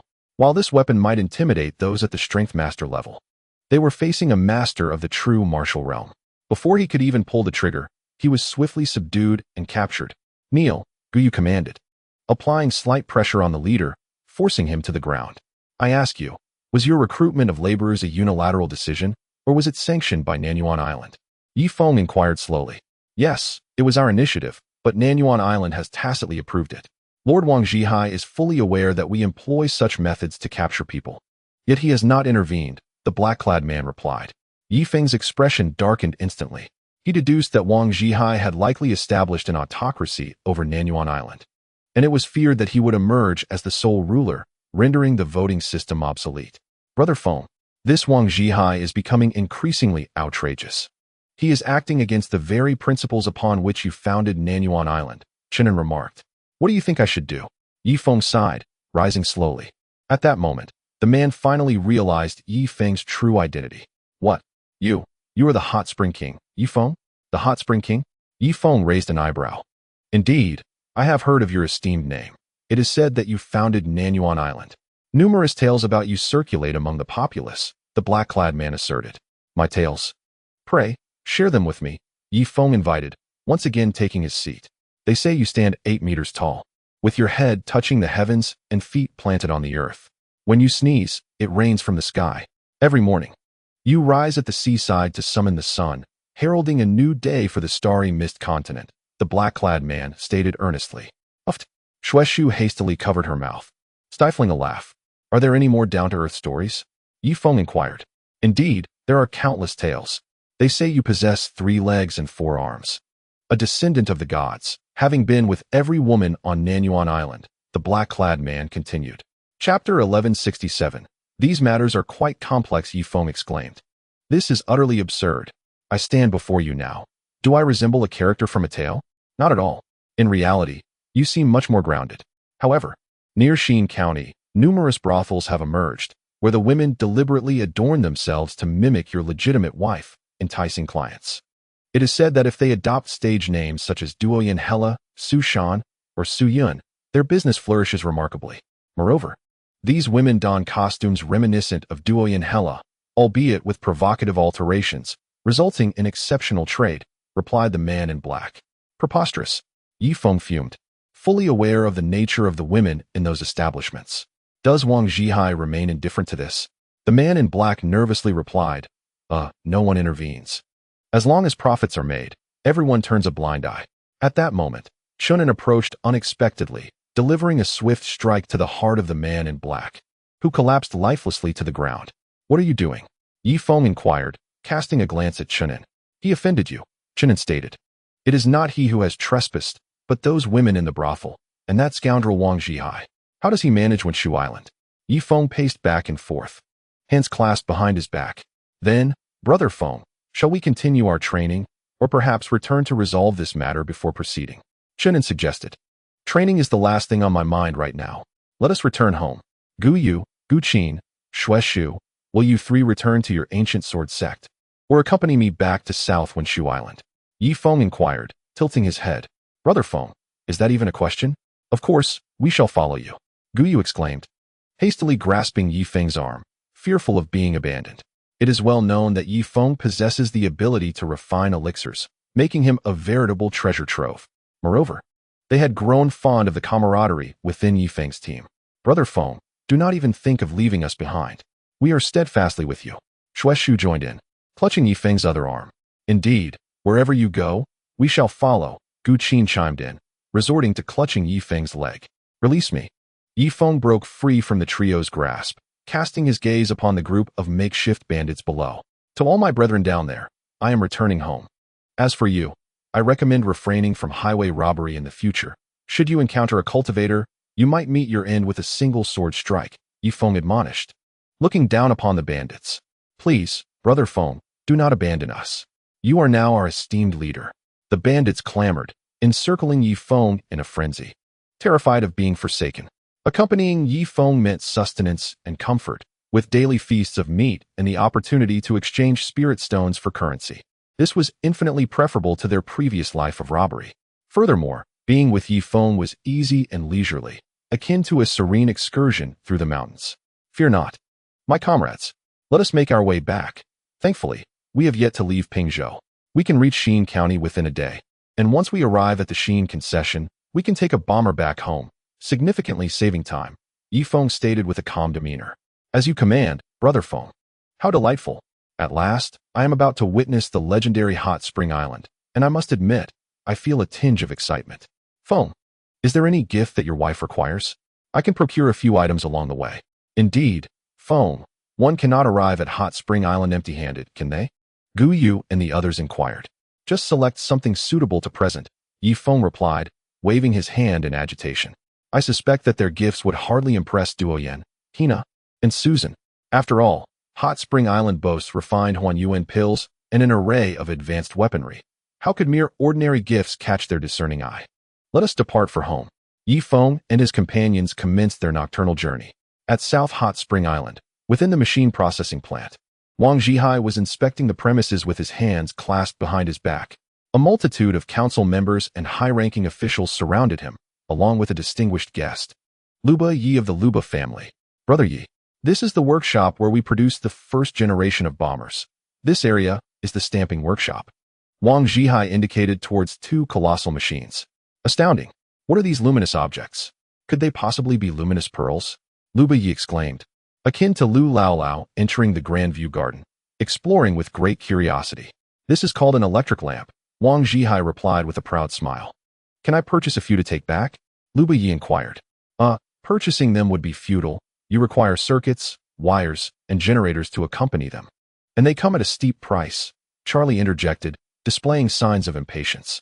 How fascinating. And what of this chicken bed? Is that what it's called? It moves on its own. Luba Yi reached into the machine. Wait, do not reach in carelessly. Be cautious, or you might crush your hand, Charlie hastily cautioned. He struggled to comprehend why Wang Zhihai had brought Luba Yi to the machine processing workshop, although this workshop merely produced the first generation of bombers. For the indigenous people outside, it represented an advanced technology a millennium ahead of their time. All right, can you tell me what powers this chicken bed? Is it spirit stones? Luba Yi asked. Not quite. The explanation is rather intricate. It involves enormous circuit boards and vast computers. Currently, we have developed a computer measuring 5 centimeters. I believe it won't be long before we invent a miniaturized version measuring 5 nanometers. Charlie gestured towards the computer room behind him. These devices were left by Chengli Bean. Due to the absence of photolithography machines, we cannot produce chips, which is why a single computer weighs 5,000 tons and occupies an area of 500 square meters. What circuit boards? What photolithography machines? What are chips? What does 5 nanometers mean? Luba Yi was utterly bewildered, completely unfamiliar with these concepts. Ha ha ha, Brother Yi. These matters are quite complex, but fret not. You can send your children to the Hot Spring Academy for education. After a decade or two, they will naturally grasp the principles behind these technologies. Would you be interested? Wang Zhihai proposed with a smile. Certainly. Then I shall trouble President Wang. Tomorrow, I will send the children of the Luba family to the Hot Spring Academy. Luba Yi promptly responded. However, the tuition at our Hot Spring Academy is exorbitant. Raising a child from elementary school through university to graduate studies would cost at least 100 million new spring coins. Do you possess such wealth? Charlie inquired from the side. Oh, it matters not. I shall mobilize all the inhabitants of the 3 counties to labor on Hot Spring Island and subsequently impose heavy taxes. Thus, the financial issue will be resolved, Liu Bei chuckled. Chapter 1168. The good deeds you have done. Ha ha ha indeed. After all, the people of those 3 counties are your subjects. You can have them work in factories, and once they earn their spring coins, you can collect 20% in taxes. Given the population base of the 3 counties, you could earn a fortune in a single day. Wang Zhihai's intentions were finally unveiled. Well, upon my return, I shall confer with the chieftain. Having spoken, Liu Bei strode out of the workshop and boarded the 3rd-generation sand vehicle he had just purchased. The vehicle swiftly vanished into the southern Hot Spring Island, heading towards the direction of Shiliang County. Wang Zhihai also exited the workshop. He too had a dedicated vehicle. a modified version of the latest sand vehicle, with the cannon removed and its surface polished to a gleam. Surrounding his exclusive vehicle were at least 20 beautiful women, their hands incessantly caressing the vehicle, their faces adorned with envy and materialistic admiration. Lord Island Master, there is a slight corruption issue at the Hot Spring Bank. Someone has embezzled 5 million spring coins. Should we grant citizenship to the offender? Or execute them directly? A bank manager approached him. Is that even a question? Execute them directly. Wang Zhihai waved his hand dismissively. However, executing a citizen requires a vote from the council, the manager replied. The council? Wang Zhihai scoffed. Go inform the councillor Hu Zhua to act according to my command. Otherwise, his term as speaker will come to an abrupt end. Very well. However, there is another predicament. The embezzler is one of your legitimate wives, Molly. Should she also be executed? The manager inquired hesitantly. Are you intentionally provoking me? Wang Zhihai erupted in anger. No, Lord Island Master. Just tell me how to handle the embezzler, the manager asked, trembling. Surely, someone is framing her. Perhaps it is the handiwork of those peace faction scoundrels. You all need not interfere. I will handle this matter personally, Wang Zhihai replied nonchalantly. Understood. The others cast peculiar glances at Wang Zhihai, filled with indignation, yet too fearful to voice their dissent. The following evening, the resolution was announced. Molly had not embezzled the bank's funds. Rather, she had been wronged, and the perpetrator was the very manager himself. Wang Zhihai, in front of all present, beheaded the manager without the need for council review. Yet, no one dared to oppose him. In fact, many sought to align with him. That night, Wang Zhihai donned civilian attire and visited the largest brothel in Peach Blossom Village, the Celestial Room. Boss, you've returned. Who shall we summon today? A female attendant inquired. Bring me Duoyan Hina. I am quite irate at the moment, Wang Zhihai declared before retreating into a private booth. Before long, a masked woman entered the booth. Her physique bore a striking resemblance to Duoyan Hina, her attire identical, save for one distinct difference. She wore open-crotch pants. Hina, come now, my dear. In the past, you cast a spell upon me. Today, I shall bestow my enchantment upon you. Wang Zhihai's face flushed crimson as he lunged forward. Just then, the door swung open. Wang Zhihai, in a fit of rage, bellowed, Who permitted you to enter? Out. Leave this place at once. Island Master, it's terrible. A grave situation has arisen. What calamity? Feng has returned and is waiting for you in your office, the trembling receptionist replied. What? Wang Zhihai was instantly stricken with fear. Quickly. Change everything back. What's her name? Hella. And what's his name? Sushan. No, wait. Shut down all operations in Taohua Village until I declare otherwise. Hastily donning his attire, Wang Zhihai rushed to his sand cart, which sped towards the shimmering barrier of South Hot Spring Island. Upon disembarking, he noticed the soldiers stationed at the entrance no longer saluted him. A chill ran down his spine. He felt his confidence wane as he cautiously approached his office. Standing at the door were Chue Ma and several unfamiliar cultivators, their auras unmistakably those of true martial realm. As he stepped through the second door, he caught sight of Hu Zhua and several council members whispering among themselves. Upon noticing his presence, they ceased their conversation, fixing him with icy stares. Ah, Chairman Hu Zhua. You are here as well? Wang Zhihai forced a smile. Indeed, we are here. Feng is waiting for you inside. Hurry along, Hu Zhua replied with a mocking expression. Summoning his courage, Wang Zhihai finally pushed open the final door. There stood Chen An, his visage as dark as the bottom of a pot.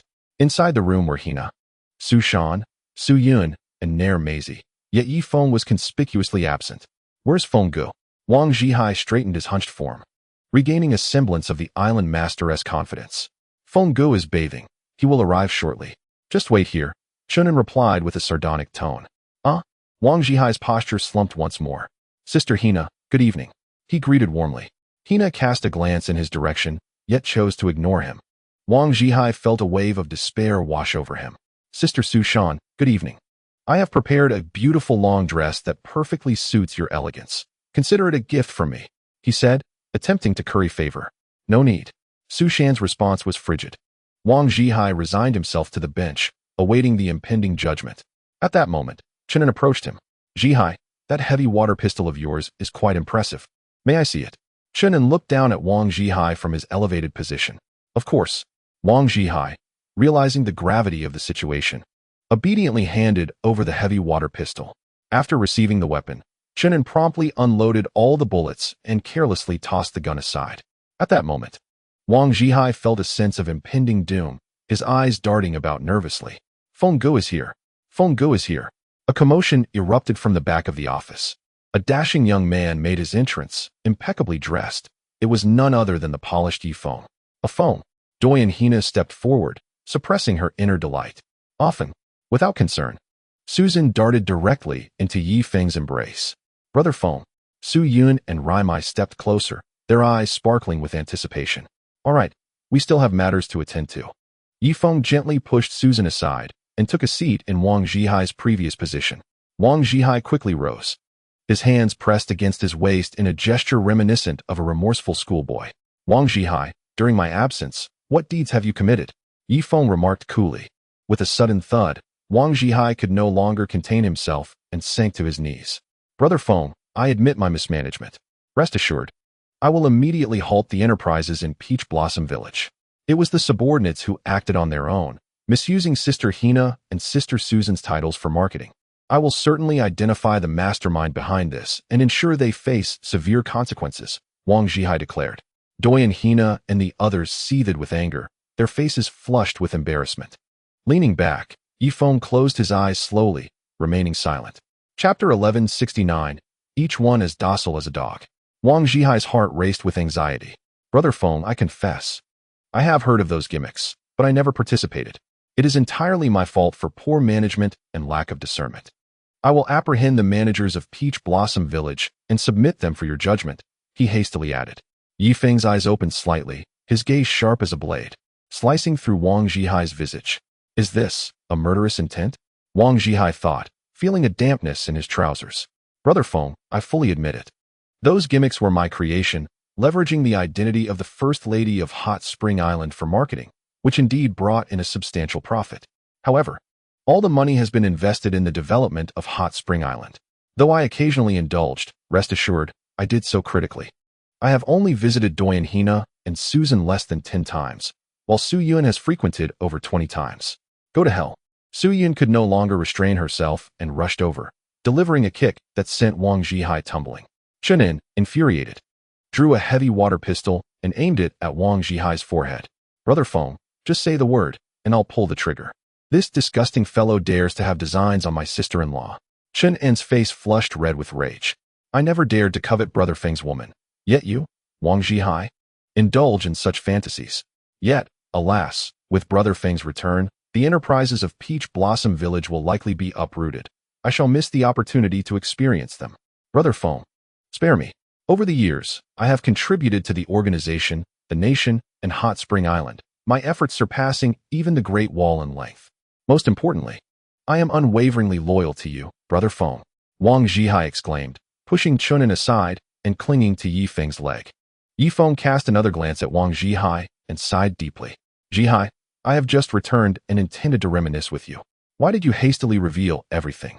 In Peach Blossom Village, I had no intention of meddling in such affairs, for commerce is a matter of freedom. By the way, which law on Hot Spring Island prohibits the use of another woman's identity for marketing purposes? Is there such a law? Yi Feng glanced towards the others. Brother Feng, it seems there is indeed no such law. However, what Wang Zhihai has done is nothing short of an affront to you and your legitimate wife, Zhuoma remarked. Let it be an affront, as long as he has not violated the laws of Hot Spring Island.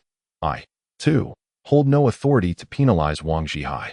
Yi Feng stated with utmost seriousness. Wang Zhihai was utterly dumbfounded. He wished to slap himself. Brother Feng had not uttered a word. Yet he had unwittingly revealed all his misdeeds, as if pouring beans from a tube. What was he to do now? He tousled his hair, slowly rising to regain his composure. Brother Feng, there is indeed no such provision in the law, which validates my marketing strategy. After all, I am merely trying to earn money, and with money, I can influence those politicians. Wang Zhihai hastily covered his mouth. Yi Feng's countenance darkened entirely. Bribing politicians? Did everyone hear that? Wang Zhihai is actually bribing politicians. This must be a violation of the law, and a grave one at that. Brother Feng is correct. Bribing politicians ranks among the 10 cardinal sins of Hot Spring Island, for with such influence, one may accomplish numerous things. even transforming South Hot Spring Island into his personal domain. Chen An nodded in agreement. Yi Feng turned his gaze back to Wang Zhihai. Wang Zhihai? I believe it is time for you to retire. The younger generation deserves a chance. You cannot cling to this position indefinitely. Starting tomorrow, I will appoint someone as the master of South Hot Spring Island. I cannot confirm who just yet, but I can assure you that you, Wang Zhihai, will be relieved of your duties as president of the Hot Spring Bank, along with all other miscellaneous roles. You may now enjoy your life as a wealthy gentleman. The money you have earned over the years should suffice for a happy and fulfilling life, not to mention the benefits provided by Hot Spring Island. Upon hearing Yi Feng's words, Wang Zhihai seemed to deflate like a punctured balloon, collapsing to the ground. I am weary. Hina, Susan, let us return to rest. Yi Feng concluded, stepping over Wang Zhihai and swiftly disappearing from the office. That night, Yi Feng and the two women grew ever more fervent in their endeavors. Though his experience was brief, Yi Feng's spirit had strengthened considerably, only pausing when the two women begged for mercy. The following morning, in the council hall of Hot Spring Island, Wang Zhihai found himself in an uncomfortable position. He could not sit in the master's chair, as Yi Feng would soon arrive. He could not occupy a seat among the council members without diminishing his own status, nor could he claim the position of bank president, as Yi Feng had declared he would soon be dismissed from all his roles. In resignation, he could only bring a stool and sit quietly at the entrance. Within the council hall, Bourgeois and the others had already gathered, their spirits high. They clustered in groups, buzzing with chatter before erupting into laughter. Wang Zhihai felt as though he were sitting on pins and needles, convinced that everyone was mocking him, discussing him in hushed tones. He suddenly turned around and noticed several legislators hastily averting their gazes, their faces betraying barely suppressed amusement as they awaited the unfolding drama. Time seemed to stretch, and eventually, the murmurs faded into silence. Yi Feng donned the attire of the island's leader and strode confidently into the room. Brother Feng, good morning.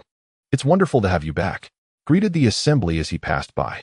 Wang Zhihai intended to join in the salutations, but was swiftly elbowed aside by other legislators. At last, Yi Feng took his seat in the leader's chair. Honorable legislators, Mr. Chairman, shall we commence the meeting? Is there any matter you wish to impeach? Yi Feng inquired directly. Bourgeois felt a surge of excitement. This was the opportunity he had been waiting for. He signaled to the legislators at his side. Brother Feng, the situation on Hot Spring Island has devolved into a division between the North and South. However, during this period of division, acting leader Wang has taken to ruling unilaterally, issuing tasks without the oversight of the House, effectively rendering us legislators powerless, one legislator reported. Brother Feng, there have been reports of corruption within the Hot Spring Bank, involving embezzlement by personnel, including Wang Zhihai's legitimate wife. Wang took on the case, yet the very next day, his wife continued her employment at the bank, leaving us in the house at a loss for recourse, another legislator added. Wang Zhihai's anger flared, his fists clenched tightly. You scoundrels! When Brother Feng was absent, you all behaved like obedient dogs, and now that he has returned, you start revealing my faults? I should have dismissed all of you while I had the chance. At that moment, Yi Feng's gaze swept over Wang Zhihai, causing him to quickly retract his venomous glare. All right, Zhihai, why don't you share your thoughts? Yi Feng gestured towards him. Given how this situation has unfolded, I have little left to say. Brother Feng, I have wronged you. I have betrayed your trust. Please, pass judgment upon me. I shall accept any punishment, even for my wife, who indeed embezzled from the bank. Sentence us according to the laws of Hot Spring Island. Wang Zhihai stood, appearing as though he had aged a decade in that moment. The surrounding legislators smirked, their faces lighting up with joy. A few even clapped their hands.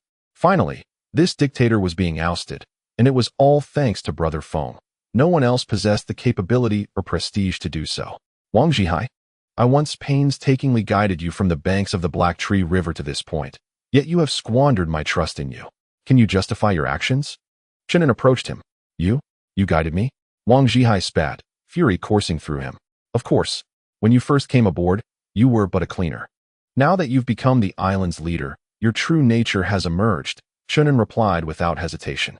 Chen An, my abilities stem from a civilized society, not from you. Spare me your attempts to undermine me while attempting to bolster your own image, Wang Zhihai retorted, seething with rage. Enough. I shall not waste my breath on a disgraced individual. Prepare to face the judgment of justice, Chen An declared, exuding an air of superiority as he stepped back. Brother Feng, you shall pass judgment. Let us see how many hundreds of years he deserves, inquired a member of the assembly. Nonsense. I am not a judge. How can I determine Wang Zhihai's sentence? Yi Feng's countenance darkened.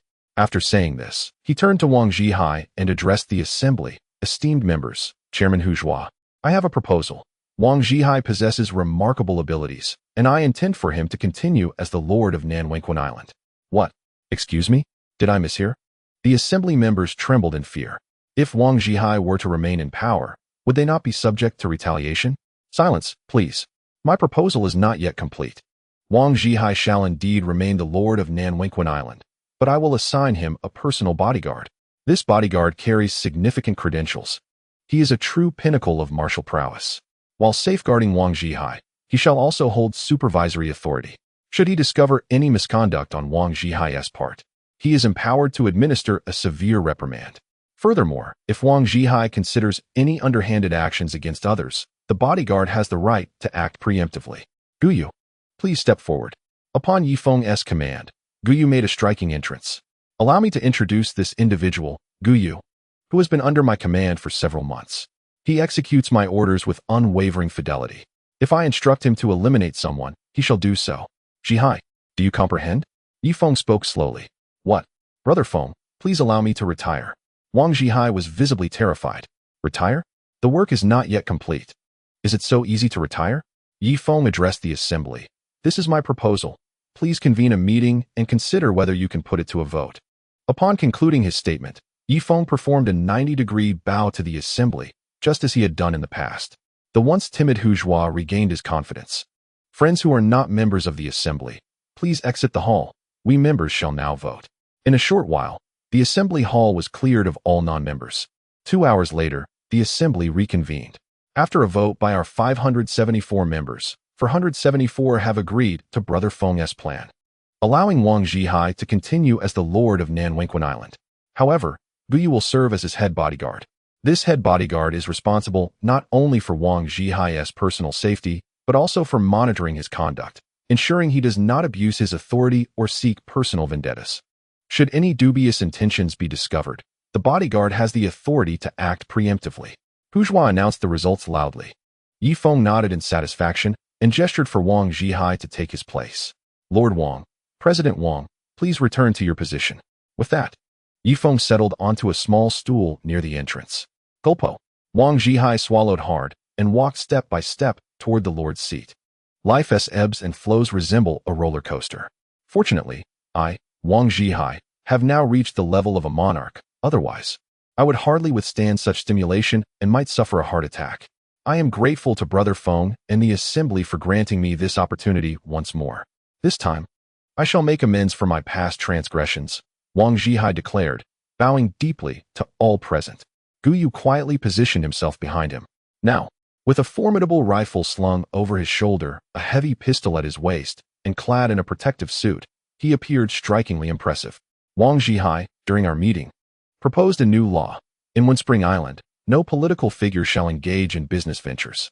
Consequently, the assets of your Taohua village will be auctioned off, with the proceeds deposited into the national treasury of Windspring Island, earmarked for investments in scientific research and education, Tiger Claw declared. Yi Feng, seated on the bench, was momentarily taken aback, almost forgetting this matter. Tiger Claw had executed it splendidly. Otherwise, once Wang Zhihai acquired funds, he would corrupt those legislators and cause chaos. My assets in Taohua village? Wang Zhihai exclaimed in astonishment. Brother Feng does not hold past grievances against you and allows you to retain your position as island leader. I hope you understand gratitude and do not act ungratefully, Tiger Claw admonished. Me? All right. Wang Zhihai sorrowfully lowered his head. By the way, from today onwards, the leader of the liberals will no longer be Wang Zhihai. As for who will take on this role, we shall discuss it later, Tiger Claw continued. It was a rare occasion for Brother Feng to return. One could never know when he might leave again. Hence, he sought to dismantle Wang Zhihai's power completely while Yi Feng provided cover. Otherwise, if Yi Feng were to whimsically depart from Windspring Island again, they would find themselves oppressed by Wang Zhihai once more. Chen An, let us depart. We are not legislators and shall not interfere, Yi Feng stated before leading Chen An out of the conference hall. Let us venture outside the light curtain for a stroll. The two wandered outside. Amidst a densely populated area where ice houses had risen to 5 or 6 stories high.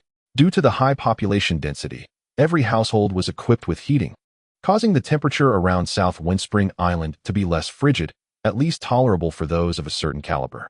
Soon, they arrived at Taohua Village, only to find the gates locked, guarded by 2 suspicious figures. They then witnessed the various factories on South Windspring Island. Previously, factories had operated on a large scale, but now, they had become smaller yet more specialized. Even screws were produced in dedicated factories, with heightened demands for hardness, resistance, and precision. In Chapter 1171, I wish to bring her back to Windspring Island. Otherwise, a bomber could now fly at 5 Mach per hour, without quality screws. It would likely disintegrate after merely an hour of flight. There was even a factory dedicated to adhesive production. As for engines and aircraft exteriors, these factories were established within the light curtain, ensuring that core secrets remained safeguarded from external branches. Feng also visited several garment factories, fishing grounds, and a few restaurants. Let us, Chen An, pay our respects to old Shi. Feng sighed deeply. Indeed, Chen An's expression mirrored his somber mood.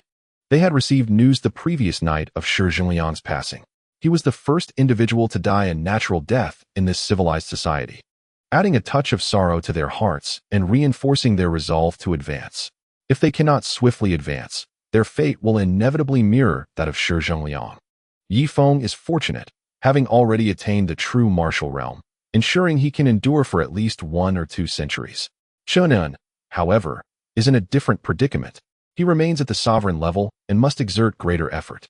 The two did not board a bomber, but instead took a humble sand cart, meandering through the scenic landscape until they reached the Black Tree River Basin, the site of the first-generation hot spring island. They had already heard that Shi Jingliang was interred there. The sand cart, moving at a leisurely pace, took them 7 days to arrive at the ancient ruins of the hot spring island. A grand solitary grave stood prominently. Old Shi, Feng sat atop the grave, placing offerings before him. Master Shi, why did you depart before us? Chen An knelt and bowed several times before the tombstone. You keep old Shi company. I shall walk around. After Feng spoke, he began to wander around the entirety of the hot spring island ruins. The snow had accumulated at least 20 feet deep, erasing all traces of their previous existence. Yet Feng retained some faint recollections of the icy woods. Brother Feng, don't leave me here at old Shi's grave. I fear he may take me with him. Let us go together, Chen An hurriedly urged. Such a lack of resolve. Feng's expression shifted as he cast his gaze towards the opposite bank of the Black Tree River, several dozen kilometers away. To be honest, despite living in the Black Tree River Basin for so long, he had never ventured into the beast forest across the river. Shall we take a look over there? Sounds good. The two climbed aboard the sand cart, which glided swiftly over the frozen lake surface. This advanced sand cart, equipped with load-bearing sleds beneath, prevented the wheels from sinking into the snow. It was a proud creation of Charlie S.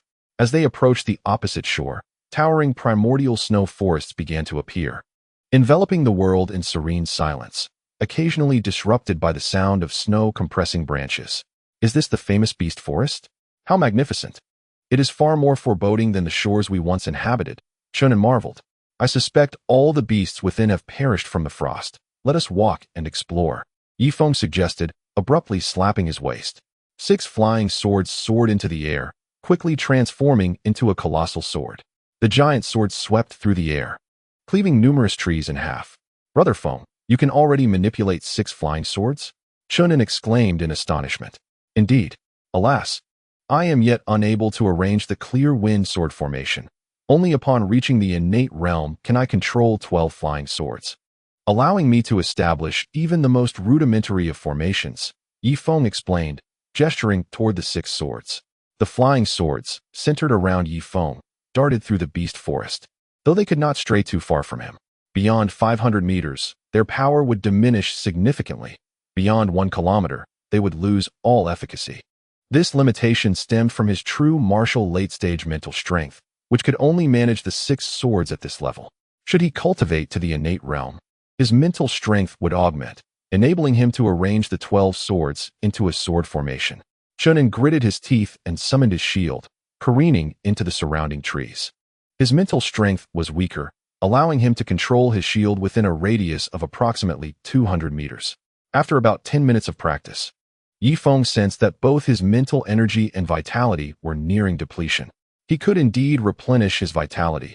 The blood-sucking technique would naturally restore his energy. However, the divine consciousness could not be replenished. Stop. We must maintain a certain level of divine consciousness. Let us continue our exploration for a while longer. Yi Feng retracted his flying sword. All right. Chen An also retrieved his shield, beads of sweat forming on his brow. As the cold wind blew, the droplets instantly froze upon his face. Frost adorned both their hair and eyebrows, and the breath they exhaled formed a mouth-like shape on their masks. Yi Feng's expression suddenly shifted. He spotted an ice house 200 meters ahead. In the Black Tree River region, is there still life? Yi Feng gazed ahead in disbelief. An ice house? Chen An also noticed it. Could there be indigenous people in the beast forest? Chen An looked at Yi Feng. Let us go and find out. After saying this, Yi Feng cautiously advanced. Is anyone inside? I am Yi Feng, seeking warmth within. Yi Feng spoke softly. The ice house remained eerily silent. Narrowing his eyes, he extended his divine consciousness. It's her. She is unharmed? Yi Feng involuntarily took a step back, a ghostly expression crossing his face. After a moment, a disheveled woman clad in thick leather emerged from the ice house, cradling a machine gun. Her tangled hair obscured much of her face. Yet it was evident that her figure was alluring, particularly her robust thighs, partially visible beneath the animal hide. A ghost. Chen An hastily drew his heavy water pistol. Stop. Yi Feng quickly pushed Chen An aside. You are Luo something? I remember your name. You appear to be from the Snow Mountain tribe, correct? Yi Feng inquired. At that moment, Chen An recalled, Brother Feng. Yes, her name is Luo Ying. She once attacked our fleet, but subsequently went missing. Yes, Luo Ying, I am Yi Feng. I thought you were dead. Yi Feng exclaimed, opening his arms towards the enigmatic woman. The woman finally placed the machine gun on the ground, extending a frostbitten hand to push her hair aside, revealing a weathered yet captivating face.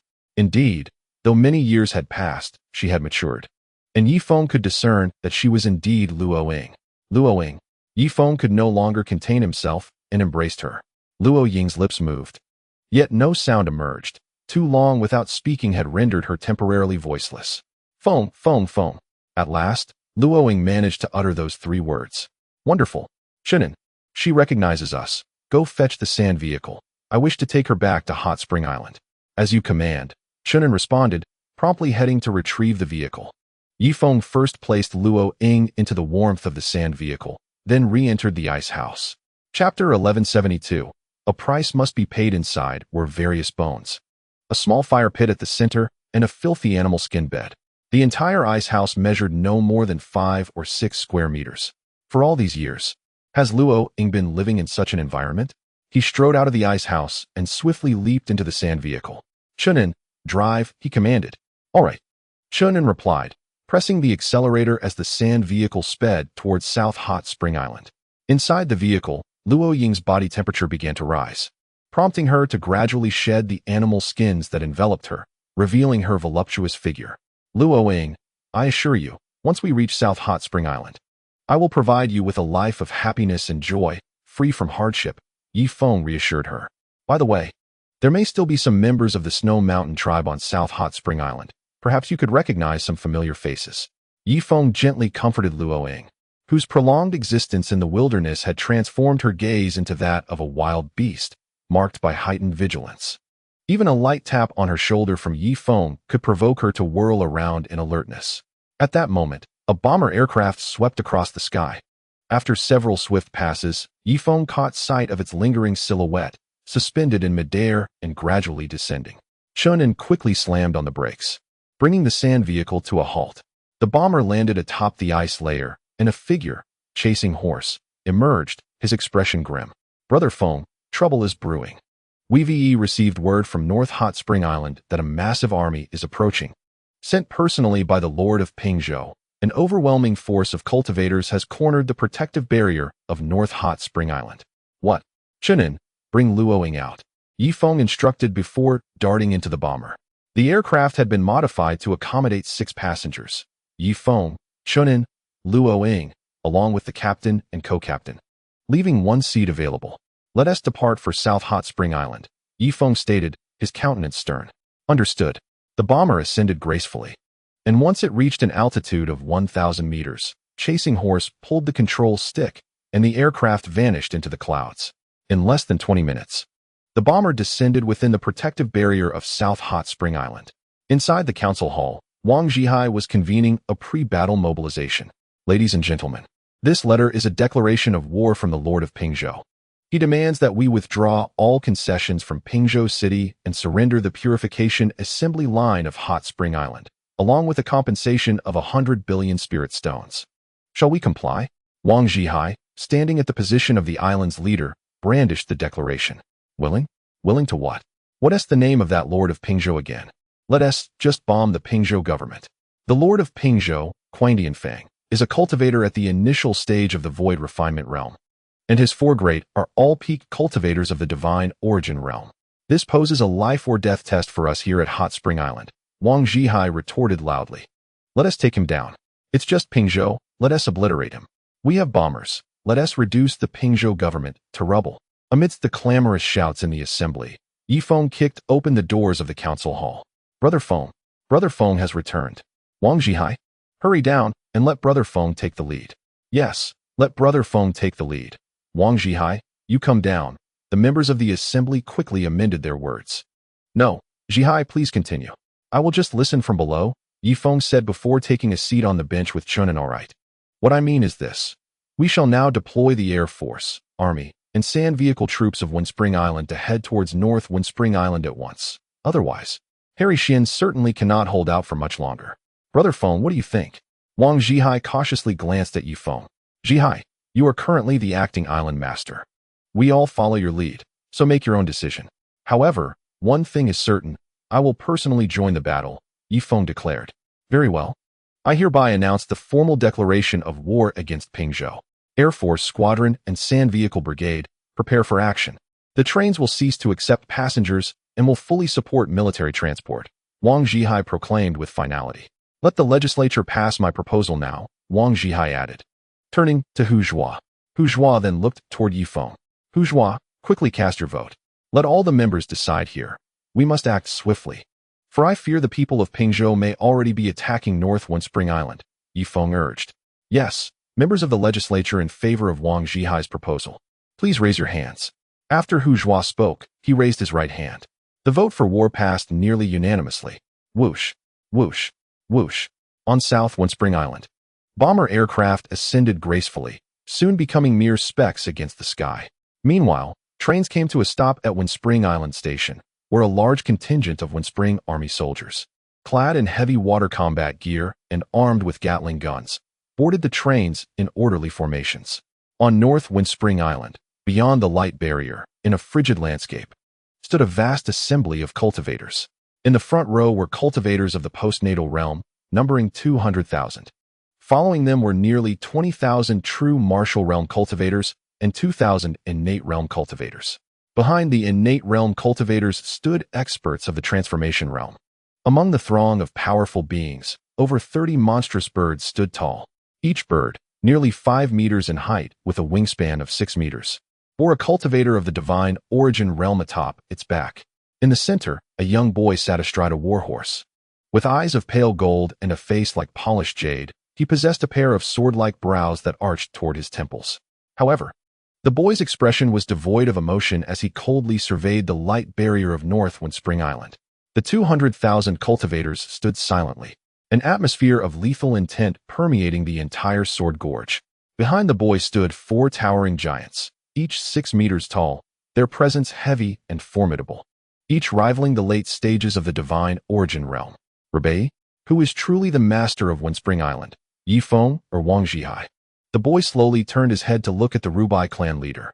Rebei's eyes flickered with uncertainty as he hurried over. My lord, on the surface, it appears to be Wang Zhihai. However, there are rumors among the populace that the true mastermind behind Windspring Island is Feng. Unfortunately, I have never seen him. Rebei replied cautiously. He dared not reveal to the boy that their Rubai family had already established a series of cooperative relations with Windspring Island, fearing that it might incite the boy's ire. Regardless of whether it is Feng or Wang Zhihai, those who dare to tread upon the territory of Pingzhou must pay a price. First, they must surrender the assembly line capable of refining elixirs. Once in possession of this asset, we shall then confiscate all flying artifacts from Hot Spring Island. Ultimately, nothing shall remain of Hot Spring Island. Not a single soul shall be spared. The youth spoke with a calm demeanor. It is crucial to note that he intended to annihilate billions of lives on Hot Spring Island.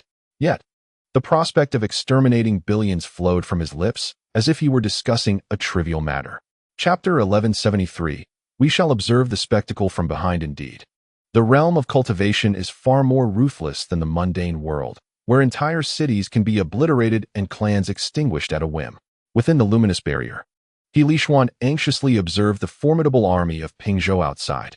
The sheer terror was palpable. Their numbers surpassed even those of the last formidable army led by Li Hualing, and their strength was markedly greater. Old Cheng, do you possess any strategies? He Lishuan inquired. The island lord. The nearly 100 million citizens outside the barrier should be rallied to rise against the invaders, Cheng Li Bin replied, swallowing hard.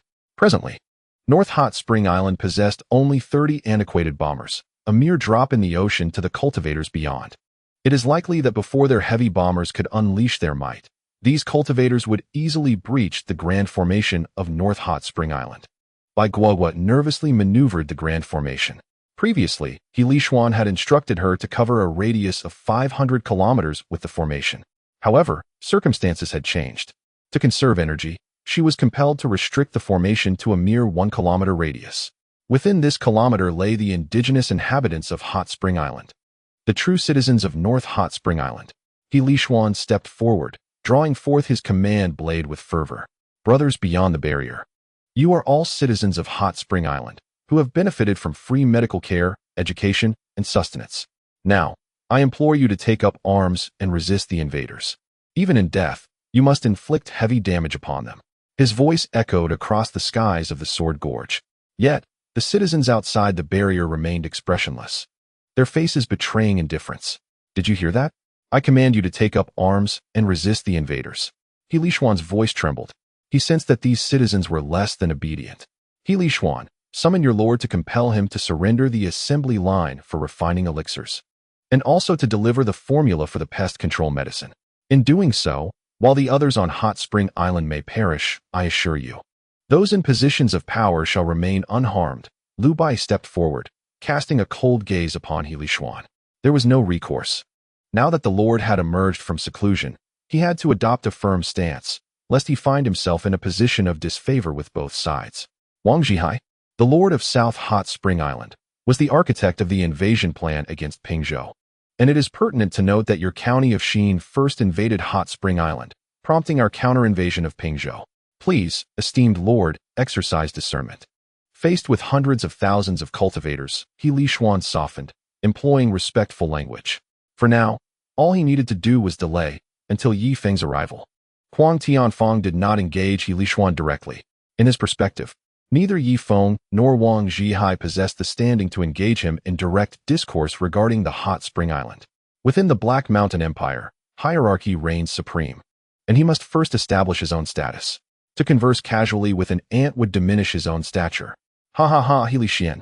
Are you still lost in dreams? My invasion of your Hot Spring Island is akin to a lion breaching an anthill.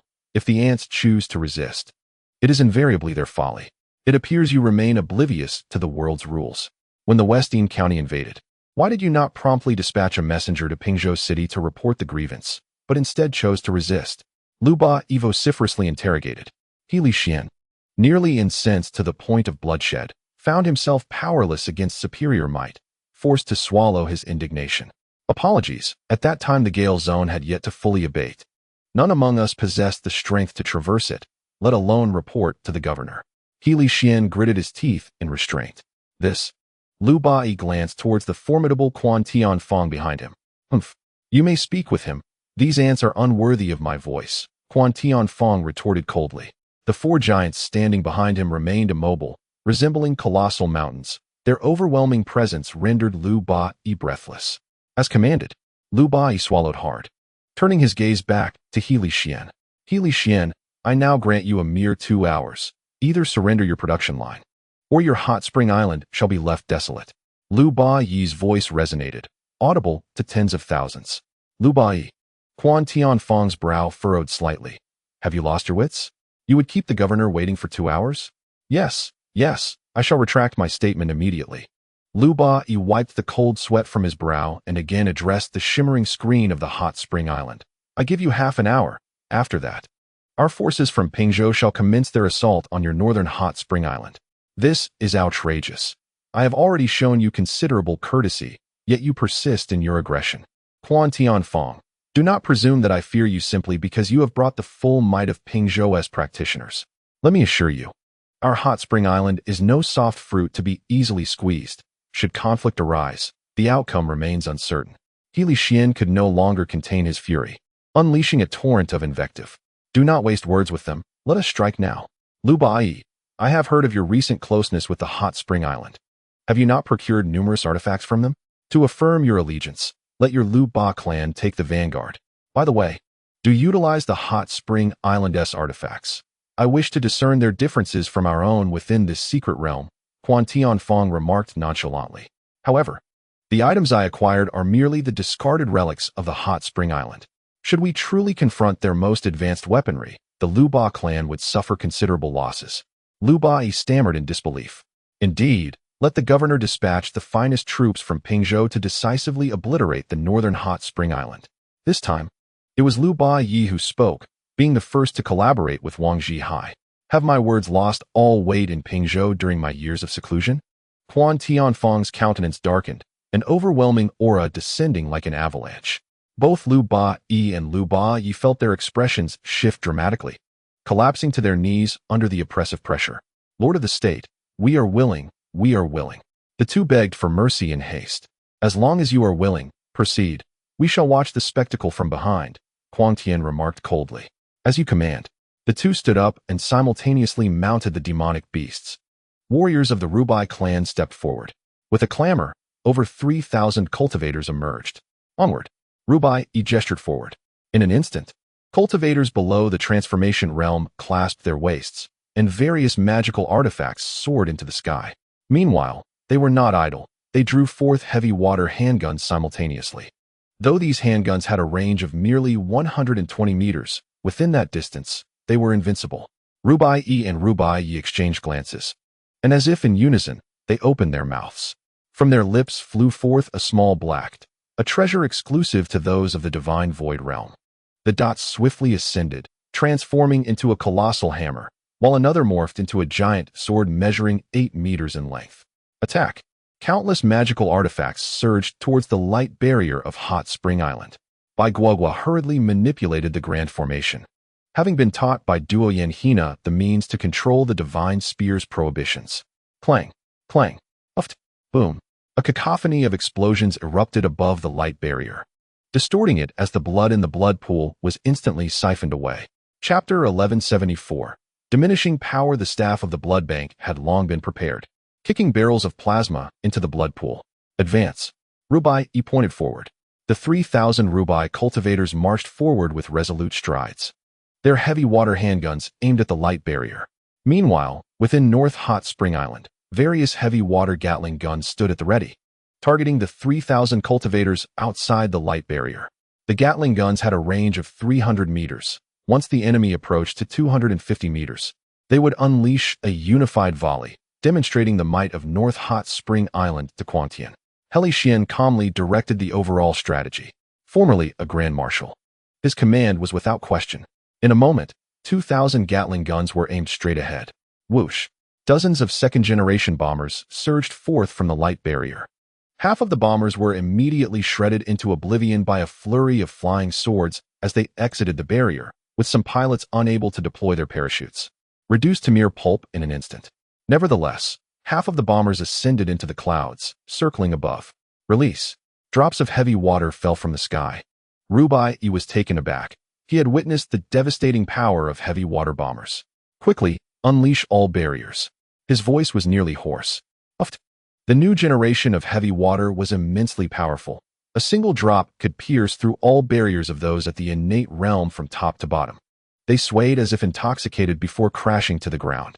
The true martial realm cultivators fared slightly better, managing to withstand 2 layers of the barriers. Even so, upon witnessing the plight of the innate cultivators, they were struck with panic, some even halting in their tracks. However, the deluge of heavy water from the sky showed no signs of abating, cascading down in waves. With a determined grit, Rubai pointed to the colossal hammer. Whoosh! The hammer soared into the sky. Boom! One of the bombers was caught off guard and was struck directly, instantaneously transforming into a shower of fragments. Witnessing this, the other bombers swiftly ascended to a higher altitude, soaring into the vast sky at tens of thousands of meters. The other cultivators also reacted promptly, simultaneously directing their flying swords towards the heavens. Unfortunately, their mental prowess could only command the swords to attack within a distance of 10,000 meters. The farther the distance, the weaker the sword's potency became. By the time their swords could reach the bombers, they were incapable of inflicting any substantial damage on such resilient materials. They continued their ascent, reaching an altitude of 100,000 meters. Upon completion of this statement, the bomber ascended once more. All the pilots donned oxygen masks simultaneously. Whoosh! At that moment, a spear shot skyward like a rocket, reaching 100,000 meters. One bomber was directly obliterated, erupting into a cascade of sparks. Whoosh! Another spear ascended into the sky. Alarmed, the pilots urged the aircraft to climb even higher. The pilots were taken aback and pulled the control stick once more. Below, four giants relentlessly hurled flaming spears into the air. These spears seemed imbued with boundless divine power, soaring straight upwards. The aircraft increased its speed. Whoosh, whoosh, whoosh. The remaining 12 bombers darted through the sky, skillfully dodging the spears launched from the ground. Plop, plop, plop, plop, plop. Heavy water rained down from the heavens, causing the cultivators below to scream in disarray. Due to the considerable height, the heavy water indiscriminately attacked the army of cultivators in Pingzhou, striking not only those of the Rubar family, but others as well. Plop! A drop of heavy water landed at the feet of Feng, causing the ice layer on the ground to crack instantaneously. It actually penetrated 5 kilometers underground? Feng, sensing the formidable power of the heavy water bomb, gritted his teeth, and a layer of dense light shield erupted from within him, enveloping him completely and rendering him impervious to the elements. Charge! Rubar no longer hesitated, leading the charge towards the northern hot spring island. His 3 armies of cultivators quickened their pace. Helixuan narrowed his eyes and pointed forward. Fire! Chi chi chi chi chi. Hundreds of fiery lines shot forth from within the light shield, heavy water bullets pouring out as if they were free.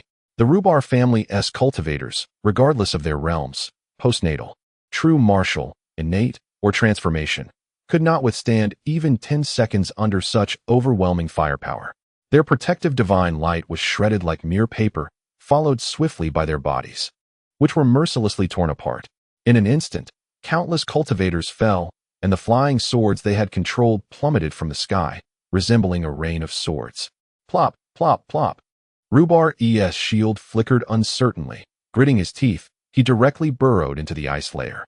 Alas, the heavy water Gatling fire followed closely behind, piercing through the ice layer.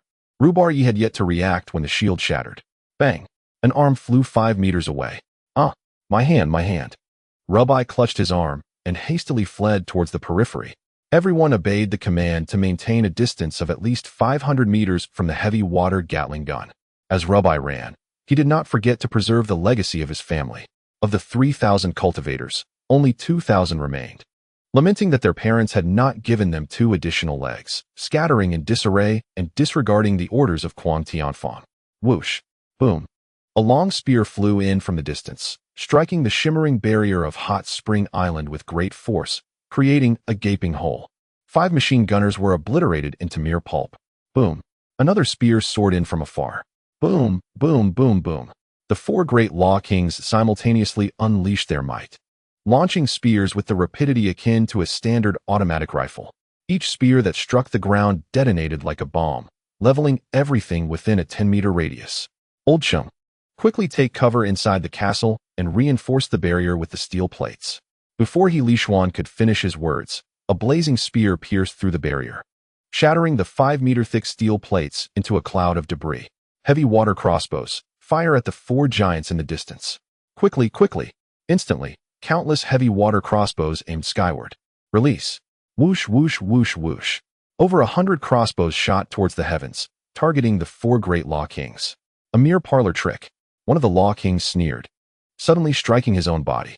A golden barrier erupted from within him, enveloping a 50-meter radius in an instant, shielding even Kuang Tianfang within its embrace. The heavy water bolt struck the barrier without even causing a ripple. What manner of shield is this? He Lishuan could not help but step forward. Once a mere janitor, he had transformed into the supreme commander of the three armies, thanks to his training on Hot Spring Island. Prepare to launch the white-scale incendiary bombs, He Lishuan commanded. Immediately, all the crossbows were equipped with white-scale bombs. Whoosh, whoosh, whoosh. Another set of crossbows launched towards the golden barrier. Although the barrier easily deflected the bolts, the white-scale bombs ignited upon contact, blazing fiercely against the barrier. What is this substance? One of the Law Kings glanced at the flames outside the barrier. Chapter 1175, The Final Ultimatum. He sensed that the temperature of the flames was at least 1,000 degrees. While they could not be vanquished by it, prolonged exposure to the flames would surely deplete some of their energy. Childish, Kuang Tianfang scoffed, suddenly slapping the barrier. Boom. All the flames extinguished in an instant. Humph. This is all Hot Spring Island is capable of. Before Kuang Tianfang could finish his statement, the extinguished flames unexpectedly reignited. What is happening? Is this an unquenchable fire? Kuang Tianfang fumed, striking the ground with force. A cascade of golden light erupted forth from the earth. The flames on the barrier were extinguished once more. PFF. A spark flickered. The extinguished flames reignited again. I refuse to believe it, Kuang Tianfang declared, stomping lightly on the ground. The seawater surged forth, enveloping the entire barrier within its depths. The power of the white-scale bomb has finally been entirely consumed. Furious, Kuang Tian realized that this single wave of white-scale bomb had depleted 1/10,000th of his energy. His four grand monarchs had suffered an even greater loss, consuming 1,000th of their energy. In the sky, dozens of bombers had expended their heavy water, an astonishing 15 tons. The North Hot Spring Island Air Squadron received orders to dive down and unleash a hail of gunfire from their mounted Gatling guns upon the ground. Squadron leader. Flying at low altitude, those four giants will shoot us down with their spears, one pilot warned. Indeed, even without spears, we cannot withstand those flying swords. Forget it, charge. With that, 12 bombers plunged down from the clouds, their Gatling guns indiscriminately spraying the ground where the cultivators stood. Ah, my hand. Help, help, run. The cultivators screamed in terror, much like ordinary people. Suddenly, a massive sword soared into the air, sweeping across the sky. Two bombers disintegrated simultaneously, their pilots meeting a tragic fate. Kuang Tian squinted his eyes and suddenly began to point his fingers at the sky. Threads of crimson light rapidly spread across half the sky, causing the bombers to sway erratically as they were ensnared by the red strands. With their speed lost, the flying swords below seized the opportunity and wildly slashed at the sky. The heavens darkened. Boom, boom, boom. Explosions erupted in clusters, painting half the sky a vivid red. He Lishuan let out a long sigh and saluted the fallen airmen. Regret washed over him. He lamented his decision to grant citizenship to all outside the light curtain. Those individuals proved utterly unreliable in times of crisis, and only those who had undergone trials to earn their citizenship could be counted on to sacrifice their lives when it mattered most. Stop! Kuang Tian suddenly waved his hand. The hesitant cultivators exhaled in relief and retreated far from North Hot Spring Island.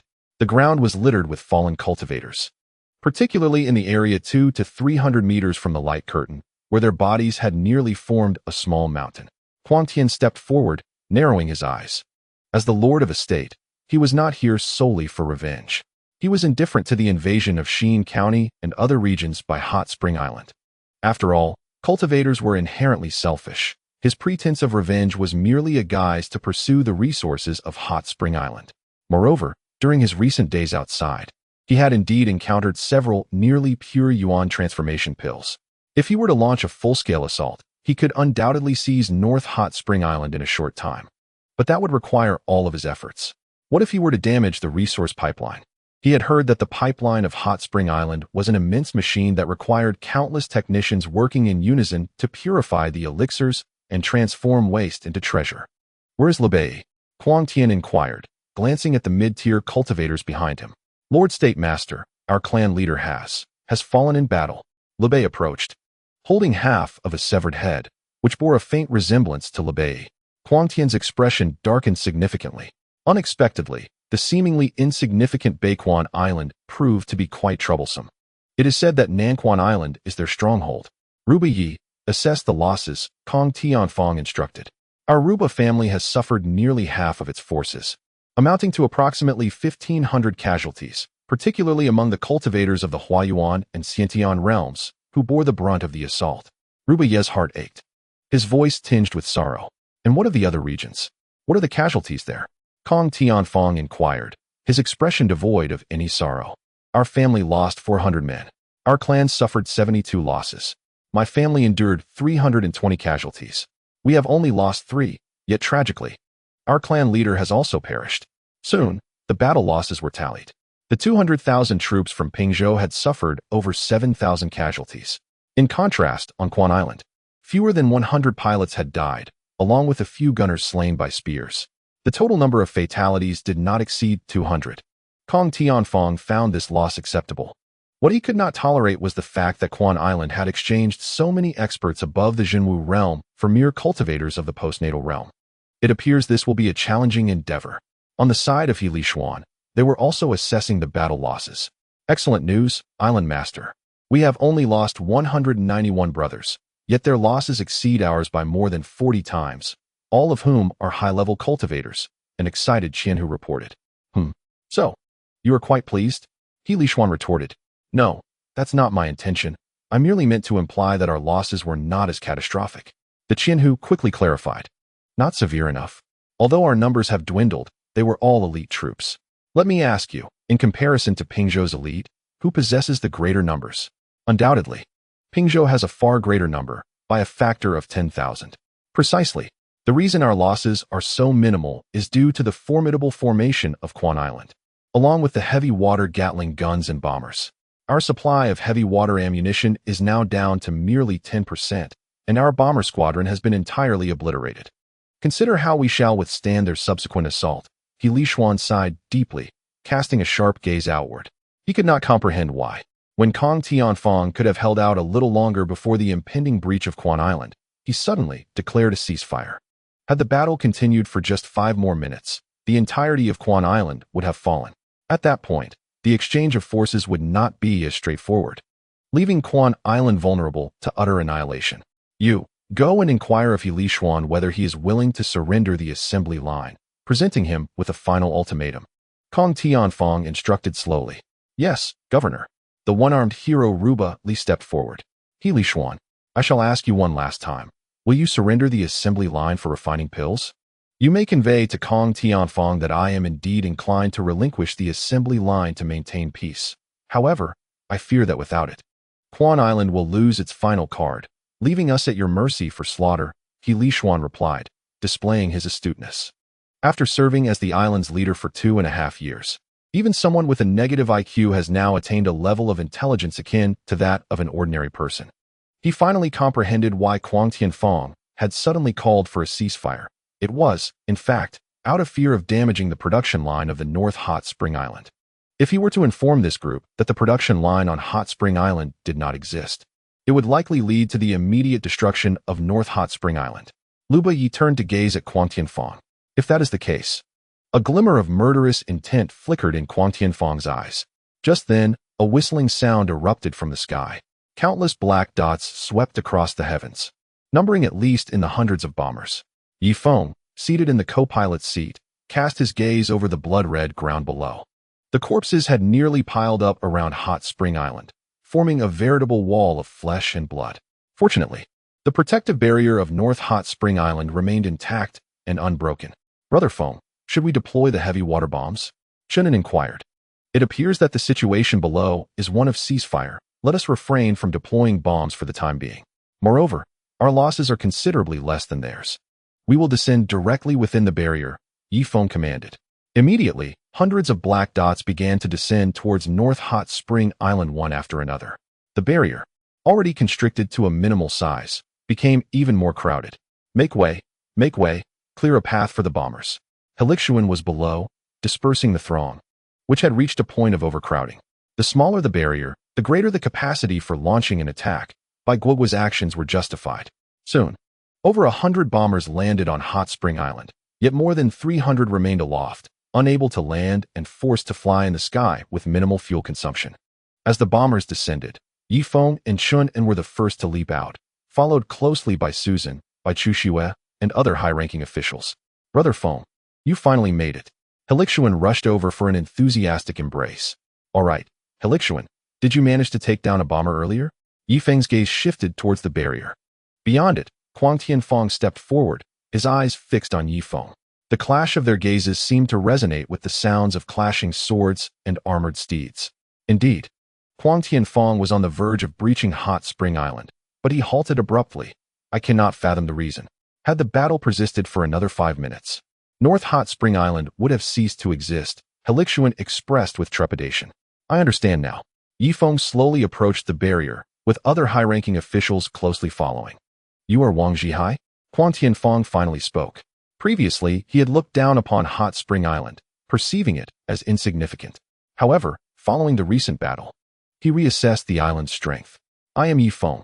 As for Wang Zhihai, I have left him at South Hot Spring Island, where we have tens of thousands of factories working tirelessly to produce munitions, bombers, sand vehicles, and Gatling guns, ready to support North Hot Spring Island at any moment. If I am not mistaken, you must be the Lord of Pingzhou, correct? Feng spoke calmly, yet his voice resonated clearly for 10 kilometers, reaching Kuang Tianfang's ears without ambiguity. So, your position on Hot Spring Island surpasses that of Wang Zhihai? Kuang Tianfang raised an eyebrow in surprise. Esteemed senior, I fear you may not fully comprehend the principles governing our Hot Spring Island. Here, we do not recognize hierarchies. Even a humble toilet cleaner may one day ascend to become my superior. I merely wish to convey that we at Hot Spring Island have yet to unleash our full potential. Should you remain resolute in your intent to annihilate our island, I shall lead every last soul in battle until the final breath is drawn. Perhaps you may emerge unscathed. Yet a significant portion of the cultivators you bring shall find eternal rest here. Feng's voice resonated, ensuring all could hear his proclamation. Indeed, the expressions of the cultivators below shifted, for they had heard tales of Hot Spring Island's formidable artifacts, and witnessing their power firsthand confirmed their reputation.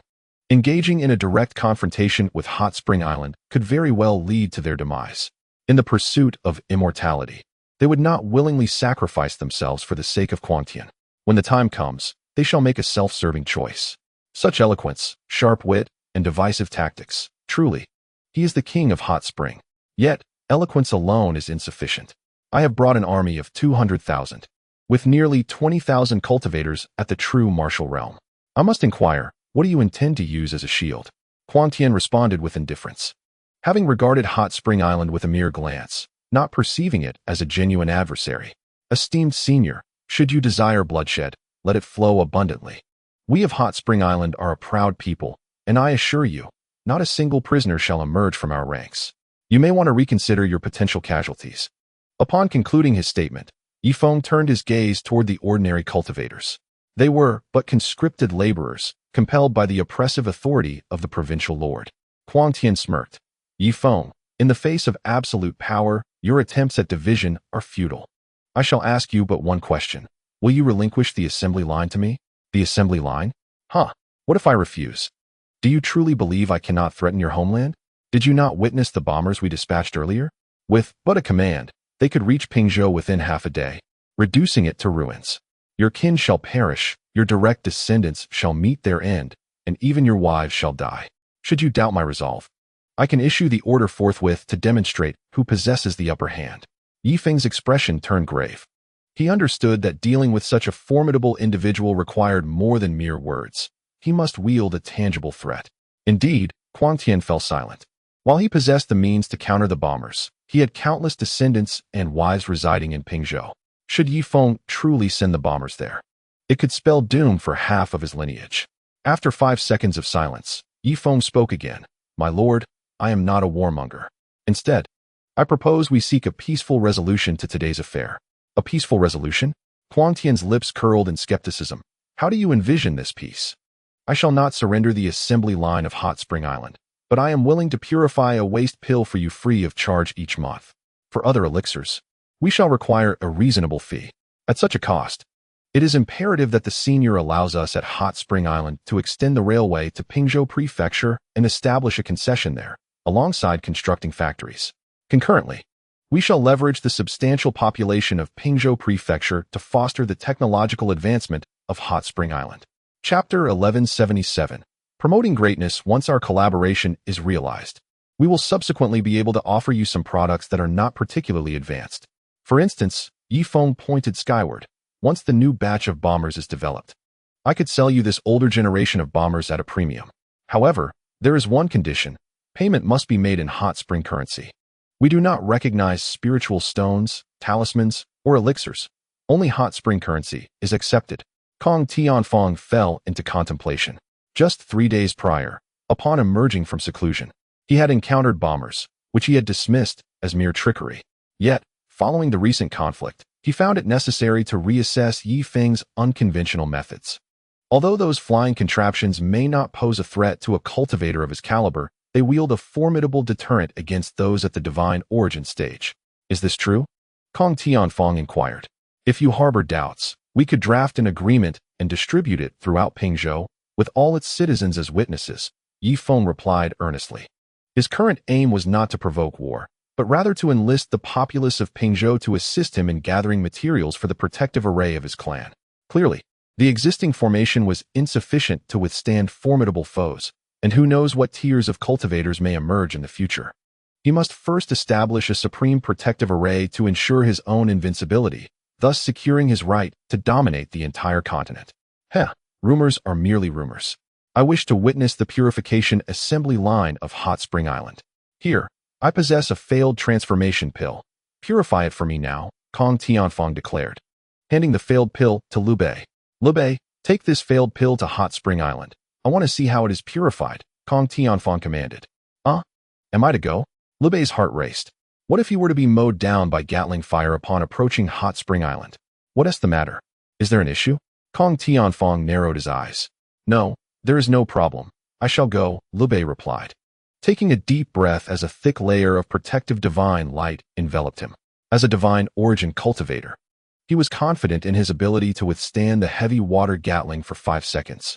After a while, he finally delivered the pill to Yifeng. Subsequently, he retreated at a rapid pace. Wait a moment. Yifeng glanced at the failed pill, nonchalantly entered the castle, and emerged an hour later. If the purification occurred too swiftly, it might arouse suspicion. The citizens were tacit in ensuring that the secrets of the assembly line remained undisclosed. All set, Yifeng announced, tossing the pill before a pile of corpses. Kong Tianfang extended his hand, summoning the pill with a gesture. His hand seemed imbued with divine power, and the pill flew directly into his palm, enveloped by a vast consciousness. Purity, 100%? This is indeed the same failed pill. Kong Tianfang's heart soared with joy, though he maintained an impassive exterior. It is essential to recognize that the entire Starmong continent has accumulated an immeasurable number of useless elixirs over the course of its several 100 million years of alchemical evolution. The quantity of these discarded elixirs is likely tenfold that of the successful ones, and they remain utterly neglected. If the Hot Spring Island can truly transform waste into treasure, it implies that even the divine essence elixirs and ethereal transformation elixirs could be refined. For a fleeting moment, the hands of Kong Tianfang trembled with excitement. The refining assembly line of Hot Spring Island is nothing short of a magnificent treasure. This secret must not be divulged to others from different states, nor to the king and queen. Should they become aware, they would undoubtedly come to seize the assembly line. Yifeng, I accept your terms. But I too have a condition, declared Kong Tianfang. Go ahead, Yifeng replied politely, waving his hand dismissively. Henceforth, you may only refine elixirs for the cultivators of Pingzhou, prohibiting any service for those beyond its borders. Can you comply? Kong Tianfang inquired. Yifeng pondered momentarily. Given that Pingzhou is vast, he currently has no means to venture beyond its confines, so he acquiesced to Kong Tianfang's demand. However, if a more formidable cultivator were to arrive, he could always brazenly break the agreement. I agree, Yifeng responded slowly. Excellent. Kong Tianfang turned to face his army of 200,000. Listen up, cultivators of Pingzhou. The secret of Hot Spring Island's elixir refinement must not be leaked. If it is, countless powerful beings will come, and our assembly line will no longer serve the cultivators of Pingzhou. I trust you will keep this secret. Once we harness the power of elixirs to elevate our strength to the divine realm, this secret will no longer matter. I assure you, I will lead you to become the foremost power in the Black Mountain Kingdom, and even the entire Starmon continent. Kuang Tianfang's voice reverberated. The cultivators below remained expressionless. Their selfishness rendered them impervious to Kuang Tianfang's persuasion. Yet, they still felt compelled to show some respect. Understood, came the scattered responses. I warn you once more. From this day forward, the cultivators of Pingzhou are forbidden from venturing outside and must destroy all distance talismans. This will prevent any information from leaking. Should I discover anyone responsible for leaking information, their sect will face annihilation, and all who are connected to them shall face obliteration of their souls. Kuang Tianfang, as the lord of a state, wielded both kindness and severity with adeptness. Within the luminous barrier, Yifeng exchanged a glance with He Lishuan, unable to suppress a thumbs up. Indeed, as a cultivator of the ethereal realm, he is quite ruthless. Yifeng, draft the agreement and do so at once. Understood, senior. Yifeng promptly led the high-ranking officials into the castle to deliberate on the terms of the agreement.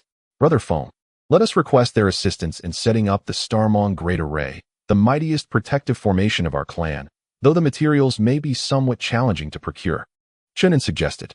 Having journeyed alongside Yifeng and perused ancient tomes, he was well aware of the significance of the Starmon Great Array. Very well. I shall include it in the agreement. Yifeng nodded, as his brush danced across the parchment, inscribing the details. Brother Feng, he said, inform them that within the territories of each county, one must not enter without the consent of the respective territory leaders. The laws governing the territories shall align with those of Hot Spring Island, independent of the regulations of Pingzhou. He Lishuan proclaimed. Very well, I shall incorporate that. Yifeng resumed his writing with a feathered brush. Surrounded by such an array of intellects, he hardly needed to exert himself. A Feng, Susan interjected. Should anyone wish to procure bombers, sand vehicles, or various advanced machinery on our Hot Spring Island, transactions must be settled using hot spring currency. We will not accept spirit stones or any other forms of payment. However, they may exchange spirit stones for our currency and subsequently use it to purchase our equipment, armaments, and to cover the service fees for the refinement of medicinal pills. Having tasted the benefits of this currency, she was determined to promote hot spring coins. All right, I will add that. Yifeng inscribed it into the agreement once more. Brother Feng, consider marriages with Pingzhou.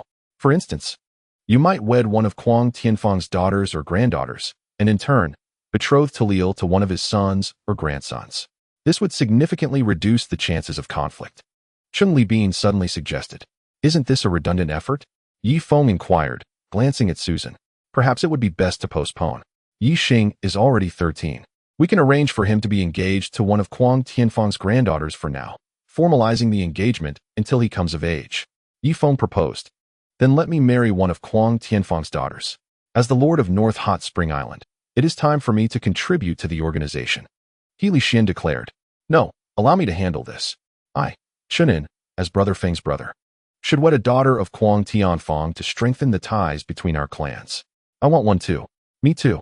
A chorus of eager male executives raised their hands, their eyes gleaming with anticipation as they turned towards Yifeng.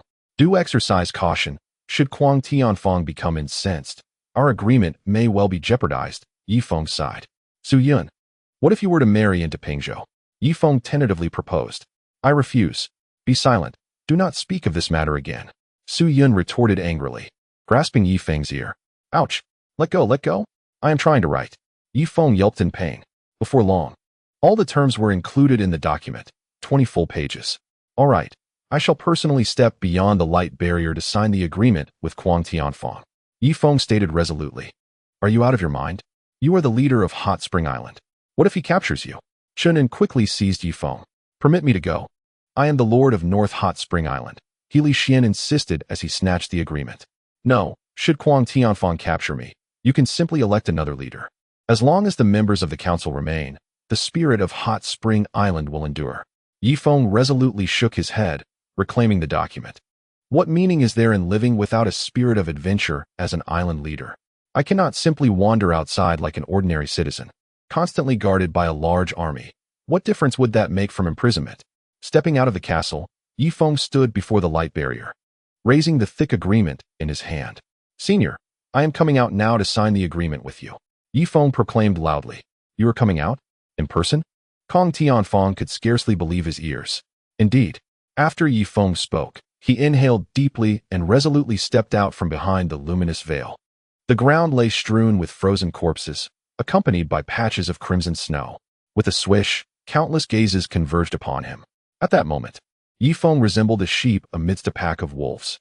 The corners of Kong Tianfang's mouth curled slightly as he coldly scrutinized Yi Feng. Suddenly, he moved, appearing directly before him. "Where is the agreement?" Kong Tianfang inquired. "Here it is," Yi Feng replied, presenting the document with both hands. You intend to establish the Starmong formation? Ha ha ha, Navi. Even if all the cultivators of the Black Mountain Kingdom ceased their training to gather the required materials, it would take decades, if not centuries, and some of the materials may already be extinct. Do you comprehend that? After finishing, Kong Tianfang flipped to the second page. "No matter, where there is a will, there is a way. I believe that as long as I invest enough resources, I will ultimately be able to construct the Starmong formation," Yi Feng stated, neither humble nor arrogant.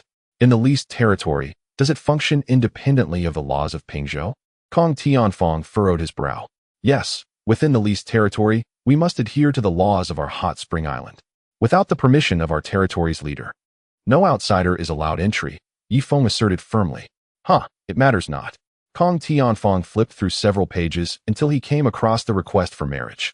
His eyes narrowed as he suddenly reached out. Not good. Yi Feng's countenance changed dramatically, radiant golden light emanating from him, as 3 Sanskrit characters spun rapidly across his surface. However, it proved ineffectual. Kong Tianfang's hand, akin to a divine weapon, effortlessly pierced through Yi Feng's golden barrier, seizing his collar. "You little brat, do not overestimate yourself. What is your status? A lowly race daring to intermarry with my offspring?" Kong Tianfang gripped Yi Feng's collar, rendering him immobile. "If intermarriage is off the table, I merely added that clause to the agreement. Please release me." Yi Feng's face flushed red, a hint of humiliation flickering in his eyes. Within the luminous veil, all weapons raised their heads, targeting Kong Tianfang's position. Yi Feng, I cannot decide whether to commend your bravery or chastise your folly. As an island lord, you dare to step out from behind the veil to confront me. Have you not contemplated your fate?" Kong Tianfang sneered, his gaze brazenly sweeping over Yi Feng's face. "Of course, I have considered it. I wonder how you plan to deal with me, esteemed elder?" Yi Feng raised his head, meeting his gaze without fear. "If I were to declare that I will keep you as a hostage in Pingzhou, what would you think?" Kong Tianfang released Yi Feng's collar. "I regret to inform you that the people of Hot Spring Island cannot become captives. Moreover, you overestimate my position as island lord. If I were to perish, Hot Spring Island would swiftly appoint a new leader. Your actions would not only fail to threaten Hot Spring Island, but would incite a relentless struggle to the bitter end. Should that occur, no one will refine elixirs for you. In fact, they may even assist your enemies in doing so." Yi Feng spoke eloquently. Kong Tianfang fell silent, weighing the veracity of Yi Feng's words. He could not believe that there existed individuals unafraid of death. "Your Excellency, I implore you to peruse the agreement in its entirety. Should there be no objections, kindly affix your signature, thus allowing our collaboration to commence," Yi Feng continued. Kong Tianfang, albeit reluctantly, placed his trust in Yi Feng's words and resumed his examination of the document. "Do you mean to say that in the future, I can only settle for the refined elixirs using hot spring currency?" Kong Tianfang inquired. "Indeed, it is this form of currency which boasts over 20 anti-counterfeiting measures," Yi Feng responded, handing over a 1,000 yuan note. Kong Tianfang scrutinized the hot spring currency, even employing his spiritual sense. "What use is this worthless paper? Am I not allowed to purchase with spirit stones?" Kong Tianfang retorted, discarding the 1,000 yuan note onto the ground as if it were refuse. Despite his formidable strength, he remained oblivious to the power of currency. "You may indeed use spirit stones, but first, you must exchange them for this hot spring currency, this worthless paper you speak of. Subsequently, you can utilize the hot spring currency to cover the fees for the refined elixirs and various advanced weaponry," Yi Feng elucidated. "Isn't this a redundant endeavor? Can I simply use spirit stones for the purchase?" Kong Tianfang challenged. "Absolutely not. The hot spring currency is indispensable," Yi Feng asserted with unwavering conviction. "You dare to retort against me? Do you believe that with a mere finger, I could obliterate your very soul?" Kong Tianfang stepped forward, towering over Yi Feng. In their primitive civilization, it It was believed that to tame a person, one must first establish dominance through intimidation, and then gradually instill obedience. Your threats bear no weight. Given that I have emerged from the barrier today, I have long since placed life and death aside. Should you slay me, a multitude of others will arise in my stead, and among them, a new island lord will seek vengeance on your behalf. Yi Feng replied defiantly, his heart quaking with fear, yet his words resolute as steel. Kong Tianfang fixed his gaze intently upon Yi Feng, and after a prolonged silence, he withdrew slightly. I can discern the fear in your eyes. However, I shall let it slide, for I doubt you would dare to employ any other tricks. I will sign the agreement. Kong Tianfang declared, inscribing his name and imprinting his seal upon the document. Yi Feng followed suit, applying several fingerprints in agreement. You possess remarkable talent. How about this? I have a maid whom I can bestow upon you to accompany you. What do you think? Kong Tianfang proposed. He harbored ulterior motives. Unwilling to remain subservient to the hot spring island indefinitely, he intended to dispatch spies to infiltrate the island, to uncover the secrets behind the production of those bombers, and, most crucially, to thoroughly understand the assembly line for the refined elixirs. In due course, he planned to exact revenge on Hot Spring Island, leaving no trace behind. Otherwise, how could he maintain his dignity as the Lord of Pingzhou? This, merely a maid? I fear that will not suffice. It must be a direct relative of yours. And she must be young and beautiful. Otherwise, how could it represent the sincerity of your Pingzhou prefecture? Yi Feng rejected the offer with a shake of his head. Yi Feng, do you truly believe I would hesitate to eliminate you? How dare you negotiate terms with me, even if it is merely one of my maids? It would be a considerable elevation for your entire Hot Spring Island. Kong Tianfang seethed, his aura emanating so intensely that it nearly compelled Yi Feng to bow before him. Quan Tianfang, if you truly lack sincerity, then please forego the arrangement of marriage. Yi Feng shook his head. You? Quan Tianfang's gaze flickered as he weighed the pros and cons. He must dispatch an astute individual to Wenshuan Island to glean knowledge, particularly regarding the purification process of elixirs, which he must master. I have a granddaughter, marked by a birthmark yet blessed with youth. She could marry you, but you must not lay a finger on her for the next decade. Moreover, do you have a daughter? Quan Tianfang inquired. No, just one son, Yi Feng replied. Only one son. Quan Tianfang hesitated. I find that hard to believe. As the lord of an island, you cannot possibly have just one son. Do you have any illegitimate daughters? Quan Tianfang pressed further. None. If you doubt my word, feel free to inquire elsewhere. I would not lie about this. Yi Feng stated plainly. Then, if I were to marry my granddaughter to you, surely you cannot expect me to return empty-handed? Quan Tianfang remarked. In truth, the agreement held no binding power. For the pact to take effect, both parties must send their closest confidants to each other's territories. Only then would the agreement be valid. By the way, if Wang Zhihai's daughter were to go to your Pingzhou, would you accept her? Yi Feng suddenly asked, his demeanor shifting. Wang Zhihai has many children. Sending one to Pingzhou should pose no significant issue. Wang Zhihai? He is quite well known. How does his standing compare to yours? Quan Tianfang queried. One could say I am the soul of Wenshuan Island, while Wang Zhihai serves as its pillar. His influence on the island sometimes even surpasses mine. Yi Feng replied with a blend of sincerity and jest. Indeed, I have heard of Wang Zhihai's esteemed reputation. Very well, hasten to summon his most beautiful daughter, otherwise I shall not believe in your sincerity regarding Wenshuan Island, Quan Tianfang declared. Agreed. Yi Feng extended his right hand. What are you doing? A handshake? No need. Simply bring the person here, and I shall promptly send someone to Pingzhou to fetch my granddaughter. She should arrive in approximately half a month, Quan Tianfang responded. Half a month? That seems excessively long. How about I send a bomber to Pingzhou, and you can have a trusted aide board the aircraft? Yi Feng suggested. That sounds splendid, Quan Tianfang thought with delight. Before long, Yi Feng returned to the luminescent screen. Susan, having been frightened to the point of her heart racing, was about to leap into Yi Feng's embrace when Chen An interjected, Brother Feng, I was terrified just now. Without you, how could I survive? Chen An flung herself into Yi Feng's arms. Let go, you're suffocating me. Yi Feng exclaimed, pulling Chen An aside. The agreement has been reached. But both parties must pay a price. Quan Tianfang has consented to marry his least attractive granddaughter to me, with the stipulation that I cannot touch her for a decade. This is likely a ruse to send her to Wenshuan Island for knowledge acquisition, but it matters not, given her lack of formal education at Wenshuan Academy. She would be unable to comprehend even the most straightforward of schematics. Healy Xian, send a bomber to Feng's location, and shortly thereafter, proceed to Pingzhou to retrieve his least attractive granddaughter to bring to Wenchuan Island. This essentially grants us a hostage from Pingzhou. Who are you? Board the bomber and head to South Hot Springs Island to retrieve Wang Zhihai's most beautiful daughter, preparing for a hostage exchange. Yifeng began to assign tasks. What? Using Wang Zhihai's daughter as a hostage? No problem. Quickly arrange for someone to go to South Hot Springs Island and bring Miss Wang back. I have seen her. Although she is only 13, she is already a stunning beauty.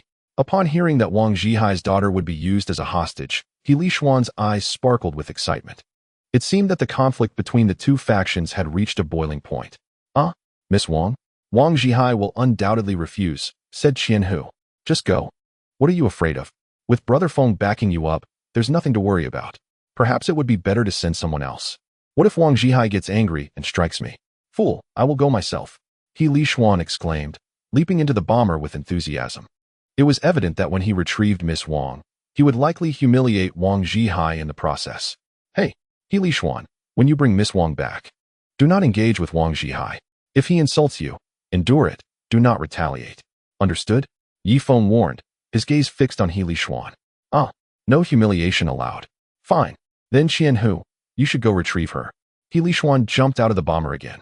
One of the bombers flew out of the light barrier, swiftly landing before Kuang Tianfang. Hey, I'm the pilot sent by Brother Feng. Who is coming with me to Pingzhou Prefecture to retrieve someone? The pilot inquired. The prefecture lord will accompany you personally, Kuang Tianfang replied, and in a flash, he had taken the seat beside the pilot. You? All right. The pilot fastened his seatbelt and glanced at the imposing Kuang Tianfang beside him. Elder, fasten your seatbelt. Otherwise, you might get tossed around in turbulence. Get airborne quickly. I want to see what powers this bomber, Kuang Tianfang impatiently commanded. All right, as you wish. The pilot pulled the control stick, and the bomber ascended gracefully, soon reaching an altitude of 10,000 meters. With a sonic boom, the bomber vanished into the clouds. The entire aircraft trembled as it reached a speed of Mach 7. About a minute later, the bomber traversed the turbulence zone. Chapter 1180, what are your plans? 15 minutes later, Xin County swept beneath them. Kuang Tianfang gaped, nearly able to swallow an apple whole. Cultivators in the Spirit Division can fly with swords, but their speed cannot compare to this. Just as he was about to speak, a gust of wind rushed into his mouth. 20 minutes later, Pingzhou Prefecture appeared below. However, due to the bomber's excessive speed, the pilot circled the prefecture 6 times before managing to reduce the speed. A sudden deceleration could potentially cause the bomber to disintegrate. The bomber gently landed in the prefecture lord's palace. The cabin door sprang open, and the pilot was the first to leap out, followed closely by Kuang Tianfang. His hair disheveled from the wind.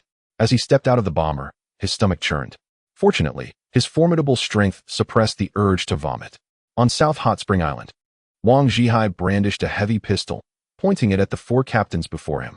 Get away, keep your distance from my daughter. He roared, his voice hoarse with fury.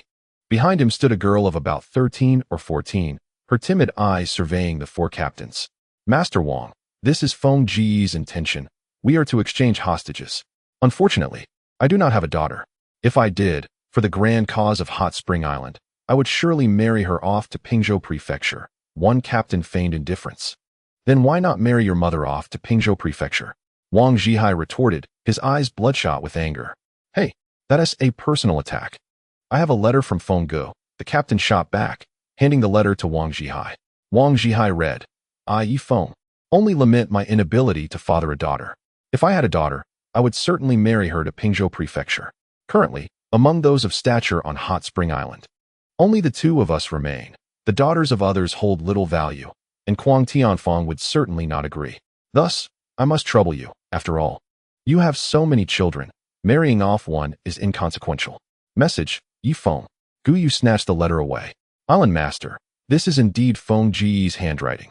Let them take the second miss. For the grand cause of Hot Spring Island, one must be prepared for sacrifice, she said slowly, her presence pressing heavily upon Wang Zhihai.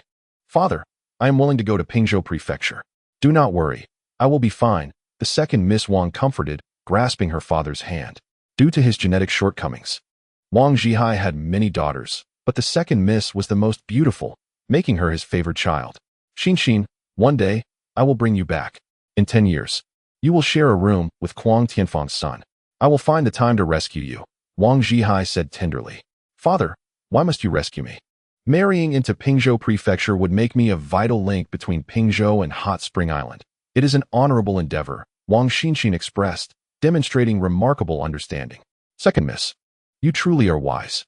The crowd applauded her insight. Before long, Wang Zhihai watched helplessly as the bomber departed South Hot Spring Island, vanishing from sight with a swift whoosh. His eyes rolled back, and he fainted on the ground. Not good. The island master has fainted. Quickly, we must revive him. Later that night, Feng led Wang Xin out from the light barrier. Meanwhile, Kuang Tianfang held another young girl by his side. Go to your future father-in-law, Feng instructed, gesturing towards Kuang Tianfang. With a deep breath, Wang Xin mustered her courage and approached Kuang Tianfang. He remained expressionless, pointing at Feng, instructing the masked woman beside him. Go to your husband. The masked woman hesitated for a moment. Although Feng could not discern her nose and mouth, her eyes were visible, glistening with tears, conveying a sense of injustice. After they exchanged their charges, they quietly departed in silence. Back behind the light barrier, Feng observed the masked woman before him. She appeared to be of age, yet her features still bore the innocence of youth. I apologize, miss, but I must see your face to ascertain whether Kuang Tianfang has deceived me with a random woman. While simultaneously undergoing a series of intricate verifications, Feng said politely. The masked woman gazed at him with innocent eyes, tears streaming down her cheeks once more. Feng could empathize. Anyone thrust into the role of a hostage would undoubtedly feel helpless. Susan approached gently and removed her veil. Gasp. Everyone was taken aback. Even the lecherous Chen An covered his mouth, stifling a retch. The young woman's features were exquisitely shaped. After all, she was a descendant of a void refinement cultivator, and her beauty could not be lacking. The only disturbing aspect was a dark brown blemish on her face, within which numerous tiny black dots seemed to wriggle as if alive. This cannot be a birthmark, can it? Feng inquired. Indeed, it is not a birthmark, Kuang Yeye replied, feeling quite aggrieved. She had once been beautiful, but earlier that day, her grandfather had unexpectedly entered her room and inflicted a vile poison upon her, resulting in the grotesque sores adorning her face. Susan hurriedly helped cover her with the veil once more. Susan, please escort her to arrange for her accommodation, and ensure that the inhabitants of Hot Spring Island do not mistreat her.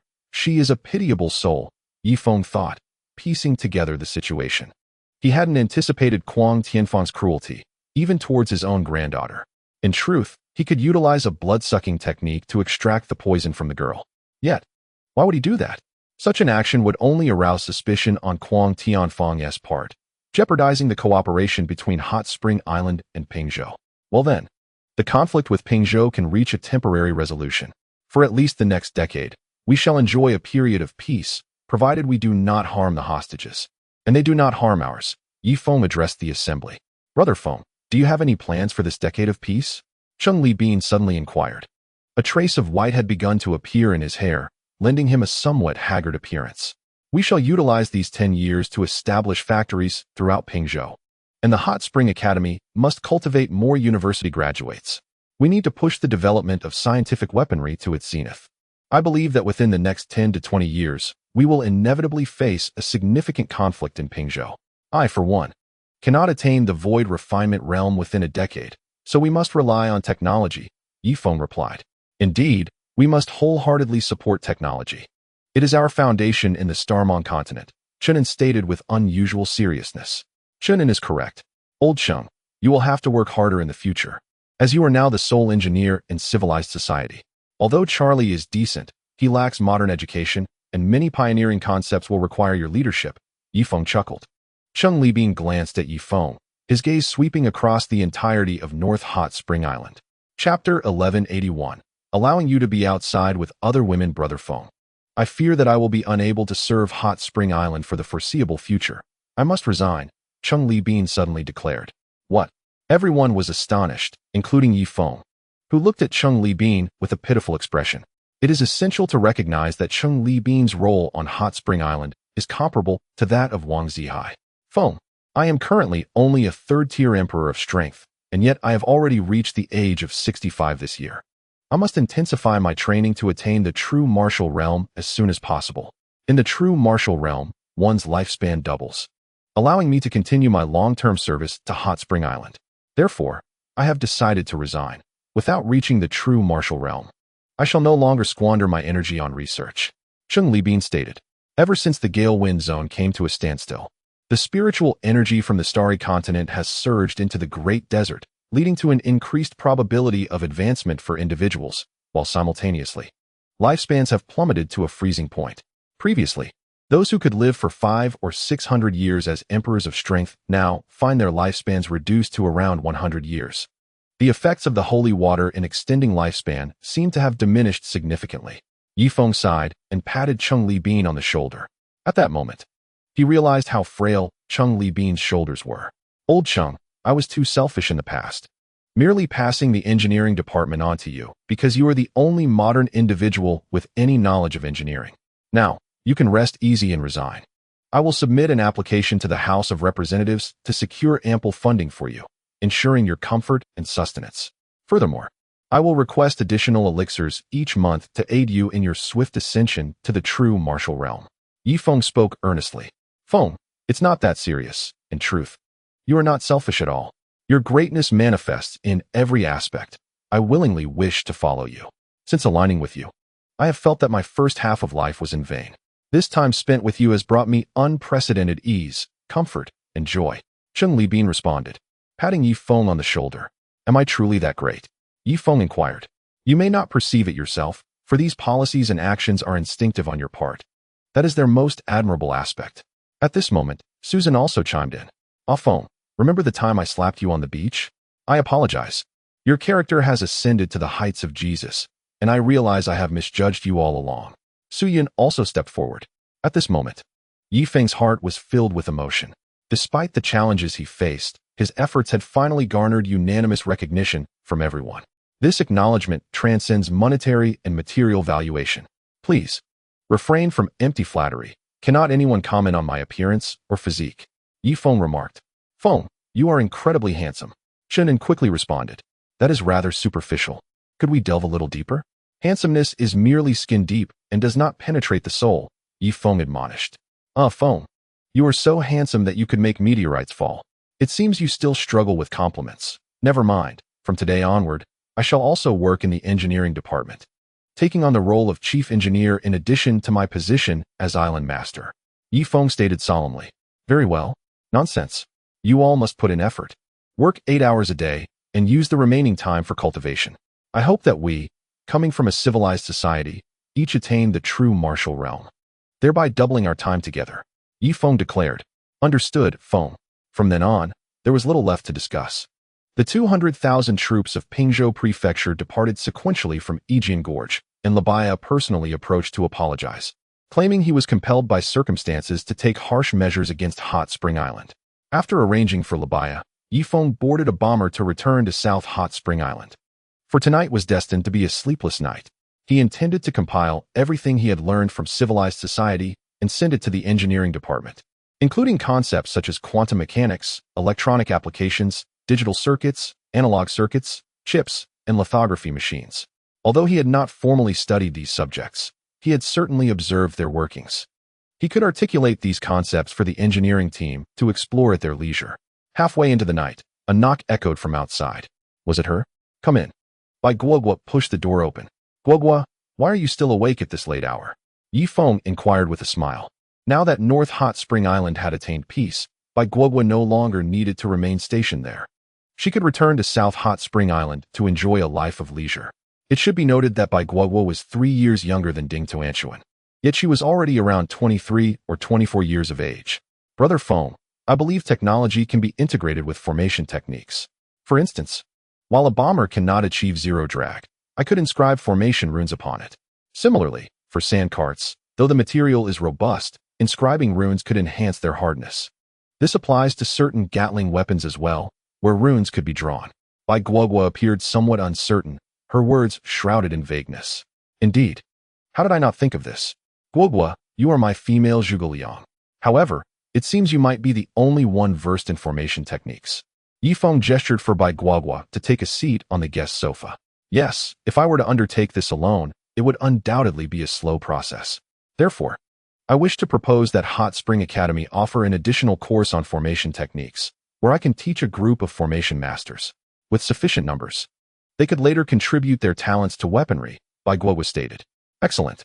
I shall approve this application, and tomorrow I will submit it to the House of Representatives. I believe they will endorse it as well, Yi Feng replied, elated. He had harbored this idea for some time, but lacked direction.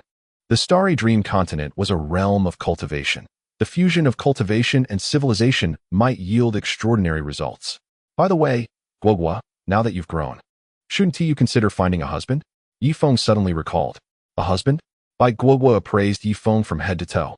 Indeed. Do you intend to live a life of solitude? Yi Feng countered. Perhaps not. Brother Feng, I heard from others that Sister Susan and Sister Hina permit you to associate with other women. Is that true? Bai Guogua inquired earnestly, her gaze fixed intently on Yi Feng. Who told you such things? That is unfounded. It is well known that I, Yi Feng, am a man of integrity, loyal and devoted to my 2 wives, Yi Feng replied, furrowing his brow as he turned his gaze towards the window. A massive, cold moon hung in the sky, and in the distance, 2 celestial bodies, one large and one small, were visible, seemingly within reach. Yet Yi Feng understood that the smaller celestial body was, in fact, larger. It merely appeared diminutive due to its vast distance from him. The nearer planet was situated at least several dozen light-years away. With the advent of astronomical telescopes, the engineering department had conducted assessments of the distances between these 2 spheres. In that moment, he felt a warmth spread across his back. Chapter 1182. Perhaps she had never lived here before? Bai Guogua directly embraced his waist, exclaiming, Brother Feng, the moment I encountered you at Sword Canyon, I found myself enamored. May I offer you my first time? You are the most extraordinary person I have ever met, and I willingly concede to your advantage. She wrapped her arms around Yi Feng's sturdy waist, pressing her face against his back. Yi Feng, recognizing the earnestness of the young girl's confession, pondered that as a man in his 30s, a hasty rejection might bruise her self-esteem, potentially leading her to feel inadequate in future encounters with men. Thus, he slowly turned to face her, pinching her chin gently between 2 fingers. Their lips drew closer, a fervent sweetness enveloping them, a taste that lingered deeply. Before long, the office was filled with the fluttering of garments, accompanied by Bai Guogua's startled cry. They entered an entirely new realm, a sensation unlike any other. After a considerable time, Yi Feng stood, unclothed, as the office desk bore witness to a disarray of delicate white fabric.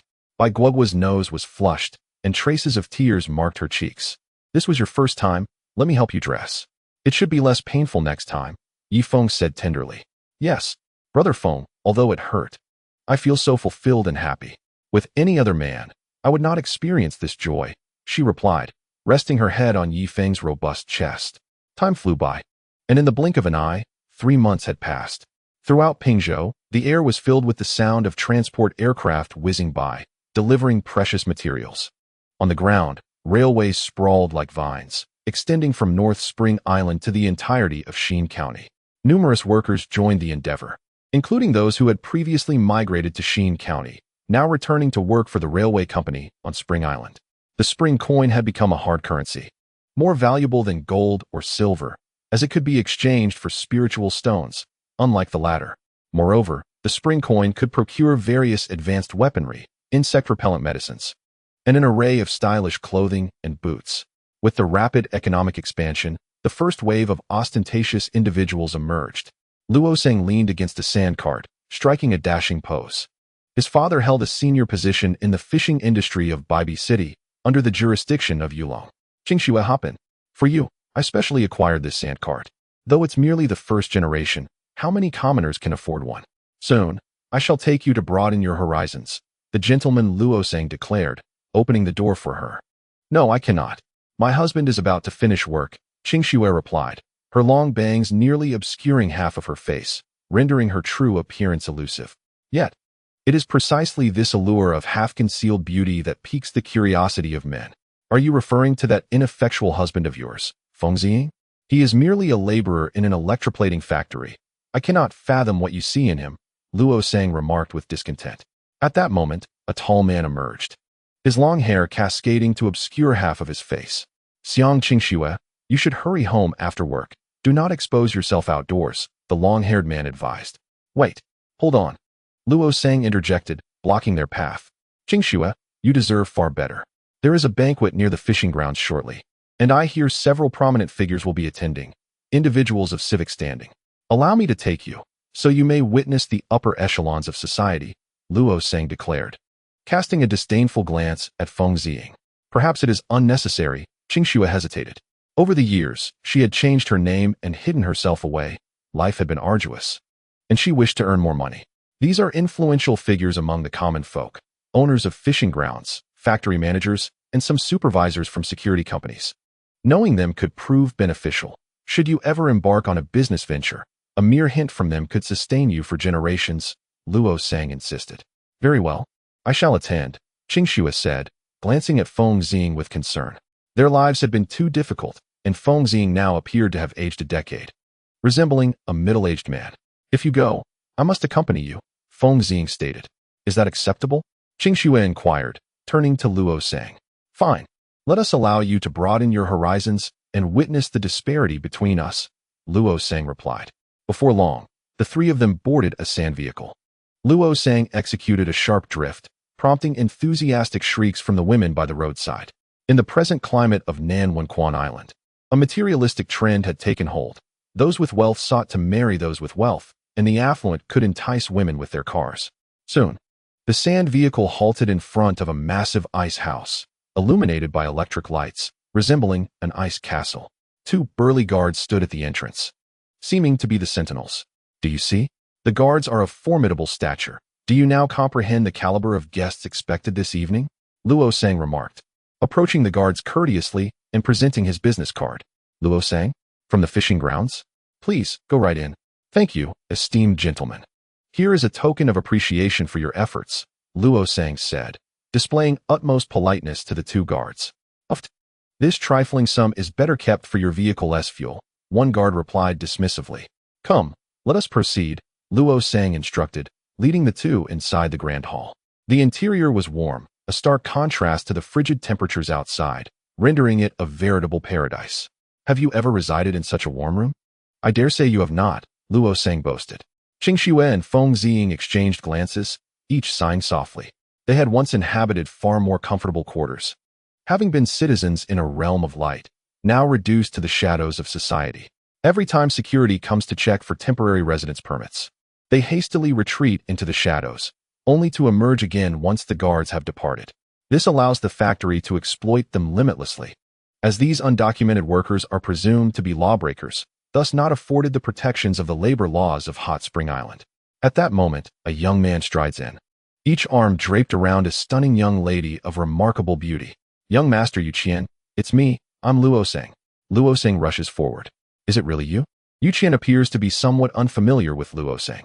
Indeed, I am Luo Sang, and I would like to introduce my two friends, who have come here to broaden their horizons.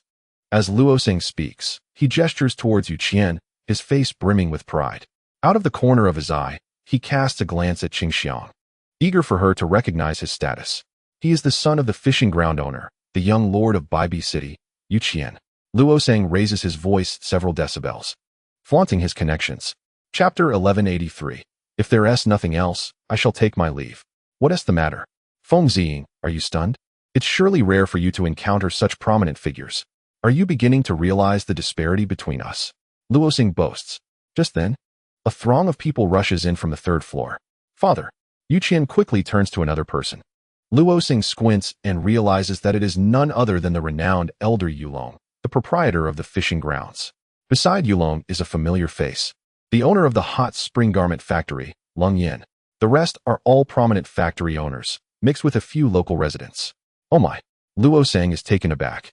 It is his first time witnessing such a gathering of influential figures, and he is utterly exhilarated. Do you see? That is the illustrious Yulong. 80% of the fish we consume comes from his fishing grounds. Feng Ziying, do you see? That is Lung Yin of the garment factory. Half of the high-end clothing stems from her establishment. Xiangxue, take note. That is the son of Niu Dekao, Niu Defa, the owner of one of the forest sanctuaries. He can effortlessly earn a fortune just by renting out houses. Luo Sang continues to boast before the two, as if he has seamlessly integrated into the upper echelons of society. At that moment, Yulong and his entourage return, all bowing and smiling, welcoming a young man with great reverence. Ah, is it him? Xiang Xue and Feng Ziying gasp in surprise, hastily lowering their heads. Alas, how could they conceal this from Yi Feng's discerning awareness? Brother Feng, I initially thought it was merely someone sent by Island Master Wang. I did not expect it to be you in person, Yulong exclaims, his excitement rendering him nearly speechless. His attitude towards Yi Feng has traversed 4 stages: indifference, disregard, recognition, and reverence. He has witnessed Hot Spring Island's ascent to power firsthand, as well as Yi Feng's victories over Sword Canyon, the Green Grass Department, and Birch City. Ultimately, Yi Feng even triumphed over the formidable Li Huoling from the outer regions of the Gale Zone. In the end, even a regional lord of greater prowess than Li Huoling was compelled to reach a peace accord with Hot Spring Island.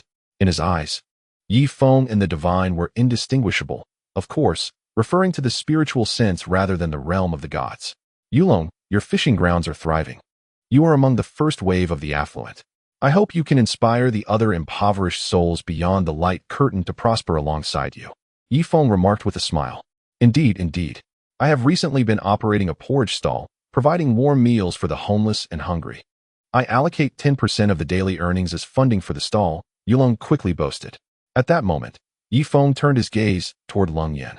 This former icy beauty had now adopted the attire of a mature woman. Sister Lung, how old is your child? Yi Feng inquired with a smile. Although Lung Yan had transitioned into motherhood, her cheeks flushed upon seeing Yi Feng. My child is already 5.5 years old. I didn't expect you to still call me sister, she replied, somewhat flattered. Of course, our first encounter was in the temple, and I still vividly remember the thrill of that moment, Yi Feng said gently. The group engaged in lively conversation, but as they passed by Luoseng, Yi Feng suddenly halted.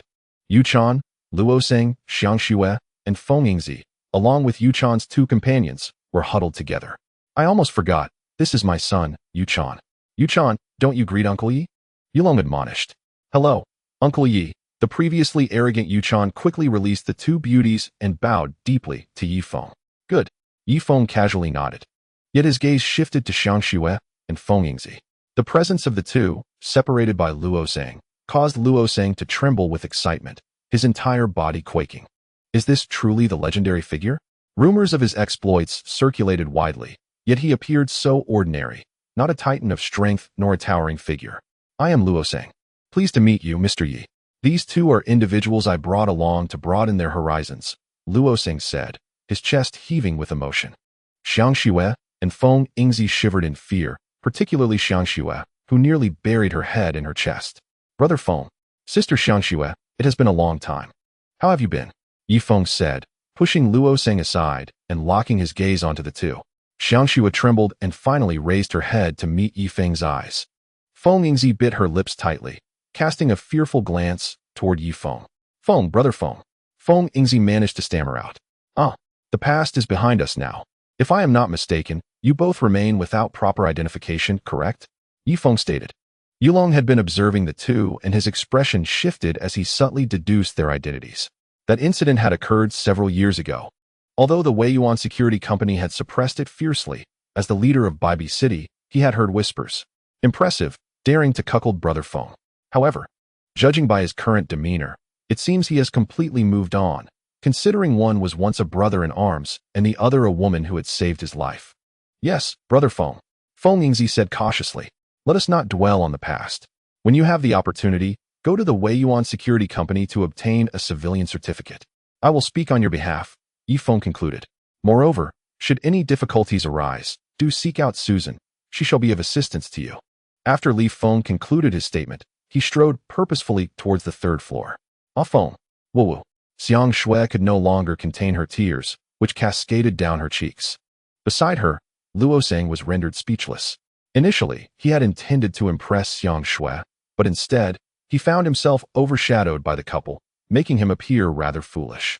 Upon reaching the conference hall on the 3rd floor, it was already filled with the esteemed leaders from the civilian district, numbering approximately 40. Brother Feng, should there be anything you wish to convey, please do not hesitate to inform us. The South Hot Spring Commerce Association shall fully cooperate. Yulong raised a glass in salute to Li Feng. I shall abstain from alcohol today. My purpose for being here is to relay a message. Henceforth, we must unify our pricing. It is unacceptable for one merchant to sell a fish for 5 hot spring coins, while another charges 6. Additionally, the prices of various crystal pills must be adjusted in accordance with the market fluctuations on Hot Spring Island. Furthermore, all restaurants must possess health certificates and operational licenses. All requisite documentation must be in order. This is a summary I meticulously compiled over 5 hours last night. Please, President Yulong, take a look at it. Moving forward, you shall adhere to these guidelines in our commercial endeavors. After delivering his message, Feng produced a substantial document. Understood. President Yulong of the South Hot Spring Commerce Association carefully accepted the document. Yulong, Senior Sister Long, if there is nothing further, I shall take my leave. By the way, please look after the 2 individuals outside, Feng Ingzi and Xiang Shui. They are old acquaintances of mine. I have long since come to terms with past events, but I implore you not to discuss it privately. Feng then stood up. Chapter 1184, Brother Feng. Are you still alive? Brother Feng, what are you referring to? We are entirely unaware of any past events. Yulong exclaimed. Indeed, what past events? Why have we never heard of them? Lung Yin added, her demeanor having grown shrewd from her time in the business world. Farewell. With that, Feng exited through the back door and climbed out the window. Simultaneously, he boarded a sand vehicle back to South Hot Spring Island, subsequently taking the elevator down to the depths below. The colossal earthworm creature lay sprawled like a mountain. After his previous encounter with Kuang Tian, Feng had brushed against the precipice of death, which had elevated his state of mind to a new level. Indeed, only at the edge of life and death can one's perspective truly expand. He had now cultivated to the late stage of true martial, and it was time to advance further. With this thought, he seated himself beside the earthworm creature and pressed his hands against one of its scales. In the next instant, the blood-sucking technique was unleashed without hesitation, penetrating deep into the creature's interior. This time, he was not absorbing the creature's vitality, but rather its divine essence. In an instant, Feng's eyes shot open as the divine essence surged into his body, commencing its circulation through the great Zhoutian. At the hot spring armory, Charlie held Feng's manual, which detailed the concept of chips. Chief Engineer Bai, Chief Engineer Mo, please come here. Charlie summoned the 2 chief engineers. These 2 individuals are graduates from the 2nd cohort of the Hot Spring Academy, possessing a wealth of theoretical knowledge and capable of shouldering significant responsibilities. It is truly remarkable how, within such a minuscule space, an intricate network of circuits has been established. As Feng remarked, this apparatus is designed to complement the lithography machine. Thus, we ought to revisit the concept of the lithography machine to ensure we have a comprehensive understanding. Subsequently, we shall organize these concepts into a coherent plan, which we will then distribute to the Research and Development Department, instructing them to devote their time to these endeavors. Charlie stated, Very well, let us 3 seasoned gentlemen begin to transform these concepts into a structured plan. The 3 immediately busied themselves, jotting down notes, erasing them when they felt dissatisfied or when the logic seemed flawed, crumpling the paper into balls and discarding them in the corner of the room. After a day's work, the discarded papers had accumulated to a height of 3 meters in the corner. The Hot Spring Academy has now undergone further segmentation, resulting in the establishment of over 10,000 Hope primary schools, more than 1,000 Hope secondary schools, and over 500 Hope high schools. The universities are fewer in number, totaling 15. The most renowned among them is Hot Spring University, followed by Hot Spring University of Technology and Hot Spring Military University. Graduates from these 3 institutions are highly sought after, with factories eagerly awaiting their arrival, ready to extend various salary offers upon graduation. Notably, the top graduates from these universities are often recruited by the northern and southern Hot Spring Islands, while a small fraction may be lured away by commercial guilds for monetary incentives. Following closely are Hot Spring Experimental University, Hot Spring Normal University, and the Bai Chung University and Bai Chung University of Technology, funded by Yulong, which belong to the 2nd tier. The remainder consists of 3rd-tier universities. However, in this competitive world, even graduates from 3rd-tier institutions are in high demand, typically securing important positions post-graduation. Time swiftly passed, and 2 months had elapsed. Wang Zhihai stood within the light screen, presiding over a grand ribbon-cutting ceremony. Let us welcome Island Master Wang to officiate the inaugural ceremony of the newly established Hot Spring Precision Engineering University. Let us applaud, announced Chen An, who led the applause. Indeed, Precision Engineering University was an initiative of Chen An, designed primarily to cultivate students for the development of precision engineering. This encompasses a range of sophisticated research, including chips, precision machine tools, and lithography machines. To facilitate this, the university is equipped with over 5,000 microscopes, enabling students to observe molecules, atoms, and even subatomic particles such as neutrons, protons, mesons, photons, and quarks. These concepts, though previously encountered by Feng in civilized society, were merely heard of, nonetheless. He felt compelled to enumerate them, allowing the students to gradually delve deeper into their study. After all, the Hot Spring Islands possess both wealth and time. Unencumbered by the suppression of new inventions by established capital, I am confident that within a decade, these concepts will crystallize and resonate profoundly within the hearts of the island's inhabitants, fostering a renewed understanding of the world. With a swift cut, Wang Zhihai severed the ribbon. The sound of flesh meeting flesh echoed below. The Hot Spring Precision Engineering University was officially established. At that moment, a slight tremor reverberated throughout the southern Hot Spring Island. A resonant dragon's roar emanated from beneath the island of Hot Springs. In an instant, dark clouds surged across the sky, accompanied by flashes of lightning and booming thunder. It was Feng. The crowd erupted in joy, momentarily forgetting the ribbon-cutting ceremony, and hurried towards the abyss's entrance. A golden lightning bolt descended from the heavens. Hina, Susan, and others had already gathered at the abyss's exit. Following the first flash, 2 additional lightning strikes surged down into the depths of the abyss. Soon, 8, and then 16 bolts of lightning followed. At the abyss's bottom, the anguished cries and roars of Feng echoed. Feng, Susan nearly leaped into the abyss, only to be restrained by someone. Feng, you must hold on. Chen An anxiously gazed down into the depths. Ultimately, 32 golden bolts of lightning crashed down. Even startling He Qingji, the highest-ranking citizen of the Hot Springs, who was the only peak transformation realm expert among them. Fairy He, I would be grateful if you could protect Feng, Susan implored, grasping He Qingji's arm. I cannot provide protection. He must be undergoing a breakthrough from the true martial realm to the innate realm. However, I did not anticipate such a violent reaction from the heavenly tribulation. When I advanced to the innate realm, only 16 bolts of lightning struck, yet now there are 32, He Qingji admitted, her concern evident. What does this mean? Susan asked, her anxiety palpable.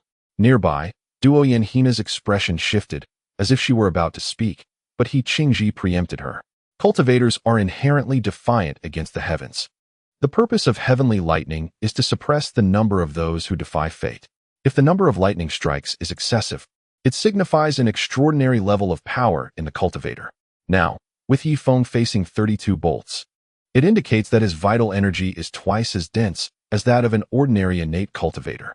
As soon as He Qingji finished speaking, a rumble of thunder resonated through the sky. 64 bolts of lightning surged toward the abyss's depths. 64 bolts? He Qingji covered her mouth in astonishment. If Feng can advance to the innate realm, does that mean his vital energy is 4 times denser than that of an ordinary innate cultivator?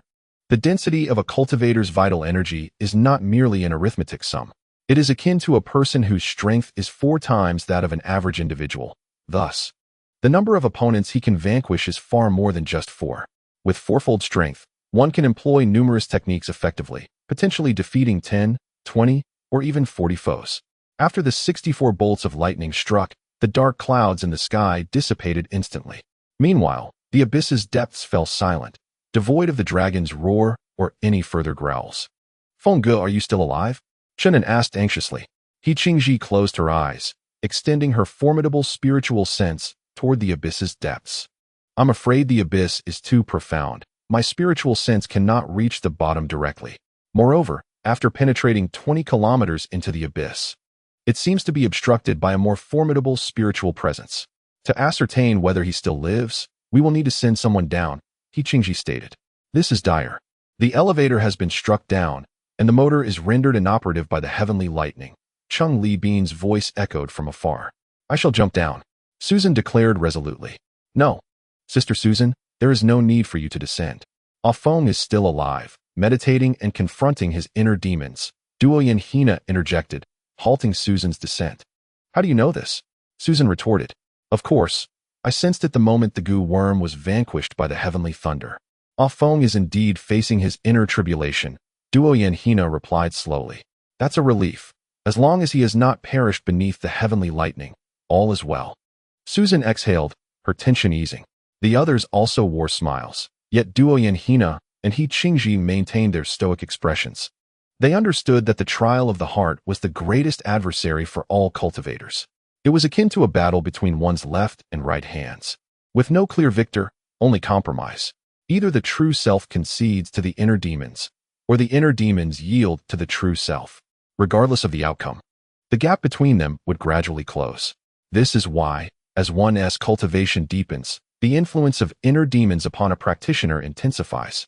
At the abyss's depths, Yifeng stood still, seemingly petrified. However, within his inner world, tumultuous transformations were unfolding. Terrifying illusions assailed him in succession.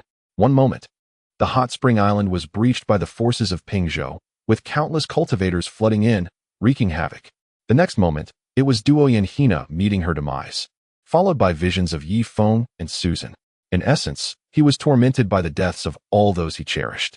Within the grasp of his inner demons, it felt as though he had endured centuries. Finally, Yi Feng seized a fleeting opportunity and shattered the barrier of his inner turmoil. Ah! A long cry echoed from the abyss's depths. Yi Feng abruptly opened his eyes. Even after escaping the clutches of his inner demons, terror lingered on his visage. This expression persisted for 5 seconds before he extended his hands to caress his cheeks and body. I did it. At last, I have succeeded. He sensed the energy within him, which had multiplied several-fold since his time in the true martial realm. His mental strength had also doubled. Most gratifying of all was the substantial fortification of his physical form. Given another decade, he might very well breach the 4th layer of the transcendent saint demonic art. Oh! The Qingfeng sword manual. Yifeng suddenly clapped his waist, and 6 flying swords soared into the air. With another clap, 6 more swords emerged. A total of 12 swords danced gracefully in the sky, responding to his every command. The Qingfeng sword formation.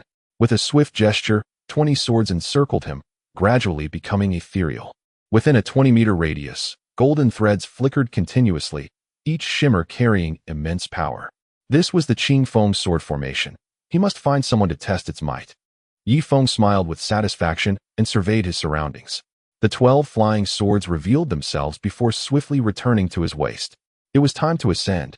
Upon realizing this, he glanced upward. Alas, the elevator had been destroyed by the heavenly thunder. What to do? A spark of inspiration ignited in Yi Feng's mind, and he suddenly grinned. An idea had struck. He once again patted his waist, and 12 flying swords hovered above his head, swiftly spinning in the air. He positioned himself atop the 12 swords. Helicopter, activate. Above the abyss, the engineering team worked tirelessly through the night to repair the engine and the elevator. After 3 consecutive days and nights of labor, a smile finally graced Cheng Libin's face. Haha, success. The elevator is repaired. We can descend and bring Feng back. However, as soon as he spoke, a sound of rotating propellers echoed from the bottom of the abyss. A figure ascended gracefully on the 12 flying swords. Feng, you finally come out. Chen An exclaimed with delight. Of course I have. Yi Feng replied, and with a flash, he landed directly at the abyss's exit. Suddenly, 2 figures leapt into his embrace. It was Duoyan Hina and Susan. That's wonderful, Feng. Have you advanced to the innate realm? Cheng Libin approached with envy etched on his face. Indeed, I have now reached the innate realm. In this realm, I have established a firm footing. Yi Feng sighed deeply. That's fantastic. I truly envy you. In the innate realm, one can live for 400 to 500 years, while I am left in despair, uncertain if I have even a few decades left, Cheng Libin lamented. Old Cheng, do not worry. You will surely break through to the true martial realm. Yi Feng reassured him with a pat on the shoulder. Feng, now that you've also entered the innate realm, what insights have you gained? Chen An inquired. He had already achieved the 7th stage of the Strength Emperor and believed it would not be long before he broke through to the true martial realm. Given his youth and vitality, advancement was only a matter of time. In contrast, Cheng Libin and Wang Zhihai were already in their 40s during their time in the Black Tree River region. and their vitality was no match for the young. Thus, their path to advancement was considerably more challenging. I have gained countless insights. In the midst of my inner demons, I endured significant hardships, solidifying my mental state. Even if someone were to be killed before my eyes now, my eyelids would not flutter, Feng stated earnestly. Haha, I was just joking with you. You are my good brother. If you were to be killed, I would surely shed a couple of tears, Chen An quickly consoled. Feng, having followed you for so long, can't you at least cry for 3 days and nights? Chen An expressed his dissatisfaction. No, at most, I would shed 2 more tears. Feng shook his head. He patted Chen An's shoulder and then approached Wang Zhihai. Wang Zhihai was still lingering at the second stage of the Strength Emperor. Much like Chen Libing, Susan, Su Yun, Bai Chu Xue, and Rai Maizi had all surpassed the 7th stage of the Strength Emperor, just a step away from breaking through to the true martial realm. He then turned to He Qingji. Fairy He, why do the younger ones advance so quickly, while the older ones progress so slowly? Feng asked. It is related to one's vitality. The younger one is, the more fortunate they are, and the faster they advance. Of course, this is under the premise of having a solid foundation. Rapid advancement is not always beneficial. I believe we should employ the blood exchange technique for Wang Zhihai and Chen Libing, He Qingji replied slowly. Blood exchange technique? What does that mean? Wang Zhihai and Chen Libing hurriedly gathered around. Since the passing of Shi Jingdang, they had been living under a constant cloud of anxiety, their minds restless and troubled. By infusing your bodies with youthful blood, you can temporarily rejuvenate yourselves. Utilize this fleeting time to make a breakthrough. I believe you can ascend to the true martial realm within your lifetimes. He Qingji spoke slowly. Is this feasible? Feng inquired, his expression grave. In the past, it may not have been possible, but Hot Spring Island is different, brimming with countless elixirs of unparalleled purity. This plan is indeed very viable. However, there is a prerequisite. The blood donors must be your direct descendants, such as your sons or daughters. By transferring your aged blood into your children's bodies, their youthful systems will gradually metabolize it, replacing it with fresh, vibrant blood.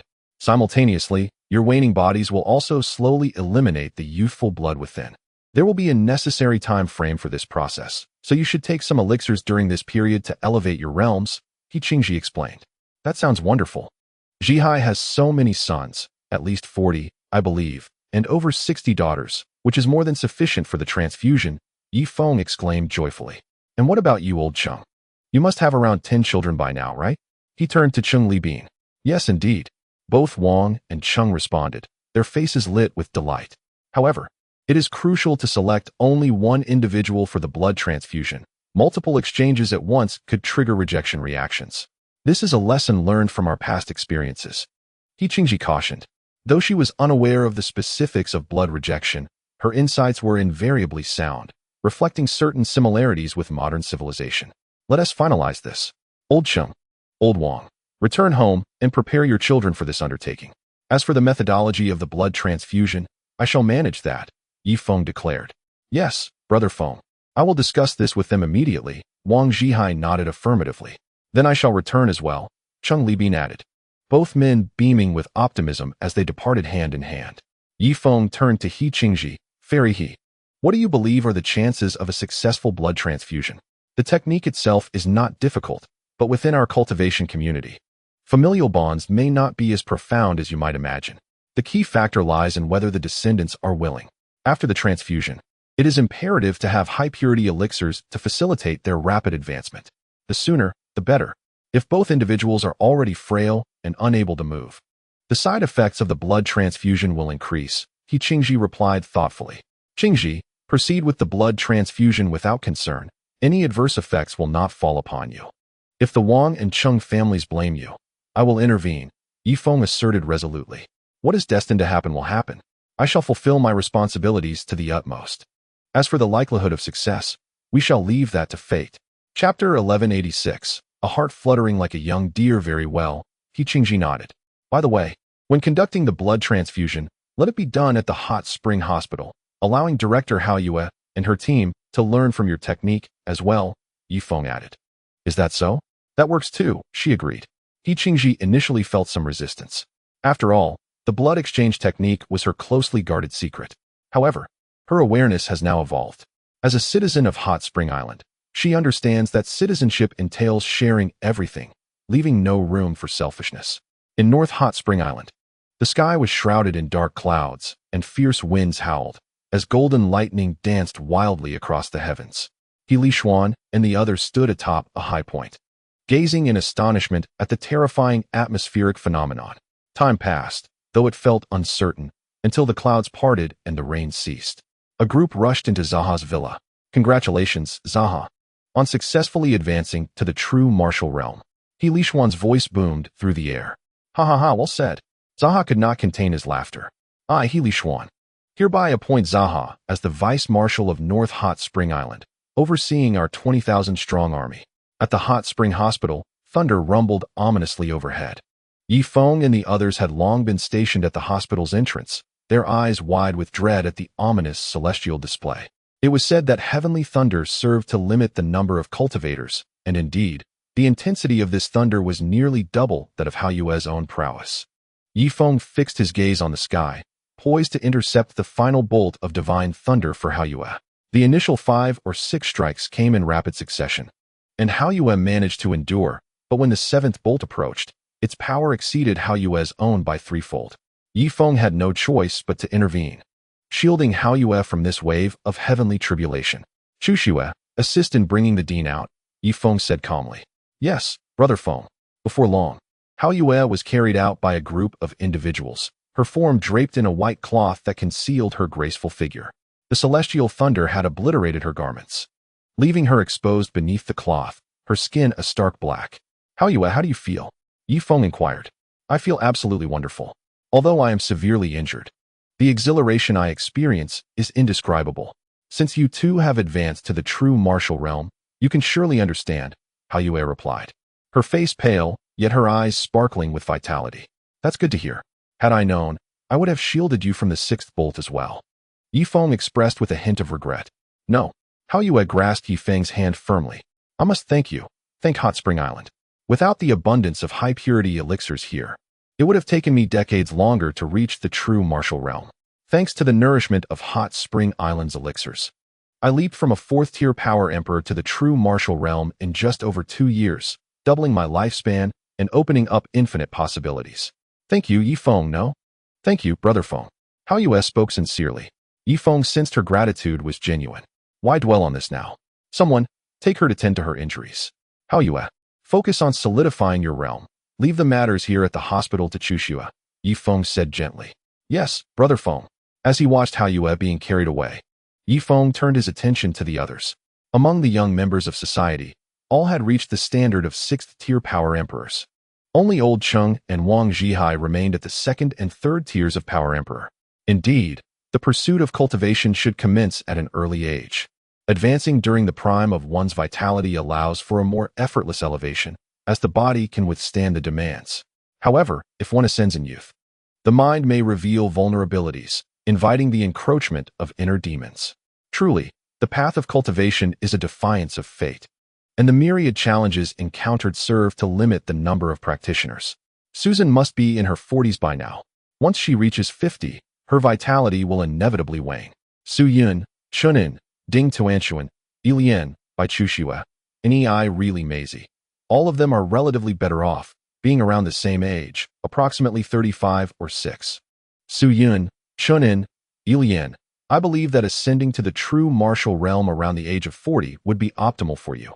At this age, your mental fortitude is sufficiently honed, and your vitality can still catch the last train, rendering you less susceptible to the invasion of inner demons. Yi Feng cast his gaze upon the denizens of civilized society, then turned to Wang Zhihai and Cheng Libin. Old Wang, Old Cheng, you must hasten. Your vitality is already dwindling. If you cannot ascend to the true martial realm within 5 years, I fear. Yi Feng hesitated. Brother Feng, spare me the words. I am already fraught with anxiety. I must return to my cultivation at once, Wang Zhihai declared, striding towards his training chamber. Cheng Libin's complexion appeared somewhat pallid. After all, the cautionary tale of Shi Zhengliang loomed large, and he was unwilling to find himself in a position where, having just begun to enjoy life, he would discover his lifespan reduced to mere decades. He was unwilling to accept such a fate. Brother Feng, I too shall return, he stated. Go on, Old Cheng. Yi Feng replied, patting him on the shoulder. Then, I shall also return to my cultivation, Susan added. Among the younger generation, she was the eldest and already felt a sense of urgency. Indeed, Shaner, you should enter seclusion for cultivation and strive to reach the true martial realm as soon as possible. The other affairs on Hot Spring Island, you may entrust to. Yi Feng's expression darkened. Wang Zhihai would also need to focus on his cultivation. Who, then, would manage the operations? He was most reluctant to take on administrative responsibilities and was acutely aware of his limitations. While supporting others was manageable, leading decisively was beyond him. The rapid development of Hot Spring Island was not achievable under his stewardship. Thus, he must wisely delegate. Hao Yue? He Qingji? Ah yes, Hao Yue. Yi Feng resolved. Hastening towards his office. Gu Yu, please summon Hao Yue. I have matters to discuss with her, Yi Feng instructed. As you command, Gu Yu promptly departed to fetch her. Hao Yue, formerly the leader of the Green Turf Division, possessed abundant management experience, and Yi Feng felt reassured in trusting her with the temporary leadership of Hot Spring Island. Before long, Hao Yue arrived. Upon learning that Yi Feng sought her presence, her heart raced with excitement. Consequently, she set aside her cultivation to freshen up and meticulously adorn herself before making her way to Yi Feng's office. Hao Yue, your presence is all that is required. I have something to discuss with you. Yi Feng greeted her with a smile. With a decisive click, Hao Yue locked the office door behind her. Outside, Gu Yu smirked, aware that Brother Feng intended to engage in some clandestine activities within. He promptly directed the guards to a distance of 500 meters, lest they attempt to eavesdrop through the door. The bright moon. I am preparing to. Before Yi Feng could finish his sentence, the moonlit figure swiftly shed her coat, revealing her bare form. Have you longed for me so soon? Since we reconciled, it seems you have sought me only twice. Tonight, you shall not escape. With that, she pressed her supple body into Yi Feng's embrace. Chapter 1187. You speak. I listen, Yi Feng. How you? I summoned you for a serious matter. He spoke with difficulty, his trousers becoming a rather unfortunate sight. Why not discuss serious matters while we attend to other affairs? How you smiled. And Yi Feng felt as though he had entered an entirely new realm. Warm, tight, and slick. Oh, yes, indeed, I wish for you to assist in managing Hot Spring Island. Here, take the island owner's seal. Trembling, Yi Feng extended his hand, offering the seal from the drawer to Hao Yu. She accepted it, placing it casually on the desk. Her waist twisting with grace, Yi Feng nearly ascended to the heavens. Why not entrust this to someone else? You must think carefully. I am one who has surrendered from the Green Turf Department. Hao Yu exhaled softly, stirring feelings within Yi Feng. The seal is but temporarily yours. Oh, do not move yet. Allow me to finish. Yi Feng was taken aback, realizing that even with her youthful visage, Hao Yu had her playful moments. Each time he attempted to discuss serious matters, she interrupted him with grand gestures. You speak. I listen, she said, her eyes glimmering with allure. I only wish for you to manage Hot Spring Island temporarily. I cannot oversee it every day. At most, I will offer assistance. The future Island Master's battlefield will not be in an office, but on foreign territories, negotiating, engaging in external affairs, and perhaps even battling or soothing the workers across various regions. Yi Feng finally managed to convey his thoughts. Hao Yu once again moved with agility. Very well. I shall heed your words. In your absence, I will oversee matters. Without further ado, Yi Feng plunged into a relentless series of encounters, battling fiercely until the early hours of the next day, when he finally weakly rose from his office chair. Hao Yu, meanwhile, posed with her legs scissor-like in the air atop the desk. What are you doing? Aren't you going to expel the contents within you? Yi Feng retorted. No, I know you have only one child. I wish to help you conceive another. Fear not. Once born, I shall not make it difficult for you. If you do not wish to raise it, that is fine. As a citizen, my child will enjoy all benefits. Hao Yu continued her pose, ensuring nothing would escape. Do as you please, but do not maintain that position for too long. It's rather concerning, Yi Feng remarked, gesturing toward his trousers. The following morning, Yi Feng, along with Chen An, Su Yun, Nei Rari Maisie, Lian, and Bai Chushua, the youth of civilized society, all abandoned their tasks to their deputies. Yi Feng intended to lead them away from the Great Desert to explore the various counties of Pingzhou. This journey would broaden their horizons and temper their minds. And it had been a while since he had gathered with these individuals from civilized society. It was high time for a half-year excursion through Pingzhou. Certainly, it is not merely a journey, During his travels, Feng must also attend to his relations with the people of Pingzhou. For instance, he plans to present them with local specialties, thereby establishing a solid foundation with the common folk of Pingzhou. He firmly believes that in the near future, his hot spring island will gradually assimilate the entirety of Pingzhou's populace. The encroachment of civilization over barbarism typically culminates in victory. It is merely a question of time. Concurrently, waves of university students are spreading from the vast desert throughout the Pingzhou prefecture, illuminating various locales with their knowledge. Some have taken up positions as private tutors in rural areas of Pingzhou, while others have become educators for the children of the local nobility. In fact, 3 recent graduates have been handsomely compensated by Kuang Tian to instruct his offspring, covering subjects from elementary to high school. As for university-level education, those students might find themselves unqualified, for true learning occurs in universities, necessitating attendance at the hot spring island to acquire genuine knowledge. The green trains have already reached every corner of Chen County, with an extensive railway network spanning 500,000 kilometers. Simultaneously, numerous trains shuttle back and forth between the hot spring island and Chen County. Feng, seated in first class, gazes at the swiftly retreating scenery on either side. Bai Chuxue, Li Meizi, and Su Yun are engaged in a game of do di zhu. Lian leans against the train, her eyes fixed dreamily on the landscape outside. Chen An is directing the 3 women on how to play their cards, but his raucousness prompts Bai Chuxue to deliver a sharp slap, resulting in his hasty retreat to challenge Gu Yu in a game of chess. The scenery is splendid. Feng lets out a long sigh. At that moment, a train passes them by, filled to the brim with passengers, resembling a writhing caterpillar, with people even standing atop the train. Wow! Have they mastered Asan's remarkable skills so quickly? Feng gazes in astonishment at the train whizzing past. Hey! A native on the train roof waves at Feng. Just as he finishes his wave, an antenna sends him tumbling away. Alas! Feng sighs deeply. Given the circumstances of train surfing, injuries are an inevitable outcome. One must heed the warnings when venturing out. Attention all passengers, we have arrived at Chen Station, announces a train attendant in each carriage.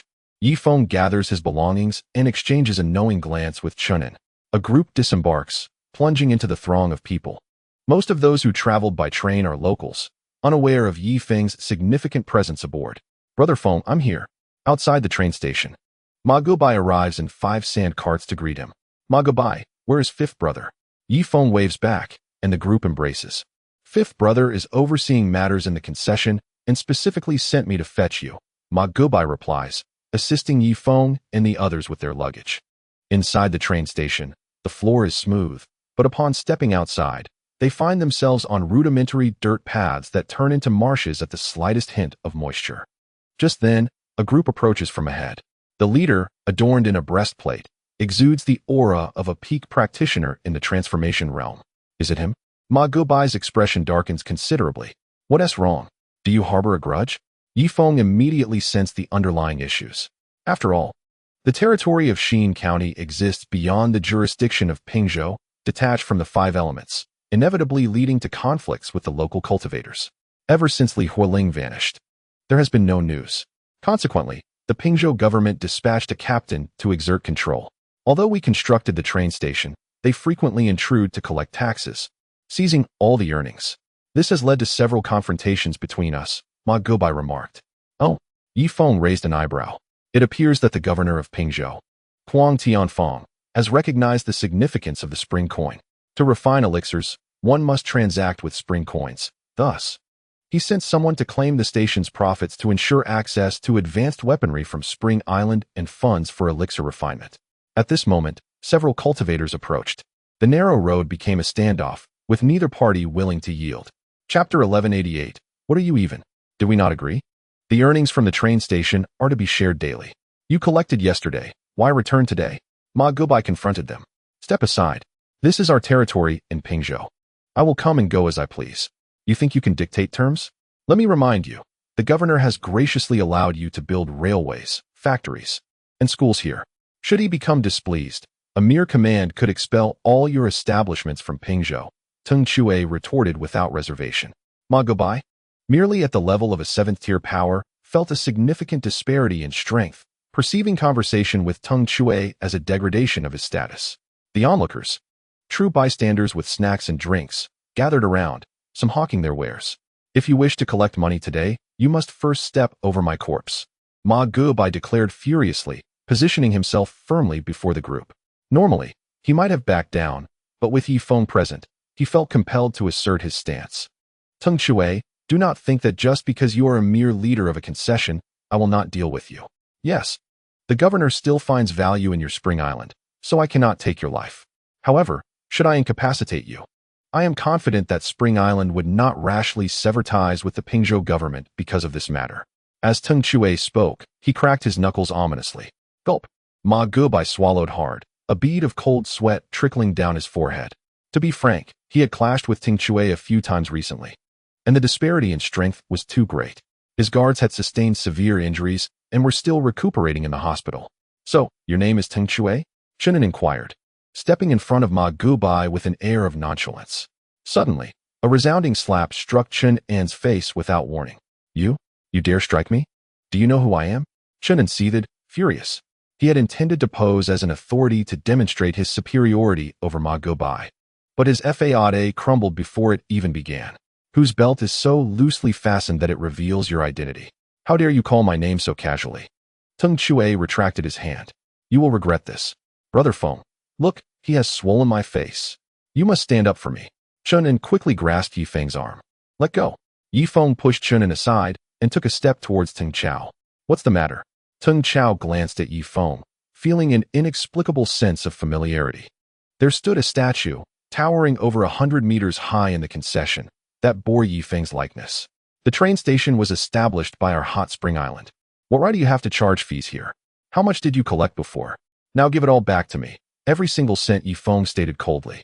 This trivial matter was not worth involving Kuang Tianfeng. That would be beneath him. Sometimes, issues at hand required unconventional methods for resolution. Ha ha ha, so arrogant.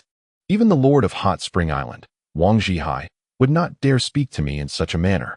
Your island currently holds some value.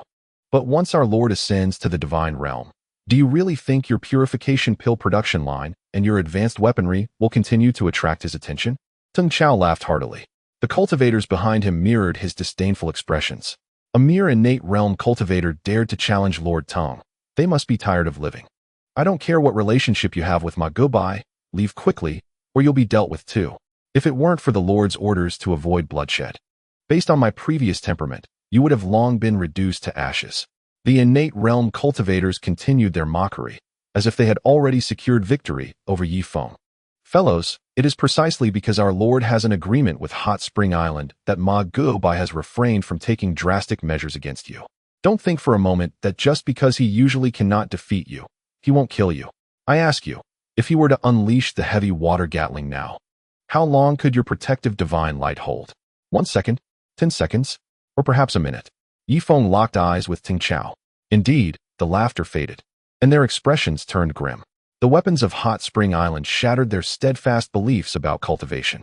Previously, they had thought that reaching higher tiers would render mortals as insignificant as ants. But now, with a heavy water gatling in the hands of a mortal, not only would they, the innate and transformation realm cultivators, falter, but even those in the divine origin realm would not withstand it for a minute. Ma Guobai regained his confidence. Today, Brother Feng had restored his dignity. Thus, I advise you, Hot Spring Island can only remotely influence the concession, not fully govern it. Should you provoke them to the point of losing their reason, if they sweep through with the heavy water gatling, you may well find yourselves lost to the underworld. Yi Feng spoke slowly. Ha ha ha, he dares. If he uses the heavy water gatling, our Lord would dismantle all the railways in Pingzhou, destroy the schools, and expel all factories from the region. Teng Chao's boldness wavered slightly. Teng Chao, your cultivation is merely at the peak of the transformation realm. Do you truly believe you hold great significance in the eyes of our Lord?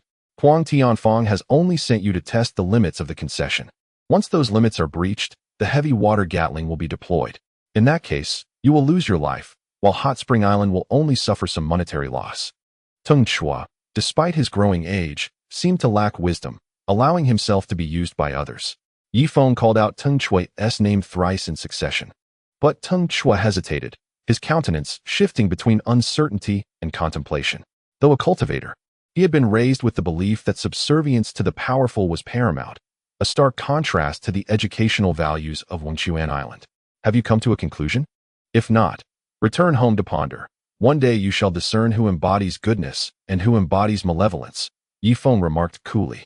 Suddenly startled, Tung Chua retorted, "You insignificant brat. Who are you to lecture me, the captain? Today, I shall witness your prowess."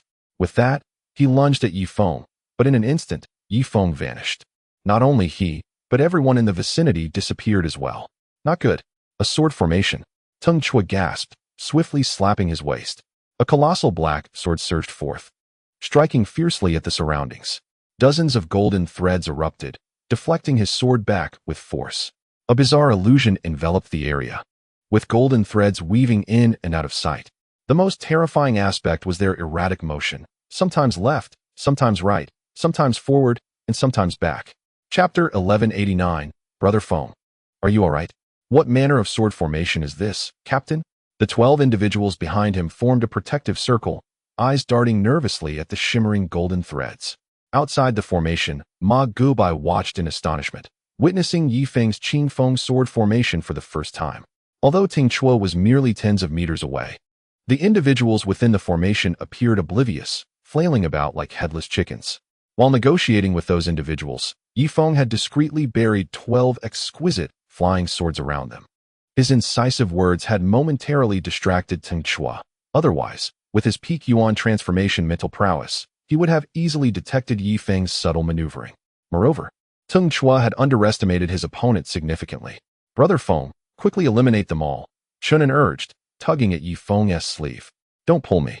Keep your distance and protect me, Feng replied, his face flushed. Controlling the Qing Feng sword formation at the early stage of the innate realm was proving quite taxing, rapidly depleting both his mental energy and magical power. Yes, Brother Feng. Chen An and his companions quickly encircled Feng, vigilantly eyeing the onlookers. And go, drive away these spectators, Ma Gubai suggested, fearing that if Feng inadvertently harmed this crowd, the repercussions would incite chaos. Squad move, Chen An commanded. Consequently, the group of travelers from the Great Desert was swiftly expelled, leaving the train station desolate. Within the sword formation, Tung Chua and his 13 companions stood back to back. The 12 flying swords had already been summoned, only to be reduced to fragments by the golden threads of the formation. Tung Chua cast a glance at the flying sword in his hand, his expression dark as the bottom of a pot. His sword, of high caliber, bore several nicks inflicted by the golden threads. Fortunately, he had retrieved it swiftly. Otherwise, even the most formidable physical sword would not withstand the relentless slicing of the golden strands. These threads emanated from Feng's 12 flying swords, belonging to an incorporeal form that could reconstitute itself after being dispersed. However, once his sword was damaged, it would be irreparable. In a fit of rage, Tung Chua clenched his fists and unleashed a thunderous roar that reverberated through the air. Waves of sound erupted from his mouth, indeed affecting the golden threads, which momentarily surged chaotically, yet paradoxically accelerated towards the center of the sword formation. Initially, the 13 of them enjoyed 100 square meters of maneuvering space. Now, however, it had dwindled to a mere 50. The surroundings were a void, with the occasional golden thread darting forth. Desperation set in. Gritting his teeth, Tung Chua produced a multitude of talismans from his robe, heedless of the consequences, and affixed them to himself. Layers of protective shields materialized around him, at least 20 in total. Yet, still not entirely at ease, he patted his waist, summoning a broken blade into his grasp. Master Wei, is this a fragment of a magical artifact? His 12 subordinates exclaimed with delight. Indeed, it is a fragment. Activate all protective shields and prepare to charge through the sword formation alongside me, Tung Chua commanded. Understood. They replied, their spirits renewed. 3, 2, 1. Upon concluding his count, Tung Chua abruptly kicked 2 of his subordinates into the golden threads. Not good, Commander Yu. With a flurry of sounds, the golden threads shimmered and sliced through their protective auras. In an instant, a dense mass of golden strands surged towards them, relentlessly severing their forms. In the blink of an eye, they were reduced to mere puddles of flesh upon the ground. Outside the sword formation, Feng was rendered speechless. He had merely intended to intimidate Tung Chua and his companions, but with his current energy levels, he could not manipulate the formation with precision. Forced to watch helplessly as 2 of them were slaughtered, In the blink of an eye, Teng Chue and the remaining 11 plunged into the golden threads. With a cacophony of sounds, cries of despair erupted. A few, perceiving the dire situation, hastily retreated to the center of the sword formation. However, 5 others were caught off guard, struck directly by the oncoming golden threads, their protective light shattered, dissipating into nothingness. Teng Chue, possessing formidable magical prowess, felt his protective aura finally extinguished. Gritting his teeth, he swung the magical artifact before him, severing dozens of golden threads. Regrettably, the sword formation had been established for far too long, the periphery densely packed with golden strands. He managed to cleave through merely a few, as the remaining threads surged forth like piranhas drawn to blood. With a clang, the magical artifact fragment was finally reduced to true fragments. An arm soared 5 meters into the air, and before it could descend, it was repeatedly sliced by the golden threads. Teng Chao's hands flailed wildly, while components of his body were severed one after another. Teng Chao, retreat quickly. Yi Feng's heart roared. He had merely intended to frighten Teng Chao, never to kill him. What would he do if he were to die? What would Quan Tianfang say in such chaos? Unfortunately, having just advanced to the early stage of the innate realm, he lacked the capability to control the sword formation once it was set. Thud! A head fell into the center of the sword formation. In the next moment, countless golden threads converged towards the center. Both cultivators and magical artifacts within were mercilessly shredded into nothingness. Boom! The sword formation collapsed instantly, leaving Yi Feng feeling as though all the marrow had been drained from his bones, collapsing to the ground, his complexion as pale as a sheet of paper. He had not anticipated that the power of the Qing Feng sword formation would be so tremendous, nearly exhausting his entire vital energy. It would only cease once all enemies within were annihilated. Brother Feng, are you all right? Su Yun and Raimai rushed over, supporting Yi Feng. I'm fine, just overly drained. Hand me a transformation essence pill. Yi Feng gestured toward his pouch with his lips, lacking the strength to open it. All right. Su Yun quickly produced a pure transformation essence pill. Don't put it in my mouth, place it in my palm, Yi Feng instructed. As soon as the pill touched his palm, the blood-sucking technique activated naturally. In the blink of an eye, his vital energy restored to 90%. The remaining 10% would require time to recuperate. Brother Feng, you've lost a patch of hair. Chen An exclaimed, staring in shock at Yi Feng's head. No way. Yi Feng hastily grabbed a mirror to inspect. Indeed, a patch the size of a coin atop his head had turned white. Damn it. This sword formation not only drained my vital energy, but also my lifespan. Yi Feng was alarmed, his hair standing on end. Had more transformation cultivators been trapped within, he might have already been drained of his lifespan and perished. Feng, if we kill Quan Tianfang's people now, how will he explain it? Raimai asked. We will face whatever comes our way. Let Quan Tianfang come to us when he seeks answers. For now, I need to rest, Yi Feng weakly replied.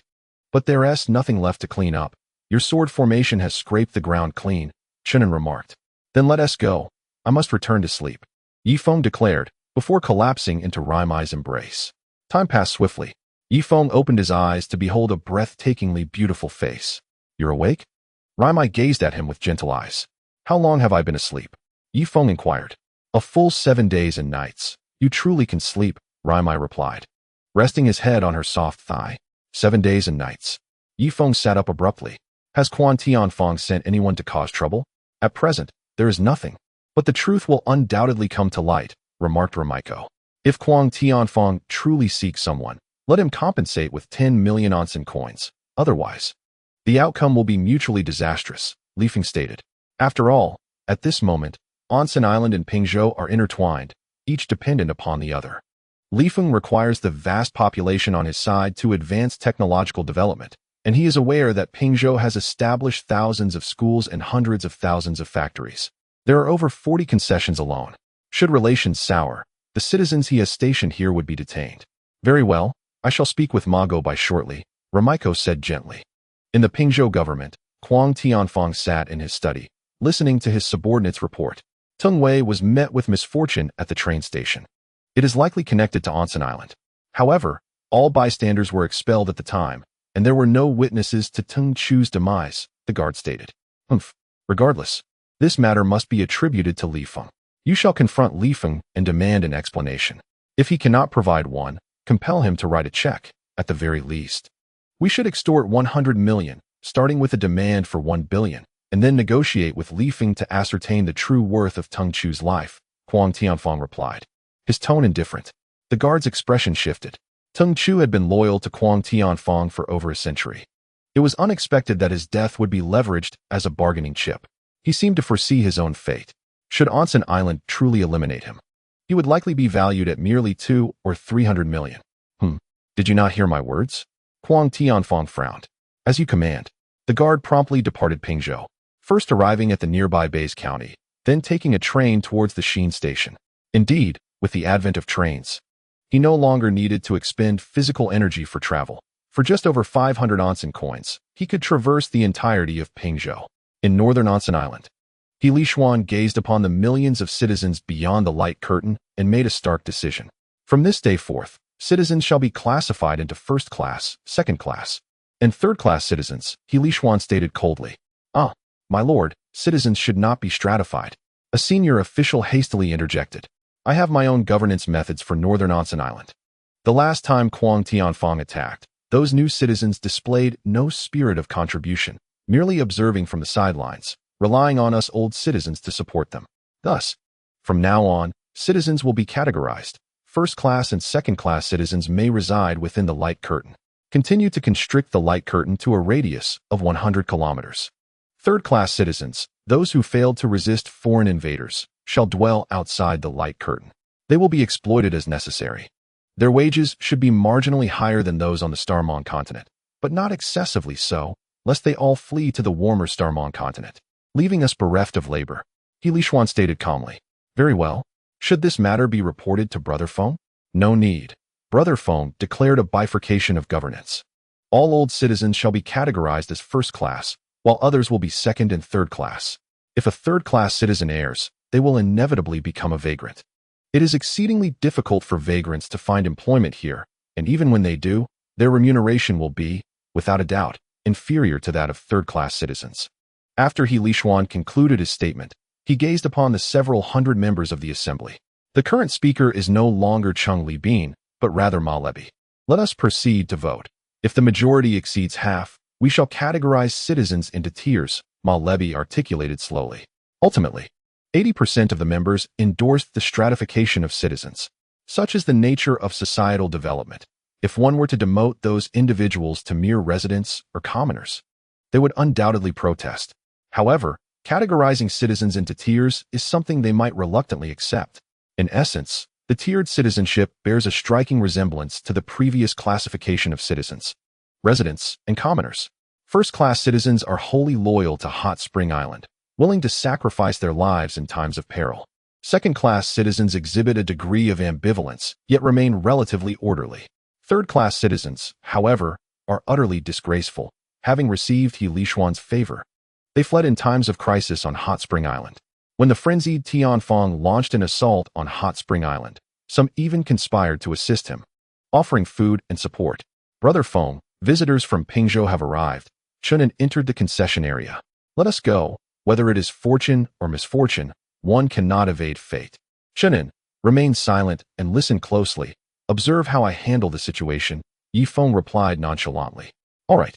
Shortly thereafter, within the conference hall of the concession, Yi Feng took his seat at the head of the long table. To his left sat Chen An, Ma Gubai, Su Yun, and others of his circle. To his right were Tai Tu, the guard of the frenzied Tianfang, along with several practitioners from Pingzhou. Lord Yi, our provincial leader has requested an explanation regarding the death of Teng Chu. He perished at your train station, so please do not shirk responsibility. Tai Tu's demeanor surprised Yi Feng. Shouldn't this fellow be more aggressive and belligerent? Why does he speak so civilly? It hardly reflects the temperament of a peak practitioner. I sincerely regret the incident involving Teng Chu. Rest assured, I will identify the culprit and deliver justice, Yi Feng replied, offering a careless assurance. He would certainly not confess to having killed Teng Chu. The perpetrator must be apprehended, yet at this point, Tai Tu turned toward his subordinates. You all may step outside. I will negotiate with Lord Yi, Tai Tu instructed. As you command. The few subordinates promptly vacated the conference room. Tai Tu, still uneasy, cast a soundproof barrier over the entirety of the chamber. Is this truly necessary, Senior Tai? Yi Feng inquired with a conciliatory smile. It is indeed necessary, Lord Yi. To be frank, I know Ting Chu's character. He was destined for demise. I am genuinely pleased that you eliminated him. The provincial leader has sent me with the intention of monetary gain. His bottom line is 100 million, yet I will propose 1 billion, allowing us to haggle until we settle around 3 to 500 million.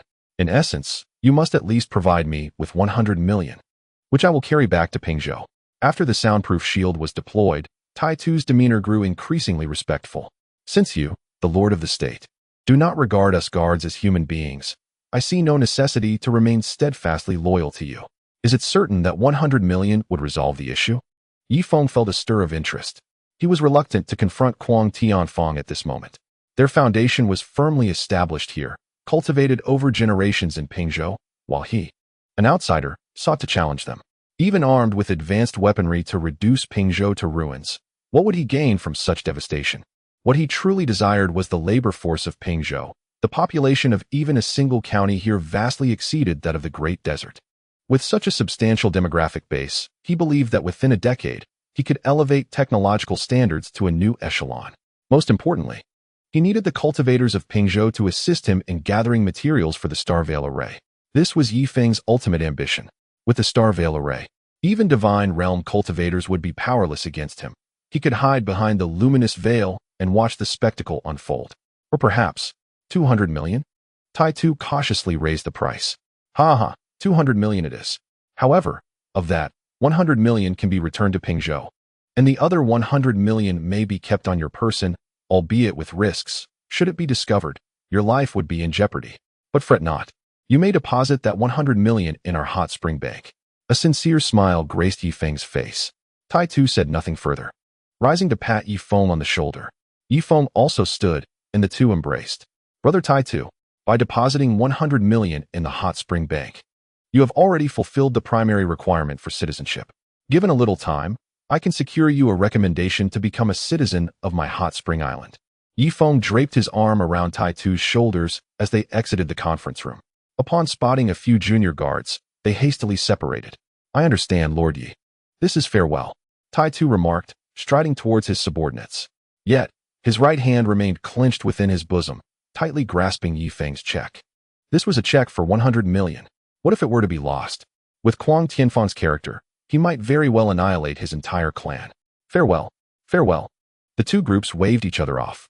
Ma Gobai, drive your sand vehicle and send these envoys to the train station. They must catch the last train. Yi Feng instructed Ma Gobai. Yes, sir. Ma Gobai hurriedly took the wheel. Brother Feng, I have learned so much again. I believe that Tai Tu, in his quest for citizenship, will faithfully report back to you regarding the situation on Kuang Tianfang's side, Chen An remarked, giving a thumbs up. In a distant valley, two young men stood with swords in hand, coldly surveying their surroundings. At the end of the valley, atop a massive stone, Ding Tuanshuan rested her hands on her knees. Suddenly, the sky darkened with dense clouds, fierce winds howled, and golden lightning flickered within the clouds. After 3 full days and nights, the clouds dispersed and the rain ceased. Wonderful! Sister Tuanshuan has broken through to the true martial realm.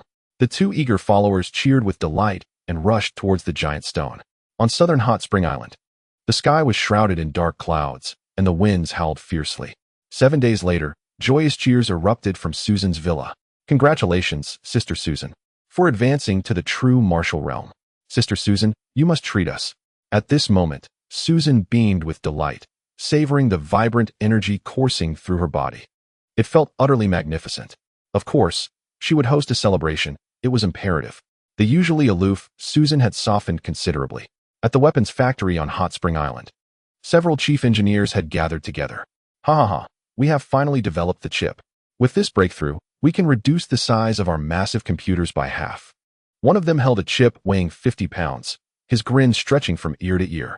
This marks a significant advancement. Our next step must be to develop even smaller chips. However, before that, we need to fine-tune the machine tools to commence mass production of this chip and aim to manufacture several hundred computers. Agreed, let it be so. In another section of the factory, Bai Guoguo was accompanied by a group of young students, all second-year students from the Hot Spring Institute of Technology. Dear classmates, the art of formations lies in manipulating the elements of air.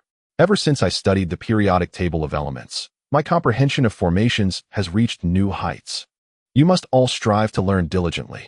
This formation, known as the wind formation, when inscribed upon a sandcart, can enhance its speed and reduce its weight.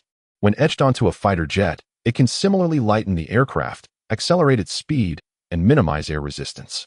This is the gold formation, originally meant for engraving on flying swords, yet if inscribed on bullet heads and powered by spirit stones, it can unleash extraordinary power. Upon concluding her explanation, Bai Guogua began to etch the formation herself. In a slum on northern Hot Spring Island, a group of elite warriors at the sovereign level gathered, whispering conspiratorially. Damn it, Healy Xian is now classifying citizens into tiers. What use is our citizenship now? Indeed, it's merely the same old FAAD. We appear to be citizens. Yet our treatment is scarcely different from before.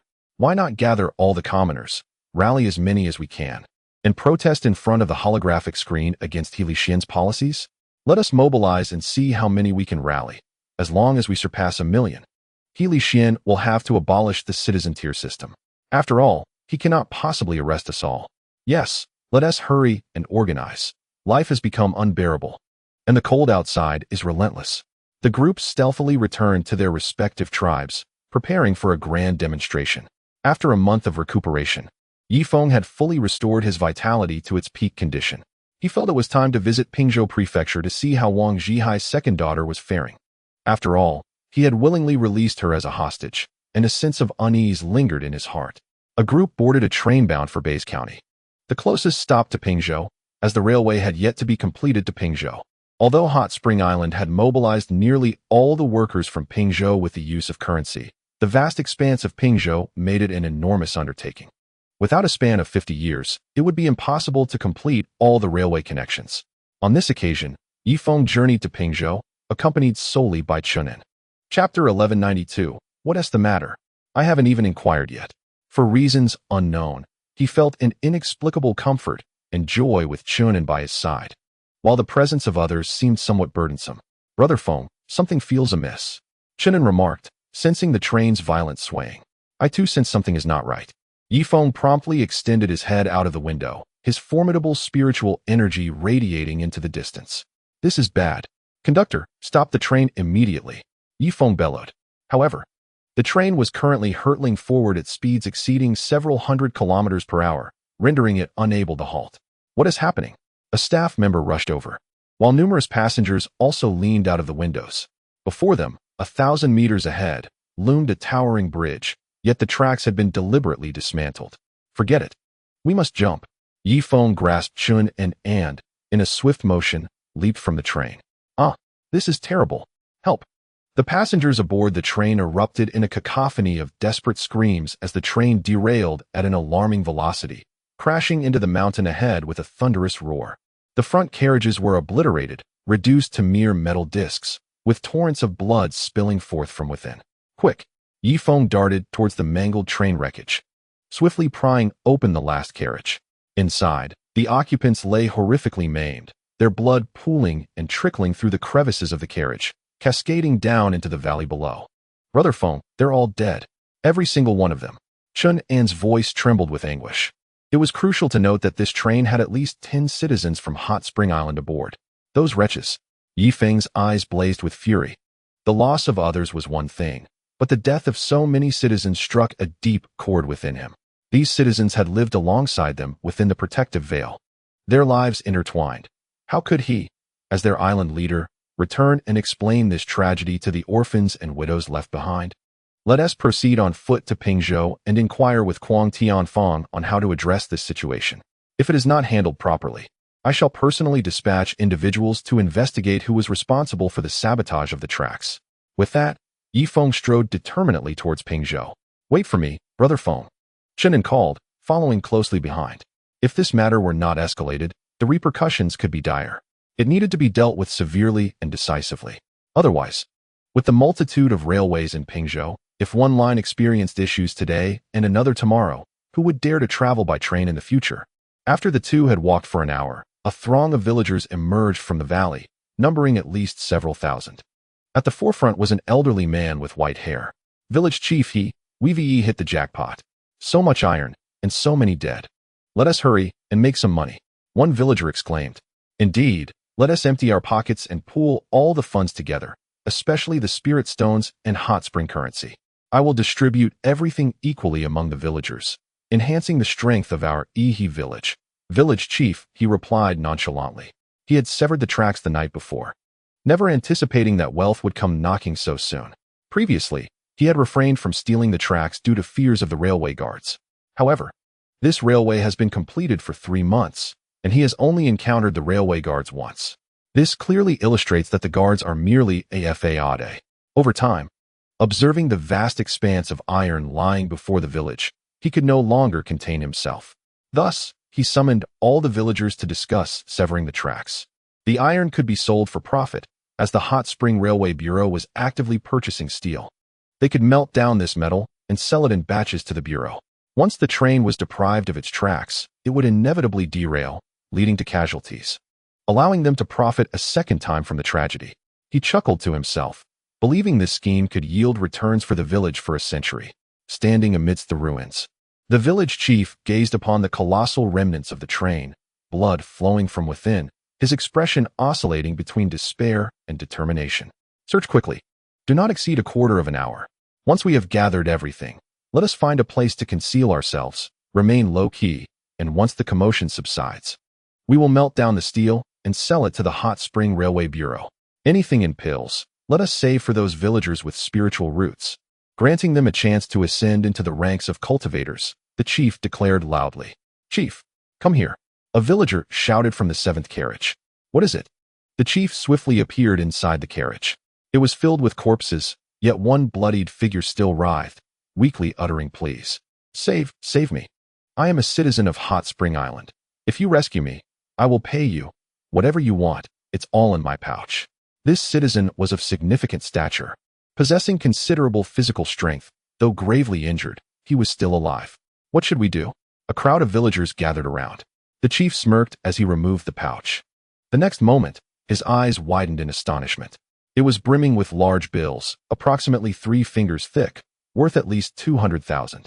He opened the pouch's compartment, revealing an assortment of pure crystal pills, and even a precious chi-nurturing pill. Ha! We've struck gold, he exclaimed. Now, dispose of the body cleanly. Take it out and bury it alive. With that, the chief turned and exited the carriage. Time passed, and half a month went by. Feng and Chen An, after enduring countless hardships, finally arrived at the leased territory of Bays County. The territory's leader, Bo Day, was indeed a cousin of Bo Kachin. Brother Feng, Brotherin, is it truly you? Bo Day exclaimed in surprise. He had been profiting handsomely in his role as the territory's leader. Fearing that Feng had come to audit the accounts. Bo Day, I have no time for idle chatter. Arrange for a bomber to be ready for me at once. Feng replied with a frosty demeanor. What has happened? Bo Day inquired. What transpired? I have yet to question you. How often do the railway guards patrol the tracks? A glint of cold fury flashed in Feng's eyes. Roughly once a day, Bo Day responded. Once a day? Nonsense. We traveled for 3 days and nights from Sheen County to Bays County, without encountering a single railway guard. What purpose do you serve as the territory leader? Chen An, enraged, rushed forward, ready to confront him. Chen An, Feng obstructed him and turned to Bo Day, instructing. You must immediately dispatch a team to the location of the Valley Bridge, where a derelict train lies. Investigate who has pilfered the tracks. Once identified, do not execute the thieves just yet. I wish to negotiate with Quang Tianfang first before returning to handle the matter personally. Is it that serious? Bo Day stammered. Overwhelmed. This was his first encounter with a train derailment. After a moment, Feng and Chen An boarded the bomber, swiftly soaring towards Pingzhou. The landscape below rapidly receded. From an aerial perspective, the terrain appeared astonishingly flat, devoid of any rounded edges. This observation suggested that the star of Xingming continent might possess a diameter of several 100 million kilometers, perhaps even spanning a light year. Otherwise, at an altitude of 100,000 meters, one would expect to perceive the curvature of a spherical boundary.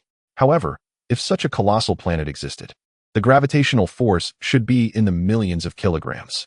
Why then did it feel similar to that of Earth? Contemplating this, Feng gazed through the window, lifting his eyes to the 2 celestial bodies in the sky. Perhaps the gravitational forces of those 2 planets counterbalanced that of their own. Should those celestial entities be destroyed, It was conceivable that the gravity of Xingming continent would surge to millions of kilograms, instantly crushing ordinary beings to pulp. No flying object or creature could ascend into the skies. At that moment, Yi Feng gained a newfound comprehension of Xingming continent. A day later, the bomber gradually descended above Pingzhou City. The protective barrier of the jurisdiction opened a gap, allowing the aircraft to lower. The Pingzhou concession airport accommodated a total of 30 bombers, and the leader of the concession was a woman, Yin Yu, a graduate of the second class from Hot Spring University. Brother Feng, brother, and you've arrived. Yin Yu hurriedly approached with her entourage. In the Pingzhou governor's palace, Huang Tianfang stood atop the palace, his immense spiritual awareness sweeping across the entire concession. Yi Feng quickly glanced at his skin, which was prickling with goosebumps. Truly, as a cultivator of the void refinement realm, the potency of his spiritual awareness was enough to send chills down one's spine. Go, Tai Tu, bring Yi Feng to me. This fellow must have come seeking something from the lord of this province, Huang Tianfang instructed calmly. Understood. Tai Tu promptly gathered his men and made his way towards Yi Feng. Before long, he arrived at the Pingzhou concession of Hot Spring Island. Despite the regulations prohibiting unauthorized entry into the concession, there were moments when rules were bent according to circumstances. In Pingzhou's territory, Huang Tianfang brazenly trampled upon the concession's rules, entering and exiting at will to assert his dominance. Naturally, his subordinates mirrored his behavior, disregarding the concession's regulations entirely. Wang Zhihai was aware of Huang Tianfang's temperament, which is why he appointed a female leader to oversee the concession. Women tended to be more gentle and less likely to clash with Huang Tianfang.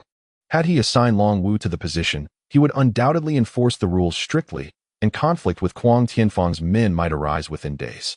Yi Feng, our esteemed governor summons you, Iron Two said with a frosty demeanor.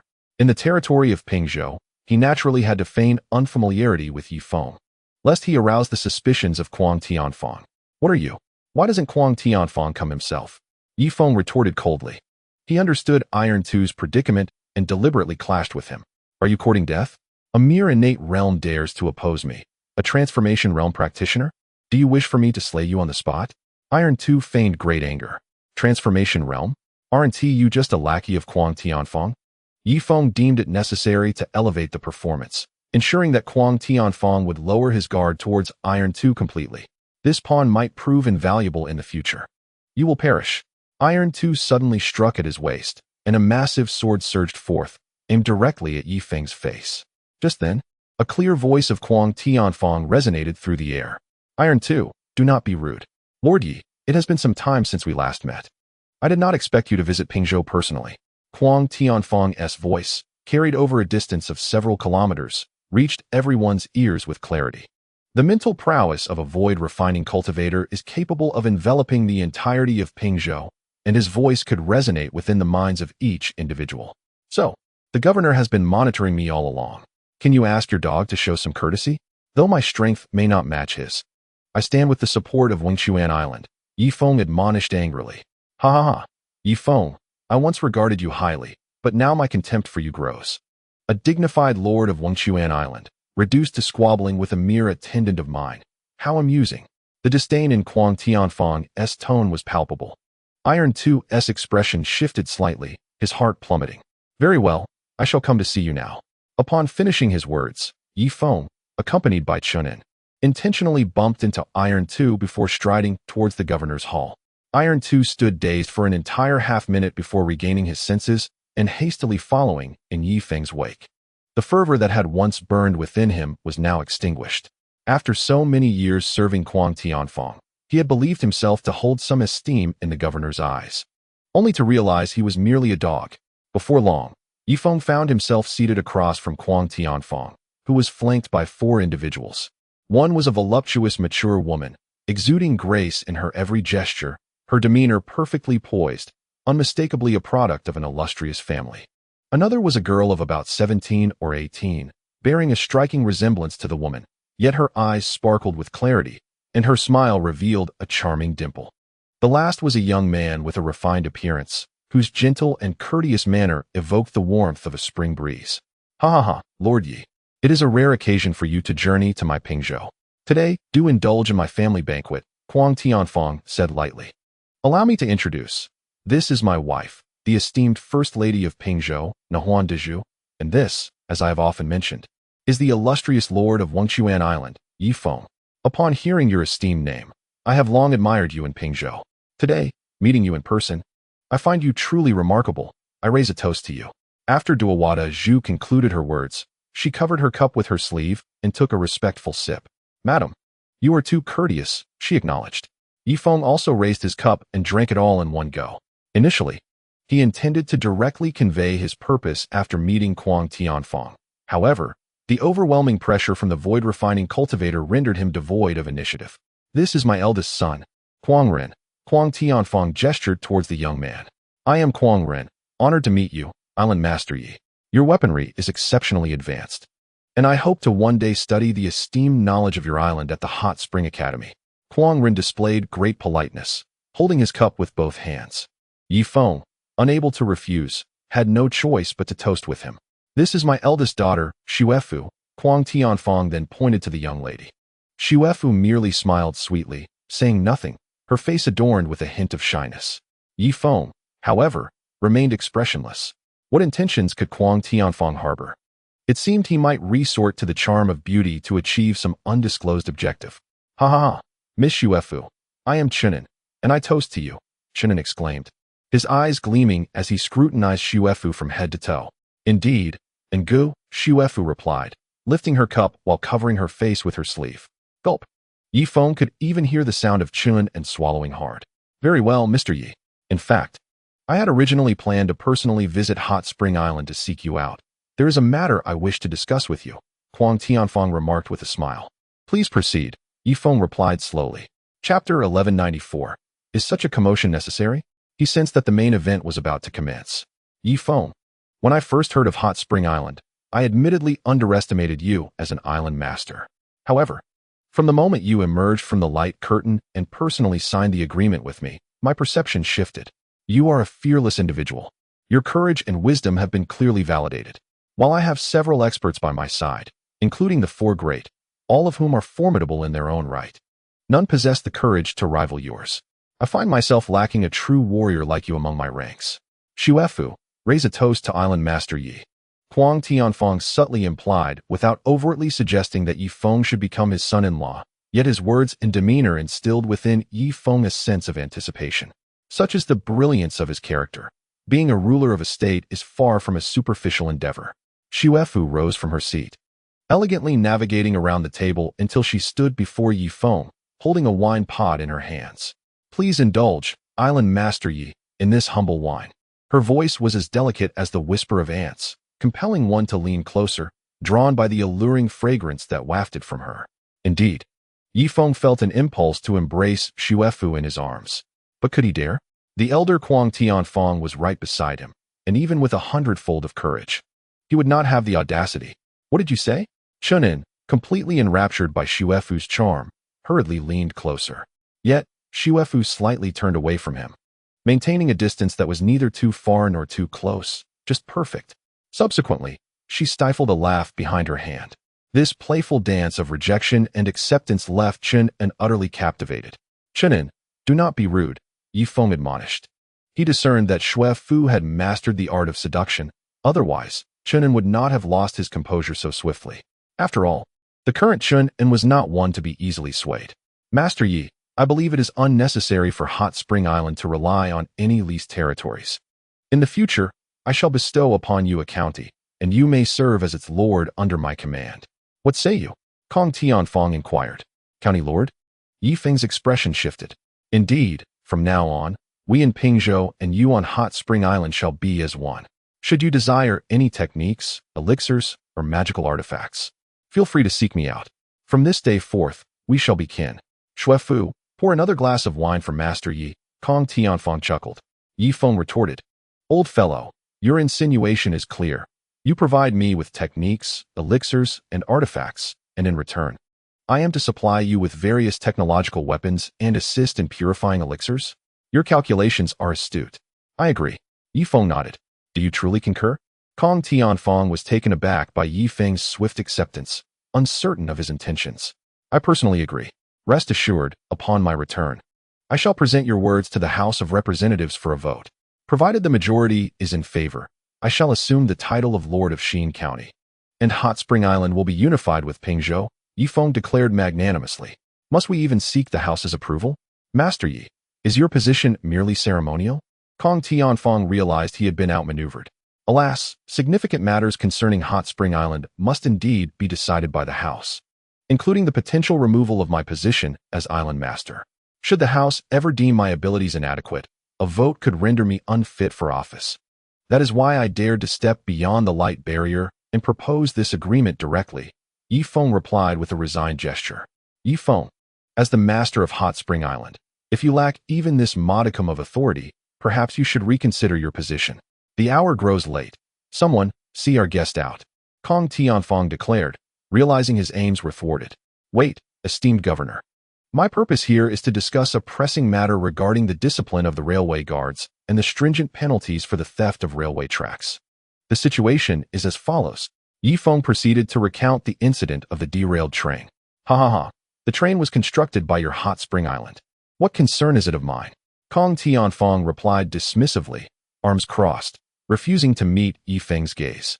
His earlier hospitality was merely a guise to assimilate Hot Spring Island, to seize its purification assembly line, and to monopolize its arms manufacturing facilities.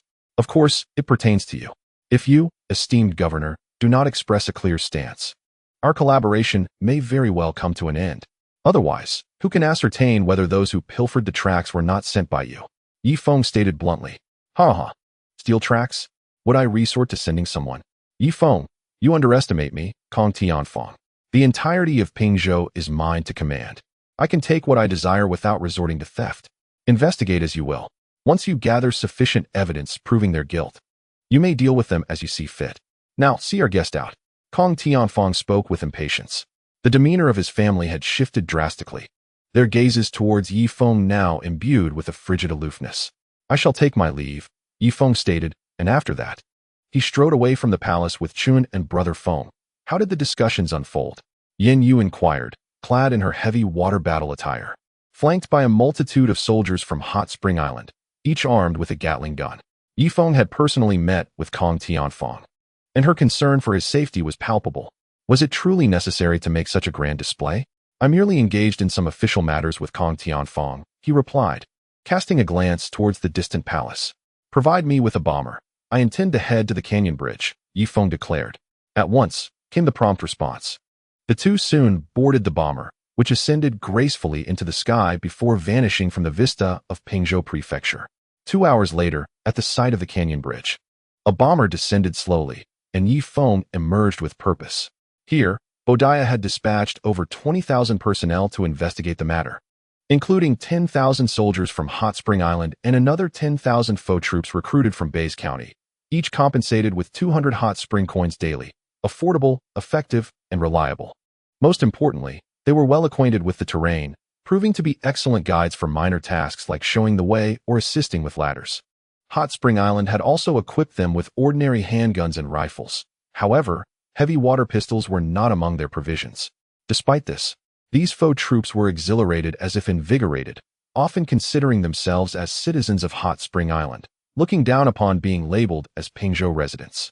Though they were subservient before the regular army, they held a sense of superiority over the local populace. Where the Green Hat Camp personnel? Come forth and report to Brother Feng, Bodiah commanded. A local native approached, donned in a uniform, carrying an outdated rifle from Hot Spring Island slung over his shoulder, with 2 handguns at his waist. Brother Feng, Chapter 1195, weeping bitterly, he began. Ah, no, Master Yi. The situation is as follows. It was the people from Hejia village who perpetrated this act. We have apprehended them all, over 1,000 individuals. After rigorous interrogation, they confessed to everything, the leader of the Green Hat Army reported. Brother Feng, how shall we handle this group? Bodiah inquired. Secure them with iron chains. Tie them to the back of a sand cart, and march them along the railway to Bays County City. As they proceed, let their crimes be proclaimed. Upon arrival at the city, in the busiest square, they shall face slow slicing as a dire warning to others, Yi Feng stated coldly. Will the Bays County king acquiesce to this? After all, they are his subjects, Bodiah questioned. He has served as the leader of the concession here for some time, and is quite prudent in his considerations. Should he oppose, I possess means to deal with him. Even if it necessitates war, Feng replied nonchalantly. 10 citizens have perished this time, and he has only executed a mere 1,000. If we consider his previous temperament, he would have bombarded Bays County several times over. Otherwise, how can we guarantee the safety of our citizens from Hot Spring Island in the future? Feng's objective was straightforward: to ensure the world understood that the citizens of Hot Spring Island were not to be slain. Should they be, the local authorities would be held accountable. If he remains unaccountable, he shall unleash his wrath upon the authorities, deploying bombers to obliterate the officials in this vicinity. Once the name is established, the citizens of Hot Spring Island will be treated with utmost respect wherever they travel, with local officials even dispatching individuals specifically for their protection. Otherwise, should any citizen go missing or meet their demise on his territory, the military of Hot Spring Island will swiftly arrive, demanding the return of the individuals. As I wish to inquire personally once more, Feng declared. At once, over 1,000 individuals, shackled by heavy iron chains, approached, their faces ashen, limbs swollen, and several amongst them bleeding profusely. Who is the village chief? Feng inquired, scanning the crowd. He is, the green-hatted captain gestured towards an elder with the surname He. He is a local native, well-versed in the affairs of the villages. You are the village chief? I ask you, why did you steal our railway tracks? Feng questioned. Why waste words? If you intend to kill, then do so. This time, consider it my downfall. The village chief, he retorted, displaying unexpected audacity. Very well. The evidence indeed points to you. Bring him forth, and let us transport him to Bays County in a sandcart, spreading the word that they have slain 10 citizens of Hot Spring Island and require 1,000 for retribution. Feng waved his hand decisively. Immediately, individuals secured this group's chains to the back of the sandcart. Set forth. The sides of the railway were already crowded with villagers from neighboring villages and towns, drawn by rumors of a train wreck at the canyon bridge. Behold, this group has stolen the railway tracks, leading to the demise of 10 citizens from Hot Spring Island. Those with time should journey to Bays County to witness their punishment, a green-hatted soldier proclaimed atop the sandcart, wielding a loudspeaker emblazoned with the insignia of Hot Spring Island. The announcement echoed far and wide, prompting some idle onlookers to join the procession. After traversing hundreds of kilometers, the sandcart was trailed by at least several million residents of Bays County. They were indifferent to whether the punished were their compatriots. Their sole concern was the spectacle of retribution. In an instant, the prisoners were inundated by a throng of spectators. Among the crowd, a few individuals, seeking amusement, occasionally hurled stones or other refuse at the prisoners. Each successful hit elicited peals of laughter, creating a raucous atmosphere akin to a festival. At that moment, an individual within the crowd suddenly erupted into a fit of violent coughing. In the blink of an eye, his formerly rosy complexion turned pale, and he convulsed before collapsing to the ground. This is dire. Another case of that strange illness. Quick, fetch some deworming medicine from the esteemed figures of Hot Spring Island. Gasps of alarm rippled through the crowd as they parted, revealing the afflicted individual at the center. Feng maintained a vigilant awareness of his surroundings, wary of any disruptive elements. Observing the scene, he approached the infected individual. Ladies and gentlemen, I wish to inquire, has this illness spread to Bays County? Feng addressed the surrounding populace. Indeed, they responded in unison. Yesterday, a person in our village suffered from severe vomiting and diarrhea, contracting a peculiar illness. Additionally, 3 individuals in our town fell victim to this affliction and have since been cremated. Cremation? Is this truly your method of treatment? Otherwise, the antiparasitic medication from Hot Spring Island is exorbitantly priced at 5,000 per bottle. Who can afford that? Feng abruptly turned to glare at Bo Yi, who was taken aback and quickly lowered his head. Indeed, the factory price for the antiparasitic medication from Hot Spring Island is merely 21 bottles. Even after accounting for transportation costs to Bays County, it should not reach 5,000 per bottle. Clearly, Bo Yi has profited handsomely from the price disparity, resulting in the medication's current outrageous cost. I happen to have a bottle here. Take it, as saving lives is paramount. Bo Yi's eyes darted, and he swiftly produced a bottle of the antiparasitic medication, administering it to the afflicted individual. Remarkably, the nearly lifeless patient regained a semblance of normalcy upon taking the medication, albeit still appearing somewhat weak. You should return home and rest. Consider yourself fortunate to have encountered a benefactor. A group of people then carried the infected individual away from the crowd. The prisoners had endured unimaginable torment, having walked barefoot for 3 consecutive months before finally arriving at Bays County. Some had their skin worn away, revealing the bones of their feet. Of course, Feng did not neglect their sustenance, providing them with ample food and drink throughout, with the simple intention of ensuring they do not succumb to excruciating pain during their impending punishment. The imposing walls of Bays County loomed before them. However, at the entrance stood a towering figure, a 2-meter-tall man, Prince Mu Zi-ming of Bays County. "My lord, why do you block my path?" Bo Yi stepped forward cautiously, observing Mu Zi-ming with trepidation. "What is the meaning of this? Why are my subjects being detained without reason?" Mu Zi-ming inquired in a detached manner, exhibiting little concern for the lives of his subjects. The prisoners, seemingly finding their resolve, collectively knelt before Mu Zi-ming. "My lord, please advocate for us. We have been coerced into false confessions. The people of Hot Spring Island tortured us mercilessly until we falsely admitted to stealing the railway tracks." Village chief, he was the first to kneel, weeping profusely on the ground. If the county lord cannot save him this time, his fate is all but sealed. Bo Yi, the leader, asked, "Is what he says true?" Mu Zi-ming inquired coolly. He was a cultivator at the mid-stage of the divine origin realm. Feng's clear wind sword formation may not suffice against him. "My lord, do not heed his nonsensical claims. We possess concrete evidence," Bo Yi asserted. Chapter 1196. Why are you dragging us all together? This matter is no concern of mine. He is a subject of Bays County. Now that you have captured them, I shall take responsibility. Guards, take the prisoners to our cells. I intend to uncover the truth. With a wave of his hand, dozens of burly men surrounded them. Who dares to seize our prisoners? Chen An spread his arms wide, blocking the group. "You there, step aside, otherwise you may lose a hand." A cultivator at the transformation of essence stage warned. "Lose a hand?"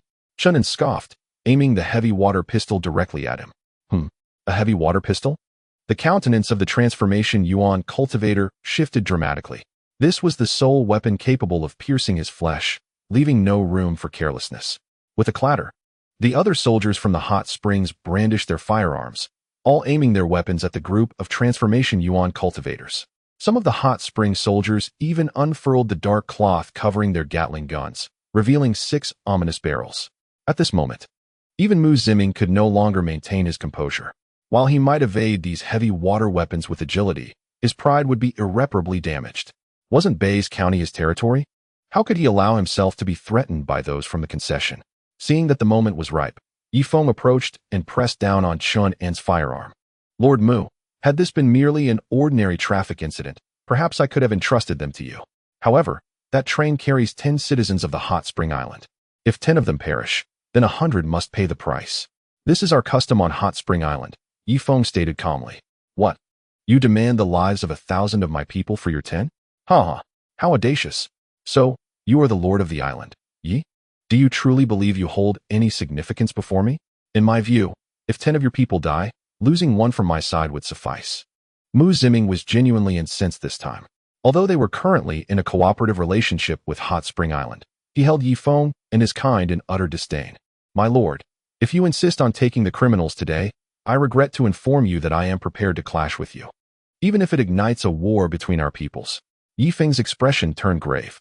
He was indeed poised to wage war, not merely uttering hollow threats. "Is that so? Feng, if you have the audacity, then come forth. If I so much as flinch, I shall accept the title of a dog born of a harlot," Mu Zi-ming declared, placing his hand upon his waist. Feng fell silent, his gaze sweeping over the 10,000 troops of Hot Spring Island behind him, along with 1,000 traitorous soldiers. "Hot Spring Island forces, enter the city and see who dares to strike," he commanded, gesturing forward. Bodiah was the first to step out, leading the front of the formation. "Cursed be it," Mu Zi-ming exclaimed in fury, suddenly slapping his waist. A golden flying sword soared into the air, aimed directly at Bodiah. Unthinkable.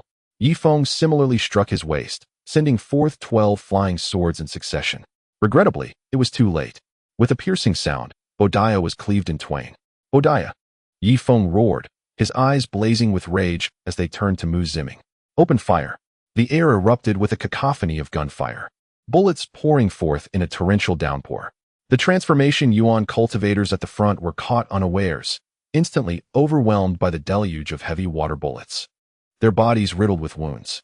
Mu Ziming's expression shifted as he rapidly enlarged the flying sword 100-fold, positioning it before him. Meanwhile, several Gatling guns were primed and ready. A barrage of fiery lines swept toward the colossal sword. Within mere seconds, the giant blade was riddled with dents and gashes. Die! Mu Ziming exclaimed in shock. Sweeping the gigantic sword in a horizontal arc boom, the front line of soldiers was mercilessly reduced to mere flesh and blood. Yi Feng, consumed by rage, unleashed 20 flying swords that circled around Mu Ziming. A sword formation? Mu Ziming was not an ordinary cultivator. His extraordinary experience allowed him to discern Yi Feng's intentions to set up a sword array. With a thunderous clash, a massive sword swept through, sending Yi Feng's 3 flying swords tumbling away, thwarting his plans. At that moment, every Gatling gun turned its aim toward Mu Ziming. The walls behind him were shattered into perforations before collapsing in a deafening roar. Suddenly, a protective array materialized, enveloping the entire county city. Seizing the opportunity, Mu Ziming hastily retreated into the safety of the array. It was utterly terrifying. He glanced at his treasured artifacts, only to find them riddled with hundreds of small holes. As for the soldiers at the city gate, they were obliterated by gunfire, reduced to mere clumps of flesh. The 10 experts of the transformation realm also vanished under the relentless barrage. The losses were staggering. Fire! From the other walls, rows of spiritual crossbows shot forth, inflicting casualties in the hundreds upon Yi Feng's forces. However, many of the spiritual arrows were intercepted by the dense hail of bullets mid-flight. Otherwise, Yi Feng's mere 10,000 spring coins would have been utterly insufficient to withstand the onslaught of the county city's spiritual crossbows. Heavy water bullets struck the protective barrier, causing it to dent inwards slightly before it instantly restored itself. Retreat. Yi Feng's expression turned icy. 1,000 soldiers opened fire while making a strategic withdrawal. They continued to retreat for 10 kilometers before finally halting, having evaded the range of the spiritual crossbows. On the opposite wall, Mu Ziming stood resolutely, coldly observing Yi Feng's 20,000 troops in the distance. Just then, 2 bombers roared into the sky, disappearing into the clouds. Yi Feng, what are you planning? Mu Ziming's voice echoed across the distance. Yi Feng, today, I must bring these people into the city for execution. I ask you one last time, will you permit this or not? Yi Feng's voice reverberated back. Ha ha ha, what a joke. To execute my subjects on my territory? Yi Feng, you are far too audacious. Mu Ziming was not genuinely concerned for his subjects. He merely sought to extort a sum from Spring Island. He had already amassed 200 million spring coins, enough to procure a primitive bomber. There would be no room for negotiation. In 2 hours, Bays County would be reduced to ruins, and you, along with all the inhabitants of Bays County, would pay for the citizens lost by my Spring Island. Yi Feng's voice boomed ominously.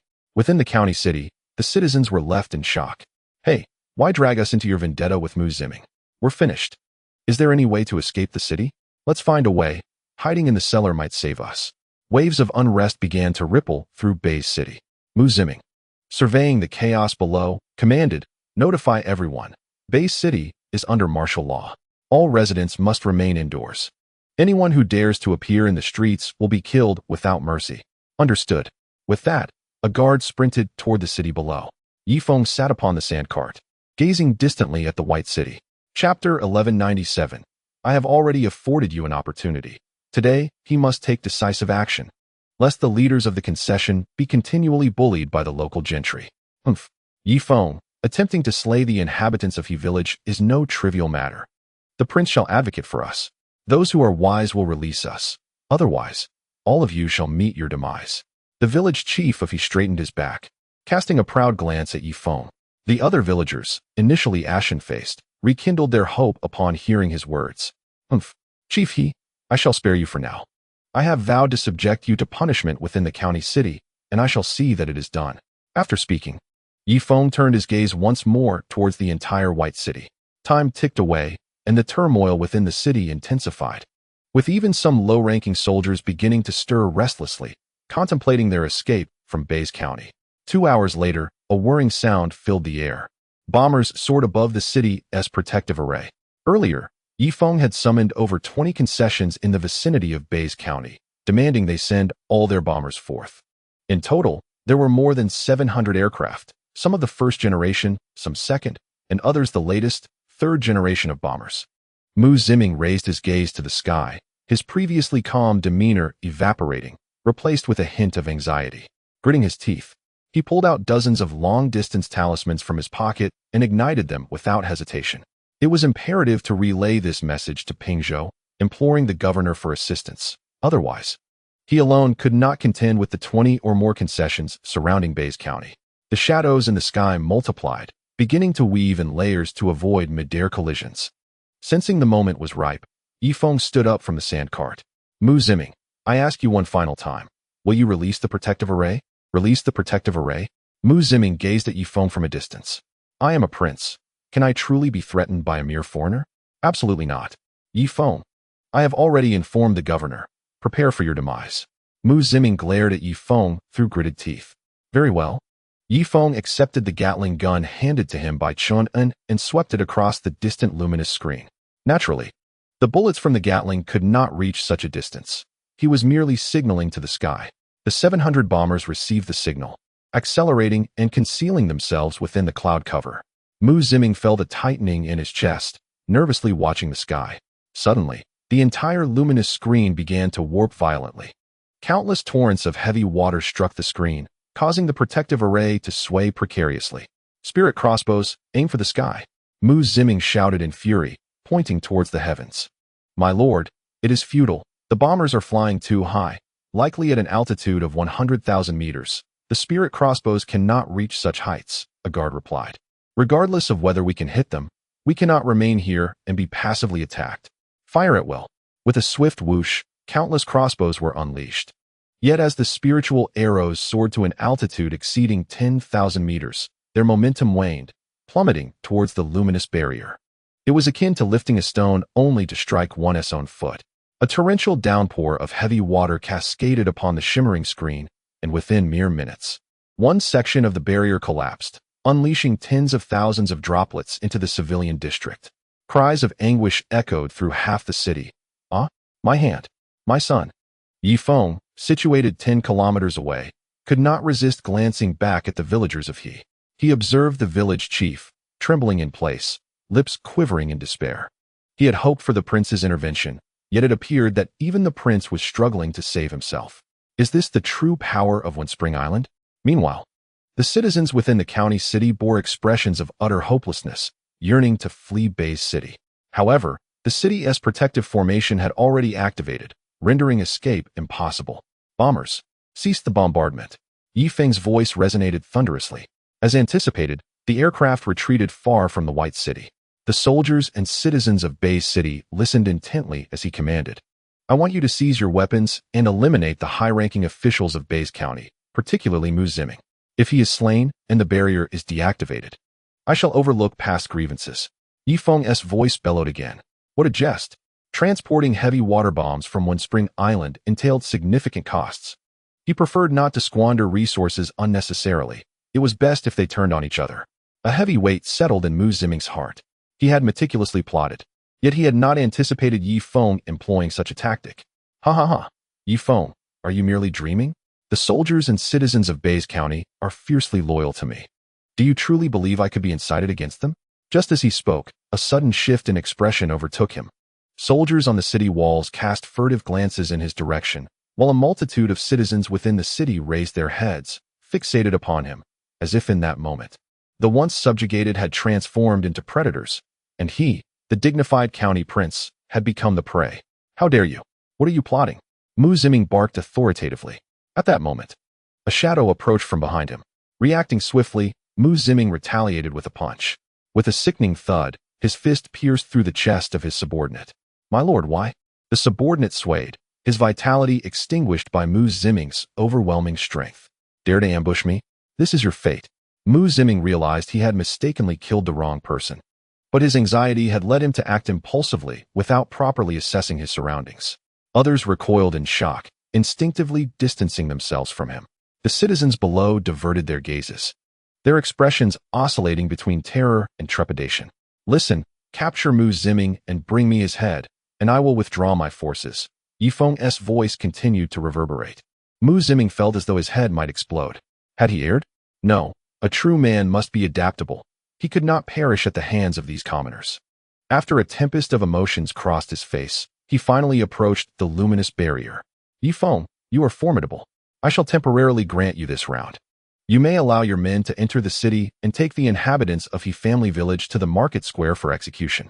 I shall no longer inquire into the affairs of your hot spring island. The voice of Mu Ziming echoed from afar. Feng remained expressionless, gazing at Mu Ziming from a distance of 10 kilometers. Those within the city listened intently. Throw out Mu Ziming's head, and I shall withdraw my troops immediately. Feng's voice resonated again, ensuring that the majority of the city's populace could hear him. You? The corners of Mu Ziming's eyes twitched violently, his irises reddening. Feng, I, a dignified prince, have granted you this opportunity. Do not be so ungrateful. Mu Ziming fumed. It is too late. I have already offered you a chance. Yet you insist on forcing my hand, compelling me to summon all nearby bombers. Do you think mobilizing such a number of bombers does not waste my time? Not only does it squander my time, but it also depletes the resources of Hot Spring Island. Chapter 1198. I can be provoked, but do not touch my family. Therefore, you must perish today. Mu Ziming, should you die, I will refrain from bombing Bays County. For the sake of the millions of citizens and soldiers, if I were you, I would take my own life forthwith to spare the innocent from suffering. Feng's voice thundered forth. The soldiers atop the city walls even began to find Feng's reasoning compelling. The calamity was wrought solely by Mu Ziming. Why should they share in the consequences? You brought this upon yourself. You should resolve it on your own. Do not involve me. Mu Ziming nearly laughed in exasperation. Feng, do you truly believe I am powerless against you? If I were to charge out now, shielded by my protective light, do you think your weapons could breach my defenses in such a short span of time? In this moment, I could have slain you a dozen times over. Mu Ziming spoke with a hint of disdain. I have no desire to engage in futile banter with you. Feng retorted, then shouted into the distance. Citizens of the city, heed my words. I shall grant you but 15 minutes. If I do not see Mu Ziming's head by then, I will show no mercy and will reduce the entire Bays County to rubble. You shall all pay for his transgressions. The populace within the city was instantly struck with terror. Gritting their teeth, they knelt at the city gates, their heads bowed in unison towards Mu Ziming. My lord, we beseech you, we wish to live. Please, show mercy. Sacrifice one to save the city. My lord, my wife has just given birth to a son. I wish to see him grow. The voices of the citizens rose in a desperate murmur. Yet, Mu Ziming's eyes twitched with fury. How dare these lowly peasants actually heed Feng's words? Soldiers, execute these cowards. He commanded. Feng is an outsider. These cowards allow themselves to be manipulated and dare to drive me to my doom. Upon issuing his command, the soldiers atop the walls readied their crossbows. These crossbows, purchased from Hot Spring Island, were far lighter than their spirit bows and, most importantly, did not consume spirit stones, making them exceedingly cost-effective. What are you waiting for? Shoot these peasants. Mu Ziming bellowed in anger. However, the soldiers atop the walls aimed their crossbows at the citizens, but hesitated to pull the trigger. Their parents were common folk, and perhaps among them were their own friends and relatives. How could they possibly harm their own? I see you are courting death. Mu Ziming suddenly struck his waist, and a flying sword soared into the air. Thud, thud, thud, thud. The sword spun, relentlessly claiming the heads of the soldiers. Blood instantly splattered across half the city wall. One soldier, unable to contain himself, aimed his crossbow directly at Mu Ziming. Alas, with a mere gesture, Mu Ziming caused the soldier to explode in an instant. Yet, this soldier's actions ignited a spark of rebellion. On the city wall, countless spirit crossbows were aimed at Mu Ziming, and the soldiers slowly turned, directing their piercing gazes towards him. Outside the city, Feng was perched upon Chen An's shoulders. Lift me higher. I can't see the spectacle within the city, Feng urged. Brother Feng, this is as high as I can go. Am I your human catapult? Chen An replied, his face a picture of dissatisfaction, for he could not witness the grand performance inside the thick city walls. After a moment, a thunderous explosion resonated from within the walls, accompanied by Mu Ziming's furious roar. Yet, the tumult did not last long, less than a quarter of an hour. Suddenly, the city's protective barrier was lifted. From the collapsed city gate emerged a dozen riders, accompanied by a throng of citizens. Once they had traversed 100 meters, a group of cultivators followed, bearing a massive cross. However, upon the cross was none other than Mu Ziming himself. His limbs and shoulder bones were nailed to it, and dozens of talismans were affixed to his body, rendering him immobile. Nevertheless, he writhed in agony, his eyes filled with a chilling resentment. Yifeng's consciousness swept over, revealing that the nails were forged from exquisite spiritual materials. Despite Mu Ziming's formidable strength, no individual could contend with an entire city. In a mere moment, he had been captured alive. "Let us approach and take a look," Yifeng declared, leading the group closer. A cultivator stepped forward, possessing strength at the initial stage of the divine origin realm. He was the city lord, ranking just below the county king in Bei's prefecture. "I am Laotian Fei. Having met Lord Yi of the island, I have brought the captive, so please, Lord Yi, withdraw the bombers from the sky to spare the innocent." Laotian Fei spoke courteously. Politeness is of little consequence now, with over 700 bombers in the sky. Should Yifeng lose his temper, the territory I have cultivated in Beis for years could be obliterated in an instant. My shops there yield hundreds of millions of spirit stones annually. He replied with an impassive expression. "Ah, it is the esteemed Lord Laotian. I have long admired your reputation. Once I have dealt with this train derailment incident, I will ensure the Air Force withdraws," Yifeng stated, his demeanor unyielding. The recent battle had claimed several citizens, including the leader of the Boda Yi concession. Thus, the matter was far from simple. He must exact a heavy toll from Bei's prefecture. Yifeng's gaze turned icy as he looked at Mu Ziming nailed to the cross. "Mu Ziming, you wretch, how the tables have turned. I must inform you that among those facing execution, you and your entire family will be included," Yifeng stated calmly. Yifeng interjected, "You may harm me, but do not touch my family." Mu Ziming struggled desperately on the cross. "Your life is worth less than a single hair of my fellow citizens from Spring Island. Only your entire clan can measure up to the citizens you have just slain." After speaking, Yifeng turned his gaze towards Luo Tianfei. "Mayor Luo, I kindly ask you to gather Mu Ziming's entire family, at least 5,000 individuals. For this scoundrel has just taken the life of one of my leasehold leaders and several citizens." Yifeng deliberately raised his voice, ensuring that all within a 10-mile radius could hear. It was imperative that these brutes understood that for every citizen they kill, I would take 1,000 of theirs. Otherwise, they would never learn their lesson. Luo Tianfei's face darkened. "If the mayor is unwilling, I shall have no choice but to unleash bombers until the entirety of Bei's county is reduced to rubble," Yifeng declared, devoid of any emotion. Behind him, the soldiers of Windspring Island gasped for breath. "Is this the treatment of citizens on Windspring Island? Remarkable. If I could become a citizen, I could flaunt my status without fear of reprisal. Unfortunately, we are but ordinary soldiers, mere residents, not yet citizens. Let us strive to elevate ourselves to the rank of 100 households, for then we shall gain that coveted recommendation position." Chapter 1199. Yifeng, spare my son's life. I implore you. What good is merely having a recommendation position? One must accomplish a monumental feat that benefits the entire populace of Windspring Island and ensures their awareness of it. Only then will citizenship be a certainty. What monumental feat? For instance, blocking a gun barrel with one's chest, or sacrificing oneself in a grand explosion. I see. I am prepared, even if it costs me my life. Ensuring my wife and children become citizens is an undeniably worthwhile bargain. At this moment, the soldiers of Windspring Island stood tall, pride radiating from them as they looked upon the commoners of Bei's county. "Lord Yi, how about we advance to Bei's city? Let us share a cup of tea and converse," Luo Tianfei suggested, signaling to his trusted subordinates. They understood his intent and promptly led their respective followers towards the county prince's residence. After all, Mu Ziming was doomed. His family would perish without anyone to seek vengeance on their behalf. "Luo Tianfei, you despicable wretch, dare to harm my family? I shall not rest even in death until I have my revenge." Mu Ziming's eyes burned with fury. If looks could kill, Luo Tianfei would have perished hundreds of times over. Yet, Luo Tianfei remained silent, for he was soon to execute Mu Ziming's entire clan. A few curses hurled his way were to be expected. Before long, Yifeng arrived at the mayor's residence.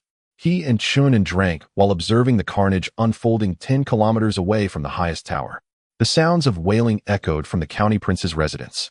Mu Ziming's wife, son, father, mother, cousins, and relatives within 9 generations were captured one by one and brought before the tower to kneel below. Some individuals of considerable strength were directly nailed to the cross and sealed with talismans.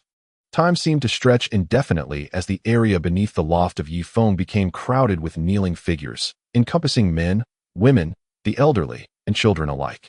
"Master Yi, These are all the relatives of Yi Ziming, remarked Luo Tianfei courteously. Chen An, please count and see if we have 5,000 people. Yi Feng replied with a hint of indifference. Surely, there cannot be that many. There are not even 2,000.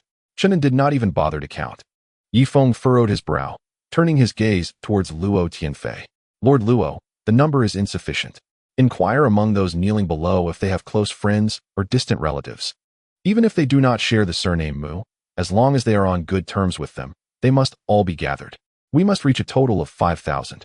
If necessary, we can count among your kin. Yi Feng spoke with an unwavering calm. You, Master Yi? This matter is entirely unrelated to me. Luo Tianfei's expression changed. I do not care.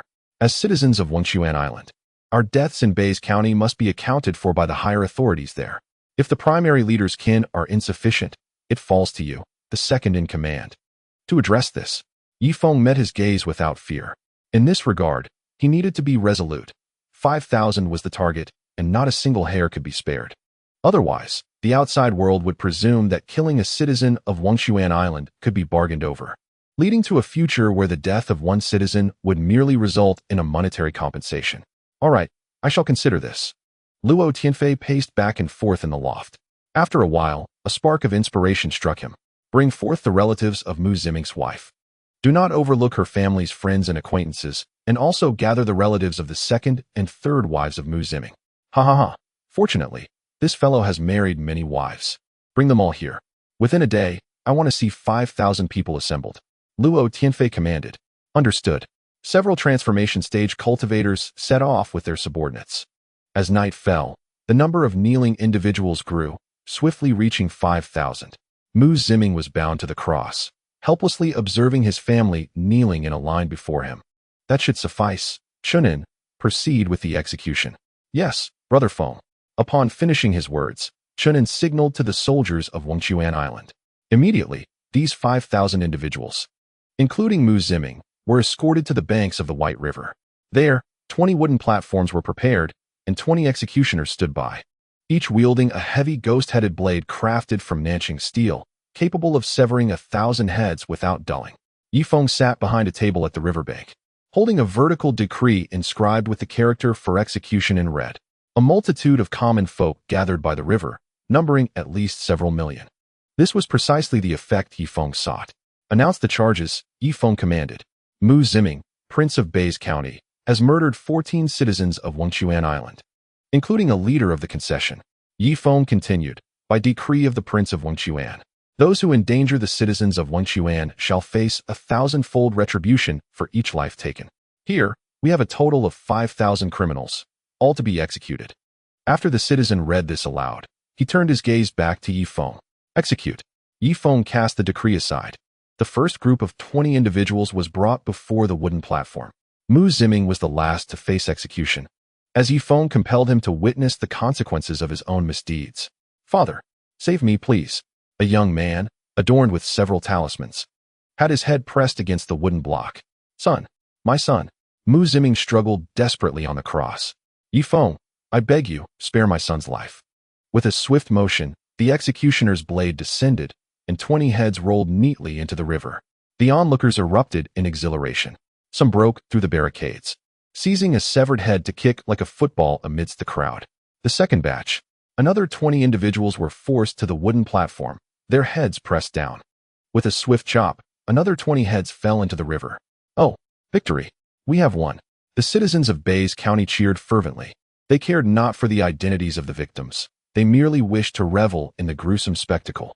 2 streams of tears cascaded down Mu Ziming's face as he tightly shut his eyes. In this moment, the torment of his heart surpassed the anguish of his physical being. He yearned for a swift conclusion, to depart this world as soon as possible. The third batch, another 20 were brought forth. With a decisive chop, their heads rolled into the crimson waters. This execution continued from midnight until noon the following day. The voices of the crowd grew hoarse. They were reluctant to return home for sleep, for how often does one encounter such a grand spectacle in a lifetime? The river was stained red with blood, nearly damming the white waters with severed heads. The final group consisted of 17 individuals. They were led to the wooden platform, and the executioner's blade fell once more. Mu Ziming had become utterly limp, devoid of any spark in his eyes. He had traversed the spectrum of emotions, from sorrow in the beginning to anger in the middle, and finally to numbness. Ultimately, fear gripped him as he realized that after his kin were dispatched, his turn would soon arrive. However, it was not yet his time. Bring forth the people of Hejia village and announce their crimes, Yi Feng commanded coldly. Soon, nearly 1,000 villagers from Hejia were brought forth, led by the village chief. They had just witnessed the gruesome spectacle from their cages, their legs trembling with terror, relying on soldiers to carry them. The villagers of Hejia were accused of stealing railway tracks, resulting in a train crash that claimed the lives of 10 citizens from Hot Spring Island. According to the laws of Hot Spring Island, they were to be subjected to death by 1,000 cuts. After the indictment was read, 20 crosses were erected by the riverbank. 20 villagers were dragged forth and bound to the crosses with hemp ropes. Subsequently, 20 executioners emerged, renowned for their skill in the art of torture, capable of delivering 1,000 cuts without causing immediate death. Each executioner was accompanied by 2 assistants. For such a brutal punishment could not be executed by one alone. The prisoners' clothes were stripped away, rendering them entirely bare. The net was cast. Once again, a fishing net was delivered, ensnaring the flesh of the prisoners, causing grotesque bulges that made the subsequent execution all the more efficient. What followed was a scene of unimaginable horror. The wails of agony echoed continuously by the riverbank. The method of slow slicing was far more time-consuming than beheading. The cries persisted for 7 days and nights, culminating in the demise of the entire 1,000 inhabitants of Hejia village. Then, it was the turn of the 2 principal culprits, village chief He and Mu Ziming. They too were bound to the crucifix, their flesh tightly constricted by the net, forcing their bodies into grotesque contortions. The chief, being of advanced age, succumbed after merely 300 cuts. In contrast, Mu Ziming displayed remarkable resilience, enduring over 90,000 cuts before he finally breathed his last. Thus, the infamous reputation of One Spring Island was irrevocably established. The onlookers spread the tale, with each recounting amplifying the horror until it reached the entirety of Bays County and beyond to neighboring jurisdictions. From that moment on, the populace retained vivid memories of certain truths. Citizens of One Spring Island were not to be touched, not only to be left alone, but actively protected. After all, nothing could go awry on one's own turf. Should a misfortune occur, the one in charge would bear full responsibility. Indeed, the place where a citizen perished was deemed cursed. Anyone residing there would be compelled to pay the ultimate price. In the sky, bombers vanished one by one from Bay City as Yi Feng finally commanded the Air Force to retreat. Luo Tianfei let out a long sigh of relief. In recent days, he had frequently heard the ominous whooshing sounds overhead, which had rendered him restless, fearing that the aerial presence might unleash their wrath upon him. Mr. Yi, he chuckled. The situation has been satisfactorily resolved. Might you consider your own withdrawal? Luo Tianfei was eager to send away this harbinger of misfortune. Otherwise, should Yi Feng encounter any mishap in Bays County, it could potentially summon the formidable military of One Spring Island. It was crucial to remember that he was presently the chief authority of Bays County and could not shoulder such responsibility. Wait, I still need to appoint a leader for the concession. With Boda Yi deceased, I am at a loss as to how to explain this to his cousin upon my return. Yi Feng's countenance reflected profound guilt. The husband of Bo Qin had perished, and now another kin had met his end. You see, Lord Yi, our Bays County is rather modest. If you insist on establishing a concession, it would be wiser to place it in the larger Huanyuan County next door. Luo Tianfei struggled to articulate his discontent in a diplomatic manner. That will not suffice. Every county must have at least 4 concessions, and Bays County is no exception, Yi Feng replied, shaking his head. Let us do this. You may establish just 1 concession, and I shall request the governor to appoint another county lord. Else I shall be compelled to resign from my position as city lord and allow another to take my place. Luo Tianfei hastily interjected. With citizens under his jurisdiction, who would willingly take on such a role? Even being the second in command carried its risks, for should too many citizens perish, the families of the first in command would not suffice to compensate, and the second in command's kin would be the next target. Enough of this idle chatter. I shall proceed to select a leader for the concession. Luo Tianfei, take care of yourself, Yi Feng concluded, pulling Chen An along as they prepared to depart. Who would have thought that Luo Tianfei, disregarding his status, would directly cling to Yi Feng's leg, pleading for him not to leave. Master Yi, have pity on me. My abilities are insufficient. and I have yet to fully control the entirety of the White County. Should some rioters harm your citizens, would it not also be my fault? Let us do this. Withdraw the concession for now, and when the new county lord assumes office, you may re-establish the concession in my White County, Luo Tianfei earnestly implored. Yi Feng felt a twinge of embarrassment. After all, Luo was merely in the early stages of the divine origin realm, and here he was, clutching at his leg. He couldn't be too heartless and had to show some consideration. Get up, Yi Feng said, helping him to his feet and then guiding him to a chair. Actually, there is a way for you to avoid being implicated, Yi Feng remarked with a smile. Oh, please, enlighten me. I am all ears. Luo Tianfei quickly straightened his posture, eager not to miss a word. If you have a single citizen among your closest kin, then even if 100 citizens perish within your territory, Wangshuan Island will not direct their ire towards you, Yi Feng explained. Ah, then please tell me, how can I become a citizen? I am willing to pay any price. Luo Tianfei's mind began to race. Having witnessed the power of citizenship, he was aware that the death of one citizen could result in Wangshuan Island demanding 1,000 lives in return. To be honest, he was now fervently eager to become a citizen. This was a monumental opportunity for him. First, the spirit stones you earn from now on can be exchanged for Wangshuan coins and deposited in the Wangshuan Bank. Once you accumulate 100 million after 3 years, you may apply for residency status. After obtaining residency, you must wait another 3 years before applying for a citizen recommendation.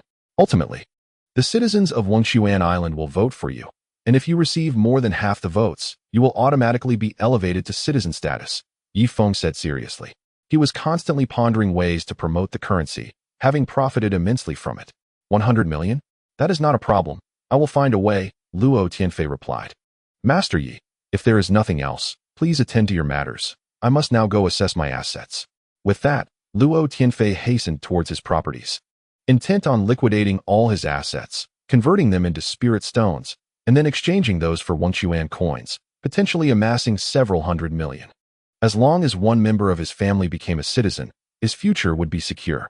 In Pingzhou City, Huang Tian's heart raced as he listened to the reports from below. My lord, the situation is as follows. Yi Feng has annihilated the entire family of the county lord of Baisei and brazenly mobilized over 700 bombers to threaten Baisei with military force. I feel he has no regard for you at all. The spy spoke with righteous indignation, as if it were his own family that had been exterminated. This was not surprising, as cultivators had always held a transcendent status among mortals. However, now Yi Feng was using the mundane tools of the common folk to suppress these cultivators. It was no wonder they were filled with rage. It was akin to a person who had spent centuries reaching the pinnacle, standing at the top of the food chain, only to have someone emerge and declare that all were equal, and even provided a weapon that could easily allow sheep to vanquish wolves. May I inquire, would you find joy in such a situation? Humph. Diandabu, you should now go to Baise County and inquire about Yi Feng's intentions. Huang Tian slowly turned his head to glance at one of the giants behind him. This individual is one of the 4 great, possessing peak prowess at the divine origin realm, merely one step away from entering the void refinement realm. Understood, Diandabu proclaimed, departing the palace with thunderous strides. In Luozhou, an explosive piece of news wafted in from Pingzhou. Some cultivators were whispering amongst themselves. Is the newly risen hot spring island truly that formidable? To slay a single citizen demands 1,000-fold price? Is this information reliable? Certainly, it is. I have several close friends in Pingzhou who would not deceive me. It is said that on that fateful day, the Baise River turned crimson, and the severed heads nearly caused its flow to cease. I perceive this as mere rumor. After all, the populace is restless, and what begins as a trivial matter can easily become distorted after being relayed to a mere 10 individuals, even leading to a complete inversion of the truth. One of the cultivators remarked. Yet, there is no smoke without fire. In the future, our Chaos Blade sect should strive to avoid killing citizens of Hot Spring Island. As long as we refrain from murder, we should be fine. Indeed, it appears that Hot Spring Island comprehends the rules of our starry dream continent.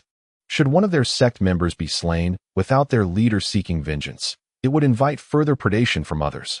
After all, in our world, it is a realm of the survival of the fittest. If one does not exhibit strength, one risks being devoured until reduced to mere bones.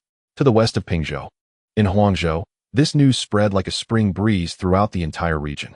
To the east of Pingzhou, in Yuzhou, even the lord of Yuzhou had heard of it.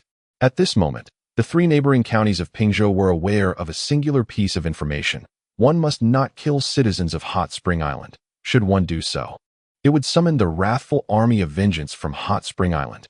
In Yuzhou, Ding Tuanchuan and her two companions stood with their hands resting on their waists, warily observing the 20 or so cultivators before them, half of whom were at the true martial realm. Yet, Ding Tuanchuan was merely at the initial stage of the true martial realm. What a striking young lady! Surrender all your valuables, the leading middle-aged man remarked coolly. Never mind. Just hand over your pouch. I shall discern what is valuable. His subordinates understood the command and swiftly surrounded Ding Tuanchuan and her companions from all directions. Sister Tuanchuan, we cannot win. Why not just part with some riches to avert disaster? Proposed the first sycophant. Indeed, Sister Tuanchuan, a wise hero does not suffer immediate losses. The second sycophant concurred, for the first time aligning with the first. What is there to fear? We are citizens of Hot Spring Island. As citizens, we must possess the spirit of sacrifice. You two follow my lead, and we shall break through this encirclement, Ding Tuanchuan declared, brandishing a heavy water pistol. The two sycophants' faces paled, and at last, they drew their heavy water pistols, aiming at the surrounding cultivators. Break through the encirclement? The middle-aged man laughed heartily. Ha ha ha, little girl. I am at a loss whether to praise your bravery or chastise your folly. You three think you can break through? How absurd. Kill the two men, and leave the little girl alive, the middle-aged man concluded, turning his back. Faced with a formidable opponent at the true martial realm, accompanied by two others at the postnatal realm, there was no necessity for him to intervene personally. The sound of rapid gunfire echoed. Ah! Oh no! Alarmed, the protective shimmering light around them flared to life. The middle-aged man furrowed his brow and slowly turned around. He beheld 5 or 6 of his subordinates clutching their wounds. Astonishment etched across their faces as they gazed at Ding Tuanchuan and her companions. What transpired? He inquired. Master, their magical artifacts possess overwhelming power. They pierced through my protective light, one of the subordinates exclaimed. We must exercise caution. These 3 might well be from a prestigious family. Master, quickly release your protective light, the group urged. Instinctively, the middle-aged man summoned a protective barrier, scrutinizing the trio. Having navigated the intricacies of Yuzhou for many years, he was familiar with the elites of its prominent families, yet these 3 were unfamiliar to him. Pray tell, which family do you hail from? He asked. Enough with the pleasantries. If you intend to kill us, do so. Citizens of Hot Spring Island fear not death, Ding Tuanchuan declared, gripping her heavy water gun, which still contained 6 bullets. Though insufficient, a few lives could be sacrificed for the cause. Wait, Hot Spring Island. The middle-aged man's expression shifted, as if struck by a sudden realization. Hot Spring Island? Are you referring to the one in Pingzhou? He questioned, already aware of the dreadful rumors surrounding it. Initially, he had dismissed them. What does Pingzhou have to do with Hot Spring Island? The island is merely adjacent to Pingzhou and is not under its jurisdiction, Ding Tuanchuan replied. I see.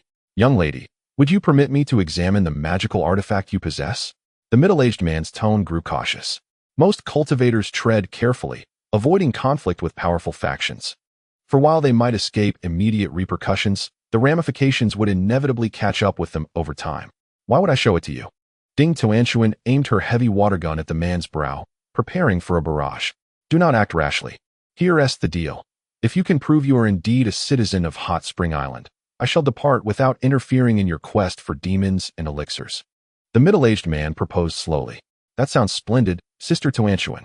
I shall present my citizen's badge to him, exclaimed the first sycophant, tossing a palm-sized badge towards the man. The middle-aged man effortlessly caught it. Inscribed upon it were the bold characters Hot Spring Citizen, accompanied by a series of indecipherable symbols and the fingerprint of the first sycophant. Master, this fellow believes a mere badge will spare him from our wrath. It shan't be so simple. He has injured several of our brothers and must not be allowed to leave. Several cultivators clamored nearby. Silence. This does not appear to be a forgery. The inscription Hot Spring Citizen is precisely positioned on this iron plate, and I received news only 2 days ago. They could not have had time to fabricate such a badge. Moreover, the plate bears an old layer of sweat, indicating it has been in their possession for some time. The middle-aged man reasoned astutely, nonchalantly tossing the badge back into the hands of the first sycophant. Originally, it was the friends from Hot Spring Island. It is said that the magical artifacts crafted by your island can effortlessly annihilate cultivators. Is there any truth to this? The middle-aged man inquired. Can't you see for yourself? Just a moment ago, the heavy water pistol in our hands injured a few of your disciples, did it not? Their protective divine light was utterly ineffective against it, replied the second sycophant, regaining his confidence. Chapter 1202. Wherever you are, I shall be. The middle-aged man's tone had noticeably softened, indicating he was not inclined to resort to violence. Well, I merely wish to confirm.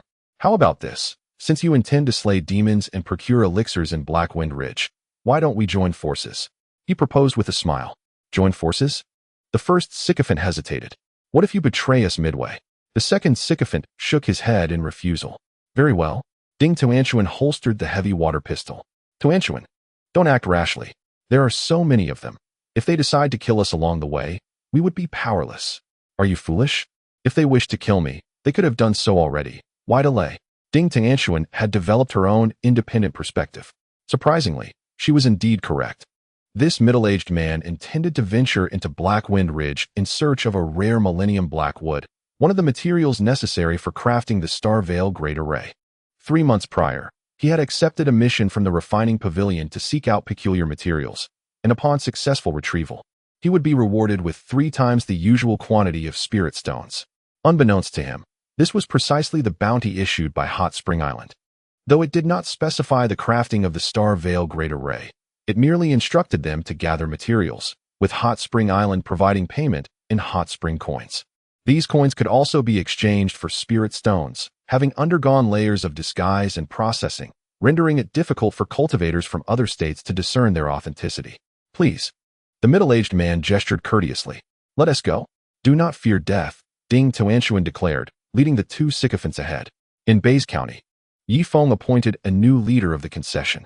Mok Sihuan, you are now the leader of the concession. I hope that in the days to come, you will cooperate well with Lord Luoqing. I will not permit you to bully others simply because you are a citizen of Hot Spring Island. Of course, if anyone dares to bully you, Yi Feng paused, feeling it was better for Luo Xianfei to address certain matters. Rest assured, Luo Xianfei quickly stepped forward. If anyone dares to bully a citizen of Hot Spring Island, including those within the concession, I, Luo Xianfei, shall be the first to take action against them. Furthermore, in the past, Mu Ziming showed little regard for rules, often sending his men into the concession without adhering to its laws. However, as long as I remain in charge, my people shall not enter the concession without the leader's permission. This was precisely what Yi Feng had been waiting to hear, and he clapped Luo Xianfei on the shoulder. Ha ha. Lord Luoqing, well said. With you overseeing matters in Bays County, I am more at ease than ever. Focus on earning money. Once you become a citizen, the concession and the county lord's mansion will be indistinguishable, like one family. Yi Feng laughed. Indeed, Master Yi, I am currently gathering funds. After liquidating my assets, I am confident I can amass 1 billion. However, I wish to elevate my entire family to citizen status. Thus, I shall open an account for each of my 70 or so family members at the Hot Spring Bank, depositing 1 billion in each. When the time comes, at least 20 of us will attain citizenship, ensuring our security, spoke Luo Tianfei. He recognized Master Yi Feng's emphasis on the importance of citizenship and sought to secure a contingency plan for himself. Even if a conflict arose with the governor in the future, he could retreat to Hot Spring Island, seeking the protection of Yi Feng and his companions. Master Luo, your foresight is truly commendable. How about this? I shall grant you an additional identity, allowing you unrestricted access to the concession zone without the need for the approval of the concession leaders, Yi Feng offered with a smile. How could I accept such generosity? Luo Tianfei responded, elated. Moxigan approached, removing a badge from his waist. This is the golden badge of the concession. Henceforth, should you need anything, Master Luo, you may directly enter the concession and find me in my office, Moxigan stated earnestly. Agreed, Chief Mo, from now on, we shall be brothers, replied Luo Tianfei. I do not carry the surname Mo, my full name is Anovaluok, Pingzhong ACI, Moxigan, Holders, Moxigan clarified. Luo Tianfei remarked. Yi Feng, Chen An, the indigenous people have this peculiar trait of embellishing their names with various grandiose titles. If Yi Feng's suspicions were correct, the first part of Moxigan's name belonged to the mightiest warrior of their tribe over the centuries. The middle name signified his father's name, and the final name was his own title, while the last part remained a mystery to Yi Feng. Moxigan, from now on, you shall adopt the surname Mo. We prioritize efficiency on Hot Spring Island, understand? Yi Feng articulated. Understood, Brother Feng. However, may I be called Yi Feng Moxigan? Moxigan inquired. Why would that be? Yi Feng asked, his expression wary. Because I am now a citizen of Hot Spring Island, and you are the greatest island master I have ever encountered. I wish to incorporate your name into mine to gain your protection, Moxigan explained. Yi Feng hesitated, not wanting to hurt his feelings. Very well, but from this point on, you shall be known simply as Moxigan, understood? Strive for brevity in names. You may also be called Moshi or Shigan, he sighed. Beside them, Luo Tianfei watched with a mixture of envy and admiration. Yi Feng's ability to inspire genuine devotion and loyalty among his subordinates was remarkable. Perhaps even the formidable Kuang Tianfeng could not achieve such a bond. At that moment, a soldier rushed in from the distance. Master, the esteemed Electric Dabu, one of the 4 law kings, has personally arrived in our Bays County. What? Electric Dabu? Luo Tianfei's expression shifted slightly. The 4 guardian kings were typically inseparable from the governor.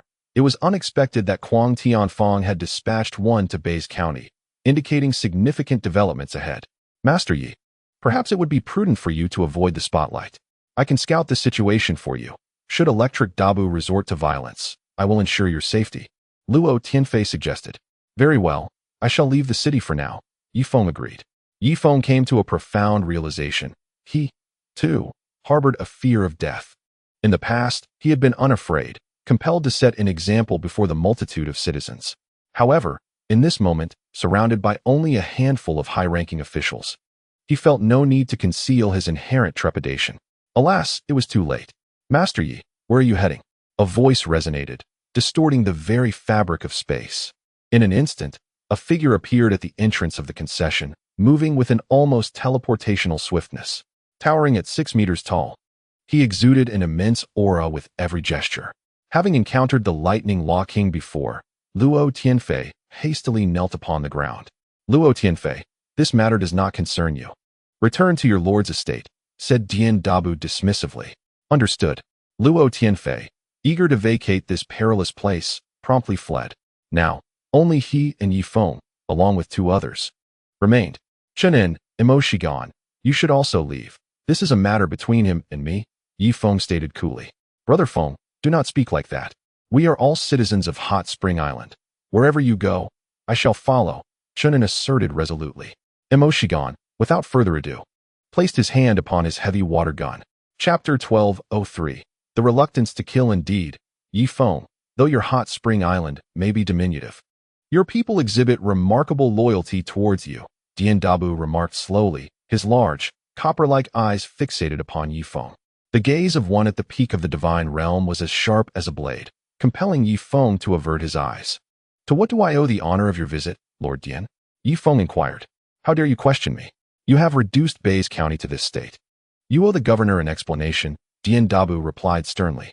This is entirely due to the actions of the Bays County king, who slaughtered my citizen. The intricacies are numerous, but the crux of the matter is this. For the murder of one of my citizens, there must be severe consequences. Otherwise, who would wish to remain a citizen of Hot Spring Island? Yi Feng spoke deliberately. What audacity! Your citizens cannot be compared to our county king. You not only killed Mu Ziming, but also obliterated his clan, and even spared not his wife's family. Yi Feng, you must provide a compelling justification, otherwise, I shall have no choice but to escort you to Pingzhou to personally explain yourself to the governor, Dian Dabu declared, unleashing an overwhelming pressure that enveloped the area, transforming it into a cage devoid of bars. Yi Feng understood that escape was no longer an option.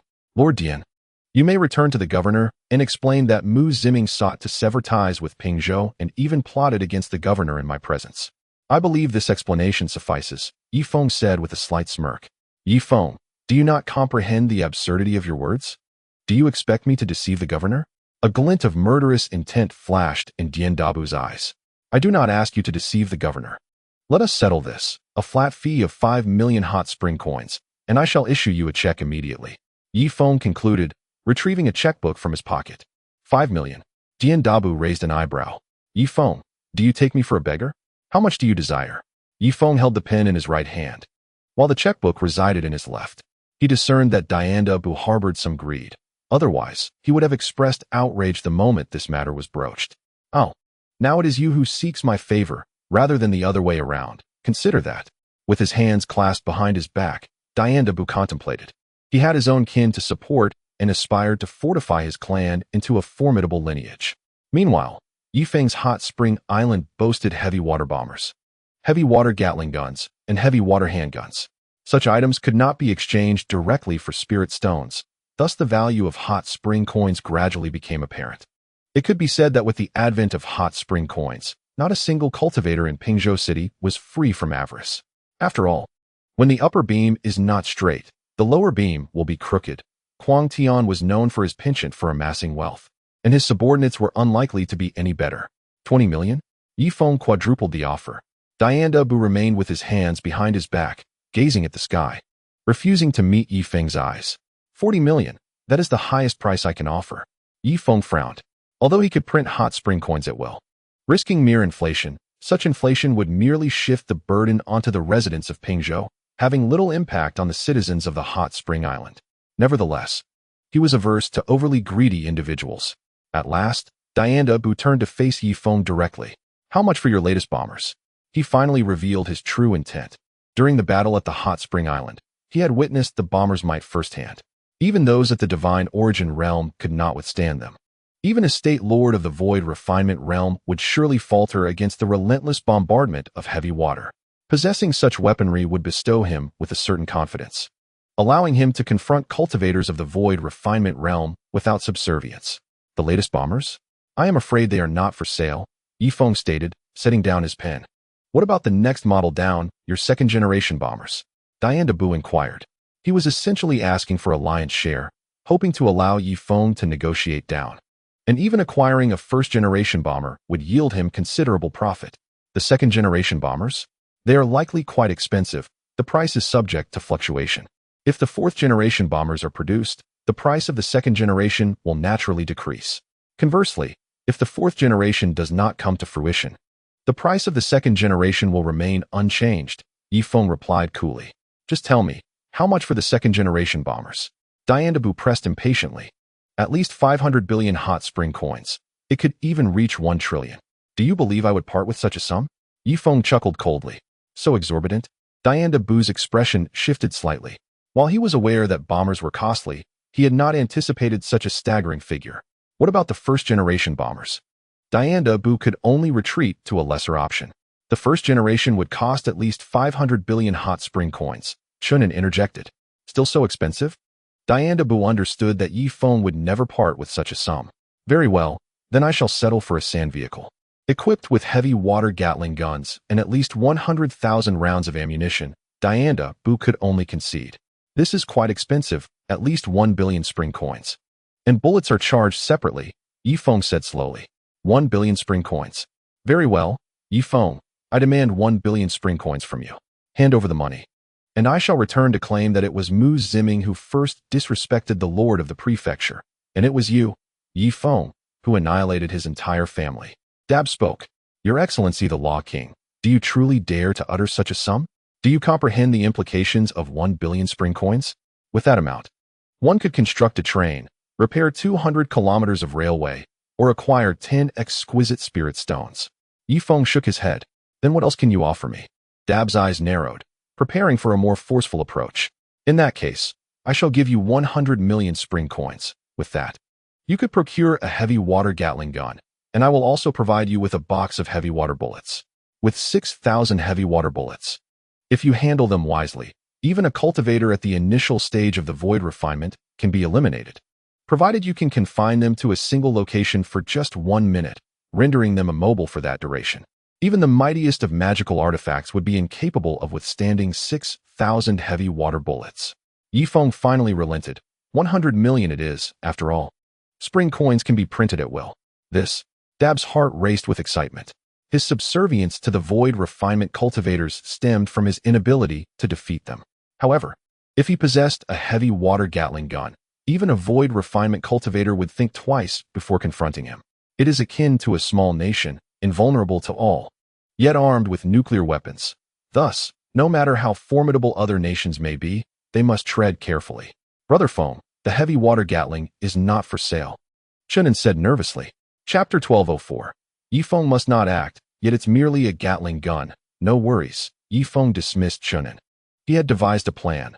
With 6,000 bullets, once this fellow exhausted his ammunition and sought more, he would inflate the price astronomically, ensuring he could not afford it. Moreover, when purchasing bullets, he would impose numerous restrictions, such as limiting the purchase to 1 bullet per day. As for manufacturing their own bullets, absurd. Without the technical personnel of Spring Island, without machine tools, elemental tables, or advanced engineers, and lacking the entire industrial foundation of Spring Island. Even if they were informed of the principles behind the heavy water bullets and provided with machinery and equipment, they would still be incapable of producing them. Let alone the special requirements for the bullet casings. The materials and gunpowder needed must be meticulously calculated, neither too much nor too little, but precisely right. The most intricate bullet head, only slightly larger than a fingertip, contains 4 to 5 dozen tiny compartments, exemplifying true precision. When the bullet is fired, the rifling will cause the bullet head to slightly deform, and upon exit, it will be a heavy water bullet weighing millions of pounds, yet within the barrel. Its weight is merely around 10 grams. If any single aspect falters, the bullets they manufacture would fail to fire. Very well, 100 million it is. You shall convert 100 million spring coins directly into a heavy water Gatling gun, and ensure the bullets are prepared as well. Dab's massive form bent slightly, signifying the importance he placed on the heavy water Gatling gun. Otherwise, such an act of concession would not have occurred. I apologize, heavy water Gatling. You must take my letter of recommendation to purchase on Hot Spring Island. However, fret not, for you may travel by train. The heavy water Gatling in the concession should be reserved for personal use. Feng spoke slowly, adding a luminous aura to the train. For cultivators, the train serves as the most efficient means of transportation. Thus, in the future, these practitioners will actively maintain the railway to prevent a repeat of the previous incident involving stolen tracks. It is fortuitous, as I shall have the opportunity to witness the industrial advancements of Hot Spring Island. After Electric Dabu finished speaking, he gazed eagerly at Feng's checkbook. Please provide the funds, he implored. Certainly. Feng took a seat and inscribed several grand characters on the check, 100 million yuan. Subsequently, he affixed his signature and pressed his seal upon it. Senior Electric, as the heavy water Gatling is a non-sale item, I must provide you with a letter of recommendation. Otherwise, you would make the trip in vain. Feng concluded, thoughtfully crafting a letter and handing it to Electric Dabu alongside the check. Excellent, Feng. I shall return to report to the governor. How would you like me to convey this? You may say that Mu Ziming intended to rebel, and I assisted the governor in dealing with Mu Ziming and annihilated his entire clan. No. Do you take the governor for a fool? He may occasionally feign ignorance, but he is not truly naive. Can you not provide a more reasonable explanation? Electric Dabu retorted. Feng replied, You are one of the 4 great sorcerers of Quangtian. You must be well acquainted with him. Please devise a narrative that will deceive him. Electric Dabu remained silent, his hands clasped behind his back, gazing at the sky at a 45-degree angle. I shall offer you an additional 1 million. Feng sighed. Ha ha. Had you mentioned that earlier, there is no need for you to worry about the other matters. Island Master. I shall persuade the governor. After Electric Dabu concluded, he once again looked at Feng's checkbook. Safeguard it well, 1 million yuan. Feng presented another check. Farewell, Island Master. Electric Dabu said, and in an instant, his form blurred and vanished from sight. This fellow moves like a deity, appearing and disappearing without a trace. Chen An exclaimed in astonishment. That is merely because his speed is too swift for your eyes to capture his trajectory. Just moments ago, I saw his legs transform into wheels of wind and fire, vanishing in an instant into the horizon. Feng explained. I see now, Brother Feng. Once the civilization of Hot Spring Island reaches a certain level, I shall replace my right eye with titanium alloy, allowing me to perceive all objects between 0 and 100 million frames. Chen An mused. But can your processor keep up with such speed? Feng pointed at Chen An's head. Graphics card? Chen An looked bewildered. In my previous computer experiences, a 4-display monitor was the best, yet one must also possess a capable graphics card to support a 4-screen setup. Feng elucidated. I understand now, Brother Feng. You are referring to comprehensive capability. Chen An responded quickly. Beside them, Imo Shishir listened in a state of confusion. Brother Feng, where shall we proceed next? Chen An inquired. Venture into other counties, for the entirety of Pingzhou encompasses over 40 counties. I have heard that Yuzhou County is quite remarkable, teeming with primordial forests. Perhaps we might slay a few magical beasts to indulge our prowess, Yi Feng suggested. Very well, let us embark. I shall accompany you. In the Pingzhou government office, Huang Tianfeng sat atop his seat, attentively listening to the report delivered by Diane de Bu. My lord, Yi Feng has bribed me. Here is the 1 million check he provided. Please receive it, Diane de Bu stated, presenting the check. 1 million. Huang Tianfeng gently rubbed the thin paper. Concerning Yi Feng's annihilation of his entire clan. Yi Feng instructed me to inform you that Mu Ziming seeks to rebel and detach from the control of the Pingzhou government. Diane de Bu continued. Go on. Huang Tianfeng replied coolly. However, it seems to me that we cannot act against Yi Feng just yet. Wangchuan Island consistently produces weapons and refines elixirs. If we were to eliminate Wangchuan Island now, we would lose access to those high-purity elixirs, which would represent our greatest loss. Furthermore, his advanced weaponry, while ineffective against virtual realm cultivators, poses a significant threat to those in the divine origin realm and is thus indispensable. Therefore, my suggestion is to feign trust in Yi Feng's words and temporarily leave him be. Additionally, this check appears rather simple, merely adorned with a few patterns and Yi Feng's fingerprint.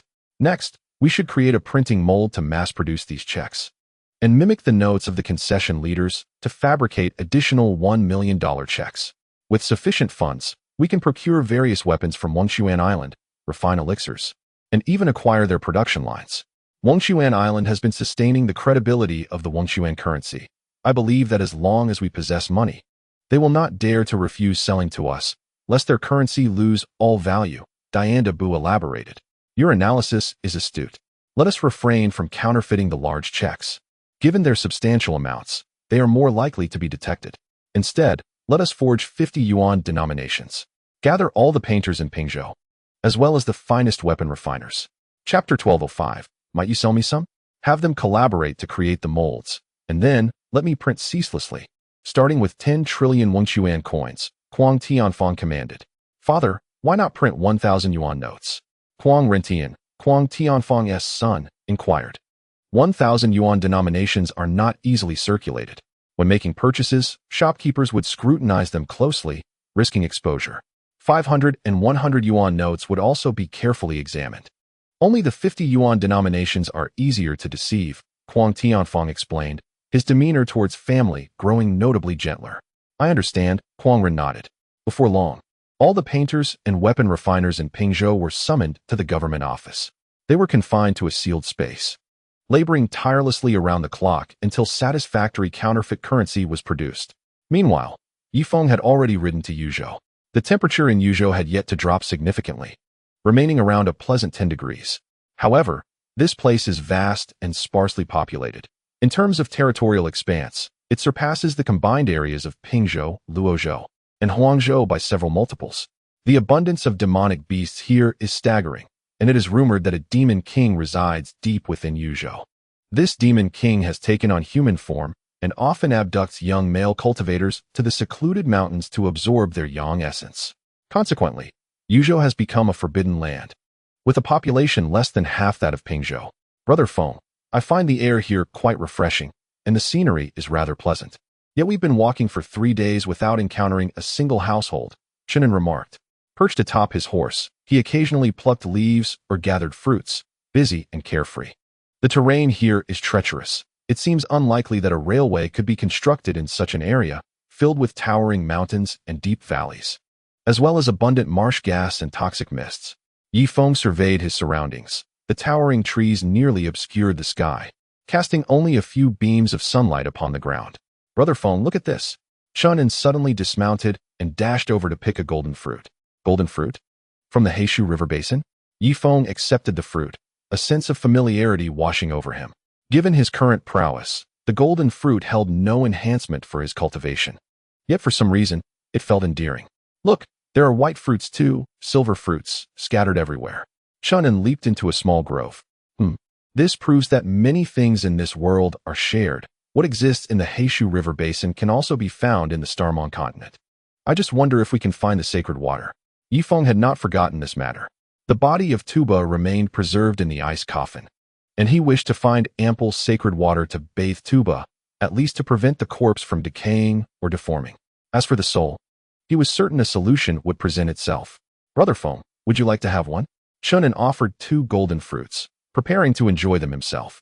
No, you may have them. Brother Feng, where do you think little Tuan has gone? Chen An asked vaguely. I do not know. Perhaps she has already reached the capital. Yi Feng replied, casting his gaze towards the sky, a hint of melancholy on his face. He missed Ding Tuan terribly. The book mentioned a type of millennial-old black wood in Yuzhou, which is one of the materials for arranging the Starmon formation. Perhaps our journey to Yuzhou will yield some treasure, Chen An suddenly suggested.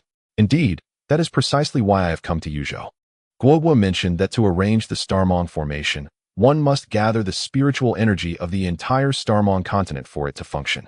However, she also mentioned that a smaller Starmon formation could be established by absorbing the spiritual energy of just one state, Yi Feng explained. Even so, such materials are exceedingly rare. It is estimated that mobilizing the entire population of Pingzhou would take at least a decade to gather even half of what is needed, Chen An replied. At that moment, a man and a woman approached, riding 2 magnificent steeds, one black and one white. The horses' eyes sparkled with intelligence, suggesting they were far from ordinary. Fellow cultivators, are you here to hunt demonic beasts? The middle-aged man inquired, clasping his fist in greeting. Indeed, and you? Yi Feng reciprocated the gesture. He noticed that both individuals were at the initial stage of the innate realm, comparable to his own level. Junior sister, it appears we have company. The other brothers, upon hearing about our journey to Yuzhou, are unwilling to accompany us. The middle-aged man turned to glance at a woman in her late 20s beside him, who bore a striking resemblance to Yongli. Indeed, the woman nodded, her expression rather indifferent. This young brother here is Zhou Zheng, and this is my junior sister, Yan Xiaoli. May I inquire your names? Zhou Zheng asked courteously. I am Yi Feng, and this is my younger brother, Chen An, Yi Feng replied, reciprocating the courtesy. Yi Feng, or Night Wind. The middle-aged man's demeanor shifted slightly. The renowned name of Hot Spring Island had reached Yuzhou, albeit with considerable distortion. To the ears of the people in Yuzhou, Yi Feng had transformed into Night Wind, Wang Zhihai into Wang Sihai, the heavy water Gatling into a 6-barreled artifact, and bombers into demon chickens. Indeed, information spread by word of mouth is the most susceptible to distortion. Names are merely codes. Yi Feng chuckled. Very well, brothers. Would you be interested in joining us in the woods to seek a certain item? Zhou Zheng inquired. What are we searching for? Yi Feng countered. 10,000-year black wood. Many refining pavilions in Yuzhou are currently seeking this material. It is quite precious. It is said to exchange for a substantial amount of spirit stones, with significantly lower risks than pill collection, and it does not require combat with demonic beasts, Zhou Zheng explained. Oh, Yi Feng's expression brightened, his heart brimming with joy. He realized that He Qingji's methods were quite effective, as the news had already permeated to other states. He believed it would not be long before this information spread throughout the entire Xingming continent. At that time, cultivators from across the continent would assist him in sourcing materials for the grand formation. I ask you, do you know what this 10,000-year blackwood is used for? Yi Feng inquired. I am not entirely sure. It could be for refining tools, or perhaps for alchemy. It may even serve as a medicinal catalyst.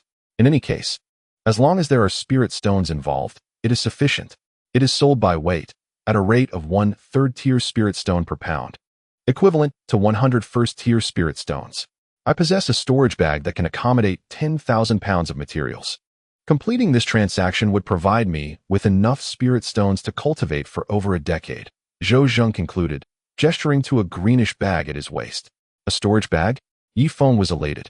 Such an item would greatly facilitate the storage of larger objects, akin to an alternative space. Brother Zhou, do you have any more of these storage bags? Might you sell me one? Yi Feng asked eagerly. Regrettably, these are challenging to forge.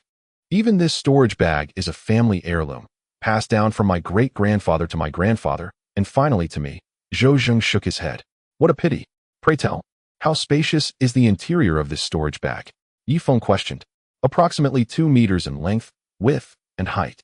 It is said that the larger the space of a storage bag, the exponentially greater the difficulty of its crafting. For instance, creating a bag with dimensions of 4 meters would increase the difficulty by 100 times, while one with 8-meter dimensions would increase it by 10,000 times. Therefore, while a 2-meter storage bag is not particularly useful, it is slightly superior to a conventional foldable backpack, yet its price is exorbitant. Many cultivators, especially those of lower tiers, are reluctant to carry storage bags. However, high-tier cultivators do not mind the cost, Zhou Zheng elaborated. Indeed, Yifeng remarked slowly. I intend to procure a storage bag measuring 100 square meters, regardless of the cost. He possessed ample funds, which allowed him to exchange for spirit stones. And with spirit stones, he could acquire the desired storage bag. Thank you, Brother Zhou, for your guidance. Let us embark on our journey now, he added with a smile. Very well, Zhou nodded, leading the way on his spirit beast. His junior sister, Yin Li, trailed behind, serving as both the pathfinder and the rear guard. Although both were mid-stage innate practitioners, their abilities slightly surpassed Yifeng's, yet they fell short compared to Chen An. Suddenly, eerie cries echoed through the forest. That sounds like a baby's wail, Chen An exclaimed, feeling a surge of anxiety. Fear not, Zhou reassured him. Those are the unique baby fish of Yuzhou, residing in the clear waters of the streams. Wherever these creatures are found, the water quality is typically exceptional. When our spirit beasts are thirsty, we can follow the sounds to locate pristine streams. Chen An, now enlightened, expressed his gratitude. Brother Zhou, how far are we from the legendary 10,000-year Blackwood? Chen An inquired further. I'm uncertain. I've never been there, but it should be situated in the very heart of Yuzhou. It is said that a female demon king resides there, having taken on human form, Zhou replied with a smile, clearly regarding it as mere folklore. At that moment, the trees ahead rustled violently as a colossal creature emerged. It fixed its crimson gaze upon the four of them as soon as it appeared. A 10th-level raging bear? Zhou's brow furrowed, though he remained relatively calm. A 10th level? Is that level 10? Chen An asked, puzzled. No. The strength of a first-tier beast corresponds to the early postnatal stage, while a 4th-tier beast aligns with the pinnacle of the postnatal stage.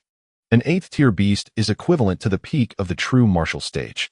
This 10th-level raging bear's power is comparable to ours, likely mid-stage innate, but it is rather dim-witted. We can generally handle it. You all may observe from the sidelines while I deal with it personally, Zhou declared, lightly patting his waist, causing a flying sword to soar into the air. Simultaneously, the raging bear charged towards him. Its roar reverberated for miles, causing trees to topple in its wake. Yifeng and the others retreated to a distance of 500 meters, watching the confrontation unfold. It appeared that the grading of sand beasts in the Great Desert did not apply in the Starry Mist continent. In the Great Desert, beasts were categorized by levels, whereas in the Starry Mist continent, they were classified by tiers. A 10th-level beast in the Great Desert was akin to an early postnatal practitioner, while a 10th-tier beast in the Starry Mist continent equated to a mid-stage innate practitioner, highlighting the vast disparity between the two. Brother Feng, should we offer assistance? Chen An inquired. As Yifeng prepared to respond, Yinli interjected coolly, clearly, this one hails from a remote locale. Handling a mere 10th-level raging bear requires no external assistance. You may as well enjoy the spectacle from the sidelines. Yifeng was taken aback by Yan Li's dismissive demeanor, having initially thought her silence was due to shyness. After much deliberation, it became evident that she held both herself and Chen in an utter disdain. Dear senior sister, might I implore you to elevate your gaze when assessing others? Chen An expressed his dissatisfaction. Who is your senior sister? Perhaps you should first examine your own worth.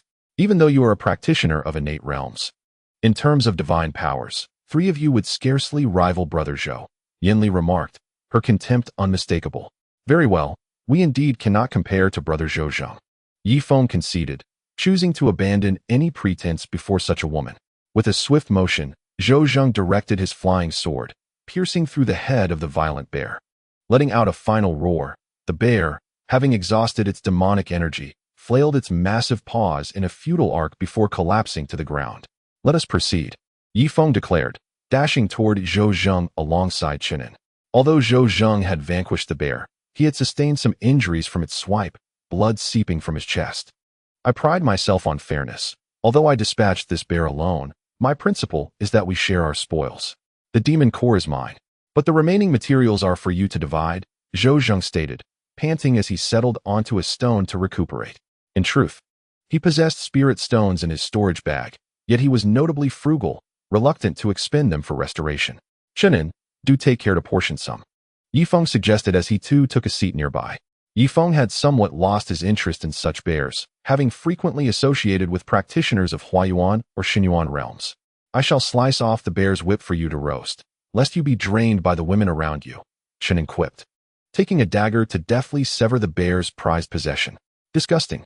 Yanli grimaced as she proceeded to cut off the bear's 10 claws, which were renowned for their hardness and served as excellent materials for refining. Once you have gathered the materials, I advise you to depart. Otherwise, the bear's carcass may attract other beasts, Zhou Zheng warned, clutching his chest as he mounted his steed. After several more hours of travel, dusk gradually enveloped the land. They settled on a gentle hillside, kindling a small fire where Chen An began roasting the bear's meat. Yanli frowned, rekindling another fire to cook the bear's leg. Chen An, having inherited some culinary skills from Shi Zhengliang, knew how to transform such gamey meat into a delectable dish. He extracted various seasonings from his bag, layering them upon the bear's meat, releasing an enticing aroma. Zhou Zheng could not help but inhaled deeply. What a delightful fragrance. Brother Zhou, if you find it appealing, I can share half with you. After all, the bear was quite substantial, weighing around 5 or 6 pounds. Yi Feng offered with a smile. That would be splendid. Zhou Zheng nodded in agreement. Yanli too caught the scent, which involuntarily stimulated her salivary glands. However, being a proud individual, she resolutely refused to partake in the bear's whip. In contrast, the bear leg she was roasting bore only a sprinkle of salt, failing to wholly mask its strong odor. The culinary practices of the Xingming continent remained rather primitive. She was at a loss as to how to eliminate the gamey, fishy, and foul odors from the meat. Typically, she would use a bit of liquor to complement the meat. Without it, the pungent smell rendered the meat virtually inedible. Of course, newborn cubs could consume it, as their scent was not yet overwhelming and could be tolerated. Chen An, being a warm-hearted individual, interjected, Sister Yanli. The first step is to blanch the meat in boiling water. I have some fruit wine here. Add it while blanching, along with these 2 seasonings. This will significantly reduce the gamey odor. When it comes to roasting, one must also use plenty of seasonings. Allow me to instruct you, he offered. Yan Li's expression shifted slightly, yet she shook her head. No need. You can roast this bear meat and bring it to me once it is ready. Chen An retorted. Roast it yourself, or you'll end up eating bear whip. Choose wisely. Chen An's temper flared. You, young man, it seems you have yet to grasp the situation here. My senior brother Zhou and I are both at the mid-stage of the innate realm, while you are merely a trivial figure in the acquired realm. I'm allowing you to roast it out of courtesy. Do not provoke me. Upon hearing this, Yanli slowly stood up. Sister, do not, Zhou Zheng interjected, blocking Yanli's path. Chen An, assist Yanli in roasting the bear leg. It just so happens that I wish to have some as well, Yi Feng said nonchalantly. Initially indifferent toward Yanli, he found her increasingly audacious, which irked him. Humph. Out of respect for Brother Feng, I shall not stoop to your level, Chen An remarked, patting the heavy water pistol at his waist. During their expedition to Yuzhou, they had only fired 5 shots, successfully killing an initial stage evil cultivator.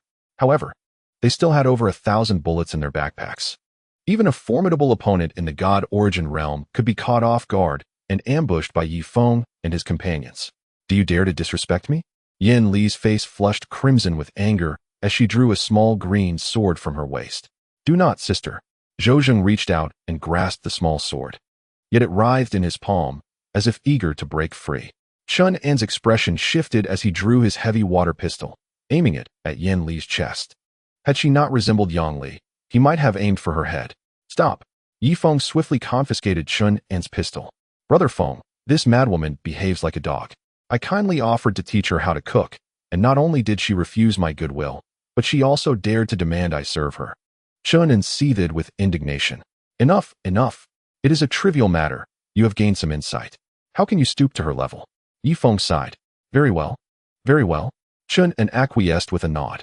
Meanwhile, Zhou Zheng returned the green sword to Yanli. Today, for the sake of Brother Zhou, I shall refrain from holding a grudge against you. However, I must remind you that obeying the strong is a given. The weak must cater to the strong, and the powerful are to be revered. Are you new to wandering the world? Do you not comprehend such basic etiquette? Yanli stated flatly. Revered by the strong? Fine. As you wish. Chen An fell silent, sitting beside them as he sliced the bear whip into strips. The night swiftly passed, giving way to the dawn of a new day. Let us proceed. There lies a long journey ahead, and we must not squander our time, Zhou Zheng declared, mounting his noble steed. As they ventured deeper into the forest, the presence of demonic beasts grew increasingly palpable. After traversing a mere 20 kilometers, They encountered numerous packs of these creatures. However, not all demonic beasts were inclined to attack humans. The weaker ones, sensing the aura surrounding them, typically chose to veer away. Conversely, the more formidable beasts seldom approached the forest's edge. Chapter 12:07. A blood-curdling cry resonated, a tremor coursed through the towering trees above. Zhou Zheng's consciousness swept across the treetops, and his expression shifted dramatically. Everyone retreat, he commanded.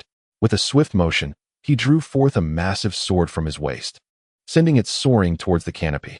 Whoosh! A yellow figure leapt from the treetop, its colossal claws swiping through the air, sending Zhou Zheng's flying sword crashing into the ancient tree. Boom! The yellow figure landed heavily, revealing a gigantic monkey, its muscles bulging and its eyes reflecting a hint of human-like intelligence. A level 15 demonic beast? With a forceful gesture, Zhou Zheng summoned the sword lodged in the tree, and it began to orbit around his head. Yanli, too, drew forth her slender green sword, which transformed into a blade over 3 meters long, hovering just above her.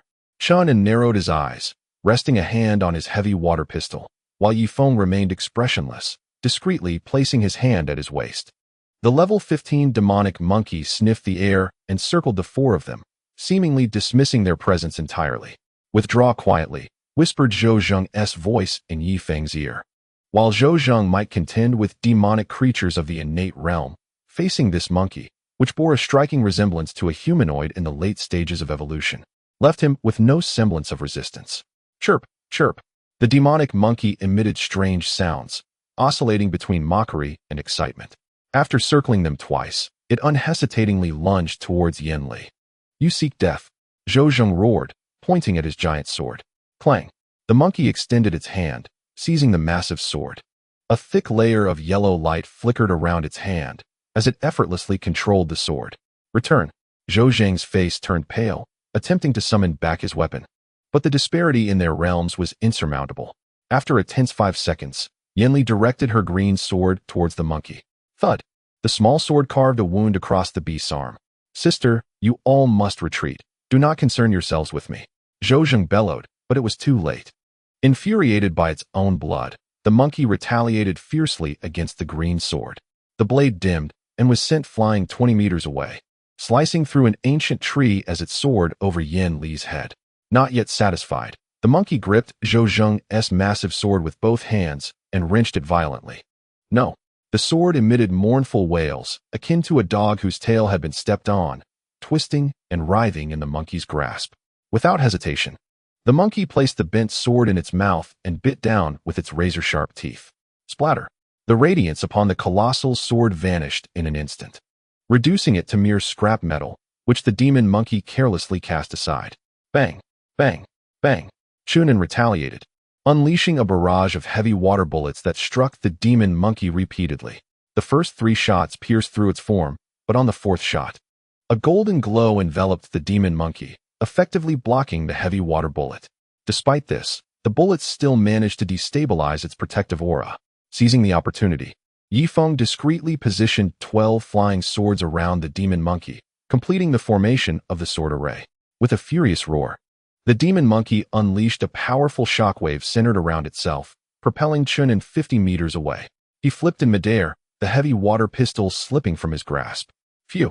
Brother Feng, this creature is ferocious. The heavy water pistol is only effective for ambushes. Chen An spat blood, wiping the corner of his mouth with his sleeve. Brother Zhou, and you too, Yanli, retreat immediately and keep your distance. Feng shouted at the 2 in front. Zhou was about to comply, but Yanli stubbornly persisted, summoning another cup of reserve flying swords to relentlessly strike at the demon monkey. Damn it, come back. Don't delay my crucial mission. Feng seethed, blood spilling from his mouth. Zhou and Yanli were still within the sword array, and he could not carelessly activate it, lest the 2 of them be torn to shreds along with the demon. Why should I heed your orders? If you're afraid, just run, Yanli retorted, not even glancing back. Brother Zhou, pull her back, quickly, Feng bellowed.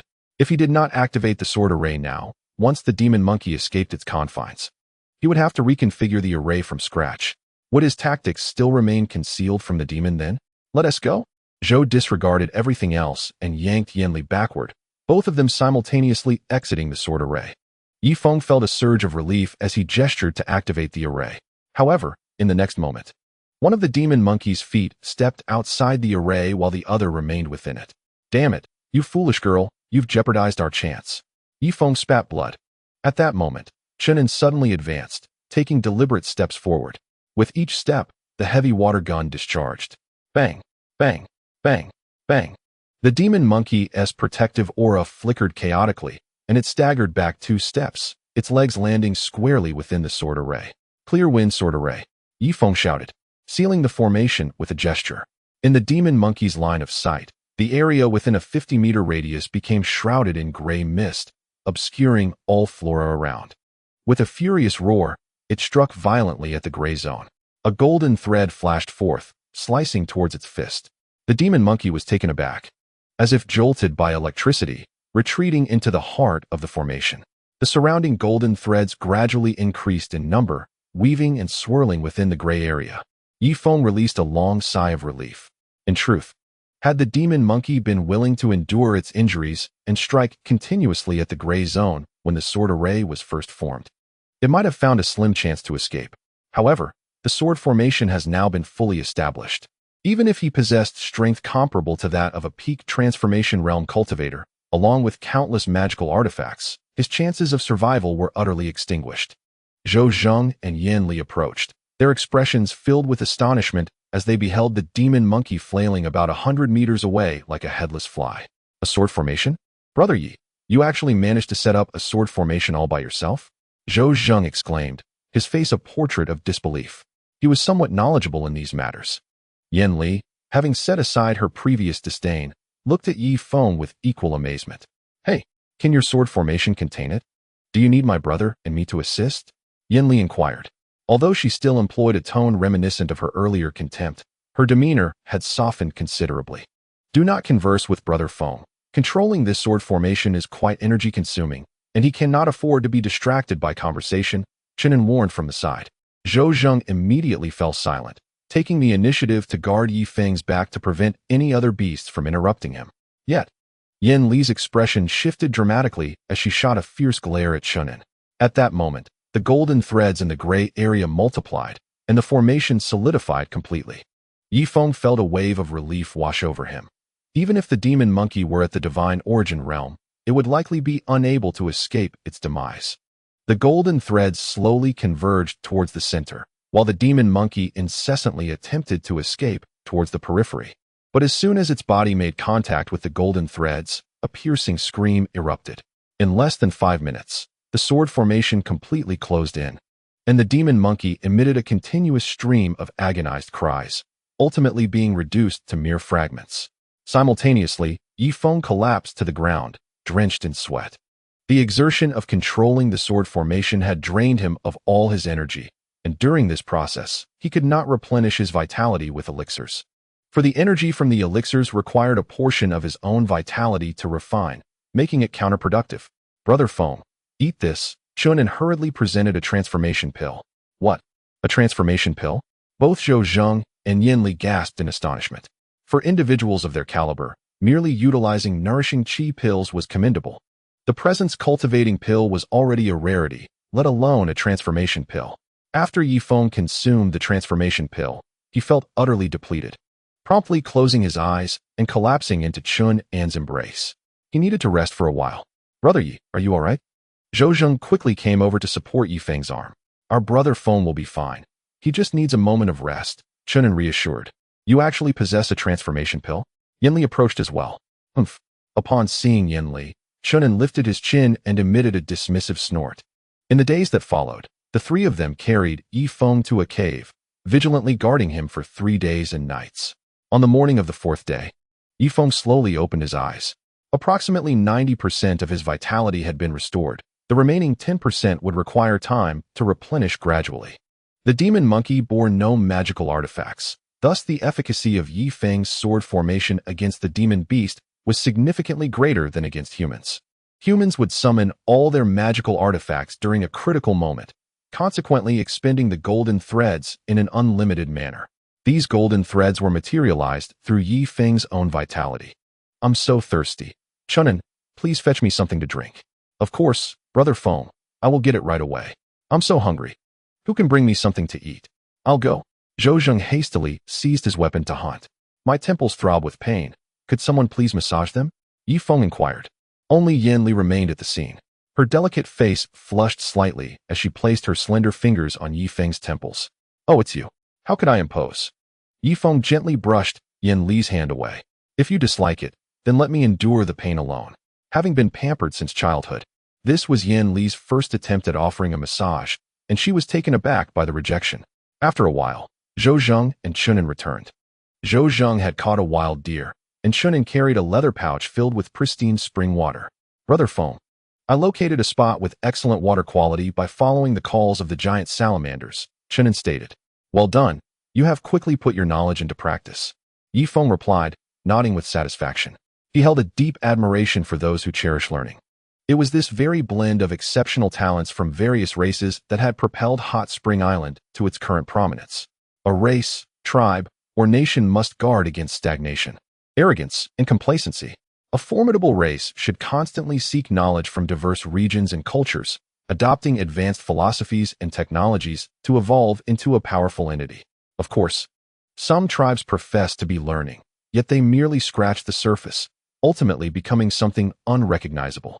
In North Hot Spring Island, schools were closed, factories halted, and third-class citizens took to the streets.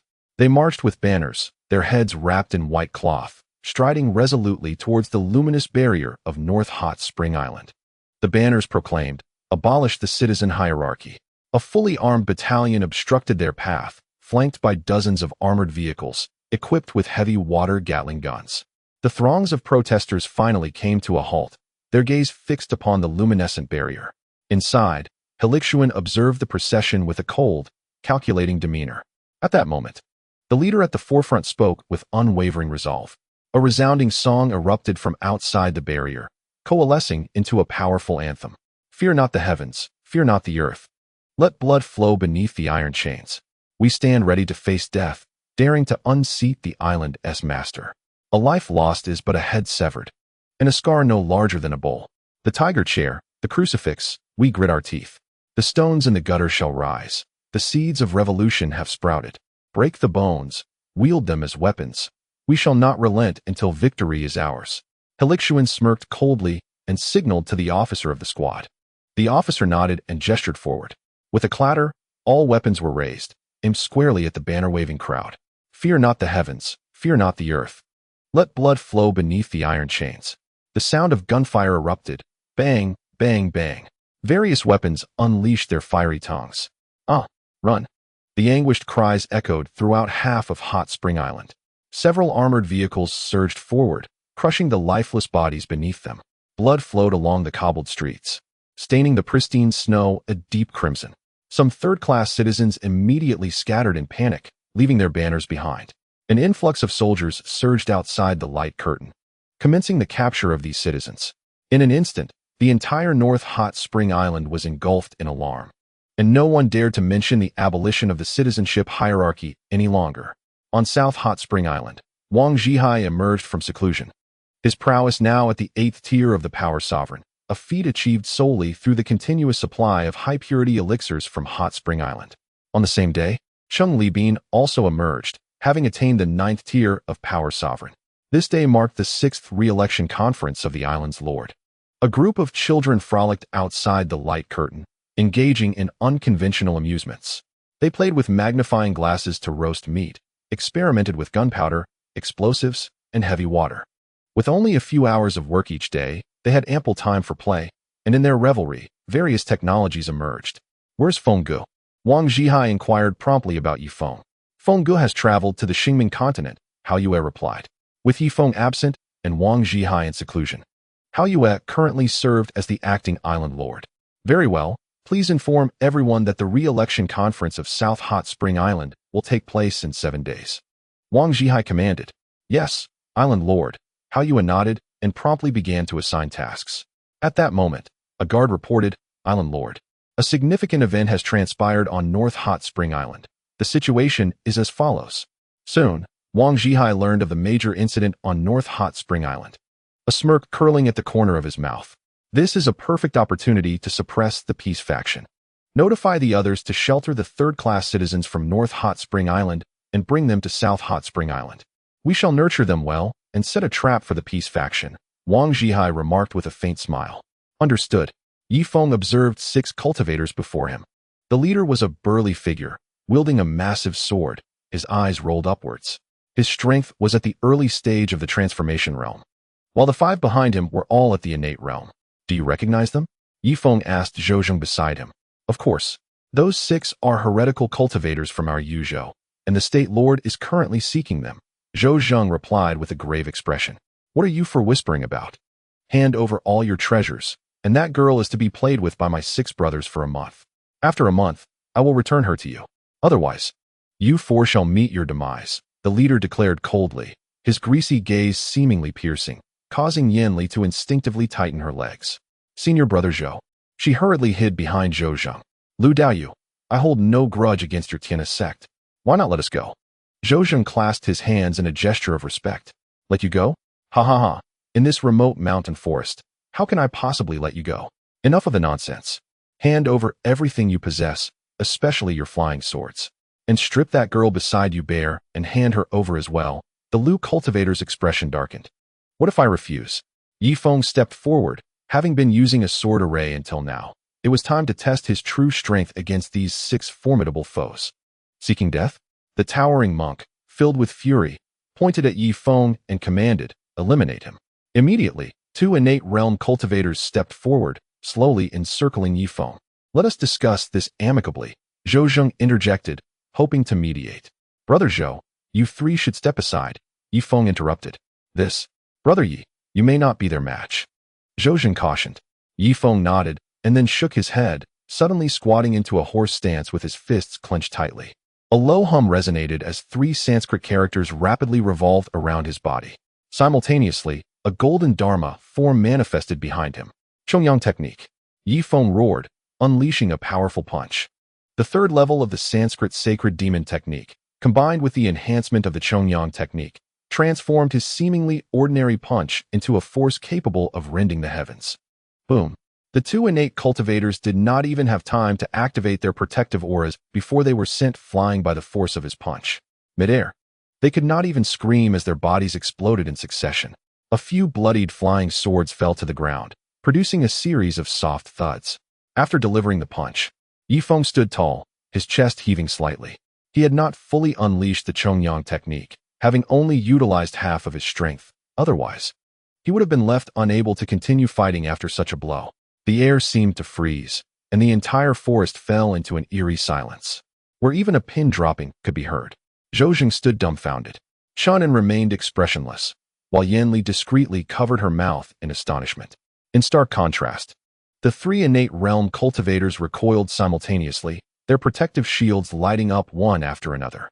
Only the early-stage transformation realm cultivator remained as still as a mountain, though a flicker of fear crossed his face.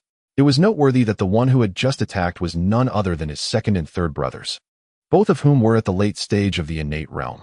Never did he expect that this foreigner could obliterate them in a single move. A profound apprehension flashed across the face of the Lu surname cultivator. It appears you are indeed a hidden gem, and I, Lu, have failed to recognize your prowess. How about this? If you can withstand 3 of my punches, I will concede to today's events. What say you? He proposed. Under normal circumstances, he might have turned to flee, but today was different. He had 3 younger brothers watching. Even if he were to withdraw, he must do so with dignity. Very well. Yi Feng readily agreed. Excellent.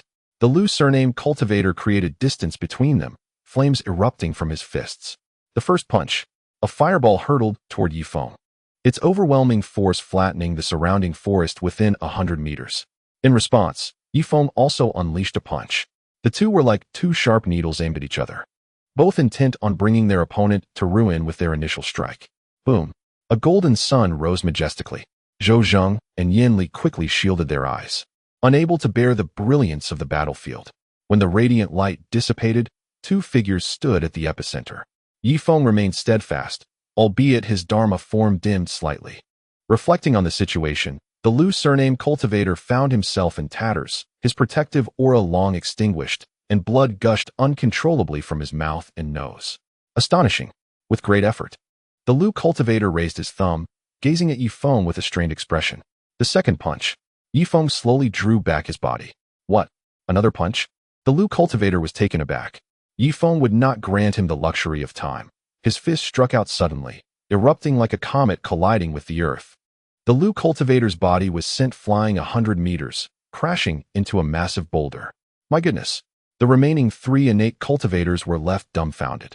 Yi Feng retracted his fist and turned his gaze to the 3. Gentlemen, might I request a few exchanges with you as well? Will you face me one by one, or all at once?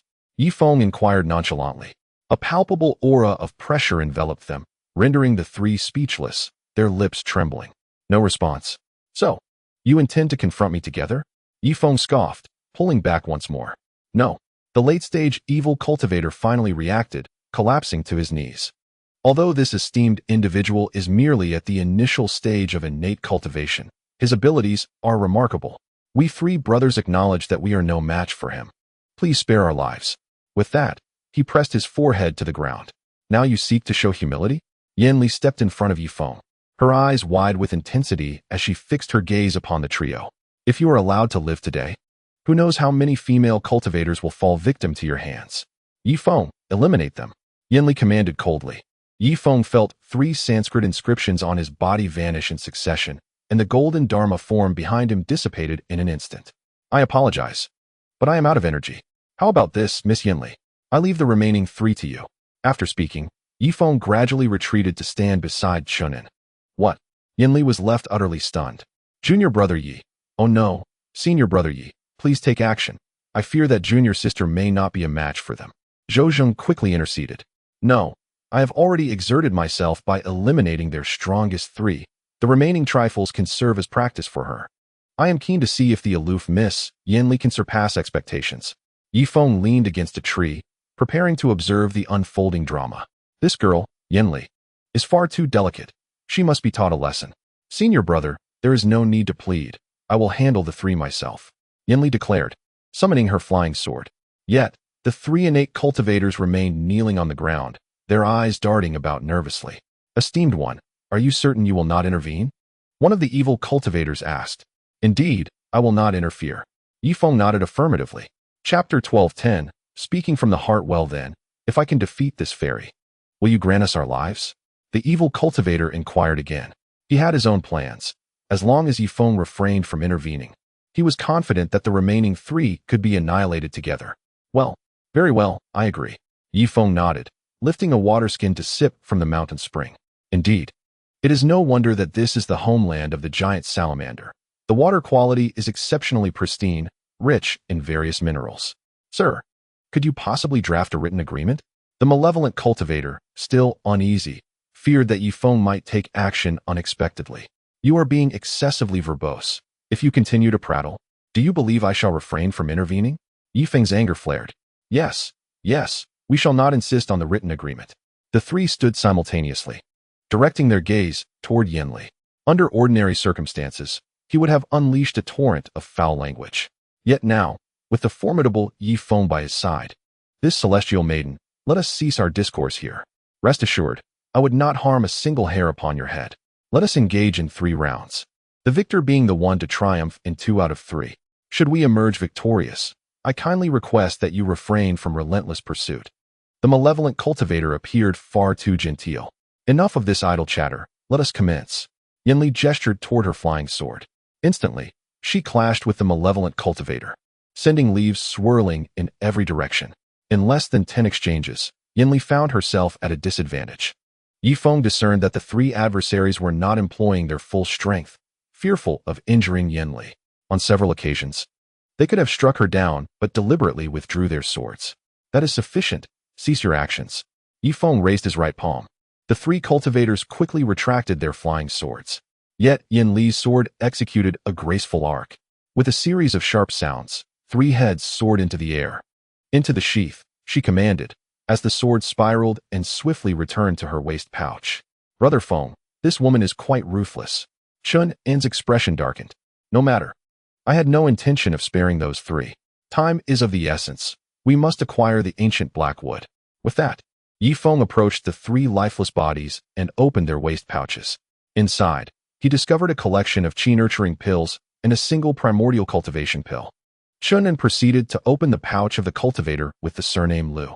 It too contained a bounty of pills, causing Zhou Zheng's eyes to sparkle with greed. Regrettably, these pills held no allure for Chen and brother Feng. This book appears intriguing. Chen An casually tossed the pills into his waist pouch and presented the book to Yi Feng. Let me see. Yi Feng opened the small volume. Noting the title inscribed on the cover, Chronicles of Celestial Marvels.